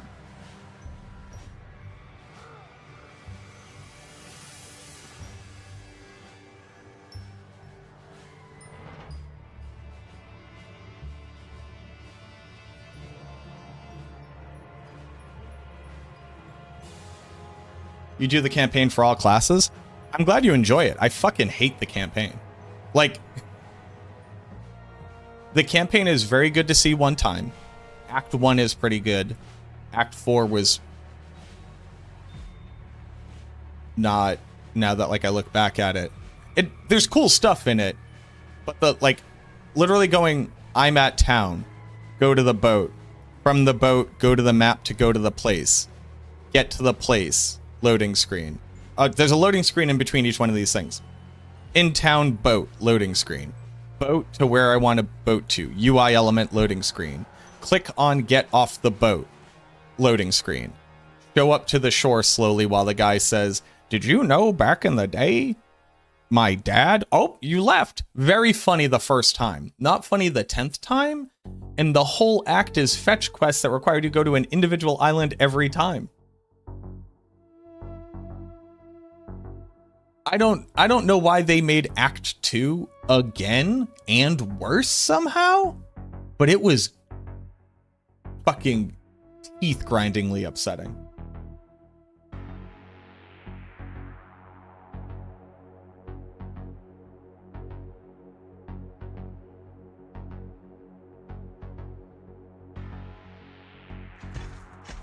And like, I'm a Diablo 2 speedrunner. Do you know what you speedrun in Diablo 2? The campaign 3 times in a row.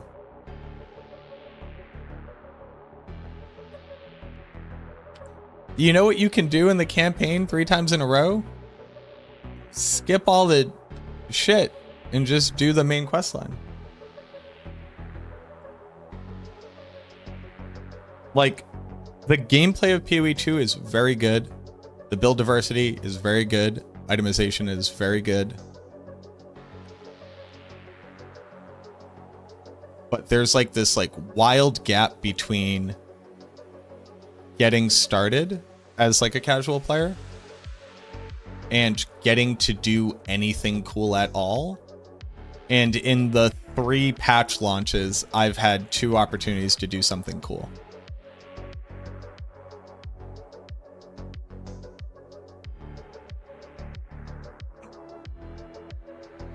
Has the best combat engine?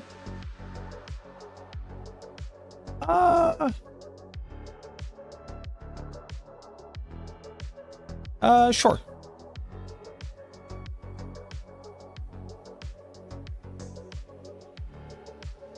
I disagree.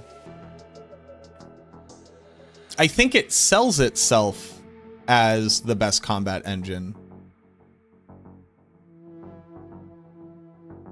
And I think it does some very cool stuff.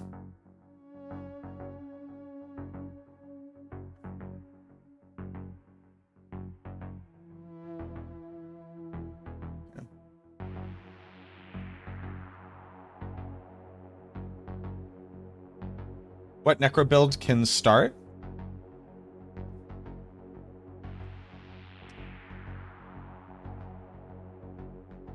Like, combat isn't particularly good in Path of Exile 2. It's very floaty. And like, I think it feels best when you're playing a build that doesn't matter what you're doing and you kind of just vomit in front of you. Feels pretty good there. And I think the addition of sprinting is very good. You just can't see anything in the game. And I think it's really hard to say that it has like the best combat engine when half the time you literally can't see what's happening.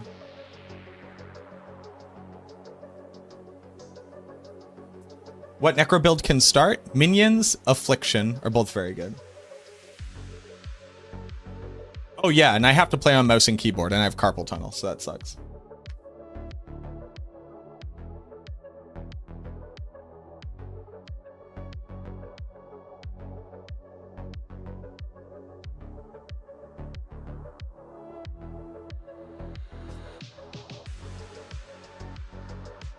Like, this is not dick riding.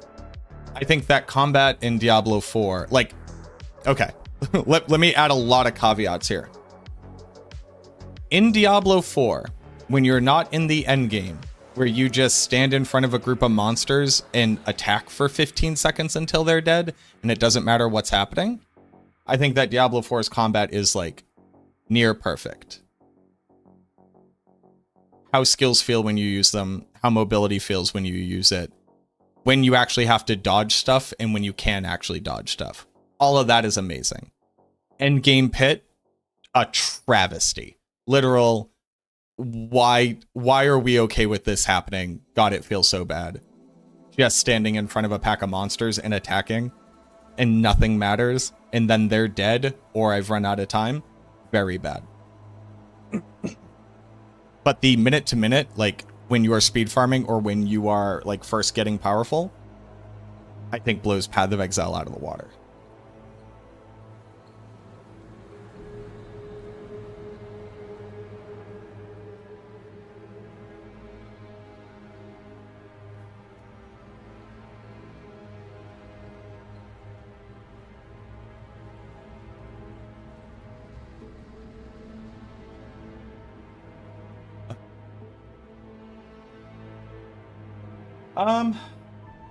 It's 10 o'clock. I have to edit 3 videos. And I have to eat dinner.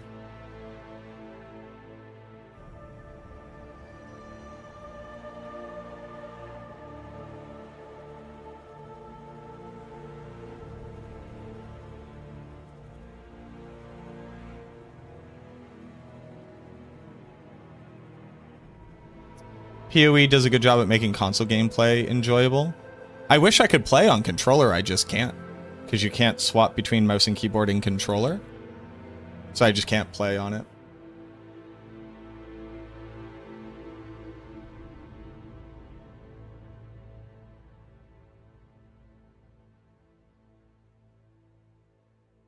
Yeah, no problem, Entertainment. You do not need to be apologizing.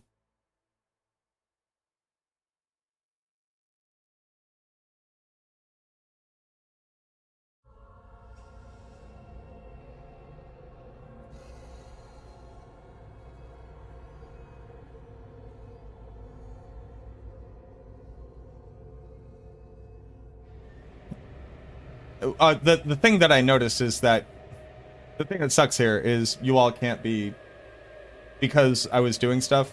We're talking about all the same things on Twitch as well. You haven't been hijacking the conversation.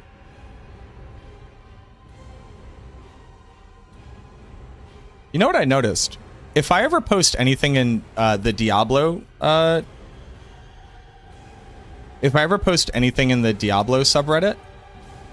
if it's about D4, it just gets downvoted into oblivion.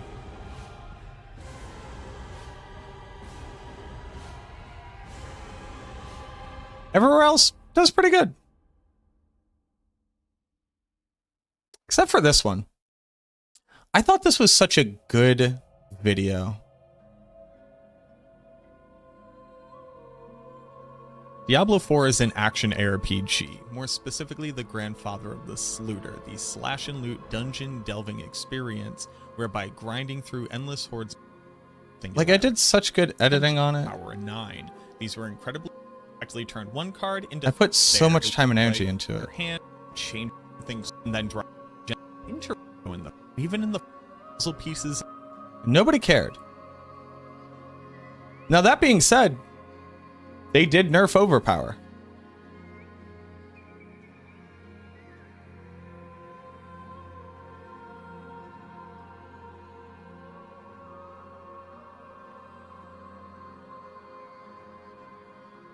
And can I swap to Bone Spirit from a year ago? Oh, shoutouts to me looking for help on Project 99 for EverQuest.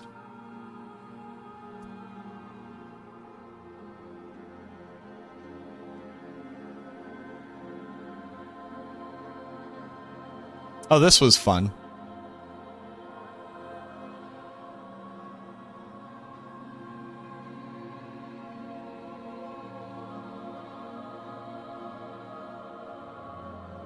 Haha.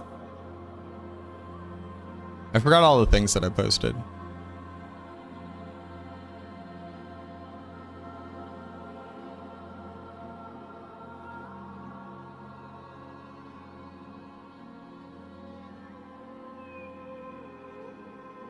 Huh.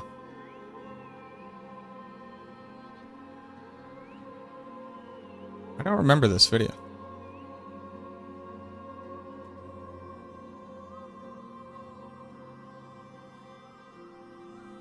Only got 6K views.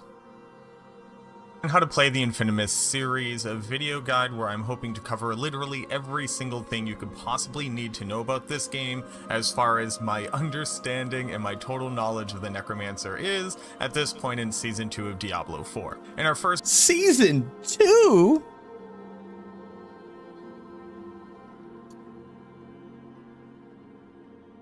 Video, we covered the basics, the history of the Infamous build, where it came from, what inspired it, how it evolved into today's. This is nearly 2 years ago. From all the way back during the closed betas. And while I gave you a good amount 1 year, 11 months, understanding how to pilot the build at the base level, along with the differences between basically the standard version, the X-Falls version or the crit version, and then the Black River or Corpse Explosion version of the build, in this video, I want to get into the insanely nitty-gritty, deep details about every single skill, every single aspect that interacts with those skills, every single unique item that interacts with those 47 minutes long. Jesus Christ, my guy. The damage systems in the game, the defense systems in the game.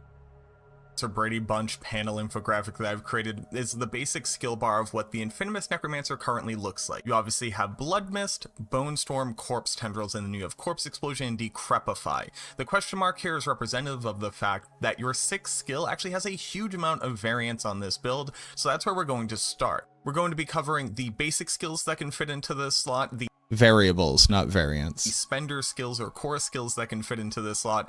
A little interesting mechanism with Bone Spirit if you're nasty with it. And then most notably a double curse setup as well. This part of the video is probably going to take the longest because it's going to cover the most different skills. So if you already have your favorite one, I'm actually going to include sub timestamps to each one of them where we can cover how it's useful for the build. So just go ahead and check out that timestamp so you have a better idea of how that skill is supposed to be used on it before we get to the rest of the skills on the build. First up for the generator skills is Reap. Damn. Oh yeah, no, people don't watch long videos. Dude, can we talk about this?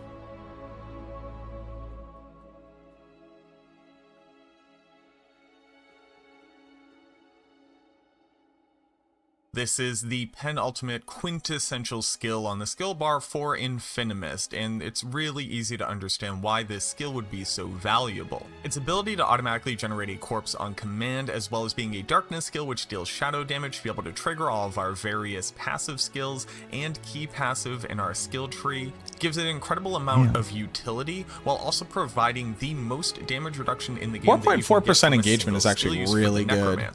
This kind of defines what the core strategy of an Infamous Necromancer is. Generate corpses so that you can trigger crowd control effects, corpse explosions, and ultimately trigger all of your lucky hits and additional damage effective bonuses. So as I said before, Reap is going to generate a corpse this video once per 4 seconds if you were to use the skill continuously. It doesn't matter how many targets you hit with the skill, it will only ever generate one. The best part of this, though, is that it generates it the moment that it first hits a target, meaning that over a 4-second period, you can actually generate 2 corpses. Really is a mega show to Chronics. Start the timer, and then 4 seconds later, you can generate your second one. Reap allows you to set up an engagement, meaning that you can choose to reap and generate a corpse so that you can then start with the corpse tendrils. So while everything is being crowd controlled actively, you can apply Decrepify and then Blood Mist through them, not losing out on any of your Decrepify procs. and generally keeping the battlefield very clean and safe for the Necromancer to work inside of. From the skill tree alone, Reap is able to trigger an amazing amount of skill slot. Y'all ain't ready for this one. No, but seriously, I was going to have an entire section that covers over Bone Spirit in the weird way that you can kind of empower it through using Blighted, but to get the big damage multiplier. And then basically come out of Blood Mist, cast Bone Spirit and blow everything up, go back into Blood Mist, and play this weird version of Submarine Necromancer. The reality is that would actually be its own video where I'd have to explain so many new nuances to how it all works that at the end of the day, I'm not really explaining Infinimist in a way that's valuable for you. So look forward to the Bone Spirit Infinimist Submarine Necro build guide at some point in the future, when I have enough free time to be able to make a video guide about a Submarine Necromancer build. All right, back to the actual skills that you need to learn about. Fucking, that was peak. That's the best thing I've ever done. I will never be that good at videos.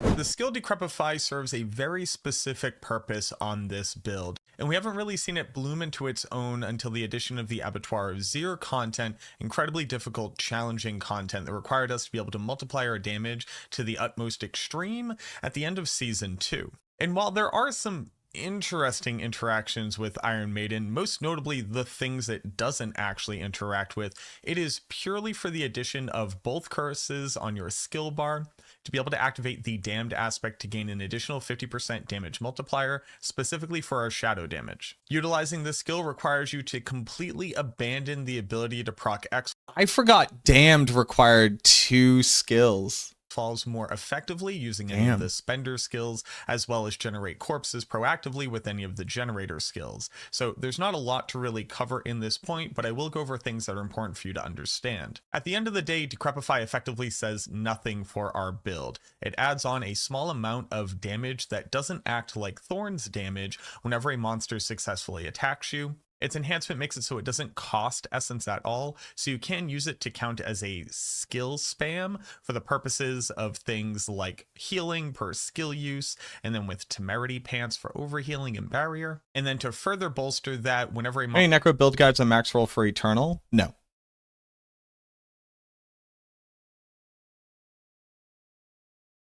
Whenever they change gear in Eternal, it becomes Legacy and it can't be modified. The Chaos unique items will stay in those item slots. They'll no longer have aspects, but they'll still have the stats of the pieces of gear that they had. So this is another reason why Eternal builds will never be able to be made, because every build going forward for the Necromancer could have Chaos unique Ebon Piercer as pants, which is stronger than almost every other item that you could possibly equip in that piece of gear, even with the changes. So we don't cover Eternal builds because it's impossible to cover Eternal builds, because technically speaking, there's gear that you can't get anymore, which is better than the ones that we would recommend. And it's just not worth it, because there's like 15 people that play Eternal, and somebody who plays Eternal should probably be the person educating others on how to play Eternal well. Monster dies, you will heal for a small amount. But like I said, the skill doesn't really have a lot going for it, so let's just very quickly get through the rest of the things that you need to know. Then as far as what Decrepify triggers in our skill tree, it's really just one thing, and that's amplified damage, which says if a target is cursed, you deal more damage to it. And I have a second note here, which is that it doesn't trigger anything else, which is incredibly weird. Just to make sure I had the most up-to-date and best information to give to you, I went to specifically test an interaction where Iron Maiden, which for all intents and purposes should be acting exactly like Thorn's damage. A monster attacks you, they receive an amount of damage based off of your weapon damage and relevant multipliers. If you are unaware, Thorn's damage will trigger Abhorrent Decrepify as well as Enhanced Decrepify for the purposes of stunning and reducing cooldowns. Now, interestingly enough, Thorn's damage will not trigger Hewed Flesh. On top of all of this, Iron Maiden doesn't trigger any of these things. It doesn't trigger Decrepify, it doesn't trigger Abhorrent Decrepify, it doesn't trigger Hewed Flesh, it just does instances of damage that are for whatever reason not recognized as you doing damage or you hitting the target. Add on top of that, the damage that Decrepify deals is physical damage, which doesn't then go and interact with any of the passives that we have further on in our skill tree. And what it basically just means is that Decrepify just does what it says on the tin, and that's it. Now, the entire reason why you use Iron Maiden is to activate the aspect Damned. This offensive aspect says if you have Decrepify as well as Iron Maiden on the target simultaneously, they will take 50% increased shadow damage. You can put it on a two-hander, you can put it on an amulet to boost it even further. But what this basically allows us to do is take up one of the offensive aspect slots at Infinimus that typically gets used for utility or mobility in the And I don't mean like, oh man, everybody Ultimate should have gone and Shadow, seen this. and It's swap just it over like to this for a larger total an damage interesting multiplier. And I topic. cannot stress this enough. As it stands right now with the content that's in the game, other than the Abattoir of Zir or whatever it morphs into in future seasons as evergreen content, is the only place where this is legitimately relevant and would offset the loss of utility, mobility, and otherwise more normalized damage output from any of the other skills that you could put in this slot. But it is very important to note that this tool is available if in the future we are looking for additional multipliers to be able to slot onto the build. Now, interestingly enough, we can make it so that Iron Maiden serves some purpose with the addition of the utility aspect Torturous. It says that if a target has Iron Maiden on them and successfully deals instances of damage, there's a chance that they will become stunned. We can technically fit this either onto the helmet or the boots if you don't care about mobility, or if you don't need to stack on an additional defensive option. What it means is that we gain an additional ability to be able to apply stagger to a boss, especially bosses that have damage over time or AoE damage effects, and then also be able to apply additional instances of stun to elite monsters to either crowd control them better or get them into the unstoppable state more quickly to be able to trigger things like Exploiter's aspect to be able to gain even more damage bonuses. Now, I hinted to a reality where you can kind of use the healing from Iron Maiden to be able to benefit from barrier generation on temerity, and I would make a whole slide for that, but that's kind of the end of the road for that concept as well, and I don't legitimately recommend that as any alternative to the already fantastic barrier generation options that Infinimus has.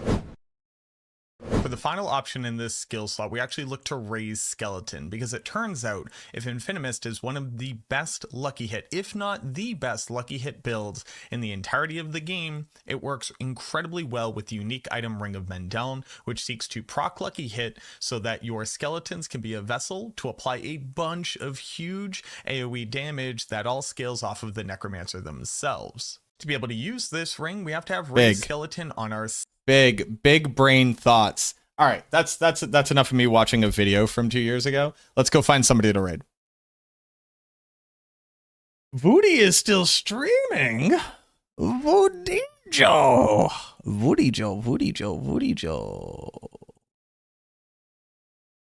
It's playing Dwarven Realms. Let's fucking go. Who else is in Diablo 4? Oh my god, I thought that was going to be Woody raiding me as I go to raid somebody. What up? What's up, gamers? It's Matt Pat with Game Theory. Man, I miss Matt Pat and I miss Game Theory. Have a good night, Trev. What it do, everybody? My name is MacroBioBoi. I'm pretty sure we're all friends in the real world, so you already know who I am. Thank you very much for the raid. I hope you had a great stream, man. You are playing Pit of Goblin. Pit of Goblin. Is that Lyra, as I see?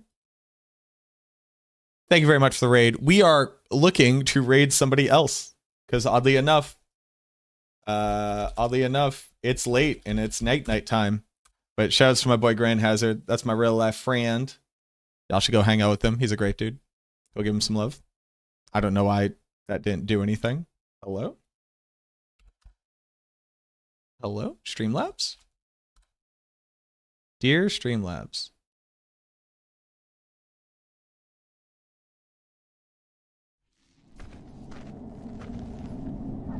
Huh.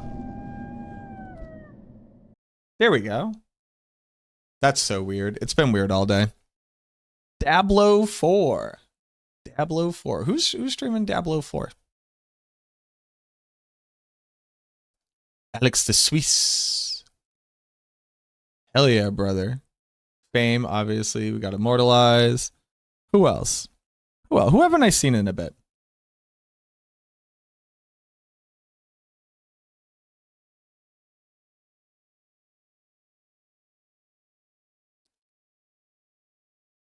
Yeah. Yeah.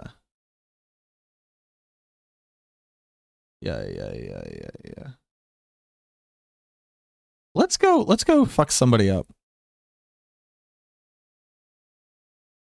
Who are you? Let's see, where is the... So if we go to the difficulty statue, and this is just, obviously this isn't in the game, but they mentioned when you click on one of the torment tiers, it should show like an extra toughness. Either, I'm guessing it's going to be here, brother. But it could be... Let's go raid Iggy. I don't know Iggy. Let's go raid Iggy. Be good, Jigsaw. What up, Hazard? We were literally going to raid somebody right now as you showed up because I think we're all old and tired. We're gonna go hang out with Iggy. I don't know Iggy. They're streaming to the one streamer right now. They're going over the changes. So we're gonna go hang out with them. Go give them some love. Go hang out with them. Tell them I sent you. But that's gonna do it.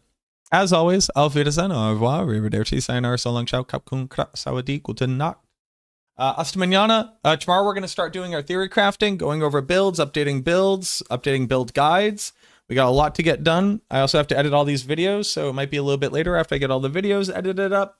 I'll get them out tomorrow, so that'll be a breakdown of the changes. That'll be a breakdown of the masterworking and tempering and sanctification changes. Love y'all very much. Remember, the people in power, they don't care about us. The working class needs to stick together. That's you and me. That's no such thing as left first right. That's a fucking psyop. It's up first down, baby.